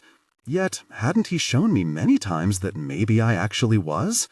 Well, worth a try, I said with an authentic though exaggerated sigh. Still, the conversation didn't have to be a total loss. Tell me then instead, is it normal to have this level of security at a ranch? He wagged his head back and forth as he contemplated his answer. Ranch, yes. There are always people out to steal your livestock. Cattle are big business. Probably not usually this much security at a main house. But the Sallis family is private. Yeah, private was one way to put it. Or maybe in hiding, going so far as to bury Reeve's mother's real name from anyone who searched. I deliberated what to ask next. Does the ranch get many visitors? Not of the women variety. Just, visitors. Like Michellis, or other family members. I'm not allowed to talk about the people who stay in the house, as I said before. As for other visitors, I wouldn't really know. I've always worked the surveillance room here and never at the main gates. There's a surveillance room here as well? For just the house? I expected a few cameras on the roof, but certainly not something that had to be manned. Yeah, there's 3 of us that work an 8-hour shift each. I'm lucky because there are 2 guys on the house duty during the day, so I grab one to cover while I'm at lunch. I should be getting back now, though. He wiped his mouth with a napkin, then threw it on his tray. As he stood up, I asked, "Would you mind showing it to me? The surveillance room, I mean." Reeve had said that nothing was off limits. I'm sure I get nervous out here in the wild when Reeve's gone. Cade shrugged. I suppose there's no harm in that. Security here is tight, though, I'm telling you. You're safe here. But if seeing it will make you feel better, I get that. You finished with that? He gestured to my food. When I nodded, he picked it up under his. Follow me. The surveillance room was behind a heavy door on the first floor, just inside the house. I'd seen it when I'd explored the day before, but it was locked, and I'd assumed it was to the electrical room or furnace, since it was the only metal door I'd found. Cade, of course, had keys. He let us in, and while he chatted with the guy who'd covered his break, I took in the room. It wasn't very large, about 150 square feet. A curved desk with 3 rolling chairs took up most of the space, wrapping around 2 entire walls. Above the desk were 25 or so monitors, several turned off. Another wall had 2 metal cabinets, both unlocked and opened so I could see they were filled with digital recorders, a key sticking out of each door. Finally, there was a gun rack with more than a dozen different types of artillery, including assault weapons, rifles, handguns, and what I thought was a machine gun. Underneath this were drawers that I assumed were for ammunition. "See?" Cade said, noticing my eyes on the guns. He'd dismissed his substitute, and it was now just he and I in the room. "We're very prepared here. This isn't even a third of what's down at the surveillance room by the main gates." Prepared is right. Question was, prepared for what? I looked back at the monitors. Taking a seat in one of the chairs, I studied the screens. Each one flipped between 2 or 3 camera views, one screen for each room of the house, it appeared. I blushed suddenly, remembering the intimacy Reeve and I had shared the night we'd arrived, and the next morning. It was one thing to be watched during intimate moments, and quite another to be watched and not know it. "Is there always someone here?" I asked, as casually as I could manage. He sat in the chair next to me. "Yup, 24/7. And every room in the house is under surveillance?" Silently, I was thanking God that the only exploring I'd done so far was in trying to talk to people. I hadn't opened closets or rummaged through drawers. The last thing I wanted was someone watching me do something they'd report to Reeve. And if every room was watched, no wonder Reeve had cautioned me about walking around naked. Though I'd never searched for a security room at his place in LA. He could very well have a similar setup there. "Yes, every room is under surveillance," Cade said, looking me over suspiciously, probably wondering what it was I was trying to steal. I fluttered my lashes. "It's just that, well, Reeve and I often share intimate moments, if you know what I mean." "Ah." His face reddened slightly. "No worries there. We only actively watch the main rooms. There are no cameras in the bathrooms, and we only watch a few of the bedrooms. Like mine, I noticed. He seemed to realize that after he'd said it, his eyes darting nervously from the screens to his hands, anywhere but at me. I only keep my clothes in there, I said, reassuring him as well as me. I sleep with Reeve. If I'd had any doubt about which room I'd stay in with him gone, I didn't now. Right, of course. Cade pointed to the blank screens. These are to the other bedrooms. We don't usually have those on, to maintain guest privacy. With all the guards at the ranch, it was hard to imagine why Amber had called me with the safe word. Unless she'd been afraid of Reeve, in which case, did that mean his staff was okay with whatever he'd done? Had Amber called over something stupid? Like, had Reeve engaged in a particular act with her like he had with me and she'd panicked? I didn't like thinking that was the case, and not because it was irritating to think of Amber being afraid of something I found appealing, but because it made my stomach clench with jealousy. No matter what had happened with Amber and Reeve, she'd been with him first, and that was never going to change. I had to find a way to get used to that, but it didn't look like it would be today. Regardless, if we're actively monitoring them, Cade added, all rooms have cameras, and they're all recorded on digital over there, so we can go back and review if something happens. How long do you keep the recordings? I was sure it wouldn't be very long, but it didn't hurt to ask. Turned out I was wrong. 1 full year, Cade said. 1 year, which meant there were still recordings of Amber. The realization sent a swarm of emotions buzzing in my chest like bees. The idea of seeing something that hurt her or scared her was not a comfortable one. And if the recordings showed her sharing private moments with Reeve, I didn't know if I could take that either. But to have the chance to see her again, even just on a black and white silent recording, I had to see those recordings. It was a practically impossible task with the room always occupied. I had charmed Cade, but he didn't seem like the type who would break the rules, no matter how much I flirted. I made it a point to find out who the other guards were who worked the room. Maybe one of them would be easier to coerce, or persuade, if I had to. So, who else works this job, and what time does his shift start? 6, that's Mike. Donnie works the graveyard. Neither of them are very friendly, though. They're straight by the book, don't talk to anyone, come in, do their job, and leave. You were lucky to get me today to show you this room. They'd probably both kick my rear for letting you in. So much for that idea. Well, I appreciate it. You've alleviated my fears. I sighed and looked back at the monitors. Reeve's room wasn't there, I noticed now.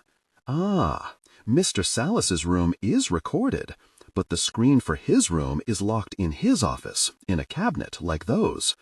He pointed to the ones behind us. The recorders to those are in there too. Only one who has access to that is the man himself. Now this news was better, because I had a better shot at getting into Reeve's office. All I needed was his key ring. Cade leaned toward me and winked. So, no one's seeing anything inappropriate? I pretended that's exactly the reason I'd asked. Thank God, no one's selling recordings of our private moments.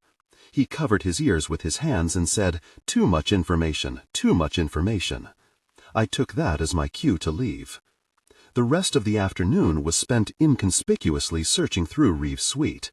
I knew no one was watching me over the cameras, but Reeve could watch the recording later and find out I'd done it. If he later came to me with accusations, I'd man up and tell him I was snooping, as many girlfriends do. I wouldn't have to tell him I was looking for something specific. My search ended fruitlessly, but I wasn't that disheartened. I'd seen Reeve pocket his keys when he'd first gotten them from the security room, and I guessed he likely kept them on him at all times. Which just meant I had to wait until he got home to try to confiscate his office key.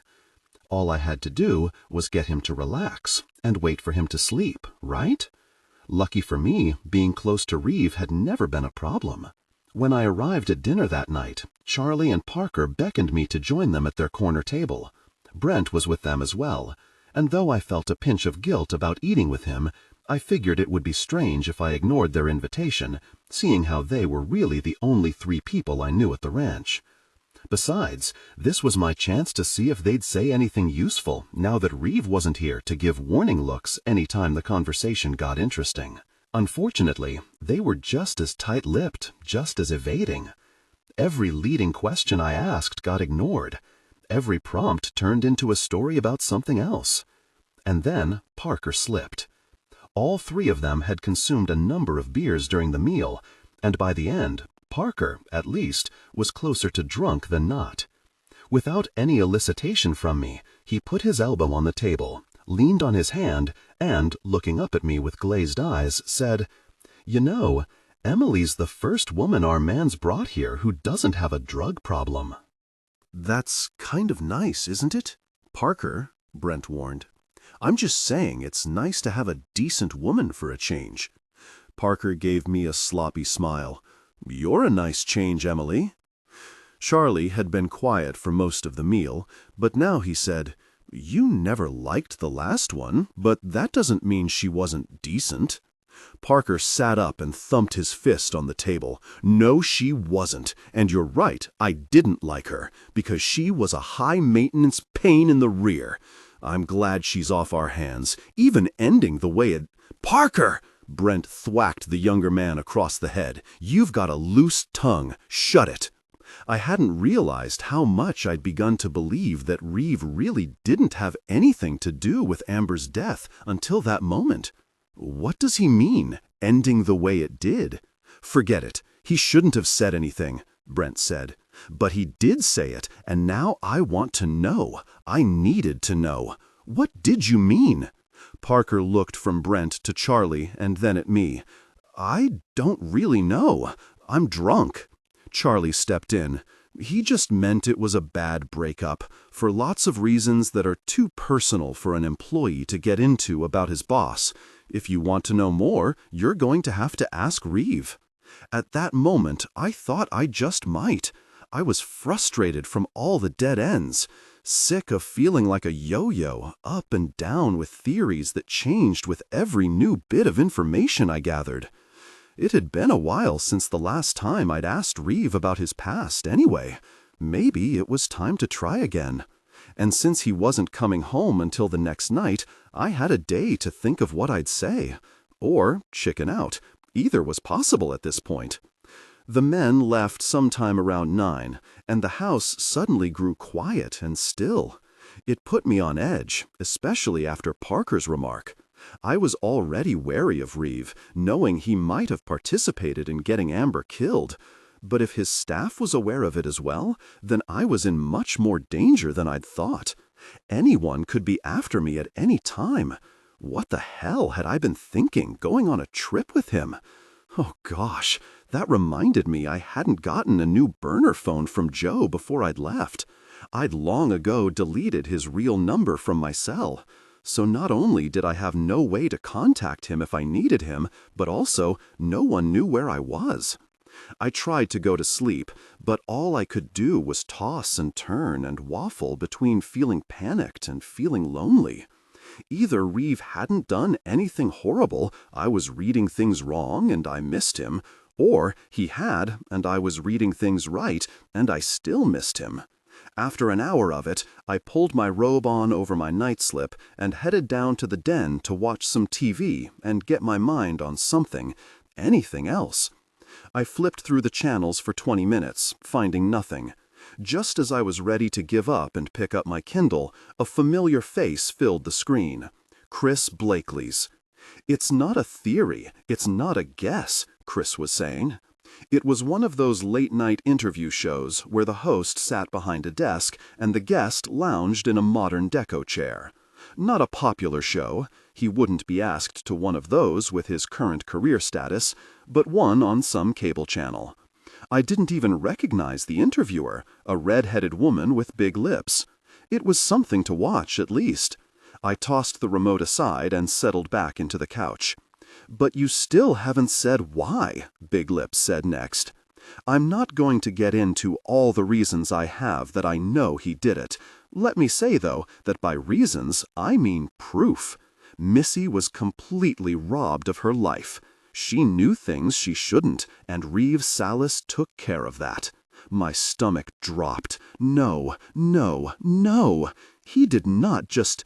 If this proof is as irrefutable as you say it is, how did Reeve Sallis get away with it? Big Lips looked skeptical, which was admirable, considering how quickly Hollywood liked to buy into scandals. Chris sat back with a smug expression. He's a rich, powerful man. Rich, powerful men get away with things all the time. It's the law of capitalism. It's especially an issue when those rich, powerful men have ties to men who are richer and more powerful. And now he'd referenced the mob. I sat forward, tense, wishing I could stop listening, but needing to hear just exactly what the idiot was saying. What sort of connections are you implying? I can't comment on that. Good, Chris, stop there. He didn't. But people who live outside the law? Like government people? No, wrong type of outside the law. I'm talking about the type of organized people that deal specifically with crime-oriented situations. I cringed. She was going to keep asking until she got something. That's the way those interviewers worked. Did he not know anything? Sure enough, her next question was, like the mafia? I gasped. Really? Just really? Finally, Chris's expression grew wary. I've said too much already. Let's just say Reeve Sallis is not innocent. End of story. Frustrated did not begin to describe how I felt at the moment. Angry was closer. Pissed off. Also, frightened. If Chris kept blabbing his big mouth, he was going to get himself in trouble. Hadn't he learned anything from Missy's death? And there was no telling how long it would be before his reasons led back to Joe, back to me, back to Reeve. I wasn't just standing on the sidelines, I was in the thick of it. His time in the spotlight could very well come at a price, and who'd have to pay it? I doubted it would only be him. It was too upsetting to watch further. I searched for the remote, but couldn't find where I'd flung it, so I crossed to the TV and switched it off manually before I heard more. When I turned back, I was startled to see Reeve at the mouth of the room. He was wearing a dark blue suit, his tie loose, his jacket unbuttoned. Without thinking, I smiled. I might have been anxious about Parker's words, but in this moment, I realized it wasn't the emotion that weighed heaviest on my heart. I'd missed Reeve, truly missed him, more than I wanted to admit to him or myself. I was 2 seconds from rushing into his arms, whether he expected it or not, except then I noticed his narrowed eyes and hard expression. They told me he'd heard at least part of the interview. He wouldn't automatically assume I'd known about the whole thing, would he? I mean, I did, but there wasn't any reason for him to know that. And I certainly hadn't known Chris was going to take the information we'd figured out together and blast it all over national television. Reeve have assumed things about Chris and I before, though. Would it be far-fetched to think he wouldn't now? God, I wasn't sure. But tension flared from him like a heat storm, rolling through the room like flashes of lightning. I crossed my arms, suddenly chilled. Hoping I was being paranoid, I decided to play cool, pushing my lips into a smile. "You're back early. I didn't expect you until tomorrow." His eyes pierced and pinched me. "Do you think I did it?" "Did what?" It was halfway out before I realized what he was asking. I closed my mouth, unsure how to answer, not prepared to lie, not prepared to tell the truth. He repeated his question, his voice even and eerily controlled. "Do you think I did it?" I didn't flinch. "Did you?" He closed his eyes a second longer than a blink, and his shoulders sank ever so slightly. When he opened them, he asked with disdain, "Does it matter?" "What does that mean?" Of course it mattered. His answer mattered very much. "It means that people seem to make up their mind without caring if it's the truth or not. I didn't take you for one of those people. I guess I was wrong." He turned and headed out of the room. I flew after him, throwing words at his back. Why really would you make that assumption? Because you walked in on me watching an interview? That wasn't me saying those things. It was Chris. Chris, who is your friend. That doesn't automatically mean I subscribe to his beliefs. I have my own thoughts and opinions too. It wasn't exactly an honest argument on my part. I did subscribe to the belief that in some way Reeve had contributed to Missy's death, but only in my head. My heart held out. And when I asked you your opinion, you answered with a question. Reeve climbed the stairs toward the bedrooms, taking them two at a time. Hardly seems like you have your own opinion on this particular matter, does it? Or if you do, you're not willing to share it. I followed him, trotting up the steps to keep up with him. I don't know the answer, which means I don't share Chris's opinion, and it's why I asked you, so that I don't just assume. In his suite, he threw his jacket on an armchair and began undoing his cufflinks. I stopped just inside the door. Is this because it was Chris I was watching? Because you're jealous? Chris has nothing to do with this. He tossed his cufflinks on the nightstand and then spun toward me, his eyes blazing with rage and hurt. It was the wrong answer, Emily. You should have said no. What? I was as surprised by his sudden burst of rage as I was by his words. You heard me. He pulled at his tie to remove it, and from his stance, from his tone, it wasn't crazy that it crossed my mind that he might use it on me. But he balled it up and stuck it in his pocket, to put away later, maybe, or to wrap around my throat when tired of the conversation. Wrap it tight and pull, watching my eyes as my life flickered away. Except I didn't really believe he'd do that, not to me. It was gut instinct with no basis in fact. As for Missy, I didn't know what I believed. I think I was pretty open-minded to say I didn't know. But you wanted me to automatically defend you? Yes, I did. It doesn't seem like an unreasonable request to think the woman I'm with would be on my side. Excuse me for not thinking to include it on the list of expectations I gave you before we got here. The comment stung so unexpectedly that I almost regretted the answer I'd given earlier. Then I looked at the bigger picture, and no way. That wasn't happening. No regret. I would submit and demur to a lot, almost anything, but I would not give in on this. And with that clarity, I was inflamed. You can't be serious. He had his back to me, unbuttoning his shirt. You can't possibly expect me to know whether you're innocent or not, when you've alluded to being dangerous, when you've perpetuated that image. You've wanted me to be afraid of you. Now you expect me to just assume you'd never really do something terrible? That's not what you led me to believe. I didn't lead you anywhere you didn't want to go. You think I want to believe that you killed someone?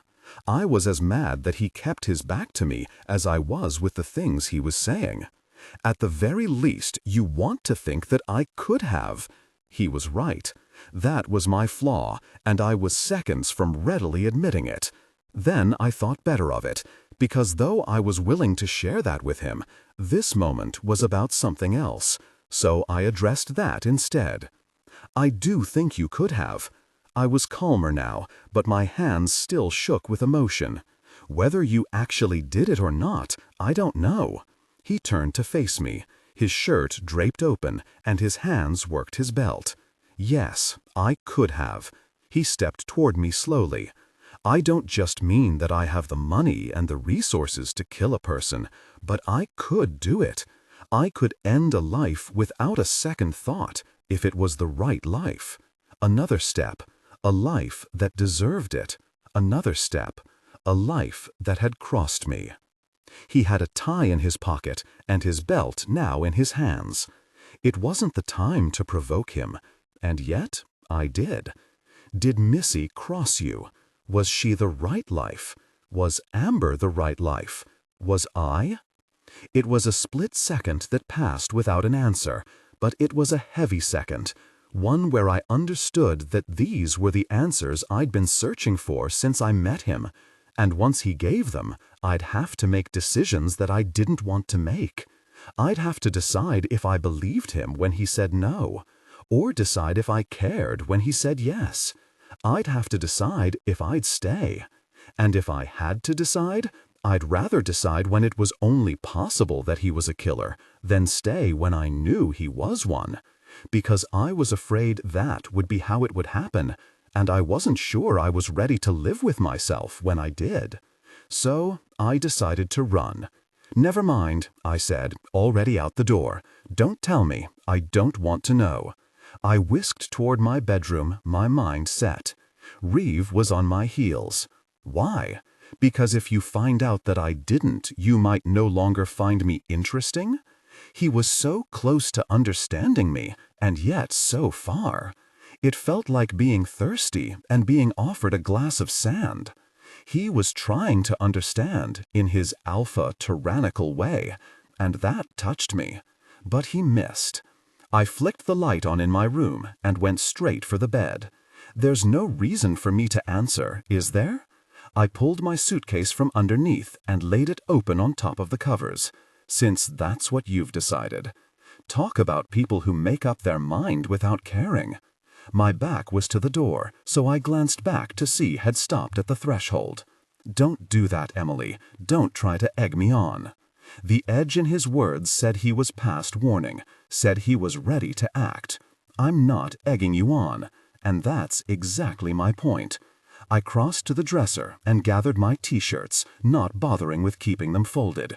You've decided what my motives are, what I think, what I feel. You care as little to know what's real about me as you do to share anything real about you. I was egging him on, taunting him, because as much as I didn't want to know who he really was, I was compelled to ask. One last-ditch effort to find out the truth about Amber, about me. That was always the arrangement between us. Don't act like... He stopped short. "What are you doing?" I threw my shirts in the suitcase. "I'm packing." Ugh, for really sake, why? I've suddenly realized that there isn't any point to all of this. I gathered all my underwear. Stop packing. No point to our arrangement. I headed back to the bed. Stop packing. You're not leaving. He'd stepped into the room, but hadn't come in far enough to be an obstacle. I paused, facing him. "Are you going to make me?" When he didn't make any indication that he was, I continued to the suitcase. I said, "Stop packing." He grabbed me by my upper arm forcefully. The underwear spilled onto the floor instead of in my bag as I turned toward him, clutching him at the forearms.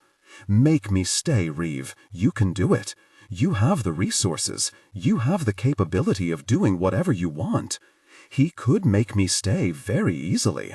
Really, all it would take was for him to ask. "I'm not going to do this. You stay if you want. I'm not making you." He let go of me, pushed me away, actually, and every secret hope I had for Reeve and I together fell away, as if I had hid them high on a shelf where I could pretend they didn't exist, until now when they came crashing down around me. That's what I thought. I turned my back and stooped to gather the panties off the floor, away from him so he couldn't see that my eyes had filled. "It has to be your decision to stay, Emily." He hadn't moved. He was still standing behind me. "I kept someone before. I'm not doing it again." I twisted to look up at him. "What do you mean you kept someone?" He opened his mouth, but then he shook his head. "I'm not doing this. I said what I'm going to say. You do what you want." He spun and left the room. Oh, hell no. He'd slipped, and there was a chance that he was talking about Amber, but that wasn't why I was eager to hear more. It was because it had been the first real thing he'd ever shared with me, and it was like heroin, and I, a junkie, craving more. That I would fight for. I flew into the hall. "You're a gustery chicken." He stopped in front of his door, turned back to me slowly. "What was that?" "You heard me." I took one step toward him, just one. I was brave, but not that brave.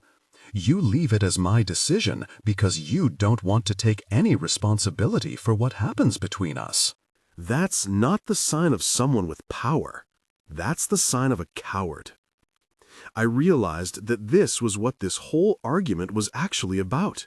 Not his guilt or his innocence, but this, about us, about what we were, about what was happening between us. And as difficult as it was to bring this to a head, it was somewhat inspiring that he was battling just as hard as I was, as if it was just as important to him as it was to me. He narrowed his eyes and took half a step in my direction. Are you taunting me? Or maybe he just didn't like to be goaded. No, I didn't believe that was the whole truth. I balled my fists at my sides, hoping any courage I had would flow through my fingertips and fill back inside me, a closed circuit. I'm calling it as it is, but you are responsible, Reeve, whether you want to be or not. You're the reason I'm confused about who you really are. You're responsible for the things you've made me believe about you, about us. His eyes widened with incense. About us? I've never... My finger flew out to point at him, shaking with rage. Don't you dare finish that sentence, because you have. You say one thing, but then you show me something else. You make sure I know that I'm not special, and then you do everything to make me feel like I am. Well, I'm not settling for that anymore. I can take either reality as long as I know what it is. So you want me to choose if I stay or go? How about this instead?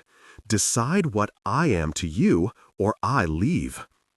We stood there at a stalemate, staring hard at each other, as my words settled and the ultimatum sank in for both of us. It hadn't been anything I'd ever intended to say, but now that the words were out, I would stand behind them. I was his. We both knew that. But either I was his plaything or I was his prize. All I was asking for was a definition. He didn't give one. He held his stance and I held mine, neither of us willing to back down. And the longer I let him go without an answer, the weaker I became. I had to follow through. So I turned away and went back to my room to finish packing. Tears pressed at the corners of my eyes as I gathered a handful of clothes from the closet and brought them back to the bed. One by one, I pulled the items off their hangers and tossed them in my suitcase. I didn't really want to leave, but I couldn't stay. Not like this. Leaving was better anyway. I'd set out in the beginning to save Amber, and having failed that, at least I could save myself. But then, in between my sniffles, I heard him behind me. He was so quiet in his approach, so stealthy, that my pulse shot up, my heart thundering in my chest. He came closer, came right behind me, and I wondered, is it the tie or the belt? I was paralyzed, waiting for it. I wouldn't fight it, I decided. It wouldn't matter. He'd win anyway, and so I'd let him. After, he'd toss my body in a landfill. No one would come looking for me. I would be forgotten. His body was hot at my back. I could hear him exhale. Then he said quietly, I wasn't there. I didn't move, didn't breathe. I had nothing to do with it. There was a party. I was intimate with some other woman on the beach. Some other women. We recorded it on my phone, for kicks. I didn't know Missy was looking for me. I didn't know she had gone out to the cliffs. I'd texted the recording to one of the girls. It was time-stamped. I was completely cleared. I can show you if you want to see it. I shook my head, barely perceptibly. If I needed a timestamp to come to a conclusion about his innocence, then we were already over. I hadn't asked for proof. I'd asked for his story, and he'd given it. Either I believe him now, or I didn't. And I did believe him, for no other reason than that he wanted me to. He didn't need to tell me anything. He hadn't told anything to anyone before. But he'd told me this story now. Whether it was true or not, it meant he wanted me to stay. So I believed it. I also believed it could actually be true. I didn't face him yet, though, because there was more I had demanded from him in exchange for staying. Is she the woman you didn't let leave? No, that was someone else. Missy wasn't even anything to me. I was intimate with her. She was around for that. Swiveling my head, I met his eyes. Like me? He scoffed. No, not like you. I turned my entire body toward him, opening myself up to him. How are we different? For one, she was a tweaked-out cokehead. For another, I would care if you were gone. He regarded me with anticipation, seeming to want me to acknowledge that, though he hadn't given me what I demanded, hadn't given me his decision about what I meant to him, he'd still given me something. And the something he'd given me did have meaning. It burrowed quickly into my chest, a new hope for me to hold on to. But I refused to let that show. Because while it was something, it wasn't enough. I hugged my arms around myself. What do you want me to be, Reeve? He scrubbed his hands over his face. Emily, I didn't want anything from you. It was you who pursued me. I reacted quickly. Have to make sure I remember that, don't you? He cocked his head and looked at me with narrowed eyes. Are you going to let me talk? Are you actually going to say something useful? That glint flashed in his eyes, the one that suggested a desire for dominance. I ignored the internal reaction and held my stance. His eyes fell to my mouth, to the frown pulling at the corners. I do want a deeper relationship with you. My lips parted in surprise. Then his hand dropped. But I messed up my last relationship so much that it was barely recognizable in the end, and I'm not sure any future relationship would be any different. Tell me what happened then. I dropped my arms, desperate to touch him, but afraid of losing ground. Tell me, and I can help make sure it doesn't happen again. My motive, for once, wasn't Amber. It was genuinely a plea for us. He lowered his eyes. No, it's the worst of me. Here, I did think of Amber, because it was impossible to hear that he'd done the worst things with her and not think they were actually the worst things a person could do. Not when I knew what had happened to her in the end. But even though I'd thought about her, I wasn't sure she mattered anymore. He glanced up at me again. I don't want you to know that. Ever? When he didn't respond, I coaxed him. You can tell me. It's not going to change anything. Then it doesn't matter if you know or not. We were going in circles, one step forward, then one step back. I closed my eyes for a beat and gripped the bedspread behind me so that I wouldn't be tempted to touch him. Then I opened my eyes and asked with finality, What do you want this to be with me, Reeve? Decide. His gaze lingered. He let the flame between us flicker and flare before his attention skidded down past my throat, down to where my chest rose and fell with each anxious breath. Again, he reached his hand out to touch me, this time cupping my breast. Reflexively, I leaned into his palm. His thumb circled my nipple until it firmed. Then he trailed his hand down my ribcage. He stepped closer, raising his face toward mine as his hand grazed over my hip. What do you want? There was no need to think before I answered. Whatever you let me have of you. What if it's everything? Then I'll take everything. Our voices were whispers, as if these kinds of words were easier to say quietly, in hushed tones, so that we had to really listen to hear them. And I had heard him and was clinging to his implication, clinging to the almost promise of everything. He continued his hand down my satin slip, down to the hem and underneath where he lazily traced up my thigh toward my core. In a moment, he'd reach my core, and then all talking would be over. But in this moment, I was still thinking of everything. Is that what you want to offer? His focus was already gone. Right now, I want to bring you to a peak. Tension broke. They gave in to desire, connecting deeply. I knew that I could still let this be our goodbye. He brought me to a peak 3 times, each one taking me higher than the one before. And each time he stole my breath and my balance, and I'd think, I can't anymore, but he'd show me I was wrong and send me there again. After the last, when I was torn apart and boneless, too spent to fight any more for what I needed from him, he lowered my leg off his shoulder and reached up to brush the hair out of my face and said, "Stay, Emily." A tear leaked down my cheek that might have been left over from the final time he'd brought me to a peak. He wiped it away. "I want you to stay," he said again.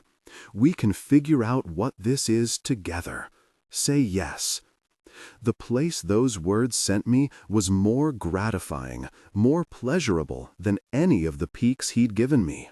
"Yes," I said, with as much emotion as if I were accepting a proposal. "Yes."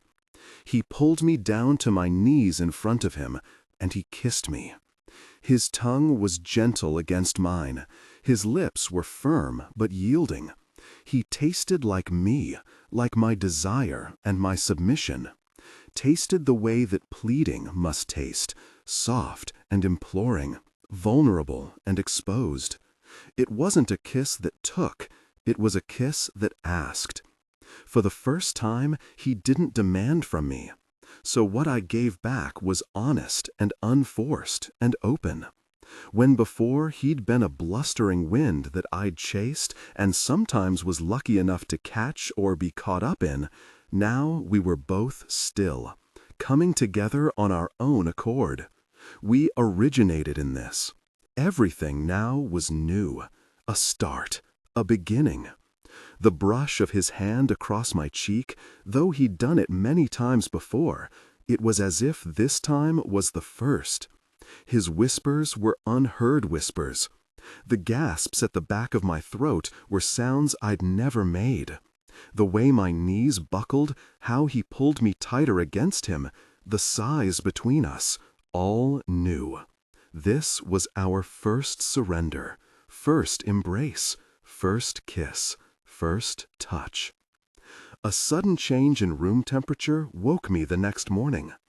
I came to enough to realize I was missing my covers, and with my eyes still shut, I searched blindly for the blankets.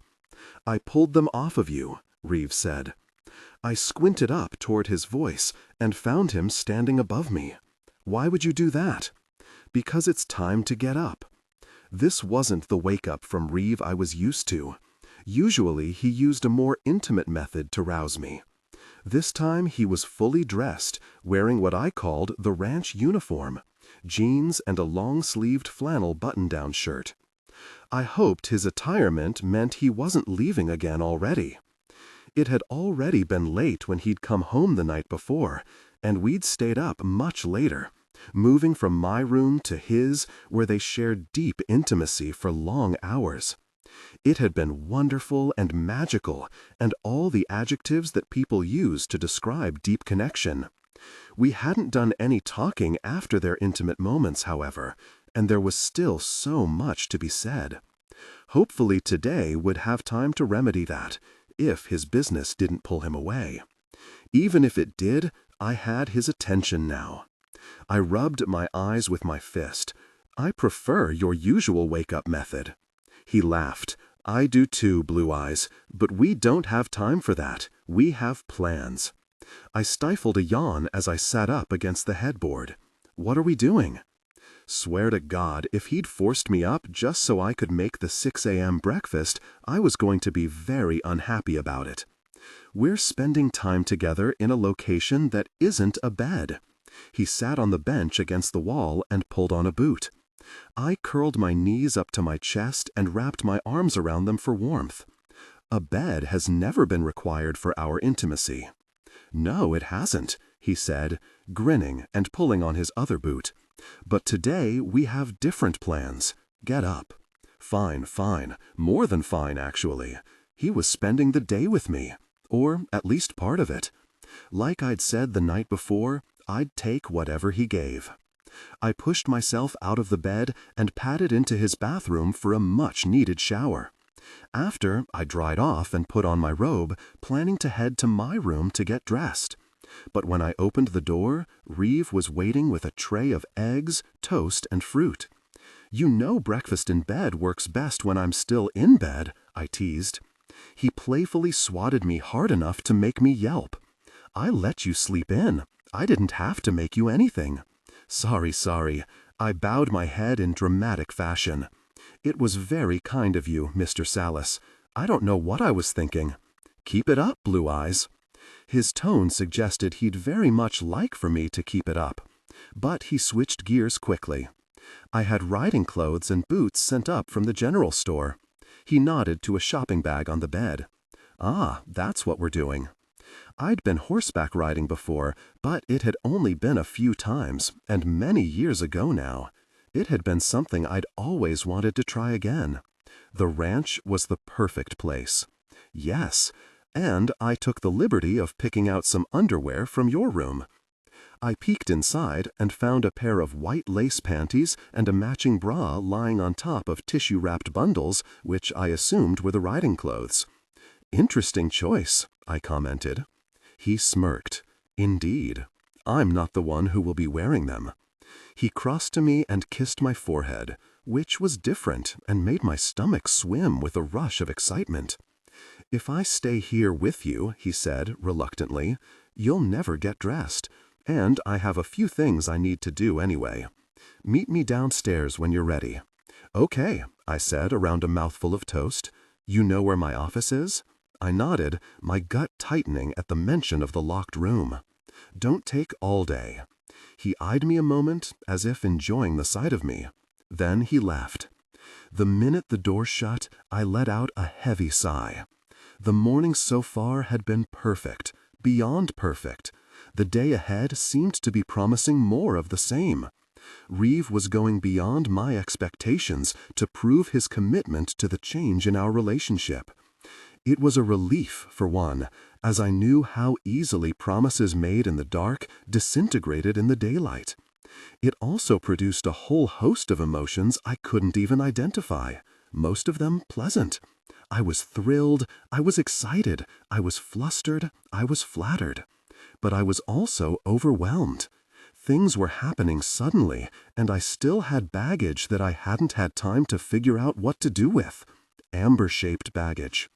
While part of me wanted to let it all go and follow this new path with Reeve, I couldn't give up on the promises I'd made to her in the dark.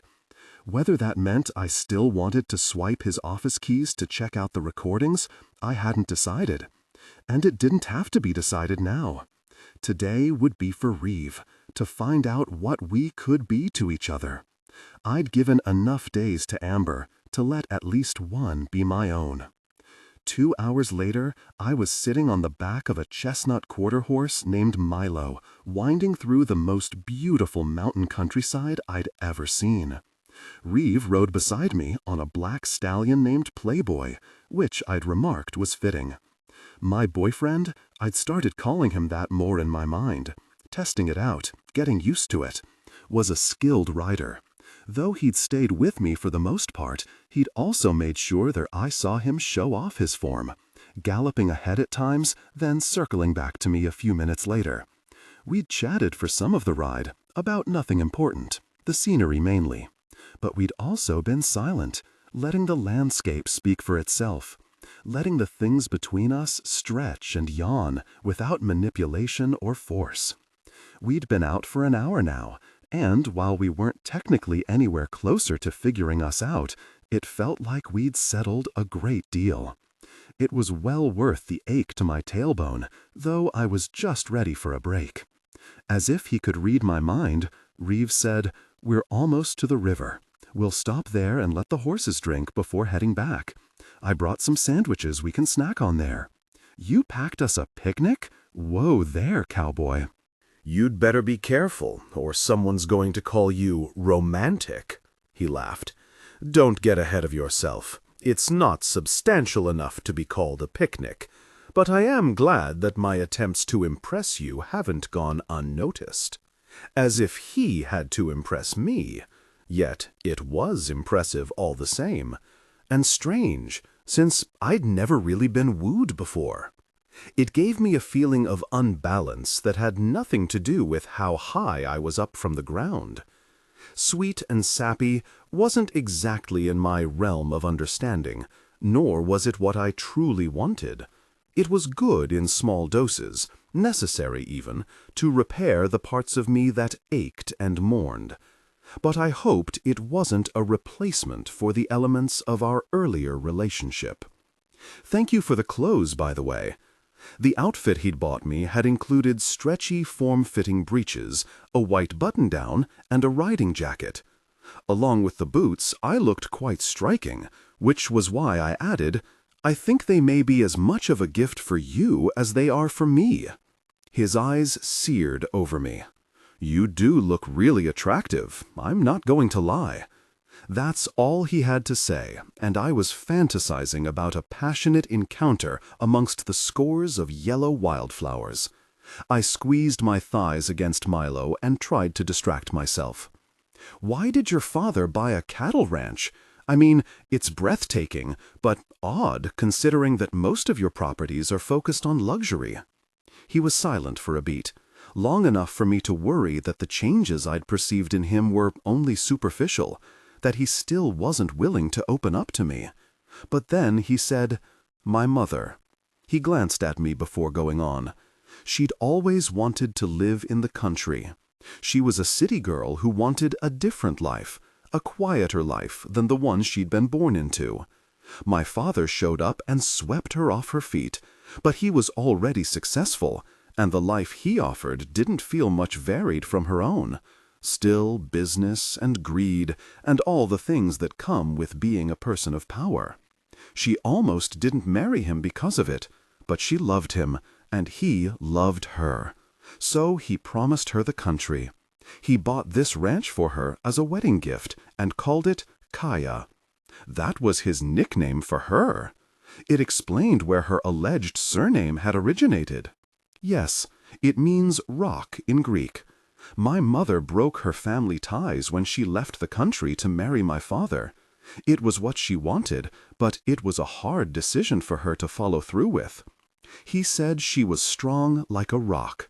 He grinned over at me, though sometimes he said he called her that because she was stubborn and immovable like a boulder. Both fit who she was.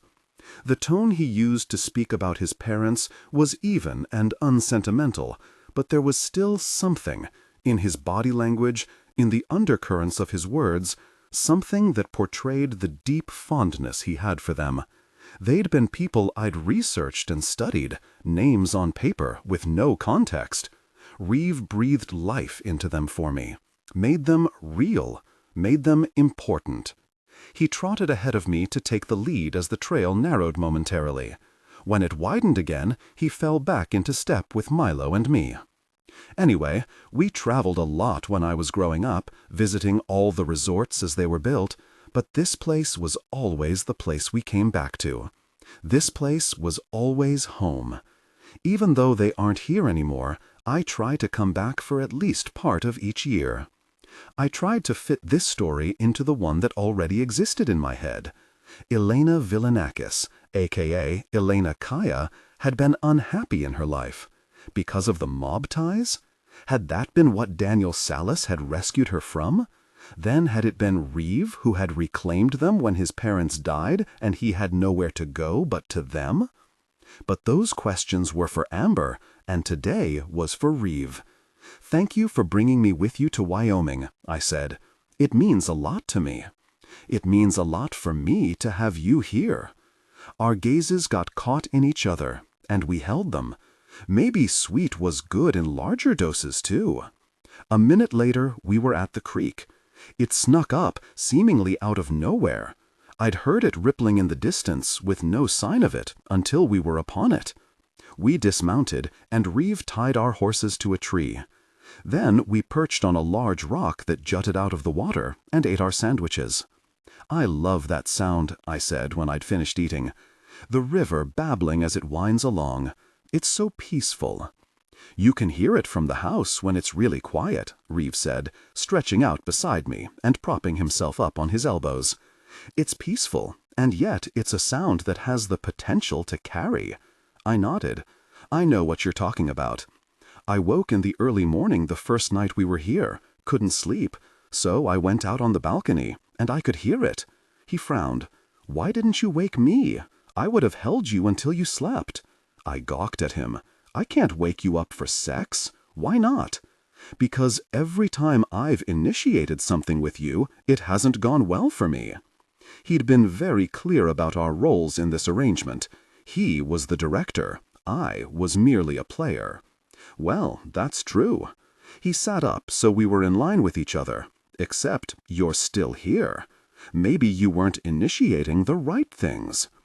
I considered that, playing back our time together in my head, searching for any missed cues. There were probably many, but I couldn't identify them. I twisted toward him. Then tell me, what would happen if I initiated something sometime instead of waiting for the other way around? He shrugged. Try it and find out. He stood and held his hand out to me to help me up as well. He jumped down from the rock ahead of me, then turned to lift me easily to the ground. The wind blew the loose strands of my hair into my face, and he reached to brush it away. Our eyes met in another mushy moment that had my chest tightening. The kind of moment that ended in a soft brush of lips, and all I could do was wish for a more intense connection. I broke away before he even leaned in. We started toward the horses, a light tension between us that I was sure had to do with the abrupt way I'd blown him off. Hesitantly, he said, I need to ask you something. Yes? I braced myself, preparing to answer what was going on in my head, the question I was sure he'd ask. When we first got together, you asked me if you needed a safe word, and I told you no. That was not at all the question I'd been expecting. It also wasn't quite accurate. He'd said if I needed a safe word, that I shouldn't be there. That's not exactly how you said it, but anyway. I might have been wrong. I stopped walking. You think I need a safe word? He'd taken a few steps past me before noticing I'd halted. He pivoted to face me, his hands thrust in his pockets. I'm not sure. I've never used one, but I've never been with a woman who didn't make her limits absolutely clear. My throat tightened. I'd let him do humiliating things to me, and yet, somehow, admitting this was more embarrassing than anything else. My eyes fell to study my boots. It doesn't matter if I had one. I wouldn't use it. Even if I went too far? I wrapped my arms around myself. I don't know what that is, Reeve. He was silent, but I knew it wouldn't last. He was going to ask me to explain. I could feel it. And it was arguably a conversation we should have had long ago, though it had only been recently that I'd come to accept it myself. Now that he'd brought it out to the open, I couldn't avoid it. So I plunged in, walking past him as I spoke so I wouldn't have to look at him. It's a problem of mine. I don't know, sick or something. I like it when men do things to me, things that some women would consider horrible, abuse even. I mean, I'm more than like it. You're a natural submissive, Reeve said, his voice close behind me. That doesn't make you sick. Modern psychologists don't even call it an illness unless it interferes with your life. I'd come to Milo now, and I reached out to stroke his neck, using him as a focus point. That's just it. It does interfere with my life at times, because I don't know when to say stop. I don't know when to say no. I've let myself be hurt, Reeve. Really hurt. Amber had always blamed the men I'd been with, but while they'd had culpability, so did I. I turned back to him, my vision glistening with unshed tears. What kind of a person doesn't know how to stand up for herself when she's being broken? What does it make me that I crave parts of it so much that I keep coming back to it? I understand parts of it. Like, if someone else is in control, then I won't have to admit that I'm part of it, that I like it. It helps me feel less ashamed. But the part where I let myself be shred to pieces, my voice caught, and I couldn't finish the sentence. I wasn't sure where it went next, anyway. I shook my head, trying to free the lump in my throat. I can't stay away from it, though. When I try, I'm dead inside. So all I can do is hope that I'm lucky. Hope that whoever I'm with will care about protecting me more than I do. While I talked, Reeve had stood patiently, watching me, listening to me. Now I waited for him to say something trite and comforting, something that would attempt to dismiss my shame by belittling its source. I wouldn't blame him, because how else was he supposed to react to someone so obviously crazy? But he didn't say anything. Instead, he stepped into me, brought his mouth to mine, and kissed me. It wasn't a tentative or soft kiss, just as it wasn't aggressive or forceful. It was a kiss with no answers, only acceptance. We stayed there for long minutes, while he let me pour out my anguish and self-hate in subtle strokes of my tongue and the varied pressure of my lips. He let me cry like this, let me shed my skin, let me be raw without taking advantage of my vulnerability like so many others had done. We kissed and would have probably kept kissing if it hadn't been for Milo nudging at us with his head. We broke apart, chuckling. "He's jealous," Reeve said. "He wants you all to himself." He pulled the horse's head to burrow in his neck, stroking his face. "Sorry, Milo. She's mine, and I'm not giving her up. You're not the only one she likes to ride." My laugh sounded embarrassingly like a giggle. Can you believe her? Acting as if that kind of talk flusters her. I know for a fact that it doesn't. I wasn't ready to lose our honest moment. That wasn't the part of what you said that flustered me. Reeve abandoned the horse and pulled me to press his forehead to mine. He stroked my cheek with the back of his hand. I'd never felt so connected to him, so unified. I was sure our hearts were beating in tandem. So connected that I swore I could hear the unspoken words in his head. "I'm trying. I'm going to keep trying with you." Silently, I promised him the same, even though I wasn't sure yet if it was a promise I could keep. By the time we'd returned to the stable, I was more than recovered from my emotional episode, but I was anxious and antsy. We'd spent too many hours playing nice and romantic, and no time at all playing lusty and sex-driven. I was becoming desperate for the release that only he could give me, more and more afraid that it had been lost in our transition from arrangement to deeper. We'd stalled Milo first, and now Reeve was putting Playboy away. I waited for him to lock the door so we could start walking toward the stable entrance. But as soon as the lock had clicked, he grabbed me unexpectedly, drawing me firmly to him, and I felt his strong desire against me. "I hope you aren't too saddle-sore, because I can't have you in those tight pants a second longer. I need you naked. I need to be with you intimately. Then let me go so we can get back to the house." He surrendered me, but it was to undo his buckle. I can't wait that long. My desire is overwhelming. My heart tripped a beat. Here? God, yes, here. Abruptly, he pushed me up against the next stall and pinned my hands over my head. His breathing was heavy, like mine, the cold air causing twin puffs of condensation to drift and mingle between us. Despite the temperature, I radiated with warmth. This was what I needed. This was what was missing.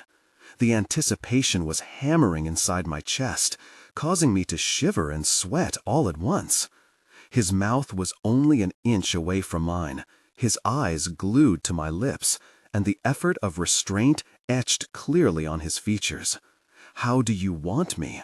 His words swirled around us. It was another form of the question he'd asked over and over, the question he kept coming back to. What do you want? How do you want it?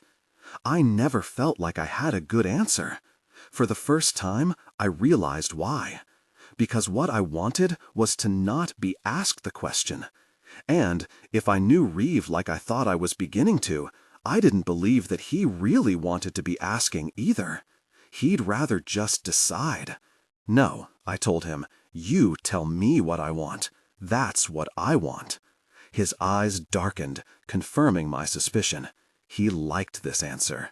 It was the right answer for both of us. He changed his grip so that only one of his hands held mine in place. With the other, he undid one of the buttons on my jacket. You've wanted me all day. His voice was low, raw. You kept thinking about the ways we could be together. By the river. Another button undone. In the fields. Another button. On the horse. The last button now. Yes. Why didn't you? It came out barely more than a whisker. He released me, and I turned automatically to let him take off the outer garment, which he flung to the ground. Because out there we were being sweet, and you wanted to be passionate. Yes, so much yes. He pulled the hem of my shirt from my pants. So now it's going to be especially intense because you made me wait for it. With one quick movement, he ripped my shirt completely open, sending buttons flying. Goosebumps scampered down every inch of my exposed skin, caused as much from his words and the primal act as from the sudden cold air. I shuddered. He pulled the ruined material of my shirt from my shoulders, then reached behind to unhook my bra. As the straps fell down my arms, his eyes grazed over me, heating me with his gaze. No matter how many times he'd seen me undressed, he never failed to look at me like that, like a starving man, like he wanted to eat me up, like he couldn't get enough. I understood how he felt. I couldn't imagine ever getting enough of that look. The sound of whistling drew my attention down the aisle toward the entrance. Reeve pinched his fingers on my chin and jerked my face back to him. Eyes on me, he said sharply. You don't care about who's around. You want me to worry about that. You want me to decide who sees you. Isn't that right? I nodded. He yanked my chin up higher. Say it. I want you to decide who sees me. Very. If I wasn't aroused before, I was now. Good girl. He released my face. Grabbing my arm, he dragged me forcibly to the feed storage a couple of feet away, where hay was bundled in varying heights. Turn around, he ordered. I did, and he shoved me down on a double-high stack of bales. He curled his fingers around the waistband of my pants. You want to be exposed for me. He pulled them down as far as they'd go with my boots on. I can't see you like that, Blue Eyes. You need to spread. Shuffling my feet outward, I started to adjust my position, but I was too slow or didn't move far enough because Reeve put a hand on my lower back and kicked one of my boots, then the other, until I was positioned as he wished. He trailed his fingers near my underwear. You're very aroused, Emily. Good thing these are coming off. He removed my panties. Beautiful, Em. His tone was thick with appreciation. You wanted me to see me, and I can see you perfectly now. I glanced over my shoulder and found him standing several feet away, admiring the view. My body responded, enjoying the spotlight. Eyes front, he snapped when he saw me looking. I heard his steps as he crossed to me. You don't want to see what I'm going to do to you. You want it to be a surprise. Yes, I do. Do I want it rough? So rough. His hand made contact with me, and I squeaked. And fast. He made contact again. Then he rubbed the sensation away in a circular pattern, spreading the warmth throughout my skin. Do I want you to hurt me? My voice was gritted. Yes. He made contact again, in quick succession, before he massaged.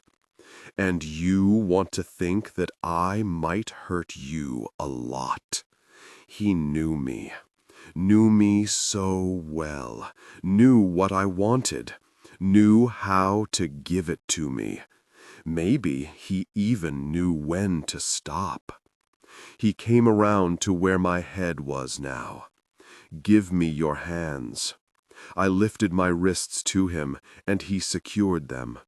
He leaned down to meet me at eye level. "Don't talk. Don't move. Do you understand?" I nodded. "Parker," he called out, "I need one of the implements." "Which one?" "The Weaver, 24-inch. And a tether. A short one will do." My skin tingled from my scalp to my toes. I wanted to look behind me, see where Parker was, wanted to sit up in a less vulnerable position. It was one thing to be exposed in front of strangers, another to be naked in front of people I'd met that I wasn't sleeping with, and quite another, still, to be scandalized in their presence. But as the anxiety about it itched through my chest, arousal sang through my veins in equal proportion. Reeve ignored me while he waited for Parker. Didn't talk to me, didn't touch me, and as the seconds ticked by, feeling like hours, my breathing grew heavier, my heart pounded in my chest, my intimate parts pulsed with anticipation. Finally, footsteps sounded in the distance. They slowed as they got closer. "Well, this is new," Parker said from behind me, his tone edged with lewdness. "Great addition to the stable. Prettiest filly I've ever owned." Reeve's palm, at least I guessed it was his, stroked down my flank. Gorgeous, round hindquarters. Parker whistled. "Yeah, they are." Feet shuffled closer, then halted when Reeve said, "Touch her. I'll break your neck." "Gotcha." A pause. "Here's your stuff. Have fun." I could hear the clank of Parker's retreat, the spurs of his boots jostling with each step. His retreat was still echoing through the barn when something tapped me intimately. Not hard, just a whisper of a tap. "Well, we'll have lots of fun, won't we, Blue Eyes?" He dragged the object intimately, swirling around my sensitive area before going lower. So the only answer I had was, "You're clearly anticipating this. Want to see?" Yes. After their intense night, they were breathless. She sat up and pulled his face toward her. "Maybe that just means you're made for me."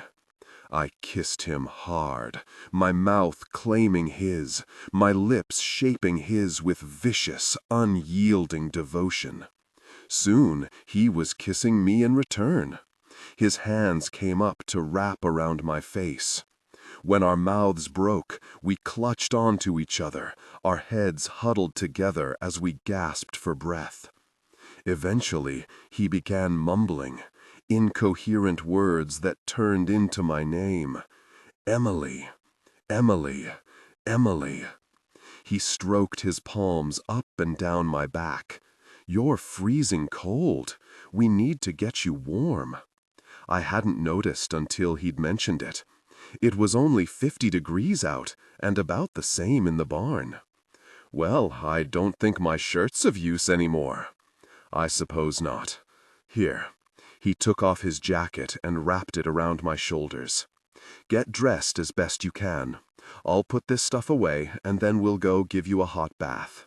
Then, later, if you're up to it, maybe we'll get a bonfire going. I'm in." He took a step away, but came immediately back.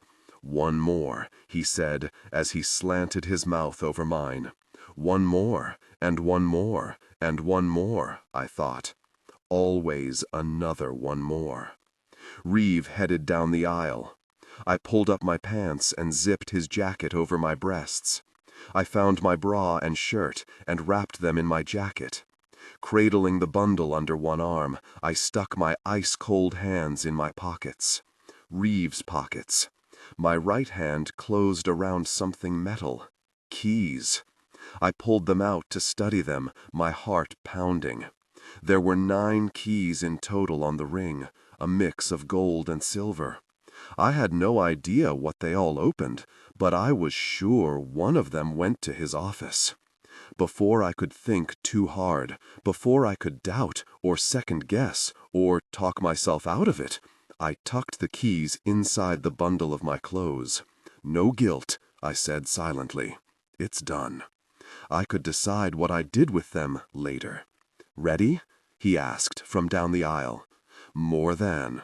I tightened my grip on the bundle and hurried up to meet him, already rationalizing my actions in my head. He'd left me no choice, really. He still hadn't told me about Amber. If I had to find out my own way, I felt justified. Never mind that I hadn't told him about Amber either. Things were changing between us, but we both still had secrets. Back at the house, Reeve set me up in a hot bath with Epsom salt to soothe the muscles from the day's activities. Later, after dinner, we went out back to the fire pit with a group of men from the ranch. It was Friday, and warm for April, according to Charlie. The kind of night for boozin' and blazin', as he put it. Brent and Parker joined as well, and though the latter grinned knowingly every time he happened to glance my way, it wasn't as uncomfortable of a gathering as I might have imagined. This was the closest thing Reeve had to family, I realized now, and explained his relationship with Kaya's staff. He relaxed with them, joking and laughing unlike he did with anyone else I'd seen him with. Not that I'd seen him with many people. Through the stories shared among them, I learned Reeve had been quite wild in his youth and long past. He dabbled in recreational drugs and gambling and women. Lots and lots and lots of women, Brent said, and Reeve kicked his boot. Hey, I'm speaking with admiration. You were a god. Shut up, really. Reeve took a swig of his beer. I still am a god. When the laughter from that settled down, I asked, what made you clean up your act? The guys looked to my boyfriend, who, once again, looked as though he might let the question go ignored. But I was learning he liked to take his time with personal answers, and, sure enough, eventually he said, Missy. He worked his jaw. Her death was a big slap in the face that my life was out of control. So I stopped with the drugs, cut out some key people, quit throwing over-the-top parties, and you've been a control freak ever since, I finished for him. Again, everyone laughed. You know our boy well, Charlie said, and I thought, I'm beginning to. Around 10, the group dispersed, some going into town to drink at the bars, others, who had to work on Saturday, going home to sleep off the alcohol. There's no Monday through Friday when you're working with livestock, Charlie said in parting, and 5 a.m. comes sooner than you think. Then it was just Reeve and me. I shifted my weight on the rock I was sitting on, partly to angle myself toward him, partly because my sore behind had kept me shifting all night. He noticed and patted his thigh. Come here. Eagerly, I accepted the invitation into his lap. It wasn't really that much more comfortable than the rock, but sitting with my back pressed to him, his arms wrapped around me, made everything feel better. So, a party boy, huh? I asked, though I'd really known that already. The media had portrayed him as such, and I'd seen evidence from his birthday party pictures at his Palm Springs resort, and from Chris's description of Sallis's gatherings. Reeve nodded, but didn't elaborate. When he did speak again, he had to repeat his question. I was so certain I'd heard him wrong the first time. Have you ever been in love? I craned to look up at him to see if he was serious. He was. I settled my head back into him and said, That's pretty unexpected coming from you. Why? Because a party boy can't ever be interested in mushy things like love? Maybe I just want to find out if I have a reason to be jealous, so I can kill him. I rolled my eyes, but my chest warmed, as if the fire was also heating me from the inside. He nuzzled into my neck. About some of it, anyway. Tell me. I want to know. No, I haven't. There was a time I'd thought it was another of my flaws, thought that I was incapable of falling in love with a person or of having another person love me. But there was someone I had loved, someone who loved me, someone who proved contrary to the illustration I'd drawn of myself. I did love someone once, though, I said, wanting to answer his question honestly. A girlfriend. Reeve moved my hips so that he could face me. Emily, are you saying you go both ways? Because I feel a strong attraction. I chuckled. No, I don't. Definitely all man for me. I mean, I've had intimate experiences. With her. He adjusted himself underneath me. Yep, definitely feeling the connection. I could feel his presence. He wasn't fully aroused. Partially, maybe. I ignored it, more interested in explaining my relationship with Amber at the moment. It wasn't like that. It wasn't sexual even when there was intimacy involved. We were just really good friends. We went through a lot together, and she always understood me like no one else ever has, or like no one else ever had. Because Reeve seemed really good at getting me. Plus, you had those intimate experiences. We should call her up. He tipped his beer to his lips. From his wink, I knew he was kidding, but I said anyway, no, we shouldn't. First of all, I can't call her. We parted ways, and then I lost track of her. I took the bottle from him and finished the end of it in a long swallow, before adding, besides, I don't think I could share you with her. With anyone. Reeve put the empty bottle on the ground and cupped my cheek. Then I'd never expect you to. Thank you. He kissed me, or I kissed him, lips molding by the firelight, heat spreading from the inside and the outside. He broke away first. With his mouth still inches from mine, he asked, how is it that you've never fallen in love, besides with her? You can't say there hasn't been opportunity. I turned away, leaning my head back on his shoulder. There have been lovers, yes, but I never found anyone I trusted. Why did you split up with her then, with your girlfriend? If you were so close. It was weird to talk about Amber with him, yet wasn't all at once. But the answer to his question was hard to talk about with anyone, was hard for me to even think about. So I just shrugged. People move apart, sometimes, I guess. I sat forward and looked back at him. What about you? Ever been in love? He surprised me when he didn't hesitate. Twice. The last one, you remind me of her sometimes. Amber. He had loved Amber. A ball formed in the back of my throat, and I felt truly conflicted. I was jealous, of course, but also it was just another thing that connected he and I, another thing that brought us together, and I reminded him of her. How? I'm not sure. It's hard to put a finger on, because you're really quite different. Like, she didn't care for, well, for a lot of the things that happened in the bedroom, and elsewhere. She didn't always like my approach. She had certain preferences, but wasn't always agreeable to my approach. Eventually, that came between us. How? I asked again. It doesn't matter. I needed these answers. For me. For us. Is she the person you didn't let leave? Are you saying that trust is a factor for love? I glared, letting him know that I hadn't missed that he dodged me entirely. But then I answered him, because this topic was important to me too. It's the factor. What else is it? Fondness? What about when he gets mad and beats you senseless? Or is intimate with your friend? Trust, all that matters. I pulled away from him, standing, to stretch my legs, or to try to relieve the sudden constriction in my chest, or to escape the one thing it felt like I was endlessly trying to escape. But it followed me, as it always did, wanting to come out, wanting to be exposed. For once, I gave in to it.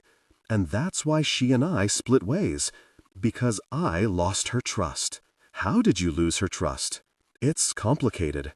I already regretted saying what I had, Yet I also feared I'd opened up a floodgate and was now being drenched in words that needed to be said, words that were going to leak out one way or another.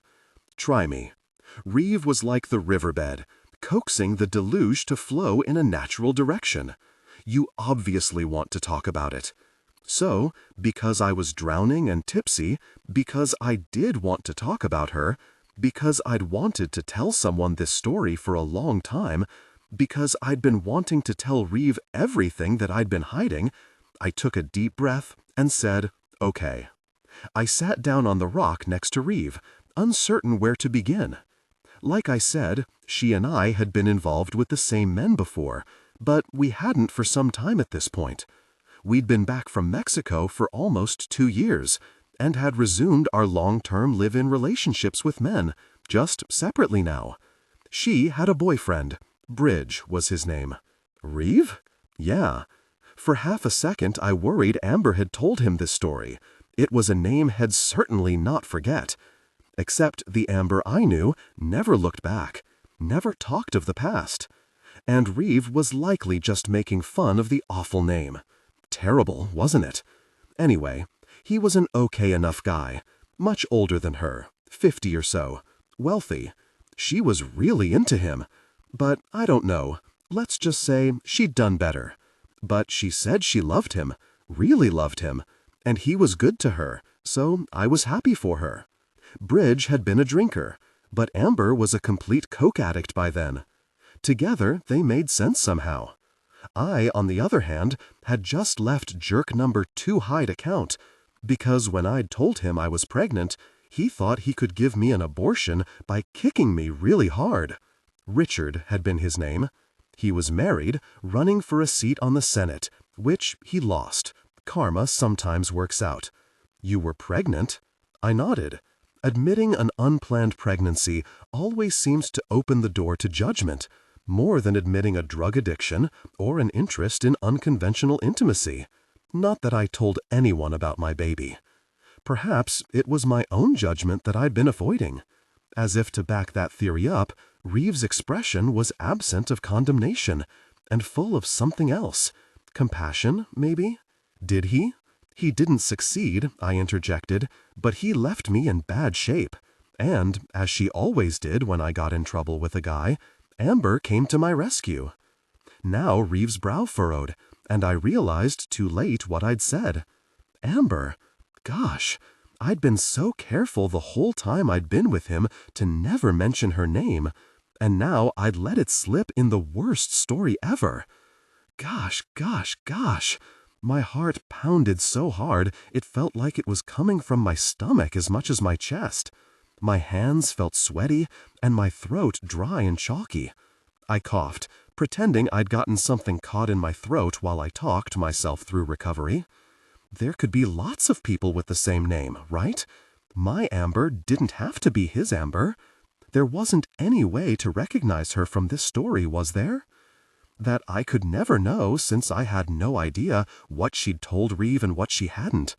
All I could do was hope. When I felt confident enough about it, I said, yeah, that was her name, Amber. Innocently, I smiled up at him. Why? He shook his head, incredulous, perhaps. It's just odd.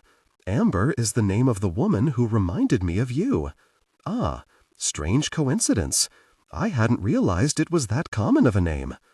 I picked up a stick from the ground and poked at the fire, hoping the act would distract or calm my panic attack. Funny that we both have an Amber that had an impact on our lives. Reeve's eyes narrowed as he considered me. Anyway, I didn't mean to interrupt. Go on. I cleared my throat and dove in as if the name situation was no big deal. I didn't have any money, didn't have anywhere to go. I'd been instructed to take it easy until my body fully healed. Specifically, no intimate activity, which meant I couldn't depend on, my usual methods of survival. Besides, I'd decided. With the baby, I didn't want to do that anymore. I had to find a better life. You were going to keep it? Again, there wasn't judgment in his tone. There may have even been awe. Yeah, dumb, I know. Not dumb. It was yours. My throat tightened. Even Amber hadn't understood my reasons for not terminating the pregnancy, but Reeve had hit it square between the eyes. I'd never had anything that had been mine, earned and created by myself rather than given to me by someone else. That tiny multiplication of cells, though its makeup was half dependent on a man, was still half dependent on me, on my existence. It was the first time I'd felt there was a reason to my life. The only time, until I'd gotten the call from Amber. So she invited me to stay with her and Bridge until I got on my feet. I tossed the stick to the ground and waved at the smoke, pretending that was why I was choked up and teary. But Reeve wasn't stupid. He knew. He didn't say anything, though, just waited for me to go on. I still coughed to keep up the act, cleared my throat again, plunged ahead. It was great for the first couple of weeks. Bridge seemed generous. He gave me whatever I needed. I had my own room in his mansion. I got to be with her, and I was growing a child. It was maybe the best time in my life. But it was all a mirage. The more time I spent with them, the more I realized it. Underneath Bridge's nice guy exterior, there were dark undertones that she never noticed because she was out of her mind, addicted to cocaine. Dark undertones? Well, one time when they were both high, I watched him engage in a disturbing act while she looked on and giggled. When he moved to reach for the fire poker, I left the room. Bile gathered in the back of my throat. God, if I couldn't get through this part of it, how the hell was I going to get through the rest? It didn't matter how. The words were surging now and wouldn't be stopped. I tried to talk to my friend, to Amber, about it. But Bridge had never done anything to hurt her, and that's all she really cared about. And I get it, I do. He wasn't married, and he treated her like more than a mistress, like a wife. Let her run his house and play rich girl of Beverly Hills, and that was really all she'd ever wanted in her life, to feel safe and get to be in charge of things. Reeve lowered his eyes, as though he felt guilty, and I wanted to assure him that Amber and I had been very different in our wants. Wanted him to not worry that those were the things I was after, in case he was feeling bad about not offering it. But it wasn't the time. This wasn't that story, and I'd already hinted at those things earlier in the day, the kinds of things I wanted from a man. Anyway, when I mentioned concern over Bridge, she denied it. Said that I was the one who was into the really sadistic things, and so I saw things out of context. Ouch. She had her reasons for saying that. After everything she'd seen from me, she was justified. She also told me that if I was looking for an invitation into their bedroom, that it wasn't happening because she and Bridge were completely monogamous. Double ouch. No, it was fine, and something that warranted being said after our past live-in relationships. I caught Reeve's skeptical expression. What's that look for? Nothing. Go on. Except he went on instead of letting me. I just wonder if you were selling yourself short. Maybe this would be a little of that story after all. I didn't have a pretty past before this, Reeve. I told you that earlier. I'd earned every assumption she made about me. People change. I didn't. But you said you were trying. She should have at least given you credit for that. He was oddly defensive, as if he was taking Amber's accusations personally. I was trying. She knew better than I that it wouldn't get me anywhere, because it was in my nature. I've accepted that now, but I hadn't then.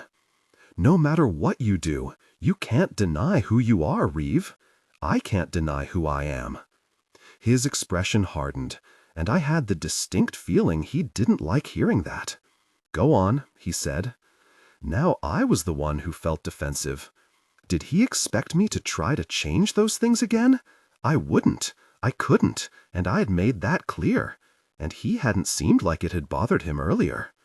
Is that a problem? I asked cautiously. That I can't change? He softened just slightly. No, of course not. Go on. His reaction still had me befuddled, but I pushed it off and ventured back to my tale.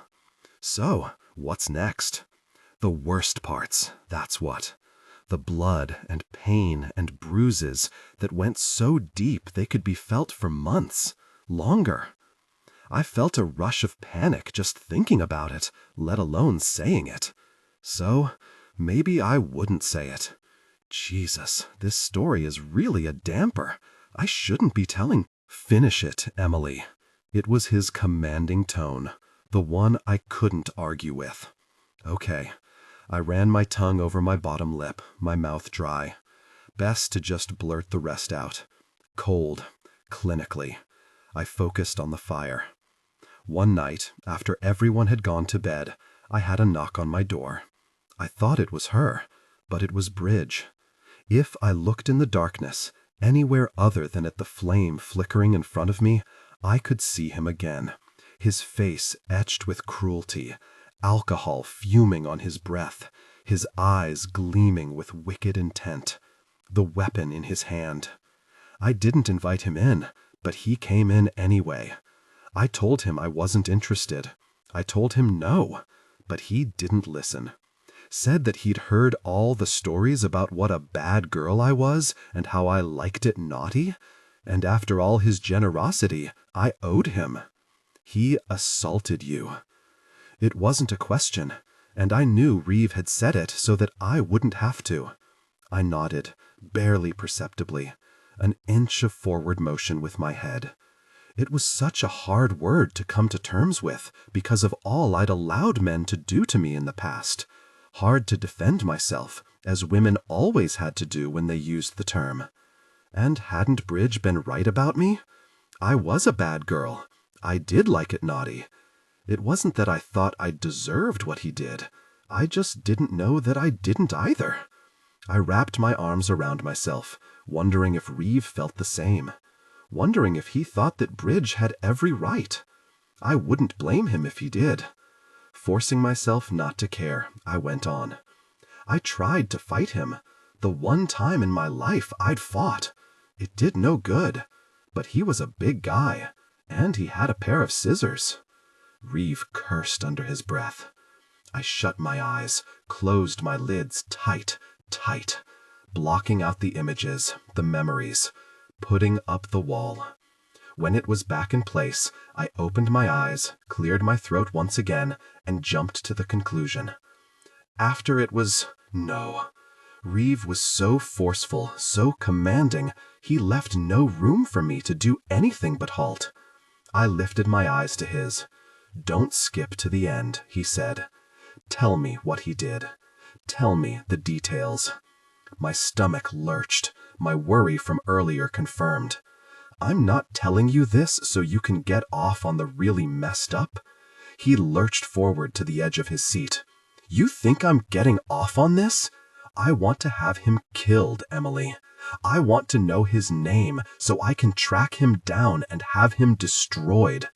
But first, I want to know everything he made you suffer so that I can make sure he suffers equally.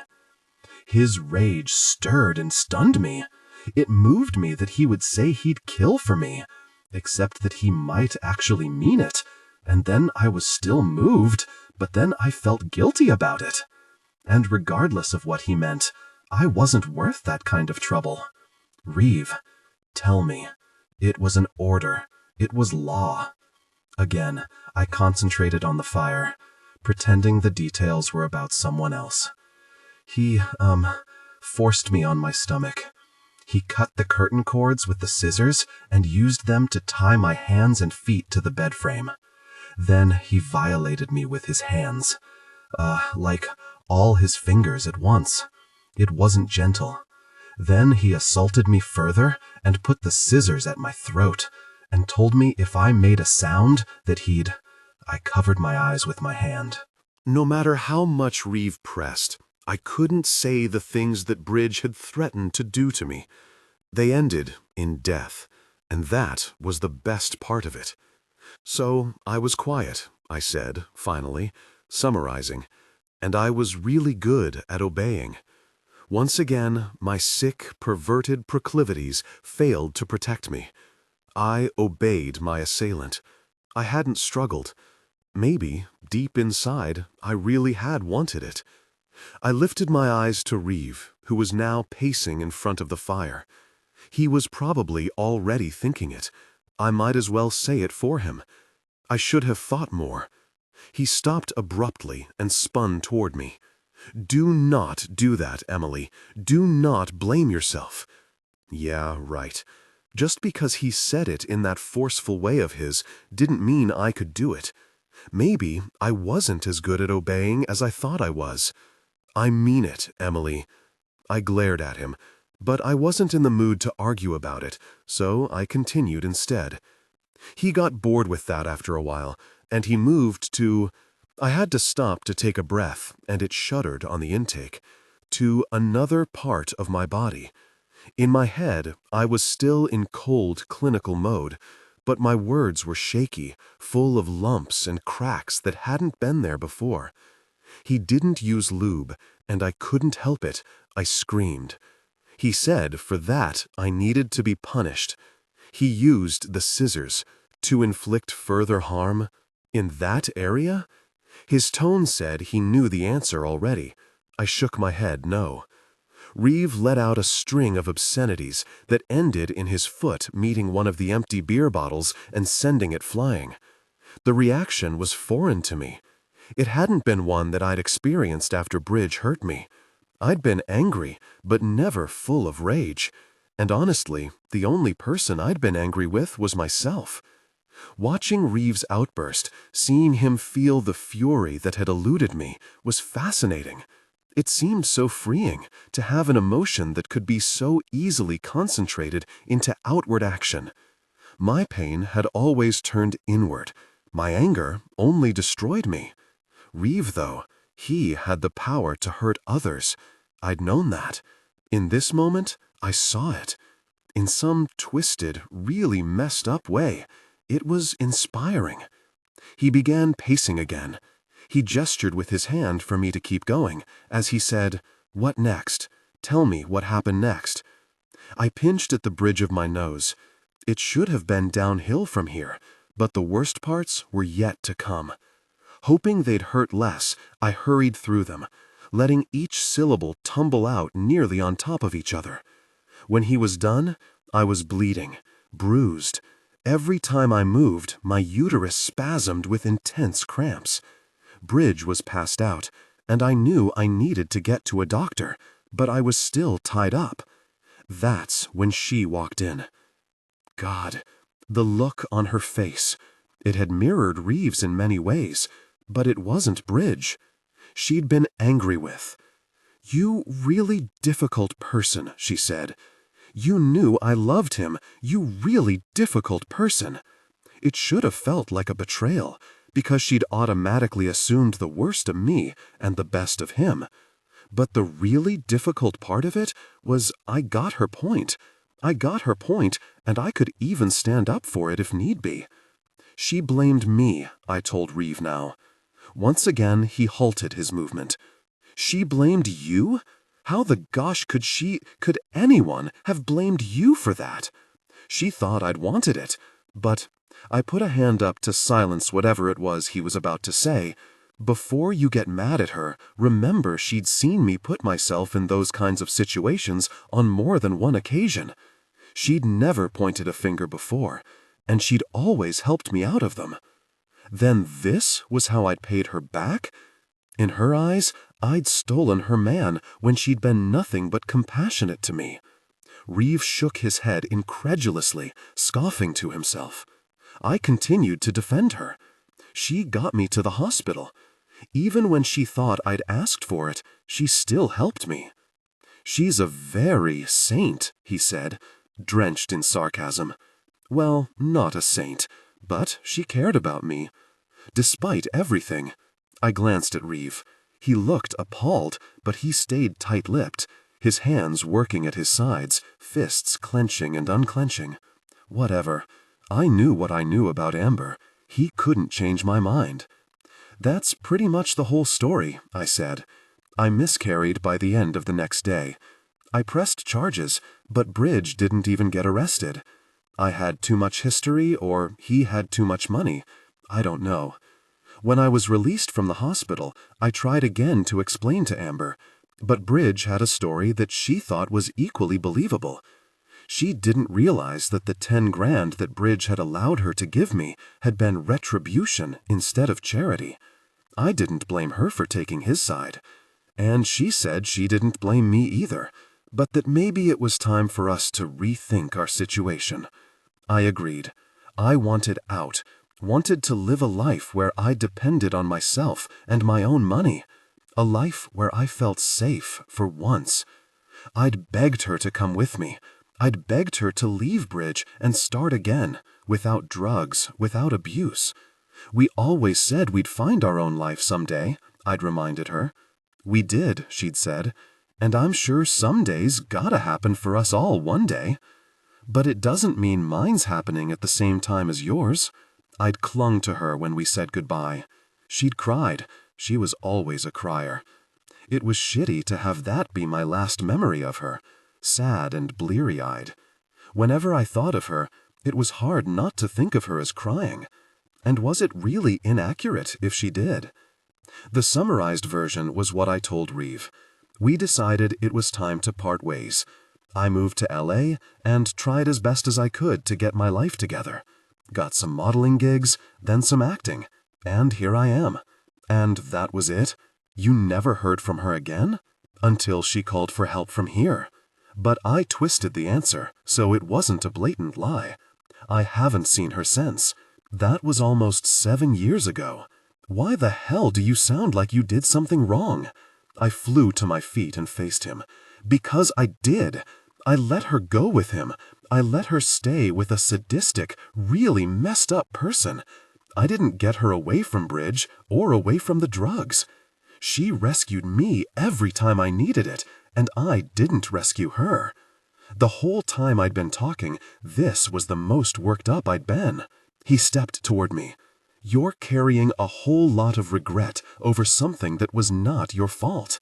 It's my fault she made those assumptions. It sounded stupid when I said it out loud.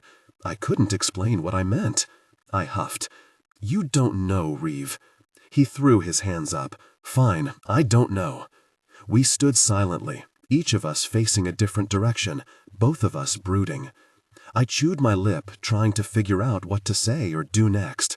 I felt horrible. And I did have regrets. I regretted telling Reeve anything, because now he was upset, and I was upset. Though I wasn't quite sure what it was he was upset with. Bridge, yes, I knew that. But then it seemed he was also ticked off at me. I kicked my toe in the dirt and mumbled, "Are you mad at me now?" What? Before I knew it, he'd pulled me into him. No, no, no way. He kissed my hair, wrapping me tighter in his arms. I'm mad at what that piece of shit did to you. And I'm mad at Amber for letting that happen to you. I'm mad that you're blaming yourself, but I'm not mad at you. He pushed me away, his hands on his shoulders, so he could look at my eyes. You got that? I nodded, unable to speak, and he drew me back into his chest. He rocked me like that, both of us not saying anything. Rocked me and hushed me, even though I wasn't crying. It was soothing, though, for both of us, I think. So I hugged him closer to me and enjoyed the sweetness of being comforted. Eventually he spoke. God, I can't stop thinking about what he did. I didn't want to tell you. I wanted you to tell me. You lived it. The least I can do is know. He took a big breath that lifted me with it. When he exhaled, he stepped away. It's cold, he said, rubbing his hands over the sleeves of my shirt. I should get you inside. I'll run you a hot shower and you can... He paused. You can get the smell of campfire off of you, only if you're planning on joining me. When he looked at me uncertainly, I began to panic. Gosh, really? You're going to be fragile with me now, aren't you? He laughed, caressing my cheek with the back of his hand. No, I'm really not. I'm still going to be intimate with you as passionately as ever, because I'm not a good man. Then he grew serious again, meeting my eyes. If you want me to, I'll join you. I just wanted to make sure you had space if you needed it. My chest felt tighter and looser all at once, like something that had been stuck inside had been released, but now there was something new filling up its place, expanding and swelling. I think you're a better man than you think you are. But what I meant was, maybe you're a better man than I think you are. Reeve showered with me, but despite his reassurance from earlier, he didn't manhandle me the way he usually did. Instead, he soaped me up and washed me off, only touching me with the purpose to clean me, never to pleasure. In stark contrast to his gentle treatment, tension sat taut in his shoulders and back. As he wrapped a large white towel around me, his jaw set and his lips turned down, I considered suggesting that passionate intimacy might do us both some good, but I held my tongue. I'd had over 6 years to learn to live with the reality of what Bridge did to me. I could give Reeve at least one night, or that's what I told myself I should do anyway. But then when he placed a soft kiss on my nose instead of crushing his mouth to mine like I wished he would, I couldn't help myself from saying, "Is this one of those times that we're being sweet then?" He pursed his lips. "We're getting clean," he said, as if that was an explanation that would make sense. Then he headed into the bedroom. "As long as we're eventually going to get dirty again." But the door had shut behind him, and I was alone in the bathroom. I wiped the condensation off the mirror above the sink and studied my reflection. It was the same face I'd always seen, and yet I felt like I was only just beginning to get a sense of who I was looking at. Someone damaged and broken. Someone who'd lost. A lot. Also, though, someone who'd rebuilt. She was still a work in progress, but she wasn't the catastrophe that she'd thought she was. I'd come a long way since Bridge, since Amber. I hadn't realized that until now. I'd thought I'd just run away, that I'd been hiding, not ever looking back. It was impossible to see the distance I'd traveled. Revisiting the past with Reeve, I could see it. I could survived. And now, you're worried about a man who's treating you too kindly? I had to laugh. Then, leaving a towel wrapped around me, I took off the one from my head, brushed my teeth, and joined Reeve in the bedroom. The fire was going, and it hadn't been before, which was a nice touch on a cold spring night after a hot shower. Thanks for that. I nodded to the hearth. Oh, you're welcome. He'd put on boxer briefs and was sitting on the bed, his hands laced behind his head, looking distracted and as delicious as one of those underwear models. Not the too skinny, boyish waifs, but the ones built like warriors. The kind of man who looked like he could fight for a woman and win. He'd protect her from harm and inspire complete trust. Was that what love looked like? Was Reeve what love looked like? I had a confiscated set of keys that said I didn't trust him like that yet, so not likely. And obviously, he couldn't trust me either. The thought scratched at my insides, uncomfortable and itchy. Adding to it was the fact that Reeve wasn't naked. We'd never gone to bed with any strip of clothing between us. We'd never gone to sleep without sex. I bit back my frown and settled in on the bench with a bottle of lotion. If I wasn't in bed yet, then the status quo hadn't changed, and I had dry legs. That ought to buy me some time. Though Reeve watched me as I rubbed the lotion into my skin, I'd almost completely finished with my legs when he finally said something. "Have you—" He hesitated until I looked up, or maybe had hesitated until he'd found his words. "Have you had anyone intimately since what happened with that jerk?" I smiled, because of his term for Bridge, and also because he'd finally revealed what was going on in his head. This was what he was worried about then.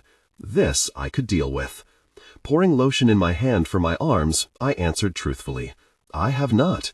Before, yes. Not after. Yet you were going to let me? I told you I'm not very good at saying no." I stroked the cream up and down my left arm, hoping if I acted like the topic wasn't that big of a deal, then Reeve would adopt the same attitude. Even if it was a partial lie. It was a big deal, potentially. He shifted on the bed, sitting forward. You mean you'll never tell me no? As far as sex goes? I doubt it. Now I'm mad about that, too. He swung his legs off the bed, got up, and moved around the room aimlessly. I'd known he was agitated, but had believed him when he said it wasn't directed at me. Then you are mad at me? I hated the emotion in my voice. Because I didn't tell you? Or because I don't say no? He ran a hand through his hair that was now nearly dry. Not mad at you. Mad at me. With hands on his hips, he faced me. If you're not going to have a safe word, we need to set some limits between us. I wouldn't say no to certain intimate acts.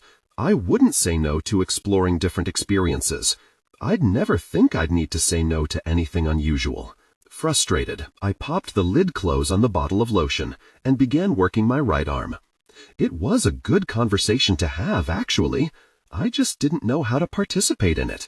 I told you I don't know what my limits are. You have to know some things, he insisted. You don't want to be shared. That's a limit. We established that together. You mean if I hadn't said it first, you would have let me give you to whoever I wanted and you wouldn't say anything?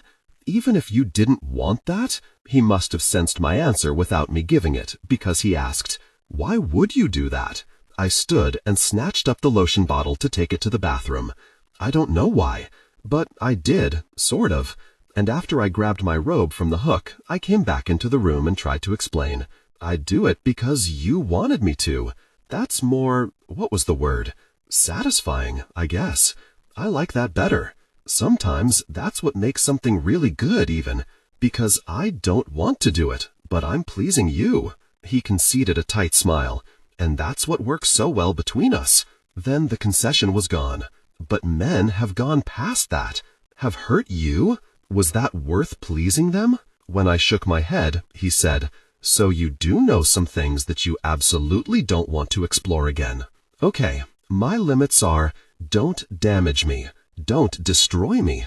I sounded exasperated because it was an exasperating subject. On the one hand, I should have boundaries, shouldn't I? It was embarrassing to harp on the fact that I didn't. On the other, it seemed like do not harm should be a no-brainer. Where was the confusion in that? Emily, I don't just want to do things with you because you let me. Dropping my towel, I slipped an arm into my robe and gave him an incredulous look. Okay, sometimes, yes, I do. He crossed to me and took the belt out of my hands to tie it for me. But I don't want to do something to you that you don't at least at some level want me to do. I placed my hands on his chest, assuring him, and so far, you haven't. His hands stayed at my hips when I wanted him to draw me closer, wanted him to wrap me up in him. How am I supposed to know when that changes? He asked, his brow pinched. I inspected my nails, ragged from horseback riding and the campfire and intense intimacy. I don't know, Reeve. I told you. He pushed away from me, gently, but pushed away all the same. My lip quivered. You are mad at me. He spun back toward me. Yes, I am. What can I do to change that? It'd do anything. Not just because I was a pleaser, but because if we had any chance at a relationship, this would have to be resolved. Tell me what to do. Stop blaming yourself for your rape. Stop blaming yourself for your friend. Stop calling yourself sick. Stop letting. I cut him off, choosing this point to defend. I'm not letting men anymore. I'm letting you. He let a beat go by, and his expression transformed, easing. With the slightest hesitation, he asked, Because you trust me? Hope flickered in his eyes, and I understood the basis of his question. I'd said that trust was equivalent to love.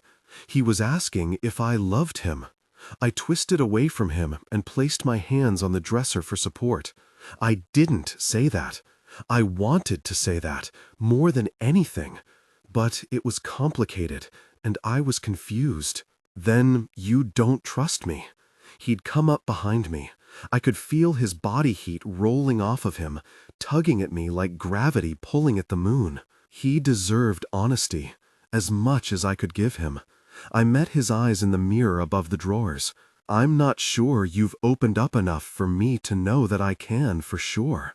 His hands settled on my hips, and he pressed in closer. "You've seen what I am, how I've been with you. That's how I'll always be. I won't ever hurt you more than you like. I won't ever do any real damage. I won't be unfaithful to you.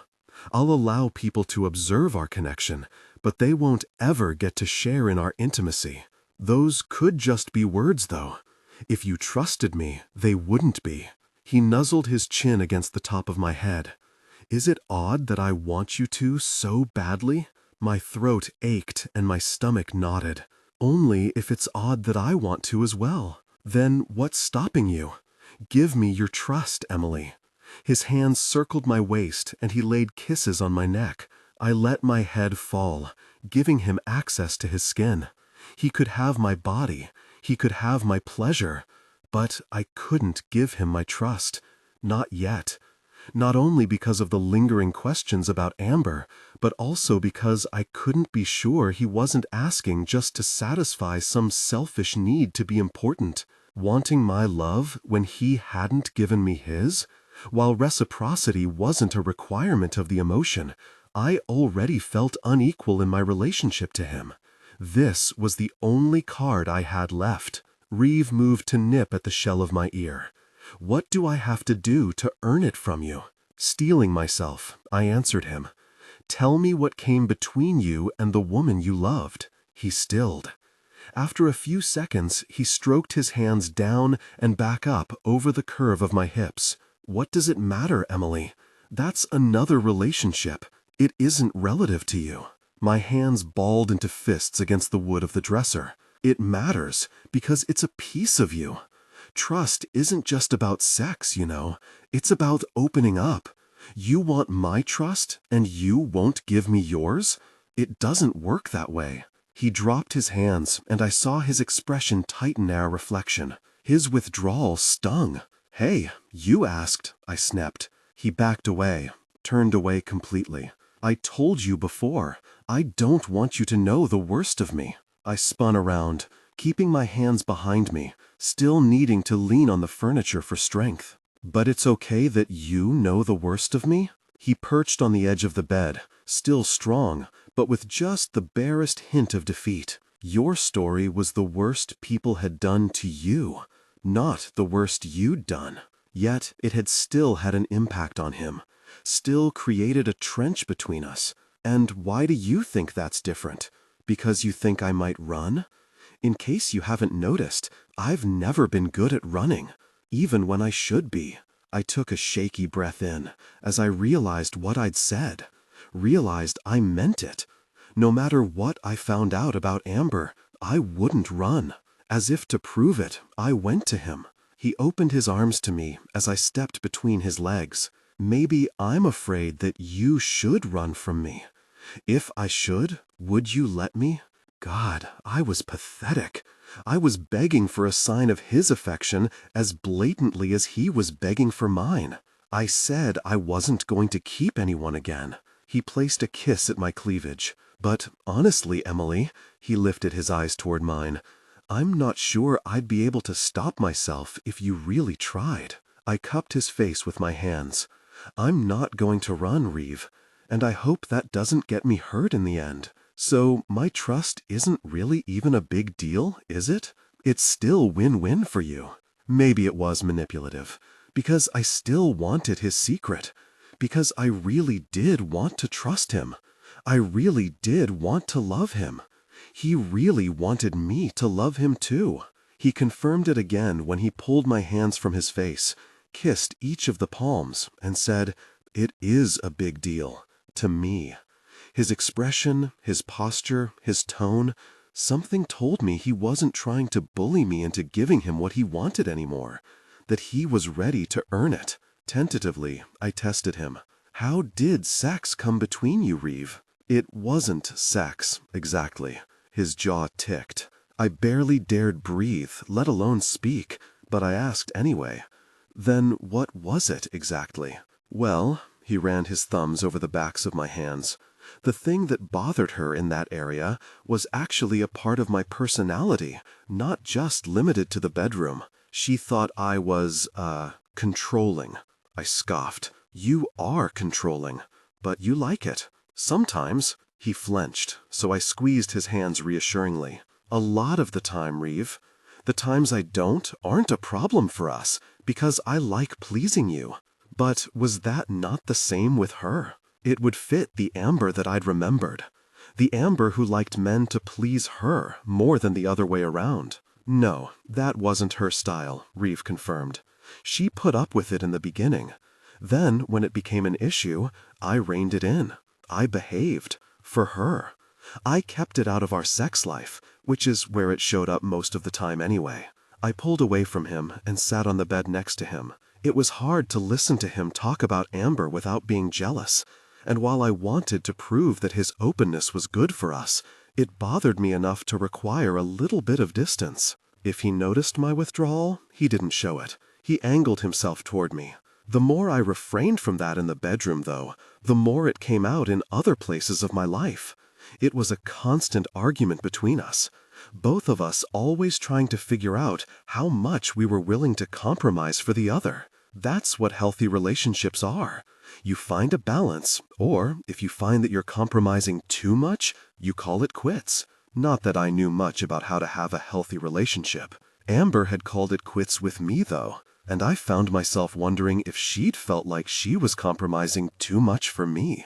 I wanted to marry her. Reeve's statement drew my attention back full force. You proposed? The question came out a bit choked. I hoped he assumed I was surprised rather than hurt. Truthfully, it was a bit of both. A lot of both. He averted his eyes. Not exactly proposed. Let me guess. You arranged a minister and a dress and set it all up and then told her? My words were bitter with envy, meant to stab at him. I hadn't expected that they were also accurate until I saw the guilt in his eyes. Are you kidding me? You didn't. It was meant to be a surprise. It was romantic. You can't surprise a woman with a wedding, especially not Amber. Any woman, even if she likes your dominant side. Well, maybe if she liked his dominant side. I did recognize the romance in it. He scooted back to lean against the headboard. I'll remember you feel that way. There was no time for me to properly digest that before had moved on. She felt that way too, it turns out. She refused the marriage, in front of the minister and the guys. It was here that this happened, if you haven't figured that out. And instead of giving me another chance, she told me she was leaving.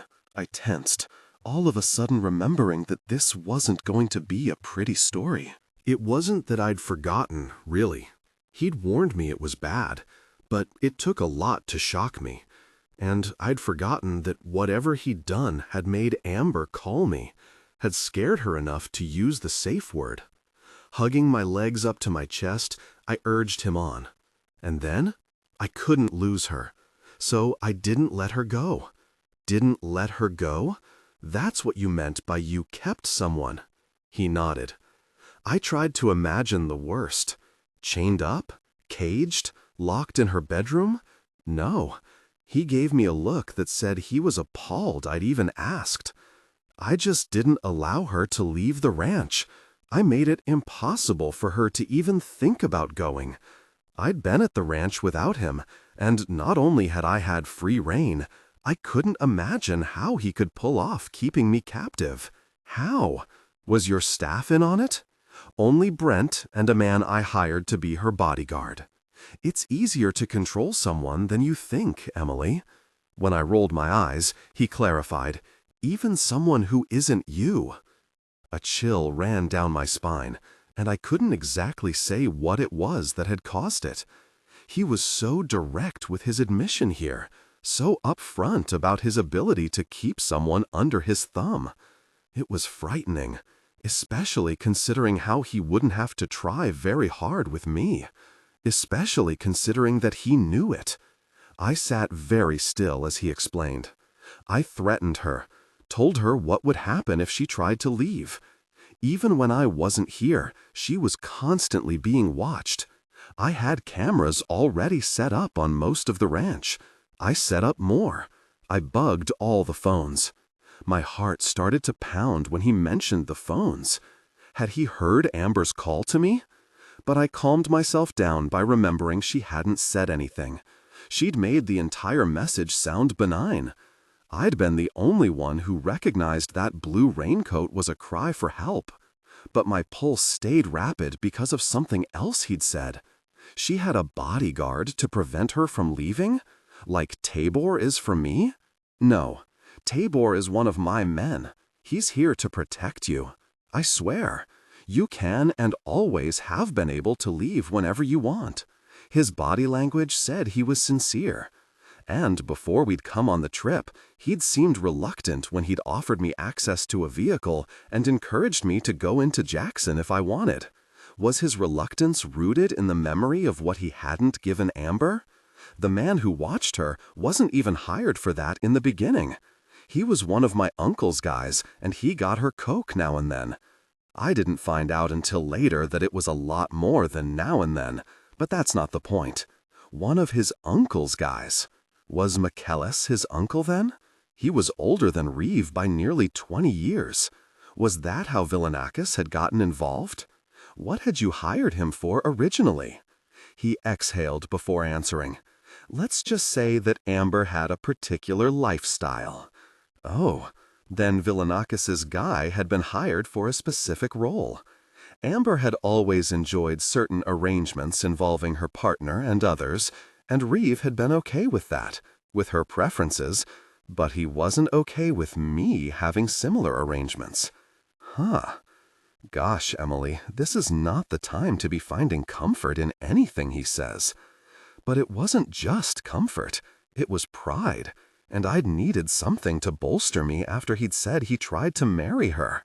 I pressed 2 fingers to my forehead and forced myself to focus on Amber. You said you threatened her. What with? Reeve surveyed his lap. By this time, by the end of our relationship, she was an addict with no money. It was easy enough to threaten to cut her off from both. He leveled my stare, but I considered telling her I'd kill her. I gasped, my surprise throwing me backward, and I would have fallen off the bed if Reeve hadn't reached out to catch me. When I was balanced again, he continued to hold on to me. Emily, he said, but I couldn't meet his eyes. Emily, look at me. Always the pleaser, I did. I told you it was the worst thing, the absolute worst. But I only considered it. I never would have told her that. I never would have done that. I loved her. I was desperate and irrational, and honestly, cutting her off from drugs was a much worse threat to her than death would have been. I nodded, wishing he'd let go of me so I could think. Emily, I'm telling you the truth. I'm not leaving anything out, even though it's ugly. I'm the same man I've always been. You know me. I nodded again, but said, let me go, Reeve, because I didn't know him. Not really. And there was still the end of the story to tell. He held on a second longer. Then he dropped my hands. I scurried off the bed and paced the room in long, slow figure eights. Almost the way Reeve had paced the ground when I'd told him my story earlier. He was right. It was ugly. It was hard to hear. But men had done much worse to me. And he didn't actually say it to her. If I believed him, he didn't. It was enough rationalization for me to stay in the room. What happened next? Nothing, he said. After 6 weeks or so, I came to my senses and realized that taking away her freedom was not the way to win her back. Yeah, no kidding. I crossed my arms over my chest, tracing the same path on the carpet. So then what? I gave her the keys to my car. Could you stop pacing now? I ignored him. Go on. She took it and her bodyguard and left. Emily, come sit with me. No. I needed the end, needed to hear the worst part. The part where he changed his mind and asked his uncle, or his uncle's guy, to end her life. She took your car and left, and then what? and he flew up from the bed and stepped in front of me, halting me by gently placing his hands on my elbows. I balled my fists and looked up at him sharply. He immediately took a step back, raising his hands in the air in a surrender position. "I let her go," he said again, "and I haven't seen her since." We considered each other. I didn't see someone who wanted to hurt me. Well, not someone who wanted to damage me, anyway. I also didn't see someone who would lie about a horrible thing he'd done. If Head ordered her death, though, would he have told me that? As if he'd tell me the truth, as if I'd believe it.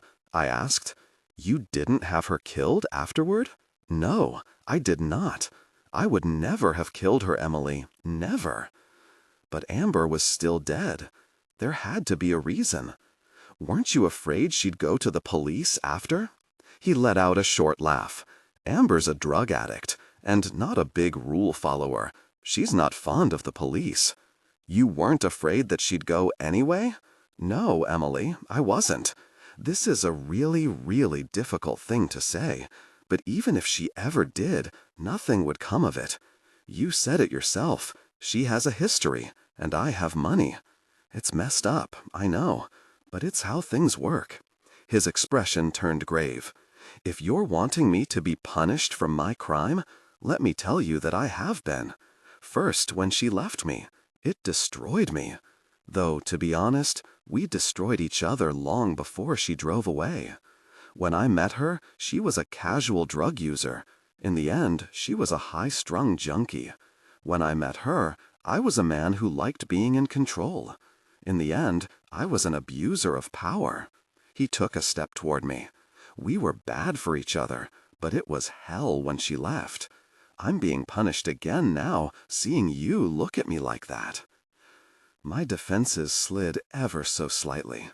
"What are you thinking, Emily? Please tell me." I shook my head, at a loss. I wasn't even sure he'd told the whole story. Though, wasn't it possible he was telling the truth? Probable, even. I'd already known it hadn't been Reeve who'd actually killed her. Was there reason to still believe he'd had anything at all to do with her death? "Emily, I don't know. It's a lot to process. The suspicious part had been that she'd gone with Villanakis, someone who was connected to Reeve. But if Amber had left Reeve on her own, where would she have gone? To someone else who could take care of her? And if her bodyguard worked for Reeve's uncle, then it made complete sense that she'd go to him." Reeve took another step toward me, but didn't try to touch me again. "Talk through it with me." We can process it together. There's nothing to talk through. Then why would Villanakis have emailed Reeve about her afterward?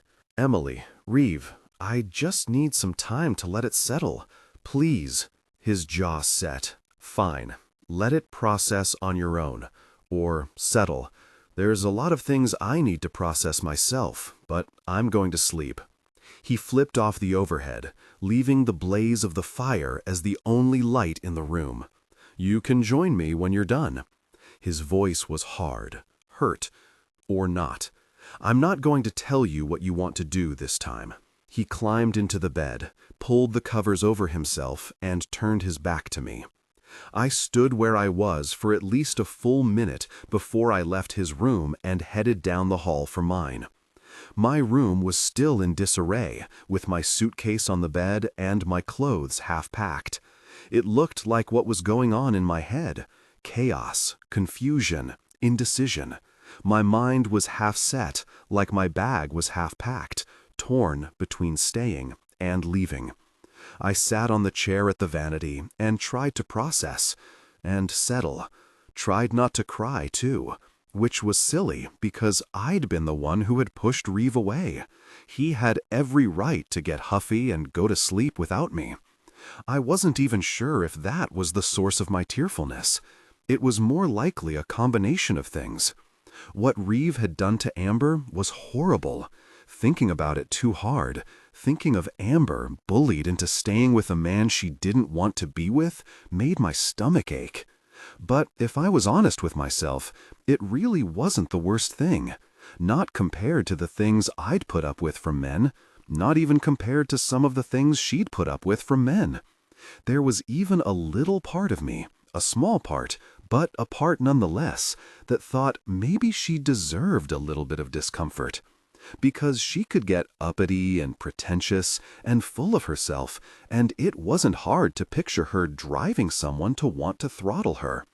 When I looked at her from Reeve's point of view, she seemed almost obnoxious, or at the very least, a bad match.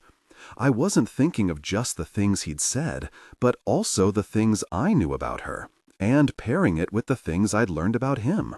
Of course, their sexual preferences differed, but also their tastes in other things.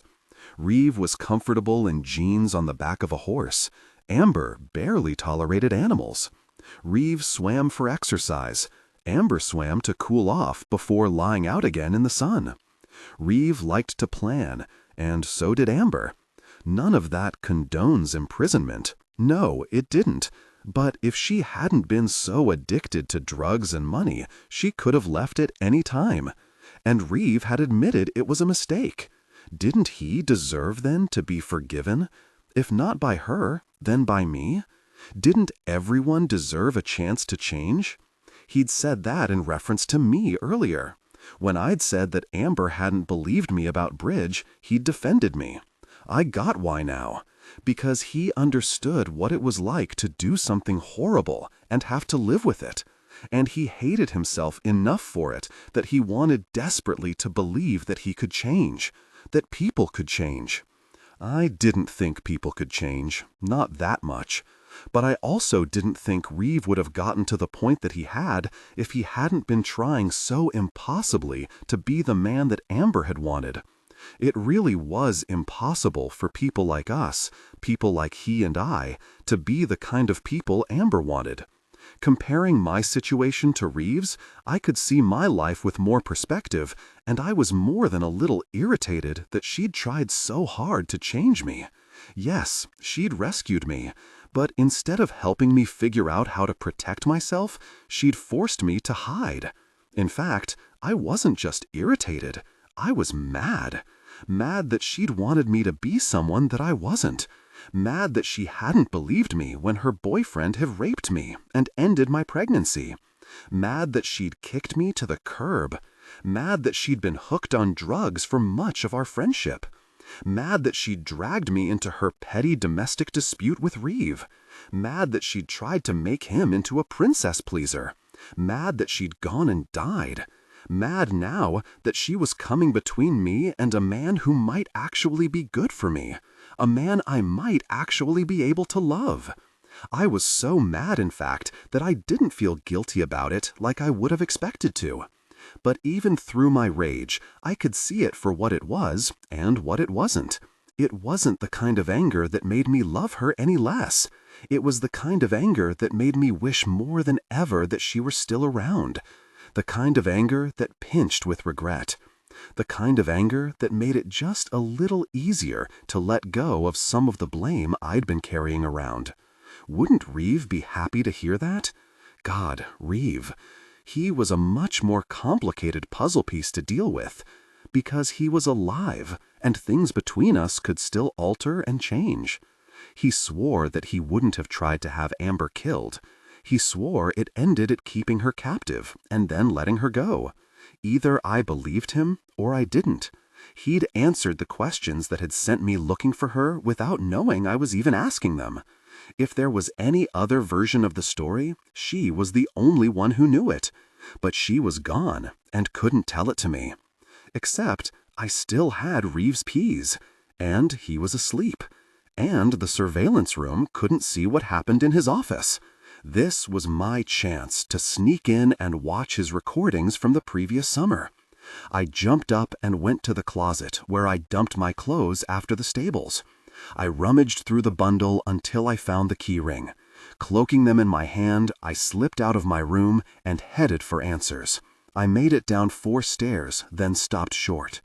If you need to see what's on those recordings to believe him, then you shouldn't stay with him anyway. It was that voice in my head, the one that sounded a lot like Amber, the one I half believed was Amber, and half believed was me going crazy. Crazy or not, the voice had a point. It was one thing when I wanted to see the surveillance data so that I could find out what had driven Amber to call me. But in the course of the evening, my motives had changed. Now I'd been told what had happened. Watching the recordings wouldn't give me any more insight into her death. Possibly it could verify Reeve's versions of events, but from the way he'd told it, I probably wouldn't even be able to tell she was being held against her wishes. The only way they would clear things up for me at this point was if they showed something terrible happening to her that Reeve hadn't told me about. And wasn't that a long shot? So it came down to the same thing it had before. Either I believed him or I didn't. If I didn't, if I had to watch to be put at ease, then I didn't belong with him, no more than Amber did. When I thought about it in those terms, my choice was simple. I didn't even have to decide that I trusted him. I just had to know that I belonged to him. And I did. Without any further thought, I headed back upstairs and into Reeve's room. In the closet, I found the jacket he'd worn on our ride. I tucked the keys in the pocket and went out to join him in bed. He was asleep already, but I wanted to wake him up. I needed to tell him. Actually, I wasn't sure what I needed to tell him. I'd just made a big decision, though, and I needed to let him know I'd chosen him, chosen us. Eventually, I'd have to come clean about everything. Come clean about how I'd come into his life and what I'd thought he'd done. And it would be hard. And maybe he wouldn't forgive me. But whether he did or didn't, I'd meant it when I said I wouldn't run. Maybe he meant it when he wanted to keep me. I slipped out of my robe and climbed in under the covers next to him. My trust would come later, but I did have something I could give him now. He shifted, turning towards me, as if even in his sleep he sensed me. I cupped my hand on his cheek. Reeve. He opened his eyes, looked straight into mine. "I don't want to take things from you anymore," I said. "I don't want value for value. I don't want to be with you because you give me cars or take me on trips. I just want you. I just want to belong to you." It only took him a second to react. His mouth seized mine, his hands threaded in my hair, and he kissed me passionately. Kissed me hard and soft and everything in between. Their passion intensified, and they gave in to their desire, connecting deeply. It wasn't always what I wanted with him, but he seemed to understand this was conversation. This was me telling him things I couldn't begin to say. Passion peaked. They came together intimately, deeply connected. It felt like a new discovery, and yet it felt like something I'd always known. Felt like home. I would have been happy just sitting with him, just enjoying the closeness. But Reeve liked it intense, so I worked my hips, moving with him, connecting deeply like we had so many times before. It didn't take long before the tension began deep inside, and my nerves began to sing. "Does it feel good?" I asked, my voice thin and breathy. "You do. You feel good." He sat up suddenly and yanked a handful of my hair, grinning at my yelp. He bit my lower lip, then said, "It's cute, too, that you think your seduction tactics alone will give either of us what we need." "I don't know. It seems my seduction tactics got us here, didn't they?"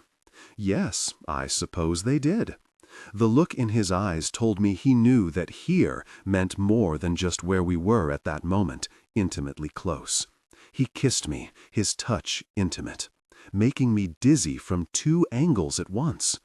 It wasn't even a minute before I reached my peak in his arms, connecting deeply. When it finished, I collapsed onto his shoulder. Reeve's chest shook as he chuckled. "Oh, no you don't. No passing out on me. You had your fun. Now it's time for mine." He shifted our positions with ease, pushing me to my stomach. I turned my face toward the fire that was now barely smoldering. Reeve placed a hand on my lower back. Then, from the shift of weight on the bed, it felt like he was reaching for something behind us. Before I heard the drawer open and close, before I heard the snap of the bottle lid, I knew. I knew without a doubt. The familiar conflicting feelings of excitement and terror gripped me. My throat tightened like my body was preparing to cry, but also I wanted to laugh. This man, this really jerk, everything always had to be on his terms, no matter what the circumstances. Even when it looked like he was giving me the director's chair, it would always be temporary. It would always be him who called the shots. It was just the way I liked him, the way we both needed him. But it didn't mean I didn't also want to kick him a little. His finger entered first. It was cold with lube, which had applied liberally and was now spreading. I was already moaning, my heart already pounding like a stampede inside my chest. It felt so good, and I wanted more, yet was unsure at the same time. It didn't really matter what I wanted anyway, because Reeve would tell me, like he told me everything. Very him for deciding I wanted this. But then he surprised me. He removed his finger, then stretched his body lengthwise over mine. His mouth at my ear, he said, "Tell me to stop, Emily." I thought silently. So much for him deciding. "Tell me to stop," he said again, "or you're choosing this." Seriously, he was brilliant. I'd told him that he couldn't trap me like this, and yet here he had trapped me. In all sorts of ways. He was forcing me to tell him yes or no. Whichever answer I gave him, I would either be asking him to stop or asking him to be intimate with me. He was forcing me to set this limit. He was forcing me to either move on from bridge or not. "Tell me to stop," he repeated. The trickiest part of it all was that even while he was telling me what to say, I knew what he really wanted me to choose. And while that would normally be what I automatically chose, to let him do this, to not stop him, our earlier conversation had put a different frame on anything I chose for him to do versus something I let him do. If I chose this, then it meant I trusted him. Then it meant I loved him. Really trapped. He was waiting for me to respond. Well, I didn't have to answer. I'm not saying anything. "Then you're choosing this." He crawled back down my body. I heard the bottle open and shut again. Then it was his intimate touch pressing against me, feeling impossibly big. "You're choosing this, Em. If you don't stop me, this is your choice." It had been years, but I knew the drill. I closed my eyes and took a deep breath in and out, concentrated on relaxing, readied myself for his intimate presence. And as I prepared, I asked myself what I really wanted. If it weren't a trap, if I didn't know what would make Reeve happy, what would I choose? He pressed closer, slower than when he usually moved with me, but by no means gently. His presence met a point of resistance, and, without pausing to let me adjust, he moved past it. I gasped from the pain, tears leaking down my cheeks. "It hurts, doesn't it?" Reeve taunted me. "I know it hurts. Tell me to stop." He moved in farther. Pain seared through me, waking every nerve in my body. It hurt so much, but it was nothing like the nightmare that Bridge had put me through. This hurt, but it hurt good. It hurt, and I would still choose this. "Tell me." "Don't stop," I cried. As soon as I said it, as soon as I chose, he was different. He stilled, letting me get used to him as he lay over me. "I won't stop, Blue Eyes," he said, stroking my cheek. "I'm not going to stop. And I'm not going to be considerate, because that's what I want, and I know that pleasing me makes you happy. But I'm also going to make sure you find pleasure in it too." More tears spilled, less from pain now, and more from emotion. He scooted back to his knees and urged me into a new position. By the time he had me where he wanted, I'd adjusted to him. Which was good, because, as he'd said, he wasn't considerate. He dug his fingers into my hips and pulled back slowly.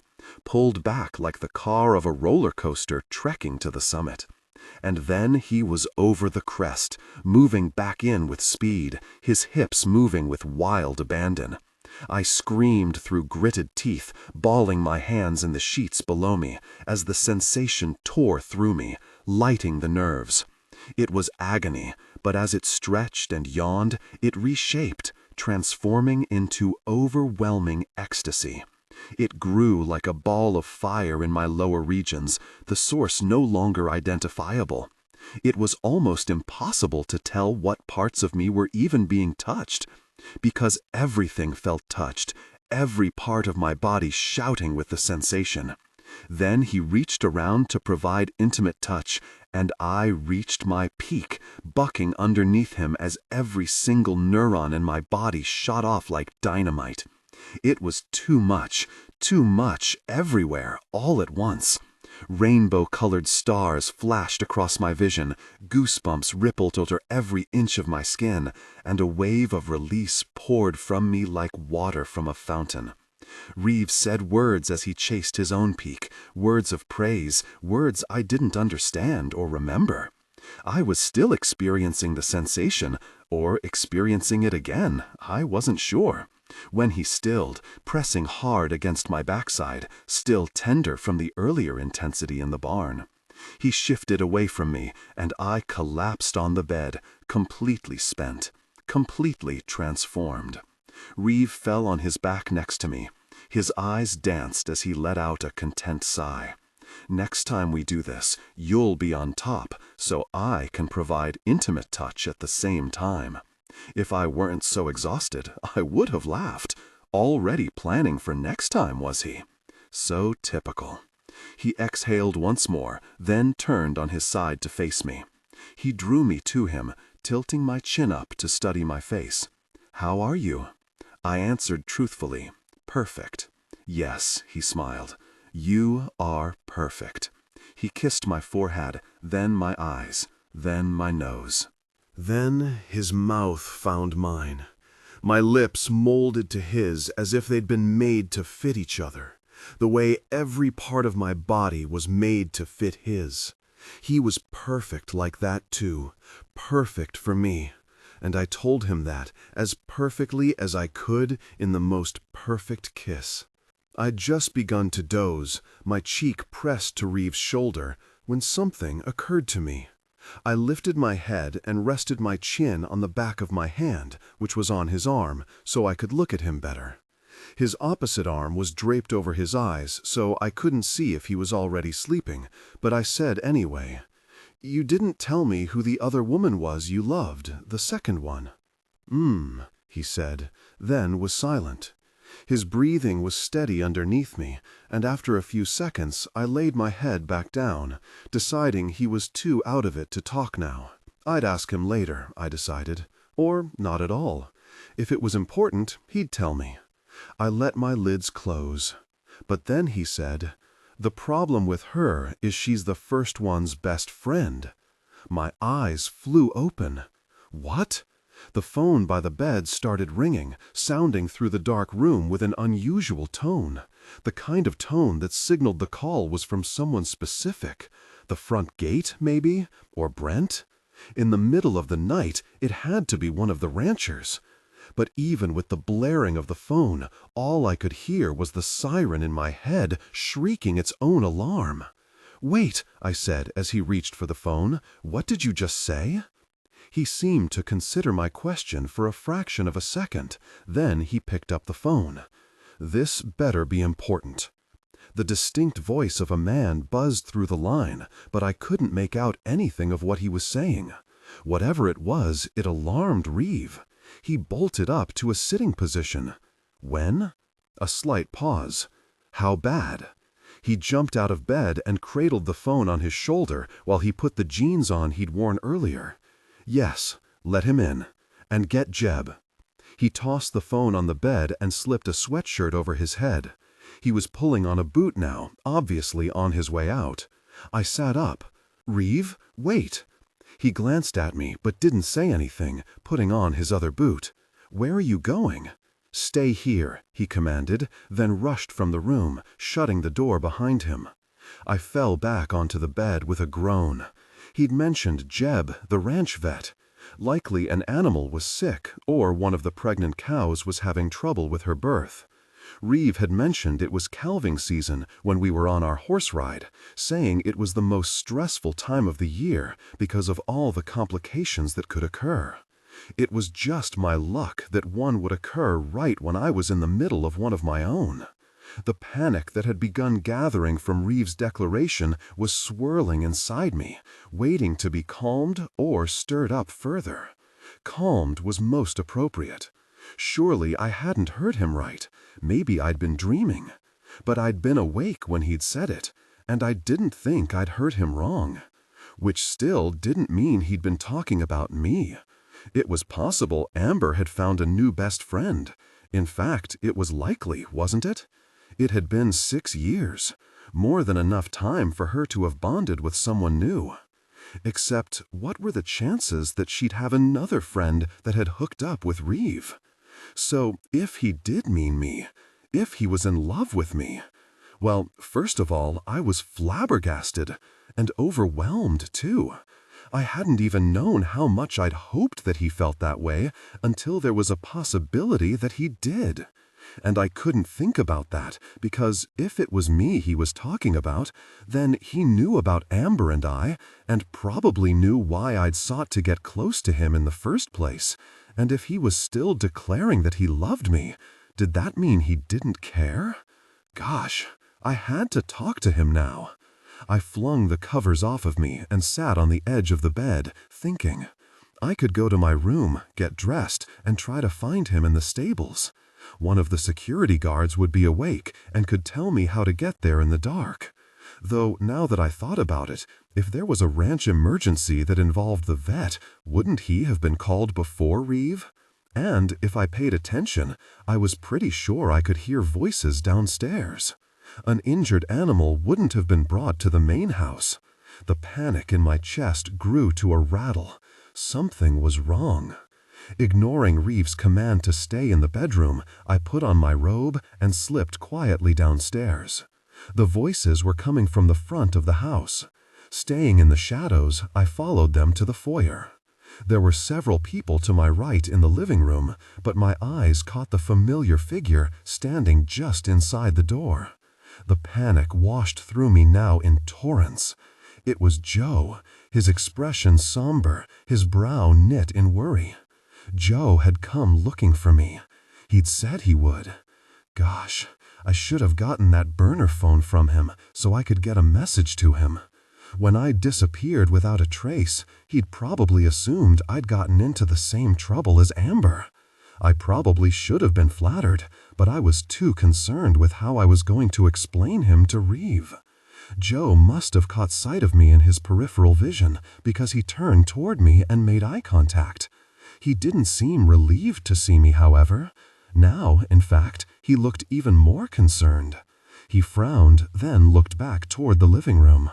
My eyes followed his to the others now. Reeve was there, and Brent and Jeb and 3 of the security men.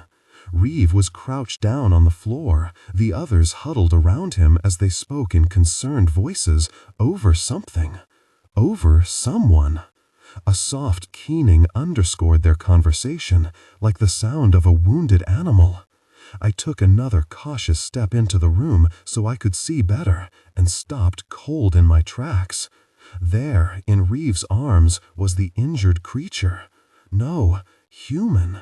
Her blonde hair was matted and her face bruised, the V of her tattoo exposed on her shoulder, her sobs quiet but clear now that I recognized what they were. And then I was sobbing along, my breathing in tempo with the shuddering of her body, my fists clenching and unclenching as she gripped onto Reeve's shirt. There were no words for the overwhelming elation that swelled through my body. No words for the jolting dread as my entire world collapsed under me in the resurrection of the woman he and I both loved. Amber.